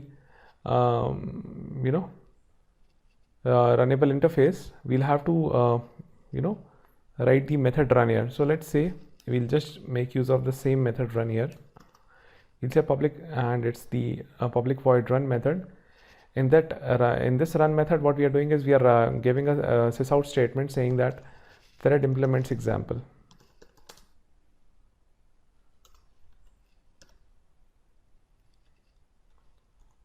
Okay, so that is the other way of creating or defining a thread. Okay, I'm deliberately not showing the demo as of now here, as in how do we kind of run that. I'll go to the slide. I'll kind of explain that how do we instantiate and then run a thread. Okay, and then we'll come to this demo again. All right, so coming to how do we create and start a thread. So whenever the class is extending the class java.lang.thread, what we are supposed to do is we are supposed to create an object of that class. So we had taken an example here of let's say that class thread demo is extending class thread. So what we need to do, we need to say that thread demo t is equals to new thread demo. So we are instantiating a thread demo object. Okay, once we do that, we need to call the start method. So that start method is because we are extending from class thread, it is defined as one of the method in the thread class. So that would kind of execute the run method of your thread. Okay, now as soon as you're creating an instance of a thread demo class, you're not putting the thread into the running mode. Your thread is not running as of now, until unless you do thread.start or t.start, the thread won't the run method won't start getting executed. So that we need to make sure. Okay, the other thing is, if the class is implementing the java.lang.runnable interface, what we need to do is we need to first of all define we need to instantiate the object of that class. Okay, so in this example again we have assumed that thread demo is implementing the runnable interface. So we are creating a new object of thread demo. Okay, in the first line. In the second line, what we are doing is we are creating a new thread of class thread. Okay, and we are using the overloaded method of thread class, in which we pass the runnable object. Okay, by doing that, what we are saying is that thread should be running on this class. Okay, and then we say t.start. So the run method, which is implemented in the thread demo class here, it would be getting executed. Okay, now let us see in the demo that how this thing works. As you can see that thread extend class is created by extending class thread, and implementable implementation of runnable is this second class. Okay, so let's create a void method, public void main method in the thread demo class. Let's say that public static void main.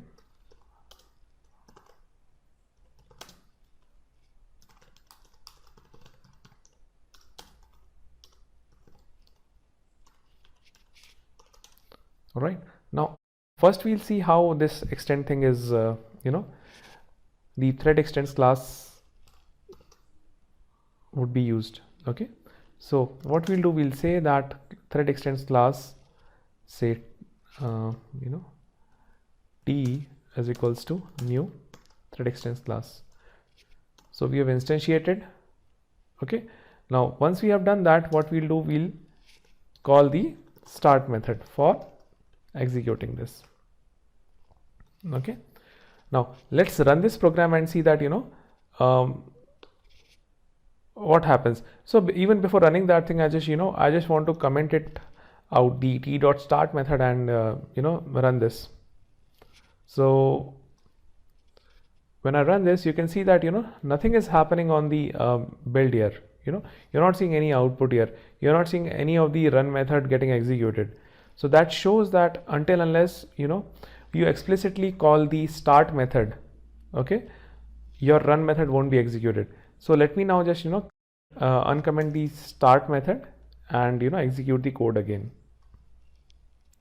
So now you can see that I have kind of reached into the SOP of this thread extends class, okay, inside the run method. So that is the reason you are seeing this output thread extends example.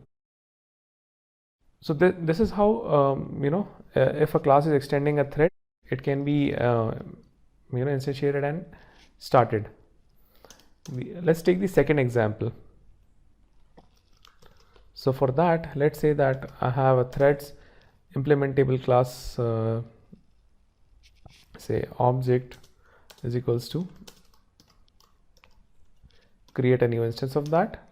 Okay, now create a thread class. Let's say thread t1 is equals to new thread, and we'll use we'll overload this thread constructor with that, and we'll pass this object, which is the runnable object. Okay,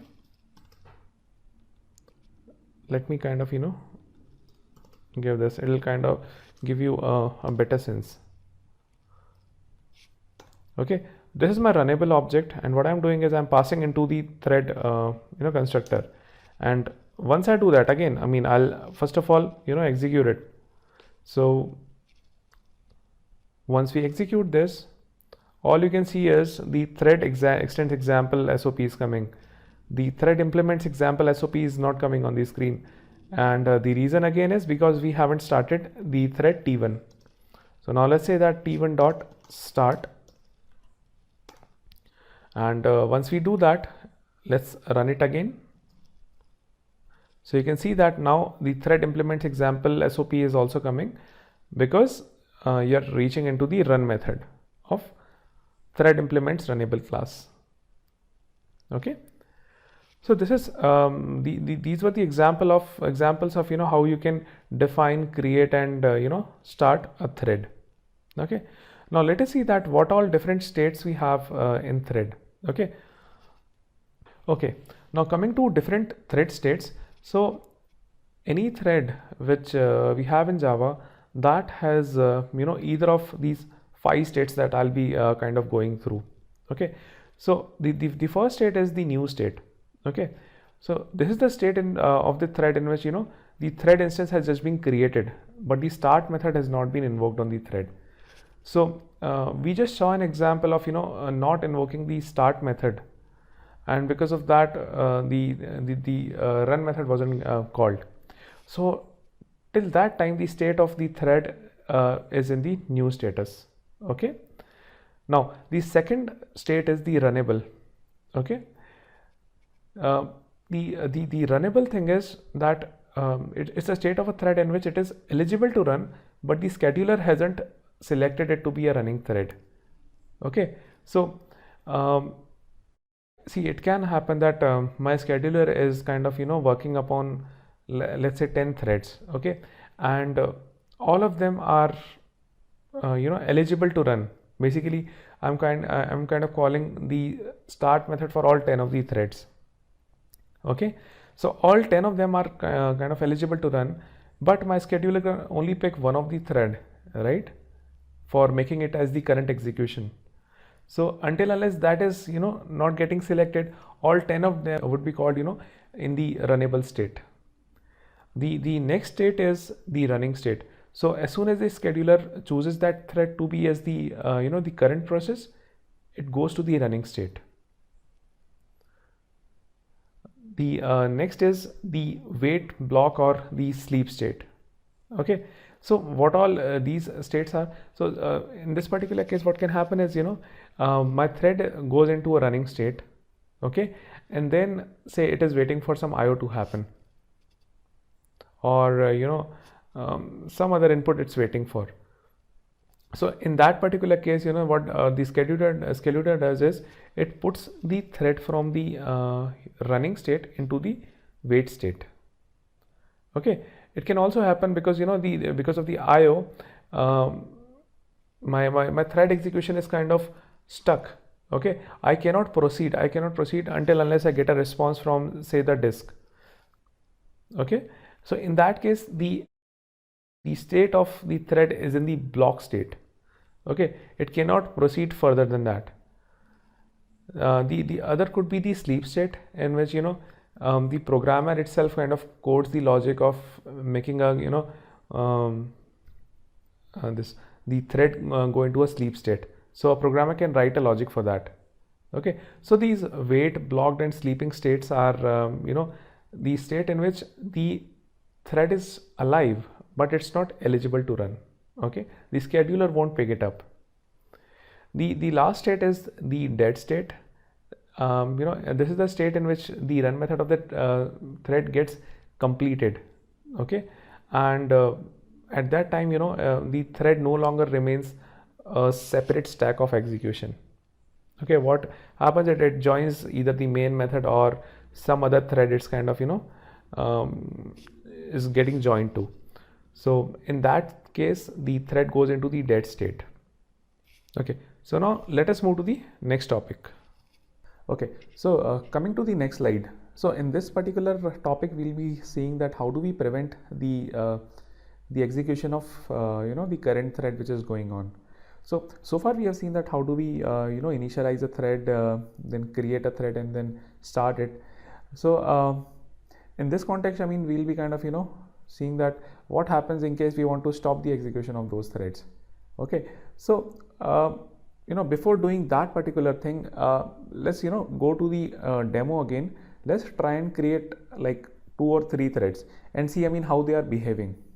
Okay, so let's kind of use as of now only the extend class. Okay, so let's say that we have created a thread T. Okay, and we are starting it. So if I execute the program, so you can see that thread extends example is kind of getting shown on the screen. Okay, now to make things give a context here, what I'll do is I'll use a thread name. I'll say that t dot set name. I'll say that this is my first thread. Okay, all right, and when I start it, okay, let me in the run method append the thread name. So the way to do forward is we say that thread dot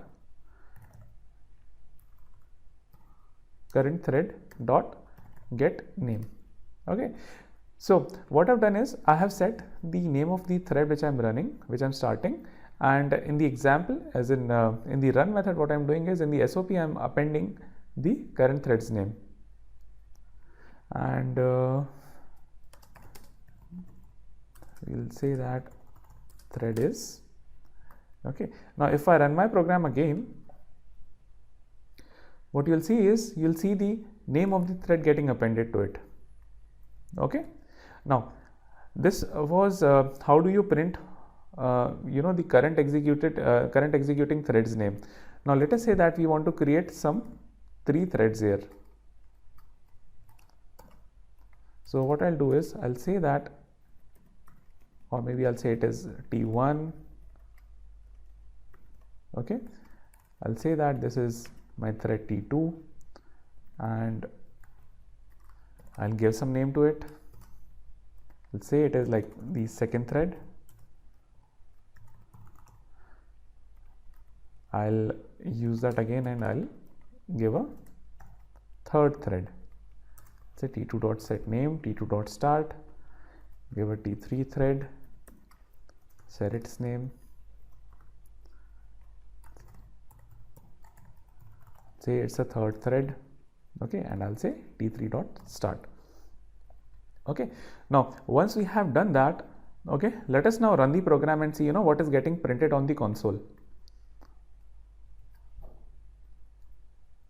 Okay, so now you can see that the output that you are seeing on the console is the thread extends example, and thread is second thread, then the third thread, and then the first thread. Now it could be like really counterintuitive, because I mean you started execution of first thread, at the first place. I mean that is the foremost thing that you started. You always say that t1 dot start. So why did you see first thread coming in here? Okay, so for making that thing more clearer, let's again run this particular program. Okay, so now you see the output is coming as completely different. Now second thread is getting executed first, then the first thread is coming, and then the third thread is coming. So you're seeing you cannot control that the processor picks up which thread. It's not in the control of the it's not in your control. You can just put the thread in the runnable state by saying t1 dot start, and after putting the thread in the runnable state, the processor picks the thread in the manner it kind of assumes. Okay, now so you can see, I mean, you're not able to control the execution of the thread. Okay, basically the order in which this thing is getting executed. Now let's say that if you have a for loop here. So let's say you're putting for int I equal to 0, I less than let's say 5, I plus plus. Okay, and you're putting this SOP inside this for loop. Okay, so basically what would happen is, for every thread this particular method would be run 5 times. Okay, thread is this, and I'll just say that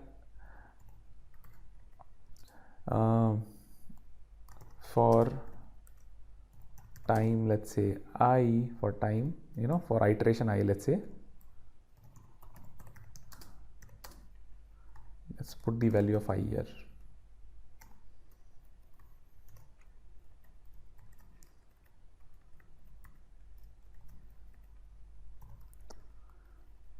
Okay, so basically what we are saying is, for iteration I, the thread extends example is running and the thread is this. Okay, now let's see what happens if we run the program again. So now you can see that first of all, for iteration I am getting the value for the first thread, then for iteration I equal to 0 I am getting for the third thread, for the second thread. So you can see that there is no specific order. Okay, basically what is happening is, processor is picking up those threads. It is printing on the console the in some peculiar manner that it deems fit, and it's kind of printing that on the console. So again you can see that you don't have a control over how the threads are getting picked up by the processor. Okay, so now let us use this basic knowledge of how the threads run, and let's move on to the next slide.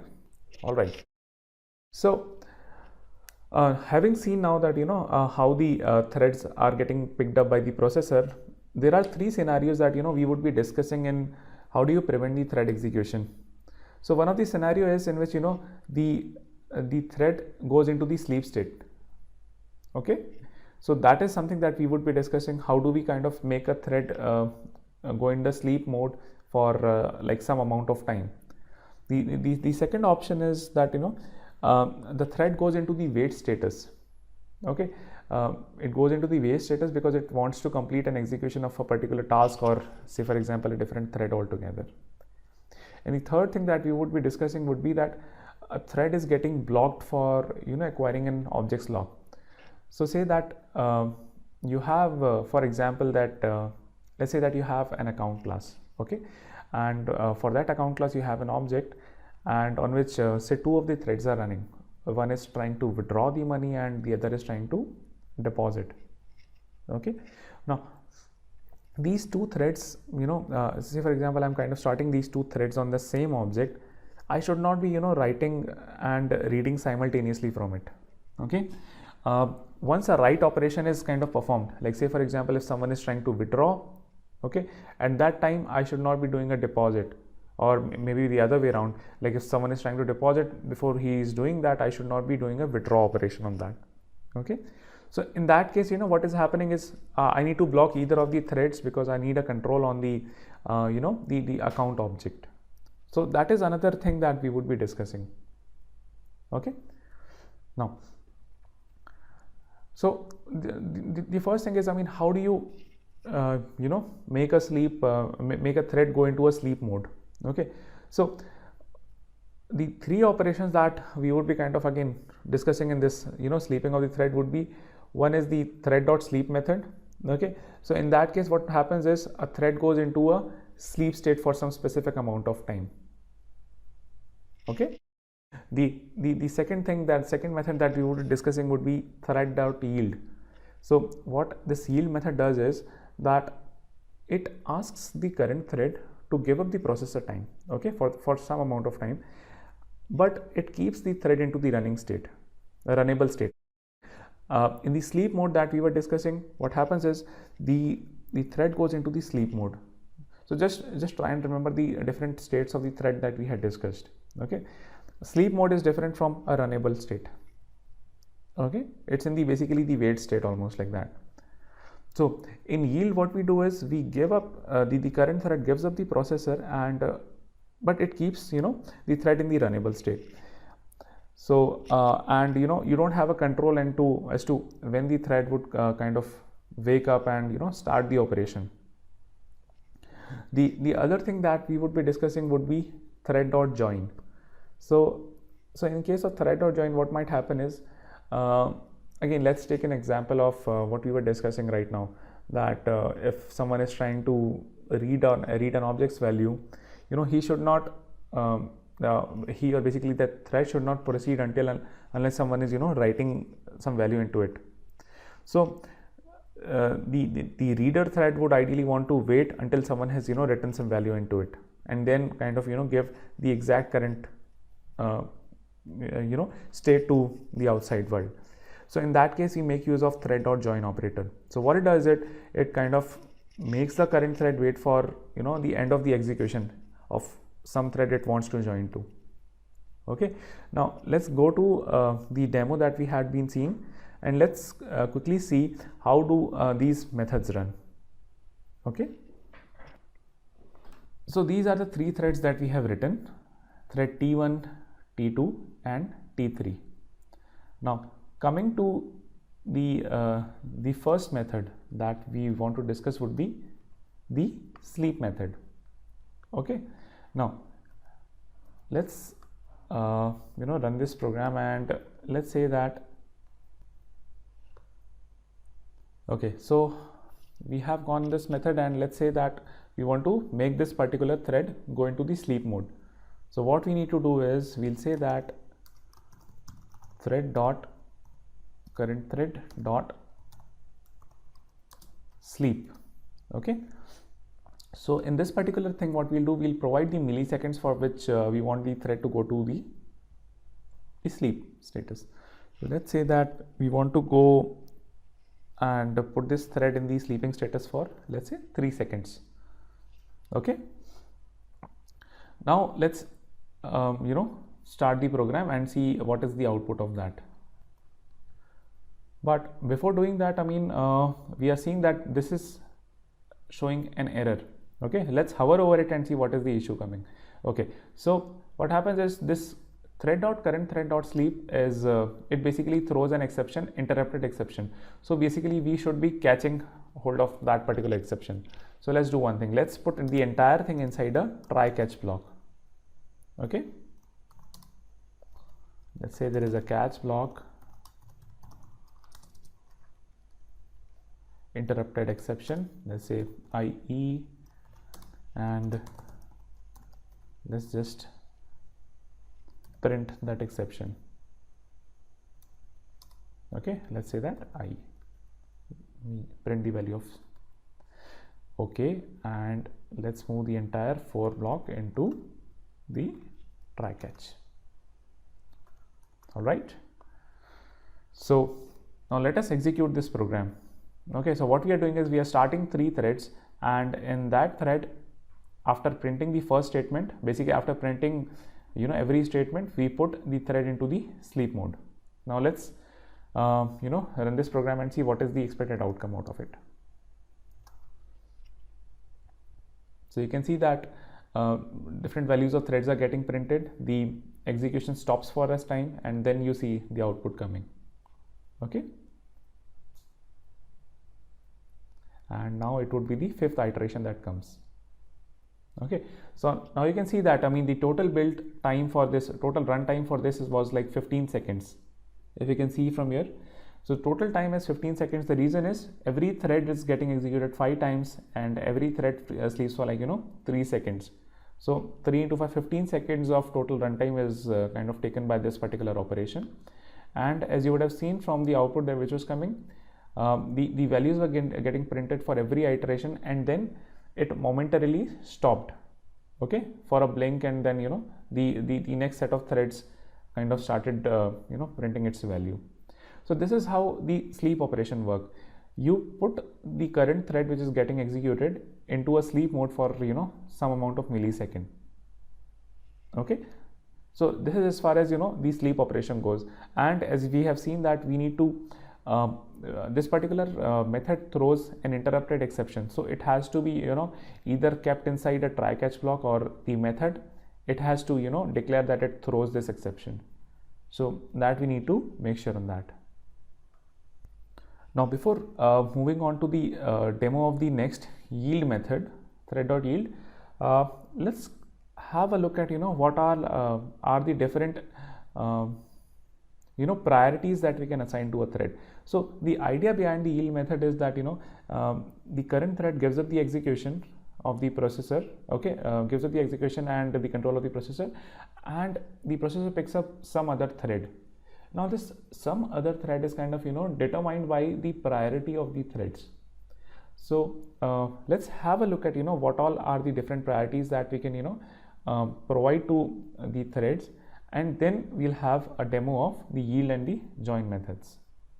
Okay, so these thread priorities basically they range from any number, any integer values from 1 to 10. Okay, they make use of, I mean, how do you assign a priority to a thread? So you need to call a thread static method set priority. Okay, you can assign the value from 1 to 10. The idea is the maximum priority would be given to a value which is higher, like a value 10 would be given a higher priority than a value 5 or a value 1. Okay, and the thread class declares 3 static final variables, which says that the minimum priority is like 1, the maximum priority would be 10, and normal priority that comes in between of these two values, that is 5. Now the idea is that the yield method would give up the processor control, and the processor would pick up the threads of similar priority. Okay, so let us now go and see first of all that how do we assign this priority value to a thread, how do these threads run after being assigned that priority, and how does yield would then behave in different scenarios. Okay, so now having seen the thread dot sleep method, let's kind of delete this line from here. Okay, and let's say that we don't want this try catch block also to be kind of putting a stop on us. So I've kind of removed the interrupted exception. All I'm saying is it's a normal exception that can come up. Okay, now we have seen that these were the 3 threads that were running, and the way they were executing was in a bunch before the sleep method was getting executed. So let's now assign some priorities to these threads. So let's say that t1 dot set priority, I'll say that the priority of this thread is like the highest. Okay, similarly what I'll do, I'll say that t2 dot set priority, I'll say that it's a normal priority thread.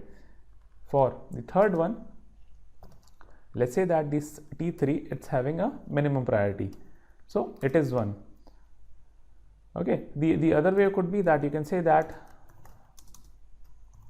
thread dot minimum priority, so automatically, so this is another way of kind of giving the priority to my thread. Again, the value of the minimum priority is 1. Let me start all the threads together, so it would kind of give you a better context.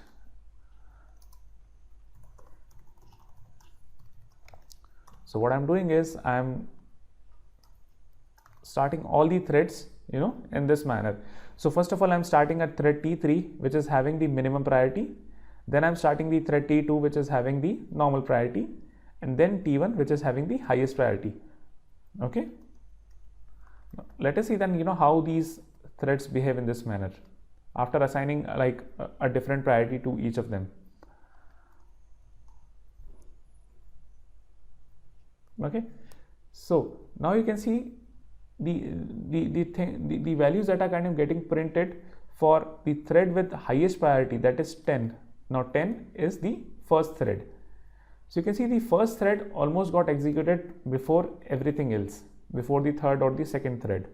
Okay, again it's not of a guarantee that this would the execution would be kind of going in this manner, because you can see that the second thread is getting executed at the end. Okay, the second thread is getting executed at the end, and like even after the third thread, which is getting the minimum priority. But you can see the difference from the first and the minimum priority values. The first was getting executed before each of them. Okay, so that is how you can provide some priority to the threads. All right, so now we'll see that after having seen the threads running with different priorities in this manner, let's see how the yield operator works. Okay, now let's make an example of make a use of two of the threads to give a better context. So let's say that for the time being, let's use just threads T1 and T2. Okay, now what we are doing is, for the first thread we are setting the priority as 10, and for the second set let's set the priority as, let's say, 1. Okay, so for doing that, let me just run the program again, and you can see the first thread kind of completes the execution first of all, because it is starting with the highest priority. Okay, again the order might different after every execution. So you can see in this next execution what happens is, the second thread, first thread, second thread, first thread kind of the output comes. So every time in the execution, you cannot guarantee the outcome. Every time it would differ, and it would differ upon the way the processor picks up those threads. Okay, now the idea of the yield method is that it kind of gives up the control of the execution. Okay, so let's say that my thread with priority 1, that is the second thread, is running, and I, for the sake of some momentarily control that I would want to give back to the first thread, what I can do is I can write the yield method. So let's say in this particular run, if the value of I comes as 1, and the name of this current thread is second thread. Okay, let's say that I know that this is the thread which is having the lesser priority. So what I can say is second thread dot equals the value of the thread name. Okay, so let's say this is my thread which is running. Now if the value of if in the first iteration the value of the thread is like second thread, I want my second thread to give up the control. So I'll just say that call the yield method. All right, now again, as I said that we cannot, this yield method also cannot guarantee that how the processor picks up. All it does is it puts the state, the current thread, the running thread, into the runnable state. You cannot control the way the processor picks up a thread from the set of runnable state. You cannot do that, but all you can do is you can stop the execution momentarily for this thread, and you can put that in the runnable state. In the sleep method, what we did, we stopped the execution of a thread for a specific amount of time. Here we just put that stop that momentarily, but we are not changing the state of the thread. We are just putting that into the runnable state. We are not putting that into the sleep state. Okay, so if I now run my program, so now you can see for the second thread, okay, it seems not to make a lot of difference here. Okay, so what we can do, maybe for the time being, we can just say that irrespective of the value of the iteration, every time let's put the second thread into the yield mode. Again, we cannot guarantee, but probably the outcome would be better here. Okay, see, you can see that it's not guaranteeing anything on that. Irrespective of the priority, it's you're just putting the value of the thread into the runnable state. It does not guarantee anything, but that is what you can do with the thread state. Okay, maybe if we run the program like 3 or 4 number of times, you can see a different outcome, but this is the way the yield operator works. Okay, now in case we want the thread execution to be halted indefinitely for some other thread to complete this operation, so in that case what we need to do, we need to make use of the join method that we had seen. So before giving that example of the join method, how it works, let's kind of have an understanding on the main thread that works. Okay, that is the main method. So just to give a context, that main method is also a thread which is running. Okay, so JVM starts a different thread whenever it kind of sees the main method. We had seen that for any program to run, we had to write that main method. Okay, and the public static void main method that we have been writing. So this is also a thread. This is like the main thread which runs. It kind of controls the whole process, and after this thread gets completed, the main thread, the process of the execution of program stops. So that is the main thread which is running. Now let's say that we really want the thread T2, that is the second thread which has been set with the less priority, to start only after the execution of thread T1 has completed. Okay, so in that case what we need to do is, see, even if we put this statement T2 dot start below T1 dot start, it does not make a lot of difference. Okay, you can see from the output again, it's not making a lot of difference, because you're when you're saying that T1 dot start, you're just putting a state again into the runnable state, and the processor picks the values from there. So what in case you would want T2 to start after T1? How do you kind of make sure of that? So the operation for that would be to say that T1 dot join in the main method. Okay, this would again throw an interrupted exception. So let's put that inside a try catch block.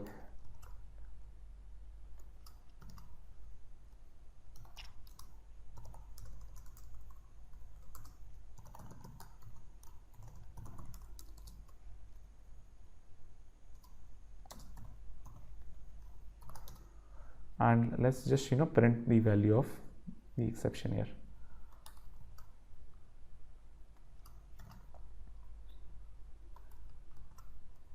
Okay,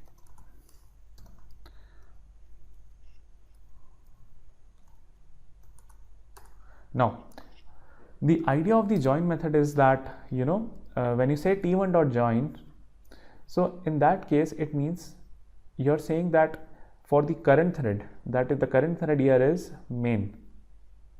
Okay, this is the current thread which is going on here. So for the main thread, you would want it to wait till T1 completes operation. So you would always use this operator, and you would say that when I say T1 dot join, I want T1 to finish first, and then the main method would kind of start execution of its execution, and then it would start the T2 thread, and then eventually it will put into the runnable state and it would get completed. Okay, so let's run this program and see what would happen now.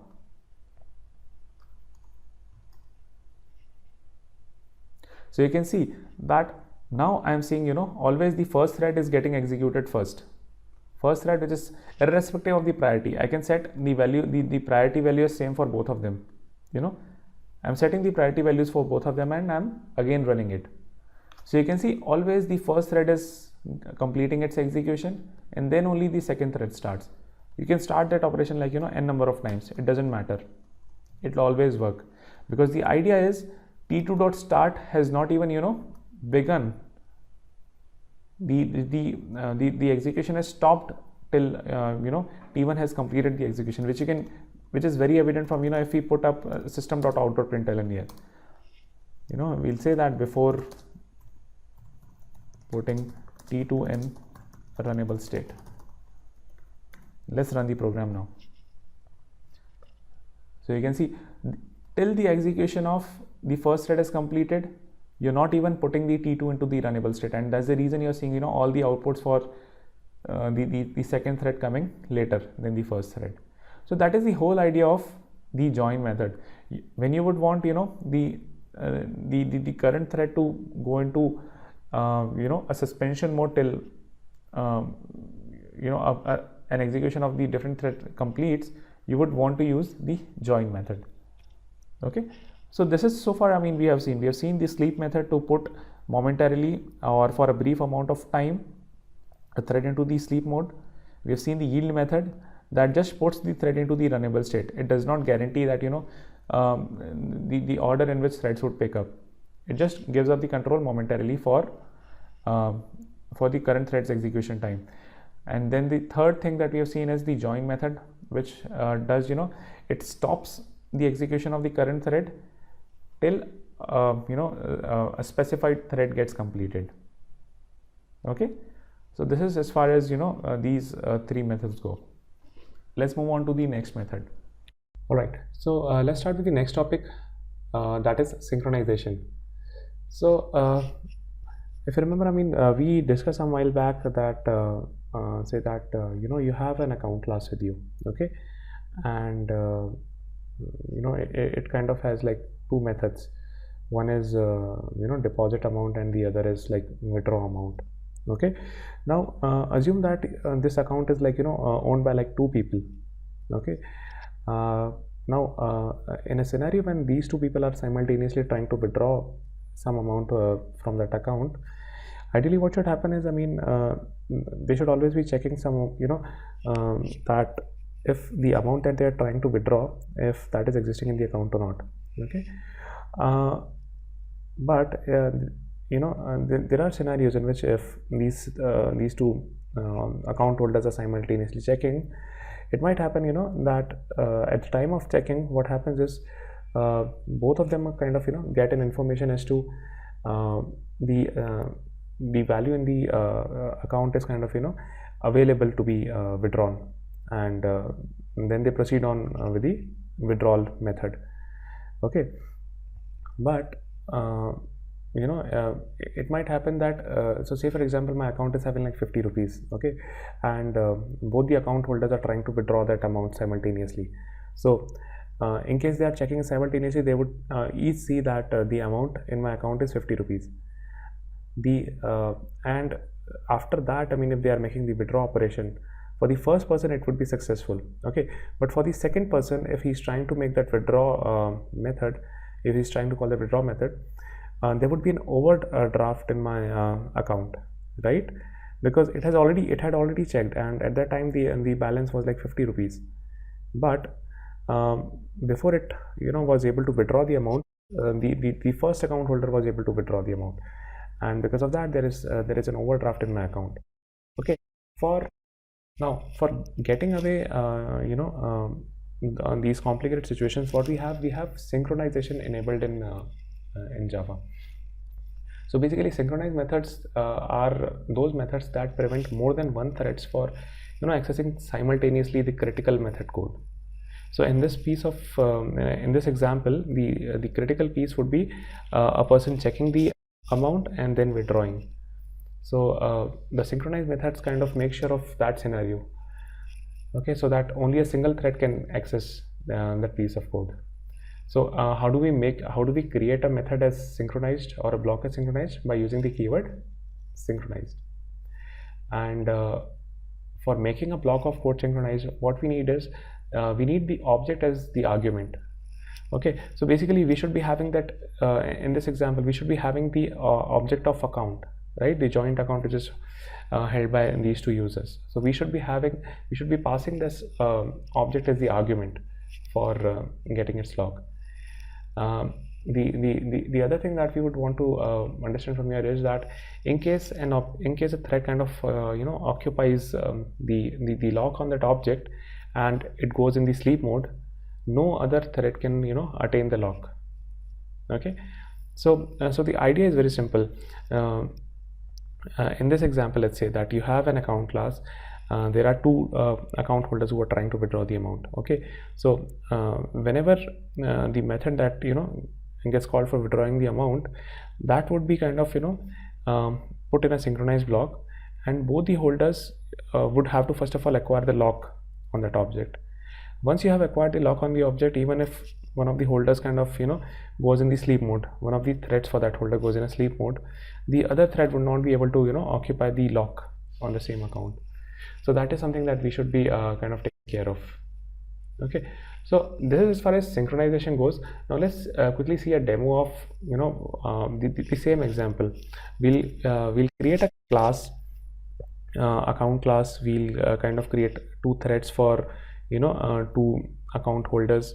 We'll try to simulate the condition in which both of them are trying to withdraw the amount from their account, and the condition in which the overdraft happens, and then how the use of synchronized kind of helps us in doing away with that situation. So let's go to the code now. Okay, so what I've done here is I have created a class account service. Okay, let me create a class account first of all. So in this account I'll be having, let's say that, a private integer, let's say balance.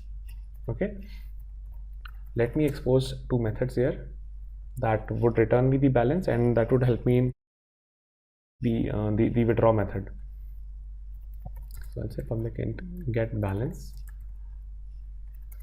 we'll just return this dot balance. Right, this is as far as the get balance method goes. Let's write a method for making the withdrawal. In this withdraw method I'll be passing the amount. Okay, and what I'll do is I'll just set the balance is equals to balance minus amount.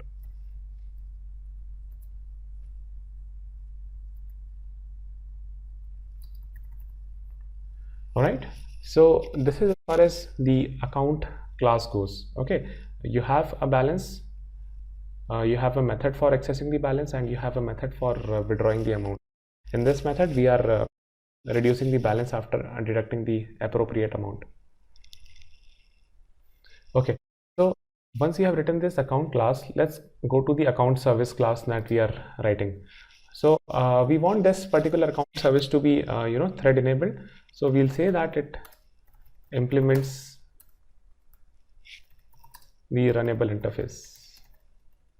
Okay, now because it's implementing the runnable interface, we'll have to write the run method here. So we'll just say public void run,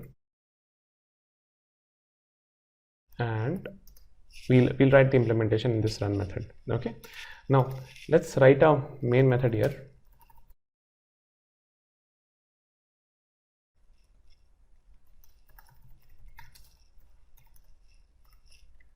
So in this, what we'll do is, in this account service, first of all we should be having a private account.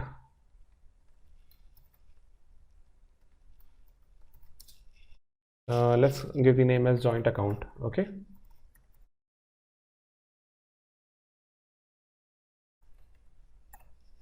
and let's default the value of the balance in all the accounts as 50. Okay, for the sake of demo. So what we are doing here is we are creating a new account. We are passing the value, or basically we are kind of setting the balance as 50 for that joint account. Okay, now let's create a class of account service, or let's say joint account service is equals to new account service. Okay, now let's say that there are two different threads which are kind of using this joint account service. Let's say that you have a thread T1, or provide some name to it. So let's say it's like, let's say Tom.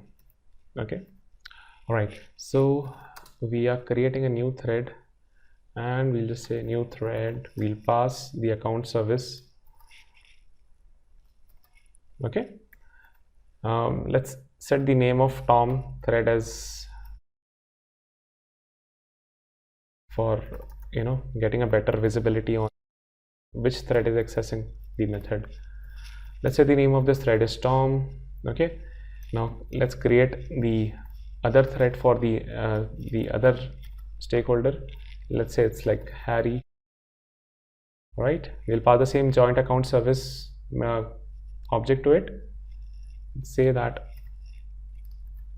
Harry.setName is equals to Harry. Okay, again to identify that which thread is accessing our method. Right, and we'll start both the threads.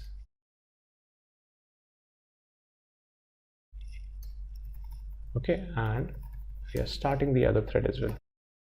Now what we'll do in this run method is, because we are trying to emulate a scenario in which we'll be kind of seeing the overdraft situation. Let's say that we'll withdraw amount of like 10 rupees and like 5 iterations. So let's say that we'll write a for loop here.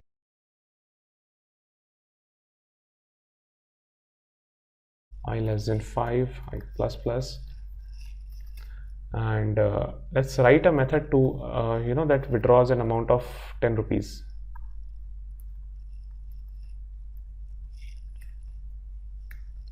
All right, so let's write that method first of all now. Withdraw method. So it's public withdraw, public void withdraw. Okay, and again we are passing some amount to it. Okay, now the idea behind this withdraw method is that always before withdrawing an amount, it should check what is the value in the account. Okay, and if the amount is kind of greater than the available balance, there should be some error message or something coming that the person is not allowed to withdraw that amount. Okay, so let's say that we are saying that if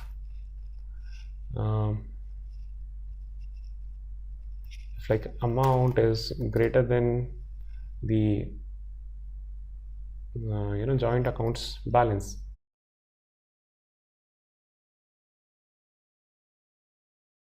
Okay, so if it is greater than that, let's say that system.println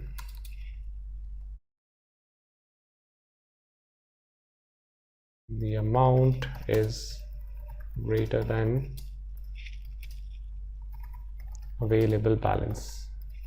Okay, let's print that message. Else the person should be allowed to get withdraw the amount. So else what we'll do is we'll just call the joint accounts withdraw amount and amount. Okay, we'll call this method. So before doing that, let's say that we'll put up an SOP here.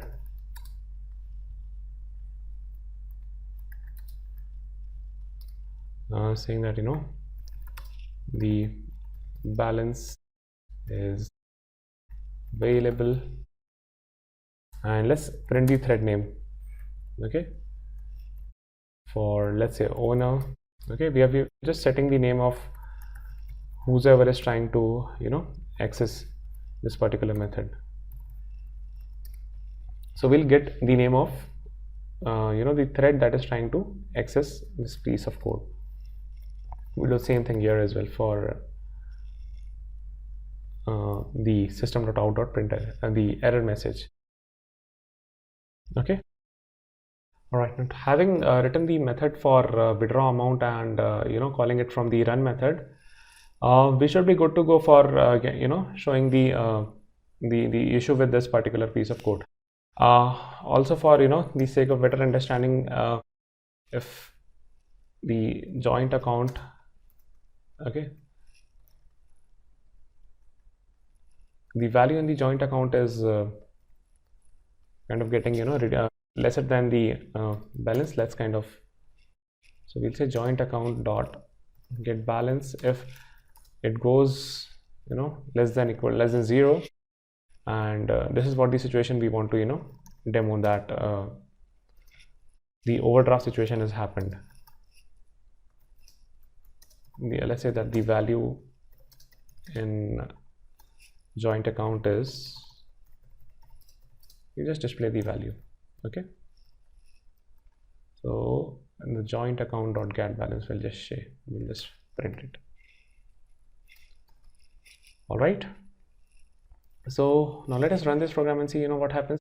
So the idea is that you have an account class. Okay, it starts with a balance of 50 rupees, and you have a method that returns the balance. You have a method that does a withdraw. You are creating an account service, then you are creating two threads, thread Tom and thread Harry. So both of them, you just start the execution. Okay, so the execution goes inside the run method here.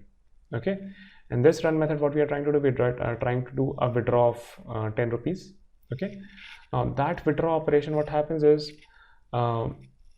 it first of all checks if the amount that a person is trying to withdraw, if it is greater than the available balance. If it is greater, it prints that the amount is greater than the available balance, and this is the person who is trying to access. The same thing, if the balance is available, we call the withdraw method. Now let's run this method, but the idea is the situation might not occur here. The error condition, the race condition, in which an overdraw happens, that might not happen here. So let's see, if we try to execute this thing, and in how many times this error condition might happen. So let's run this piece of code. Oh great, it happened in the first go itself.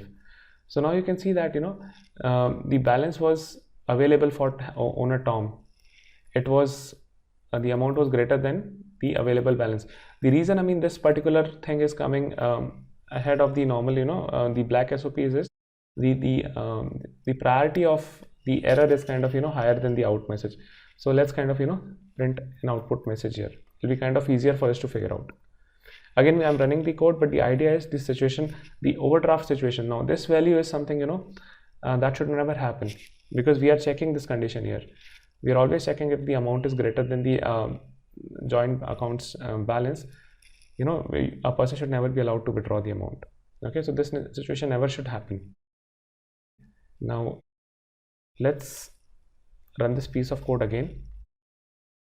Okay, so now you can see everything is working fine. So for the first iteration, the balance was available for Harry.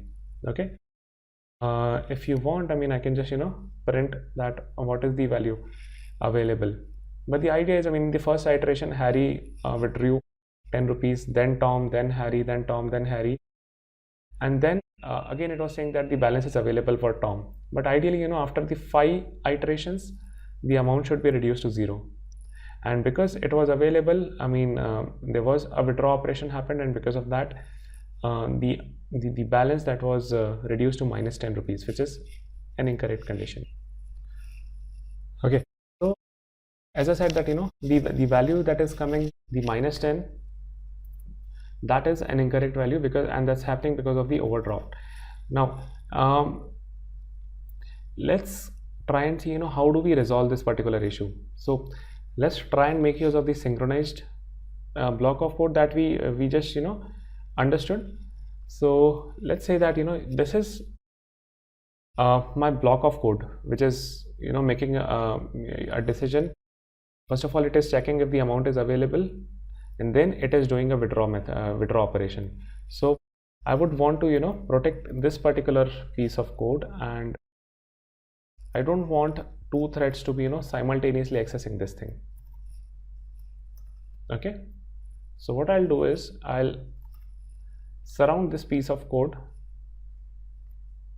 in the synchronized block.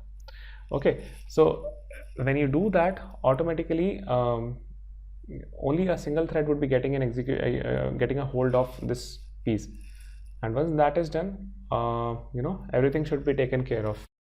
So after putting this thing inside the synchronized block, let's run the program again. Okay, so now you can see that after the 5 iterations, the amount was allowed to be withdrawn for your owner Tom, and after those 5 iterations it gave the error saying that the amount is greater, this particular, after checking it properly. So you see, this was made possible by using the synchronized keyword. At a time only a single thread got a hold of the withdraw method. Okay, so that is the importance of, and that is the use of this synchronized block.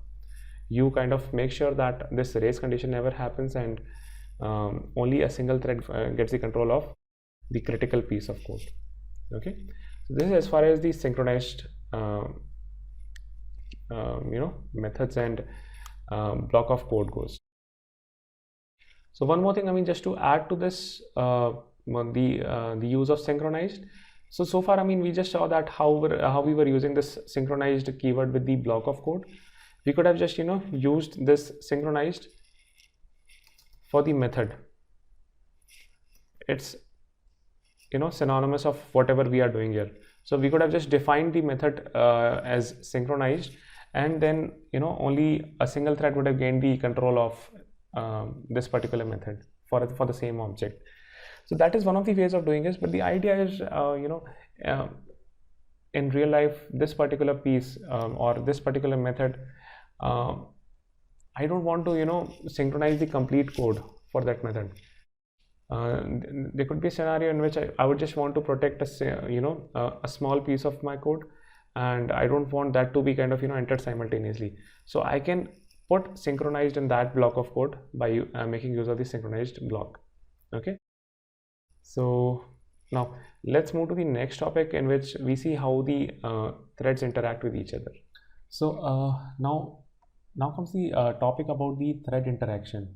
Okay, so far we have seen that how do we create threads, how do we start them, how do we put the thread into the sleep status, how do we make use of the synchronization of the blocks of code in which only a single thread would be allowed at a time. So far we have seen that. Now let's come to the next topic, which talks about that how do these threads interact among themselves. Okay, so all the methods that we had discussed, that which were the sleep method or yield method or join method, so those were the methods that were of class thread. Now these methods that we would be discussing now, we would be making use of all the objects method. Okay, so object classes method. Here the idea is that we would be placing an object into the synchronization mode. That object would be accessed by 2 or 3 threads, and we'll try and see that how do that object kind of invokes or tells the thread to behave in certain manner. Okay, so the first method would be the wait method. So by using that method, what it does, it sends the current thread, whichever is acting on it, into the wait mode, and it sends it into the object's waiting pool. Okay, the other method is that in case there's the notify method. In case a particular object is kind of accessed by two threads, let's say 2 threads, and one of the thread is kind of waiting till the other thread is kind of working on its processing.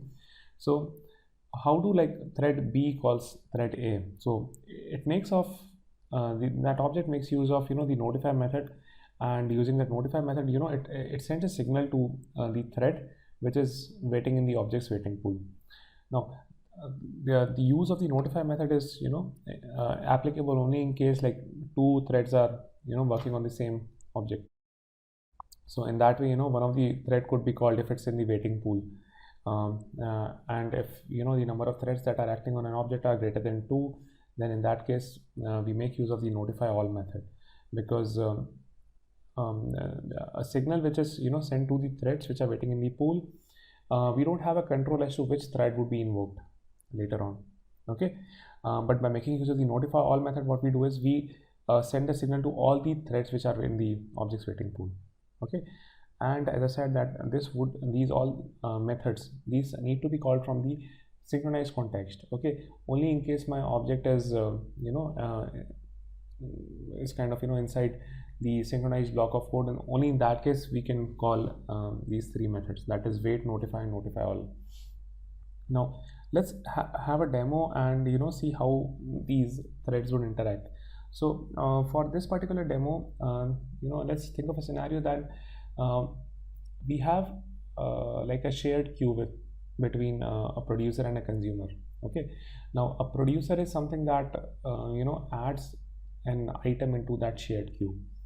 A consumer thread would be something that would try to get that object from the shared queue. Now this shared queue would be kind of a common resource between the producer and the consumer. So we'll try and see that how we make use of these wait, notify all methods and send signals to the producer thread and the consumer thread, so that they can a producer can add some information or some records into the shared queue, and the consumer can get the information from that queue.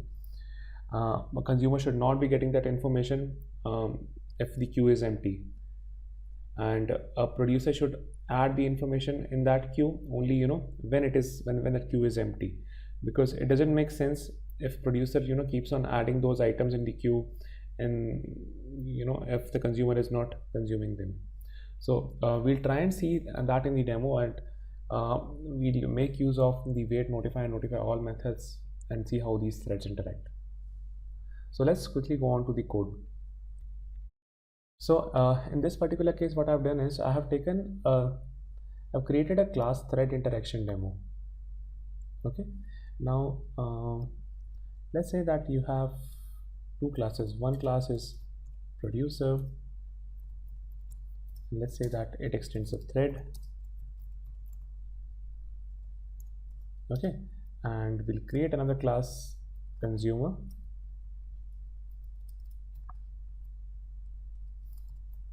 We'll say that even that extends a thread. Now for these producer and consumer, let's write a method here in the thread demo that calls it. So let's say that this method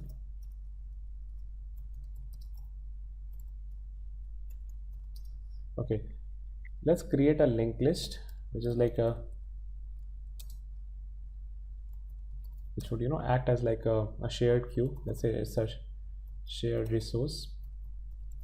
Okay, and let's say that like a new linked list.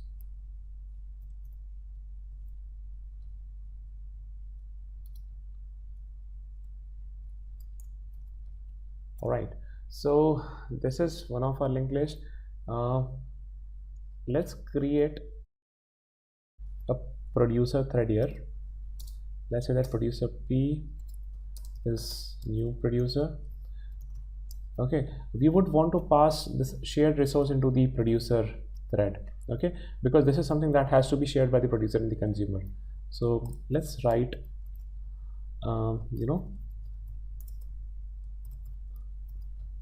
the constructor for this producer, and let's say that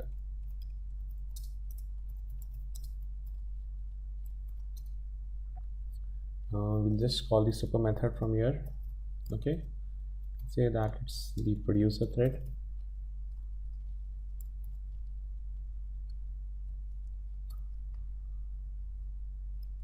and let's create a member variable for the the queue here. So let's say that it's a linked list for me, and we'll set this dot shared resource is equals to shared resource. Okay, whatever is being passed. All right, so this is how we have created that a new producer. Let's pass the value into the new producer object. Okay, now similarly, let's create a consumer. Let's say consumer C is a new consumer. Okay, we'll pass again the shared resource in that. The implementation has to be really similar here as well. For the consumer, it would be having a shared resource linked list, the constructor would be somehow like this. We'll pass the consumer into the super method, and we'll pass the shared resource. So that is how we have kind of created two objects here. Now these objects, producer and consumer, what they are trying to do, they are extending a thread. So let's write the implementation of the run method here. Okay, now the idea in the run method is that what we'll do, we'll try to add 5 items into the producer. We'll try and iterate this thread for like 5 times. We'll add the item into the queue, and from the producer, and from the consumer side, what we want to do is we want to extract that item.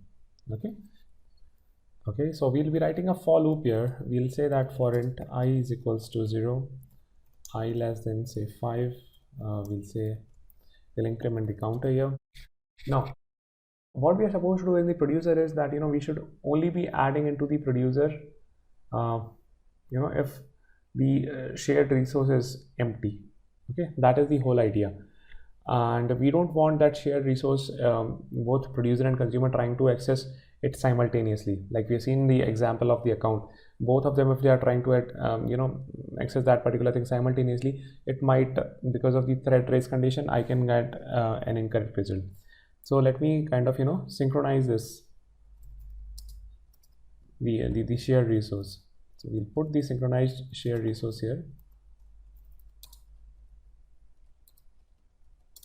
All right, now what we want to verify basically here is that if while the the shared resource,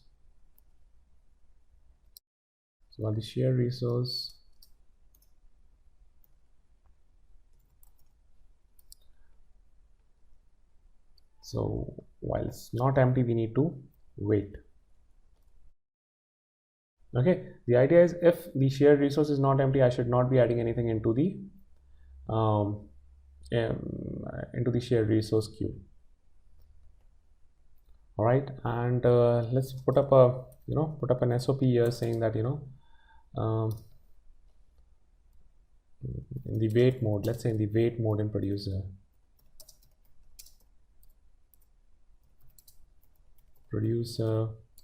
as the is not empty. Okay,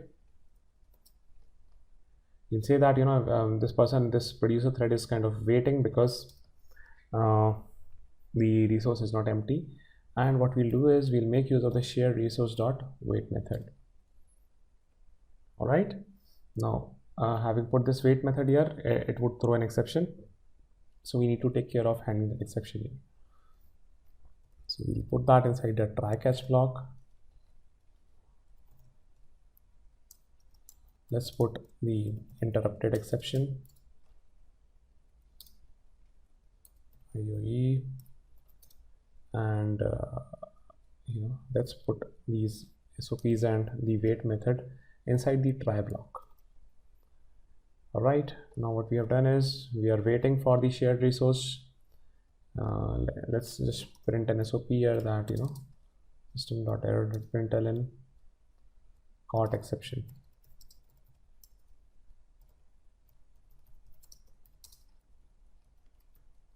Let's say that it has caught exception in producer.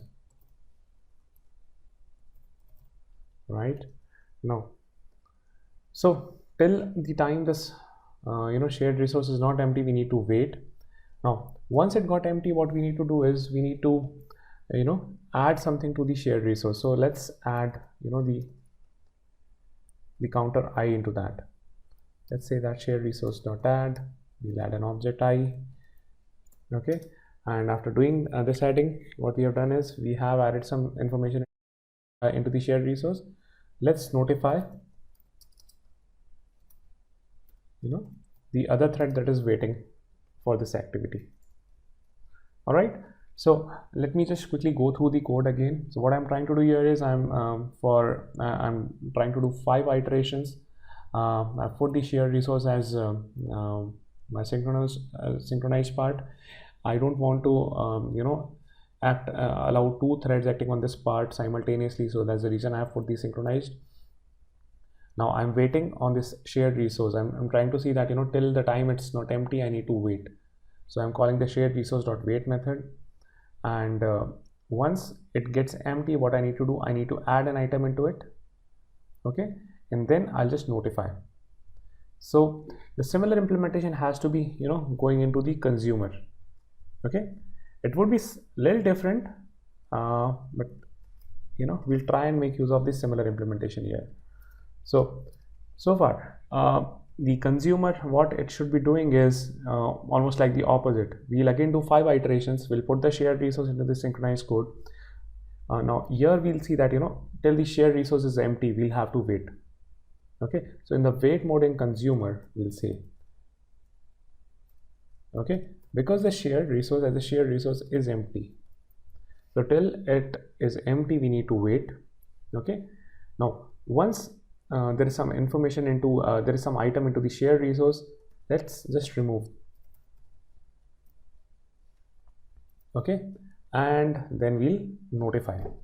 So what happens is, as soon as the producer is adding an item, the this particular while loop should break. The control goes into this line. The consumer removes the item from shared resource, and then this shared resource notifies the producer thread, because that goes into the waiting state as the queue. It basically acts on this shared resource. It tries to verify its value, that what is the number of items in the shared resource. If there are any number of items, it goes into the wait manner, right, into the wait state. So that is the implementation of the producer and consumer.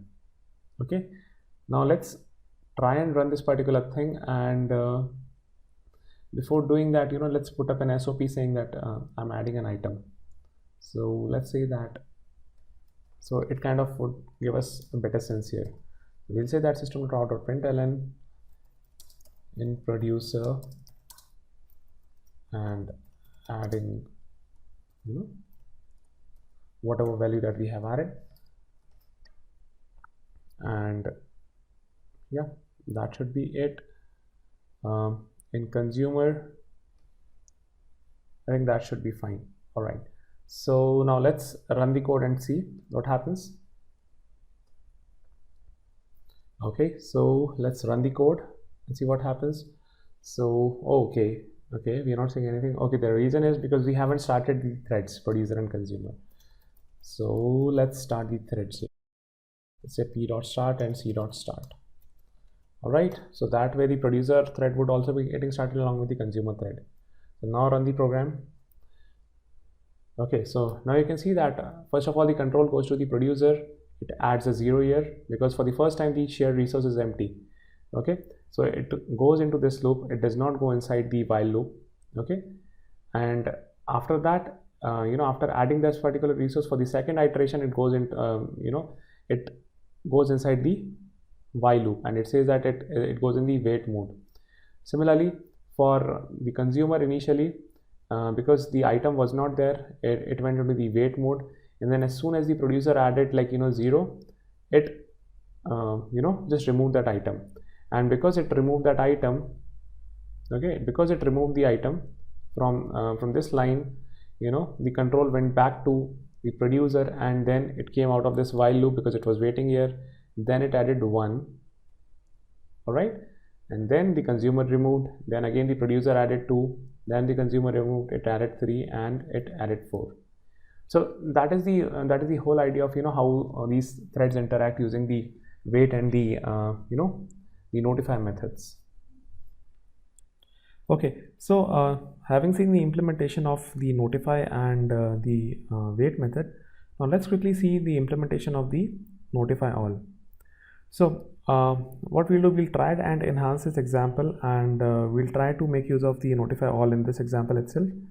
So let's say that you have 2 consumer threads. Okay, so let me say that you have a consumer C2 as well, and with starting C1, I'll start C2 as well from here. Okay, now let's see what the producer now need to do, because I have 2 threads running. let me add 2 items every time. So instead of adding a single item here,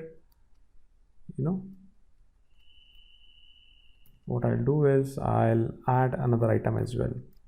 So I'll say that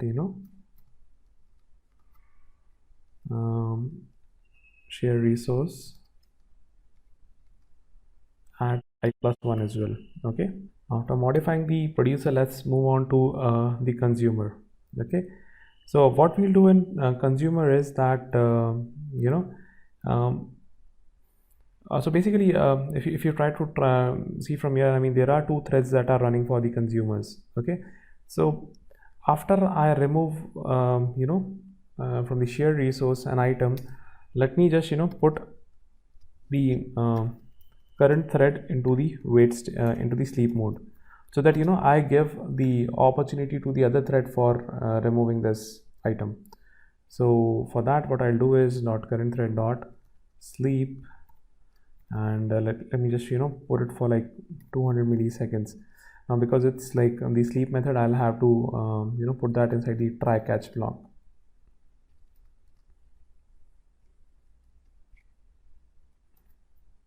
Okay, and in the catch block, what I need to do, I need to again write the interrupted exception. All right, so that should be it. It should be the consumer. All right, and even this should be consumer. Now the idea is the producer should, instead of now calling the notify method, it should call the notify all, because there are 2 threads running here, C1 and C2. Okay, those are the 2 consumer threads running. Both of them go into the wait state if the shared resource gets empty. Okay, now I need to wake both of them, and in case for waking them both, I need the notify all method. So let me just modify the producer's notify method to notify all, and I think let's run the code and see what happens.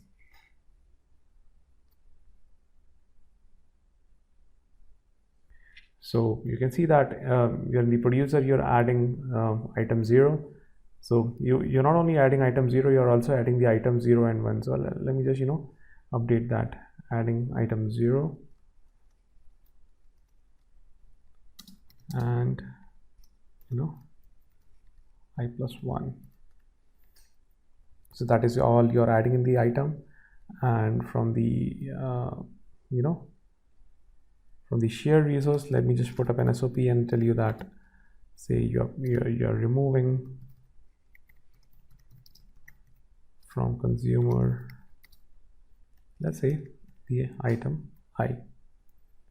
Okay, so this is the iteration that we are saying. So if we run the program now, what you'll see is that the producer has added item 0 and 1, then goes into the wait mode. Then we have like these 2 consumers running. Consumer, both of them are kind of removing item 0 and 0 from here. So in case you want to see that which is the thread that is kind of taking care of that, let us define the thread name here as well. Okay,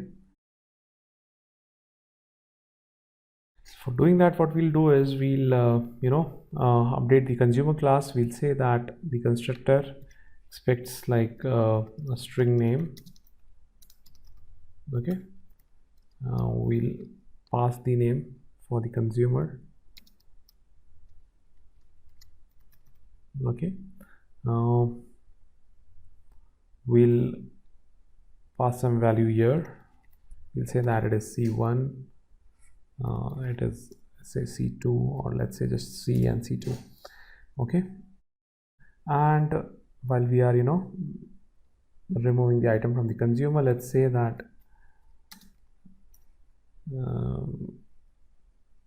consumer and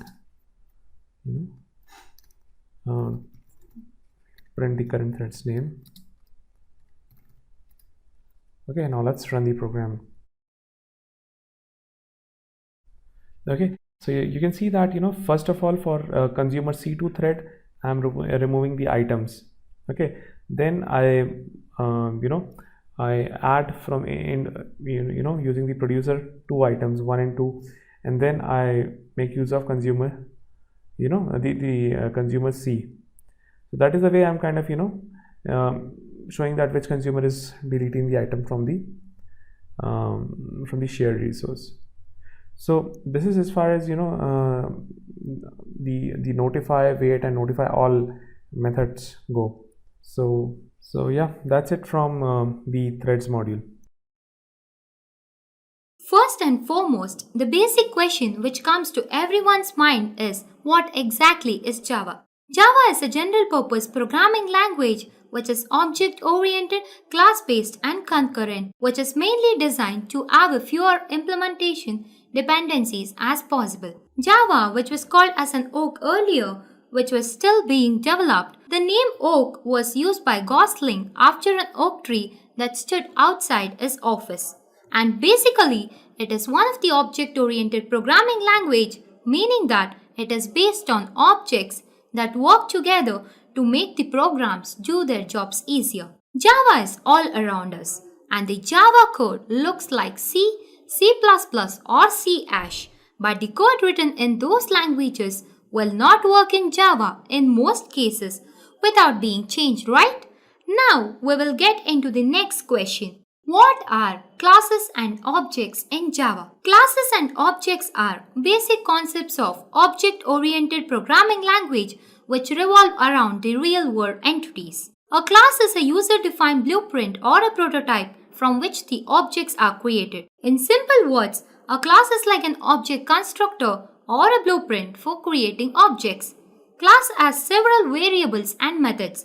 For now, we will consider the example of dog, where the dog is considered as an object and the variables are nothing but data members such as breed, size, age, color, etc. Methods are eat, sleep, sit, run and many more. This is all about class. Now we will see what are objects. An object is a self-contained component which consists of state or attributes and behavior or method. In simple words, we can say that object is a real-world entity which has both state and behavior, and it's an instance of a class.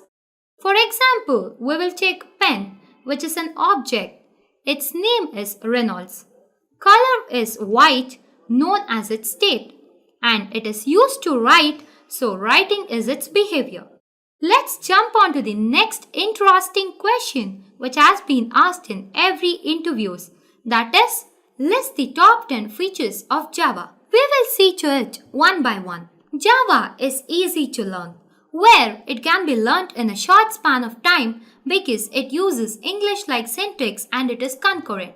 Java is an open source software where it doesn't require you to pay a penny to write the codes for your applications in Java.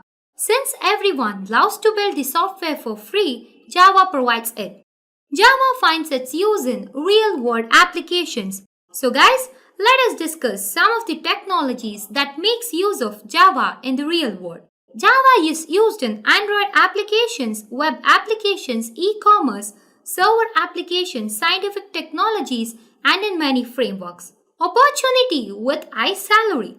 Nowadays, most of them are hunting for the Java professionals. Java programmers are highly in demand and one can earn good salaries in MNCs. It's an object-oriented programming language.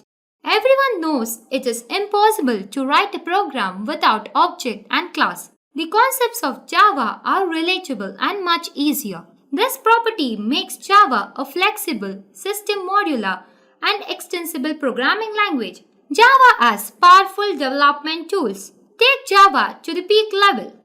It also offers a high level of debugging assistance to the programmers and makes the coding easier. REPL, that is read eval print loop, and the JShell scripting is making a Java coding very easy where the programmers can write it in a single go.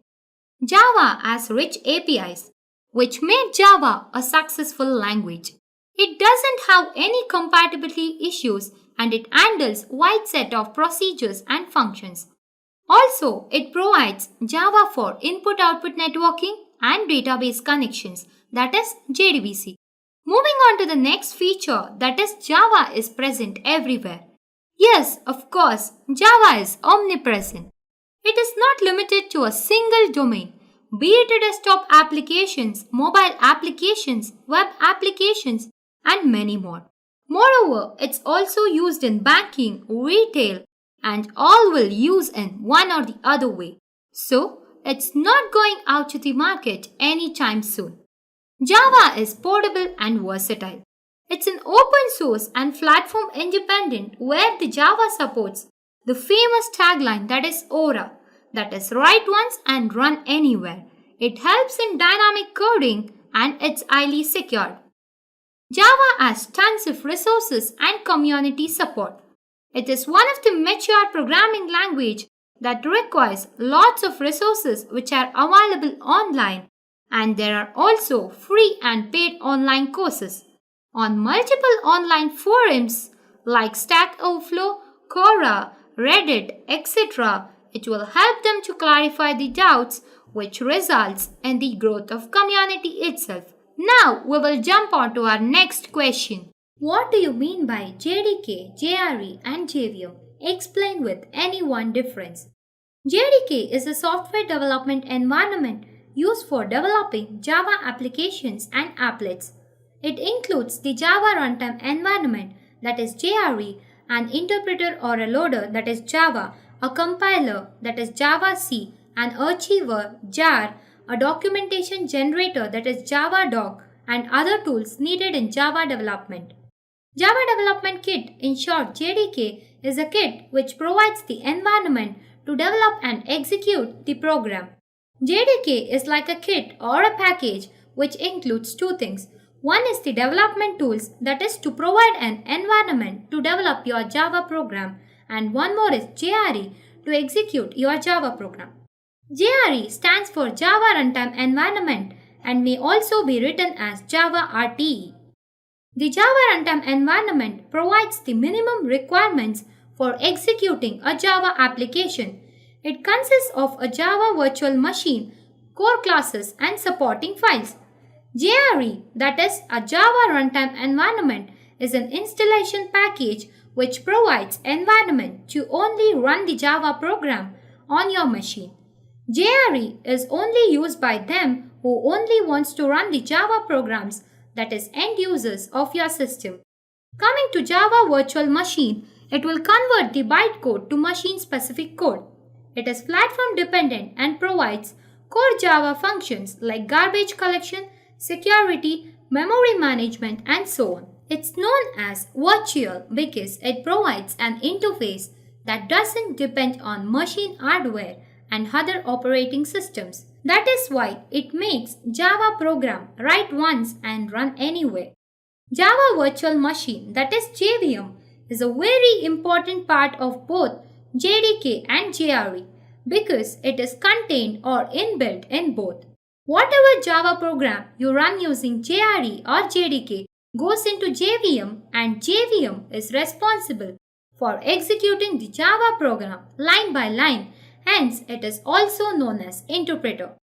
Coming to the differences, that is JDK versus JRE and JVM, that is JRE and JDK both contain JVM which helps to run the Java program. JVM provides the platform independence. It's also known as the heart for the Java programming language. JRE is used for running the Java programs, whereas JDK provides the development tools which are required to run the Java application. Now we will see the next question, that is why Java is platform independent. Explain how the garbage collection takes place in Java. When we compile the Java program using Java-C, that is Java compiler converts the source code into the bytecode, that is the .class file, and these codes are readable by Java Virtual Machine, and each operating system has its own JVM. JVM is a platform dependent, but because of it, as it provides an interface that doesn't depend on machine hardware and other operating system. Java program is write once and run anywhere. In Java, what happens is that when an object is not referenced anymore, garbage collection takes place and an object is destroyed automatically. For automatic garbage collection, Java calls either system.gc method or runtime.gc method. During garbage collection, the memory used by the object is automatically written or drawn back once all the references to an object are gone.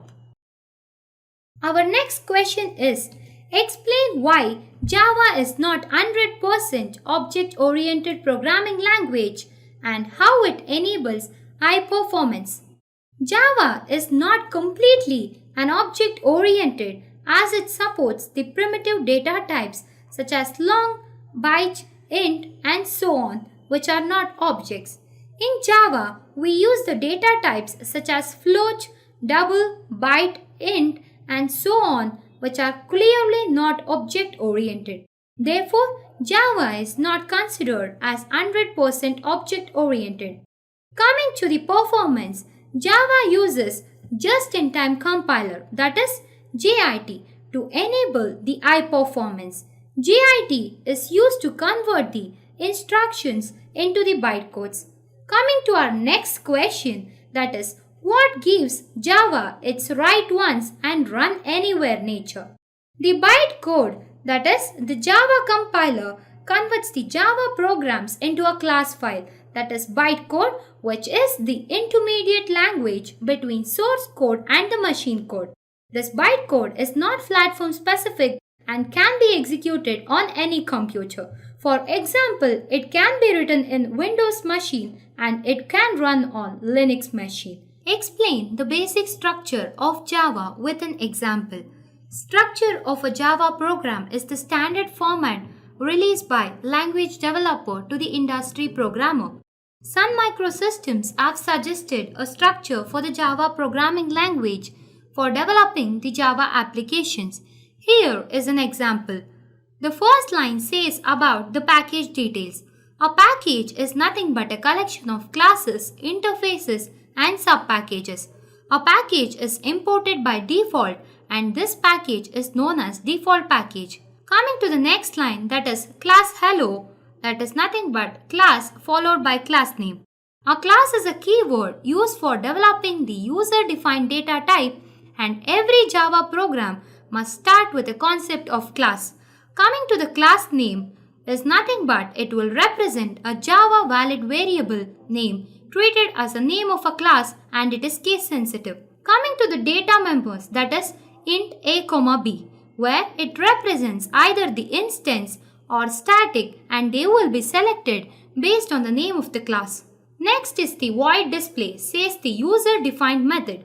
It represents either instance or static. They are meant for performing the operations either once or each and every time. Coming to public static void main, that is the main method, is known as a program driver. It is not returning any value and hence its return type must be void. It executes only once throughout the Java program execution and hence its nature must be static. Main method must be accessed by every Java programmer and hence whose access specifier must be public. Coming to the block of statements, that is system.out.println, where we print the statements. Block of statements represents set of executable statements which are in term calling user-defined methods are containing business logic. Moving on to our next question, that is, what are the advantages of packages in Java? There are various advantages of defining packages in Java. Packages helps in avoiding the name clashes. The package also provides easier access control. We can also have the hidden classes that are not visible outside and it can be used by the package. It is easier to locate the related classes. Now we will see the difference between equal to and dot equals method in Java with an example. The main difference between both of them is that dot equals is a method whereas equal to is an operator. The dot equals method is used for content comparison and equal to is used for address comparison. Here is an example. We will see how we can execute this in an Eclipse IDE. First, we will create a public class test. Next, we will write the main method, that is public static void main string of args.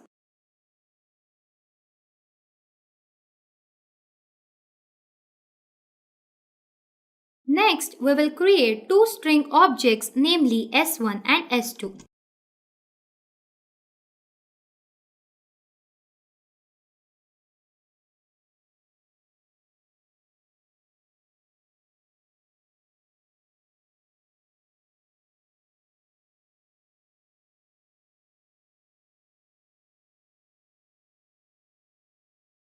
Now we will print both of these statements. First, we will use equal to operator. In the next line, we will print with a dot equals method.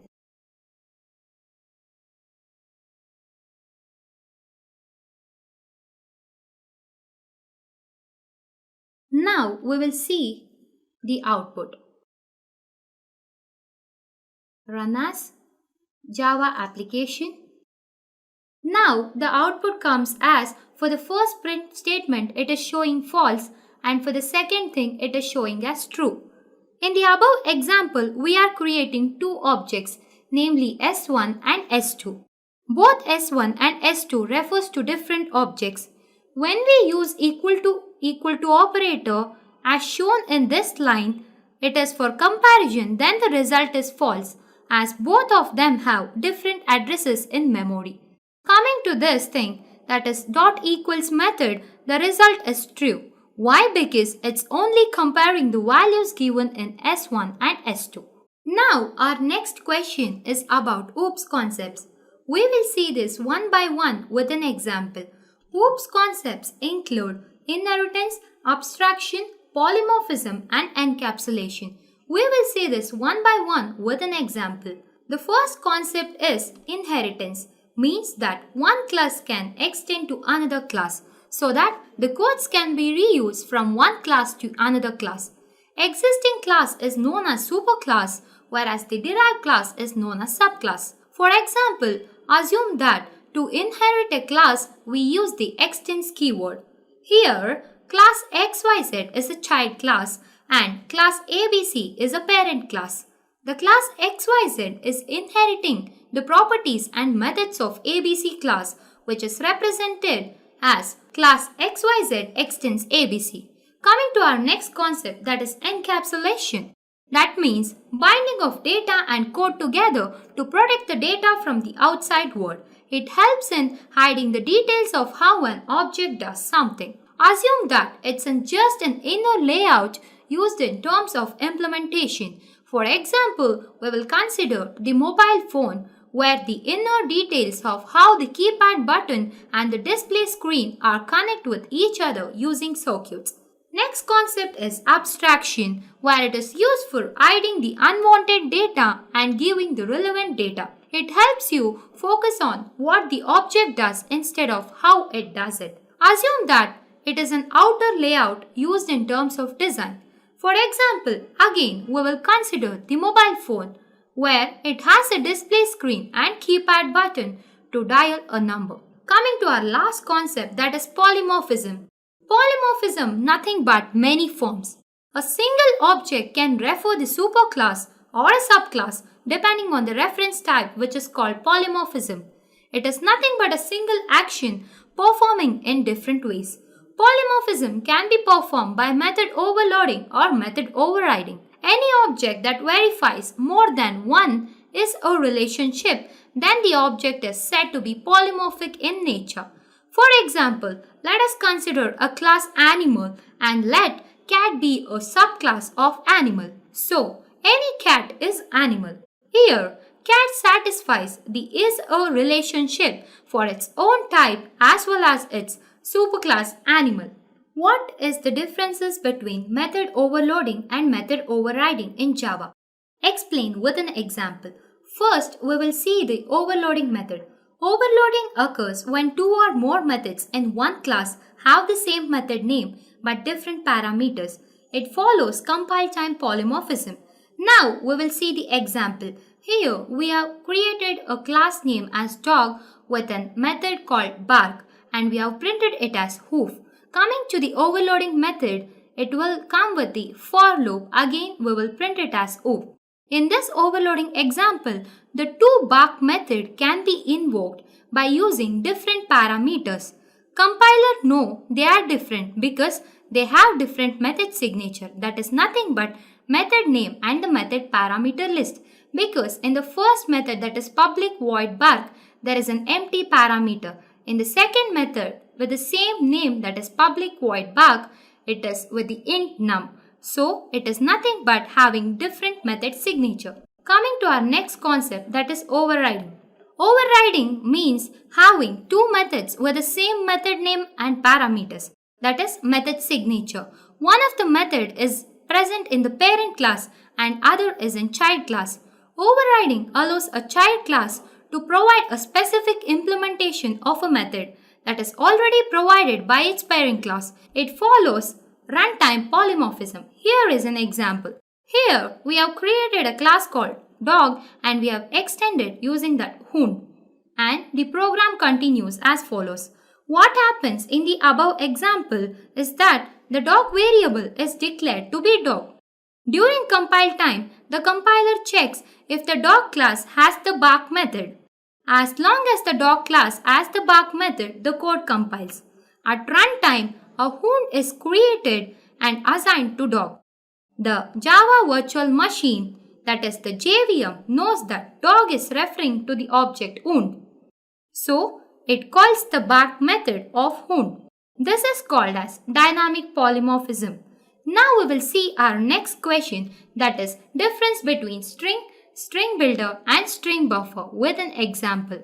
String variables are stored in a constant string pool.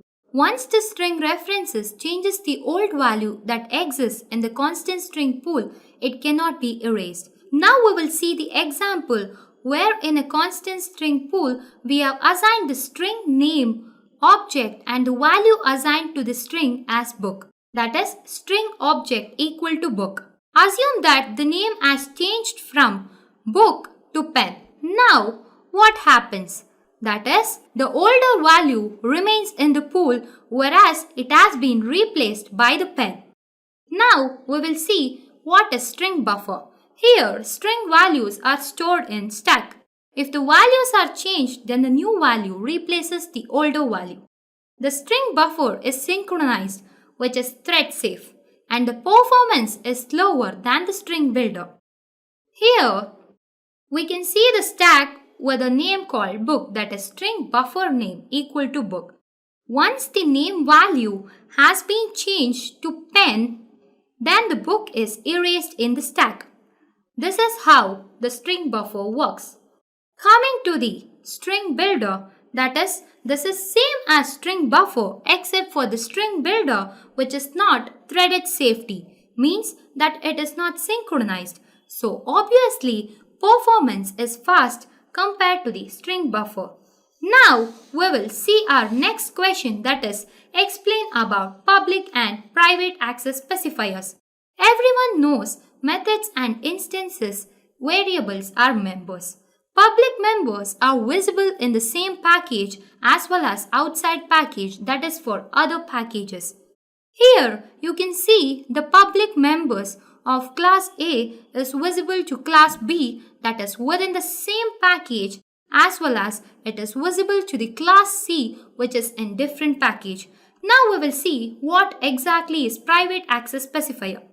Private members are visible in the same class only and not for the other classes in the same package as well as classes in the outside packages. We will see this with an example. Here you can notice private members in class A is visible only in that class. It is invisible for class B as well as class C. Now our next question is, what is the difference between abstract class and an interface? Coming to the abstract class, which has a default constructor and it is called whenever the concrete class is instantiated. Whereas interface doesn't have any constructor and it can't be instantiated. Abstract class consists of abstract methods as well as non-abstract methods, whereas in interface abstract methods should alone be declared. Coming to our next difference, that is, the class which extends the abstract class shouldn't require implementing all the methods. Only abstract methods need to be implemented, whereas classes which implement the interface should provide the implementation for all of the methods. Last but not the least difference, that is, abstract class contains instance variables, whereas interface consists of only constants. Now, our next question is that what is meant by collections in Java? And we will list some of the operations that are performed by collections in Java. Collections are nothing but a group of objects is known as collections. Collection is a framework that is designed to store the objects and manipulate the design to store the objects. Collections are used to perform the following operations such as searching, sorting, manipulation, insertion, deletion, and many more. All the classes and interfaces for collecting are available in the Java util package. Coming to our next question, that is, what is the output of the following program? Here, I have created a class name test. Inside the main method, I have printed three statements. The first statement, that is 10 plus 20 plus Java tPoint. What happens in the first case is that 10 and 20 are treated as numbers and added to be 30. Now, their sum 30 is treated as a string and concatenated with a string Java tPoint. Therefore, the output will be 30 Java tPoint. Coming to our next print statement, that is Java tPoint plus 10 plus 20.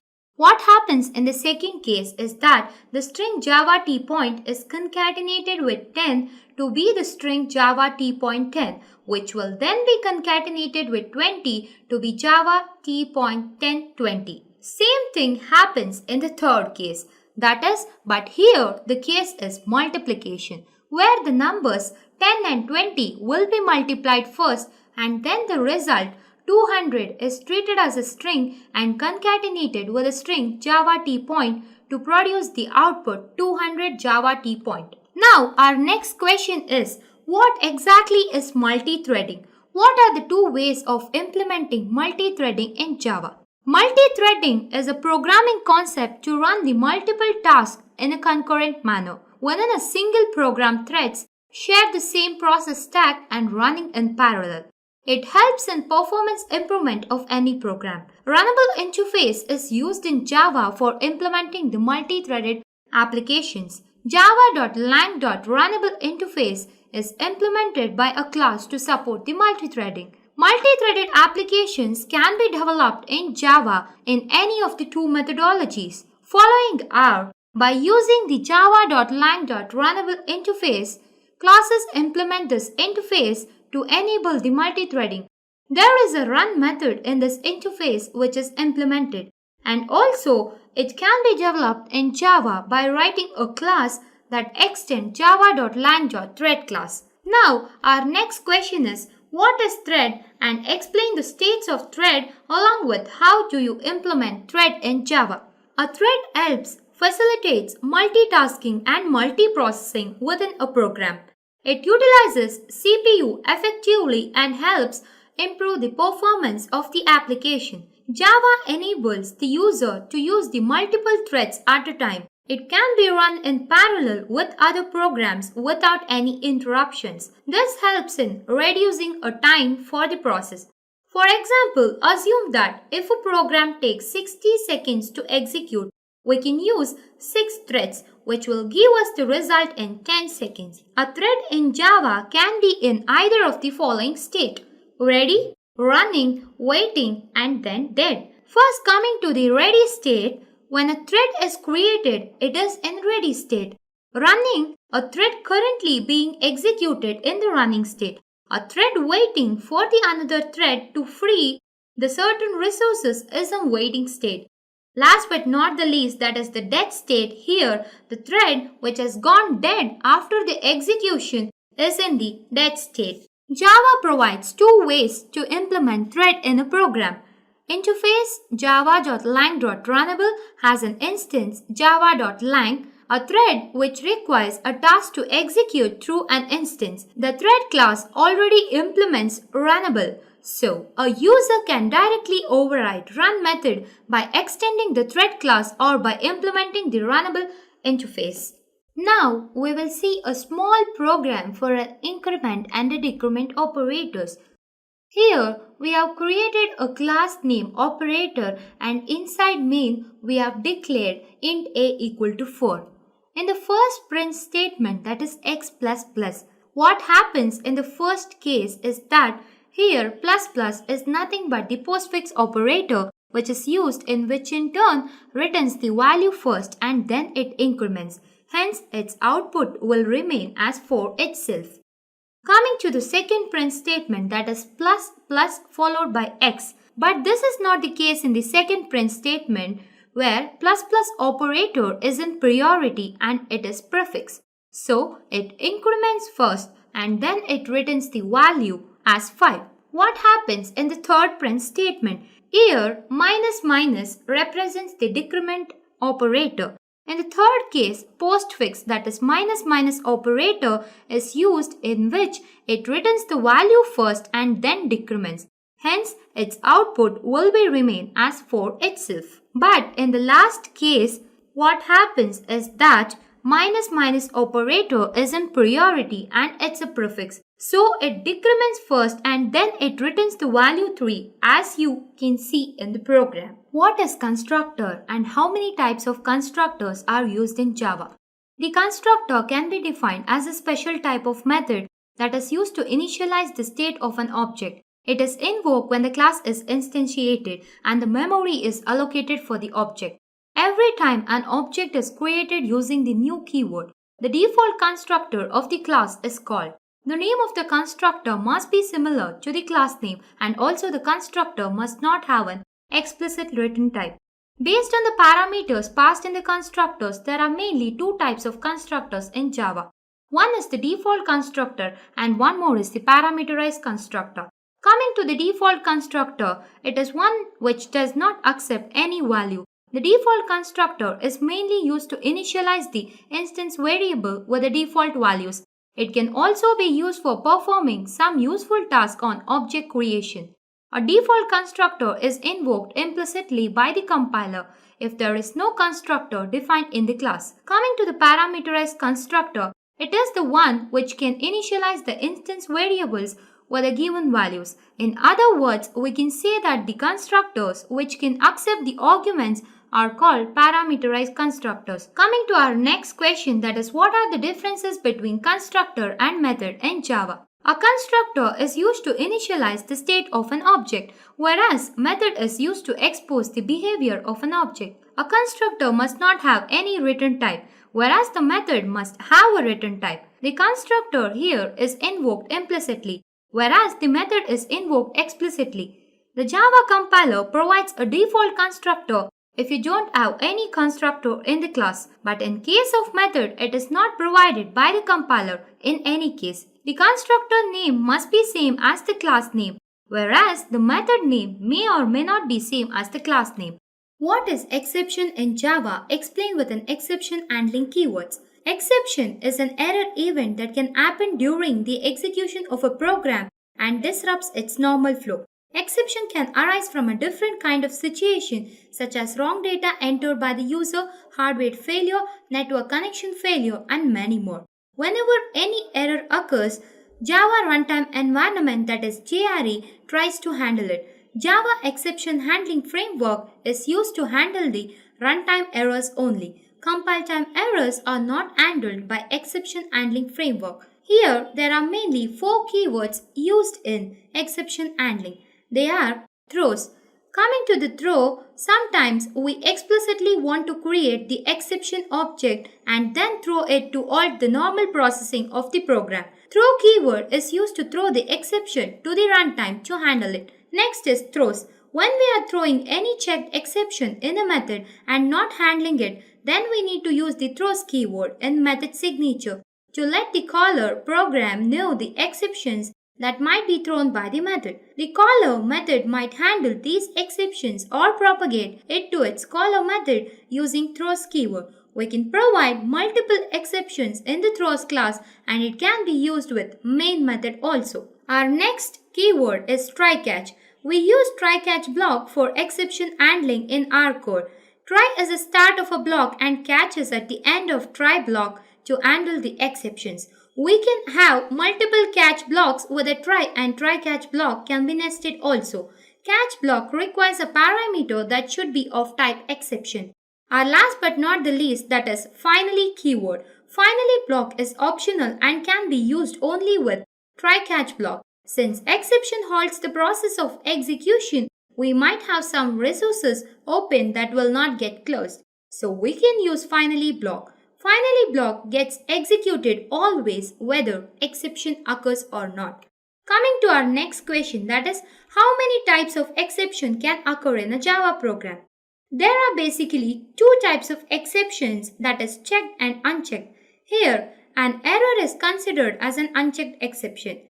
But according to the Oracle, basically there are three types of exception. First one is the checked exception. Checked exceptions are the one which are checked at compile time. For example, SQL exception, class not found exception, etc. The classes that extend the throwable class except runtime exception and error are known as checked exception. Coming to the second exception, that is unchecked exception. These are the one which are handled at runtime because they cannot be checked at compile time. The classes that extend runtime exception are known as unchecked exceptions. For example, arithmetic exception, null pointer exception, array index out of bound exceptions and many more. Coming to the last but not the least, that is error. Error cause the program to exit since they are not recoverable. For example, out of memory error, assertion error, etc. Now we will see some of the programs which is asked in every interviews. Here the first program is write a simple Java program to print the Fibonacci series using both the recursion and the iteration up to a given number. First of all, Fibonacci series is a series of natural number where the next number is equivalent to the sum of the previous two numbers. Example, fn will be equal to fn minus 1 plus fn minus 2. The first two numbers of Fibonacci series is always 1, 1. In this Java program example, for Fibonacci series, we create a function to calculate the Fibonacci number and then print those numbers on Java console. Another twist in this question is that sometime interviewer asked to write a Java program for Fibonacci numbers using recursion. So it's better you to prepare for both iterative as well as recursive version of Fibonacci number. The one which you can see is the recursive function of Fibonacci series.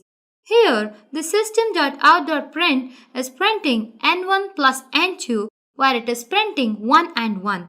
Coming to the second thing, that is where the print Fibonacci has been called, where count minus 2 will check n minus 2 because two numbers are already printed. This is how the recursive function of Fibonacci series works. Coming to the iterative function.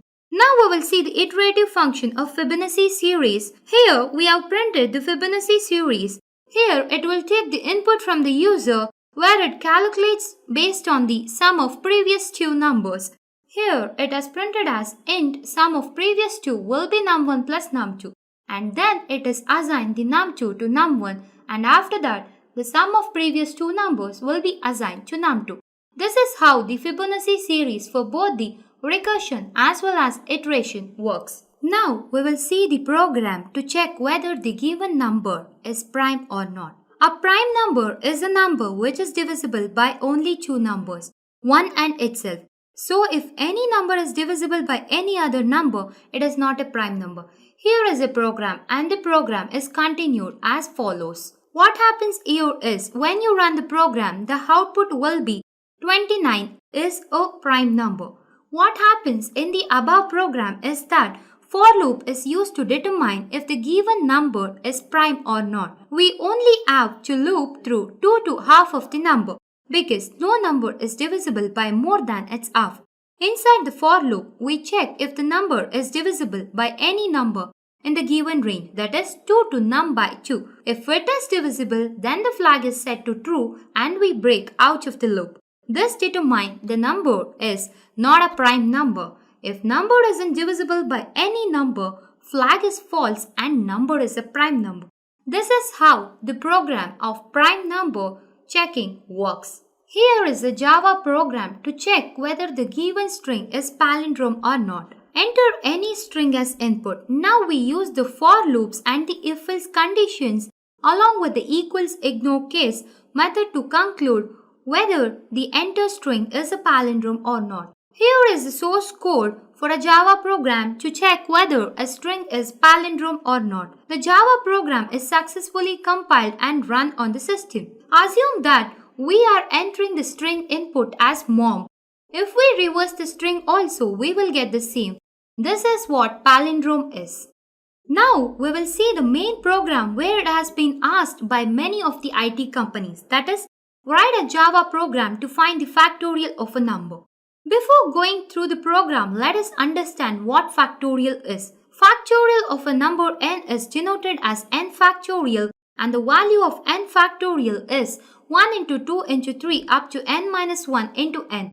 So let us see the program. Here what happens is that we will find the factorial of a number. Here assume that you are giving the input of 4. It now checks for the 4 factorial, that is nothing but n factorial. Here the n is 4, so it is 4 factorial. And then the output as 4 into 3 into 2 into 1 is equal to 24. So the output will be 24.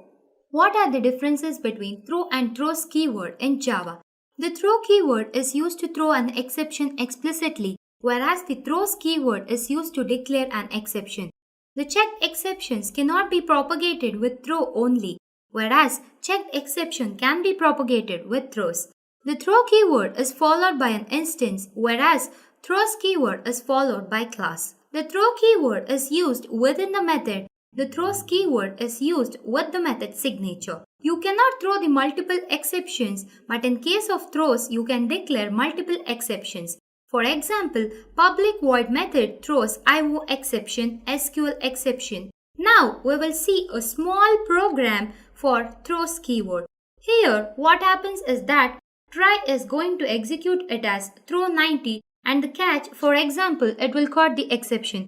Here, it supports the incompatible types where the int cannot be converted to throwable. In Java, the throwable objects can only be thrown. If we try to throw an integer object, the compiler will show an error since we cannot throw the basic data type from a block of code.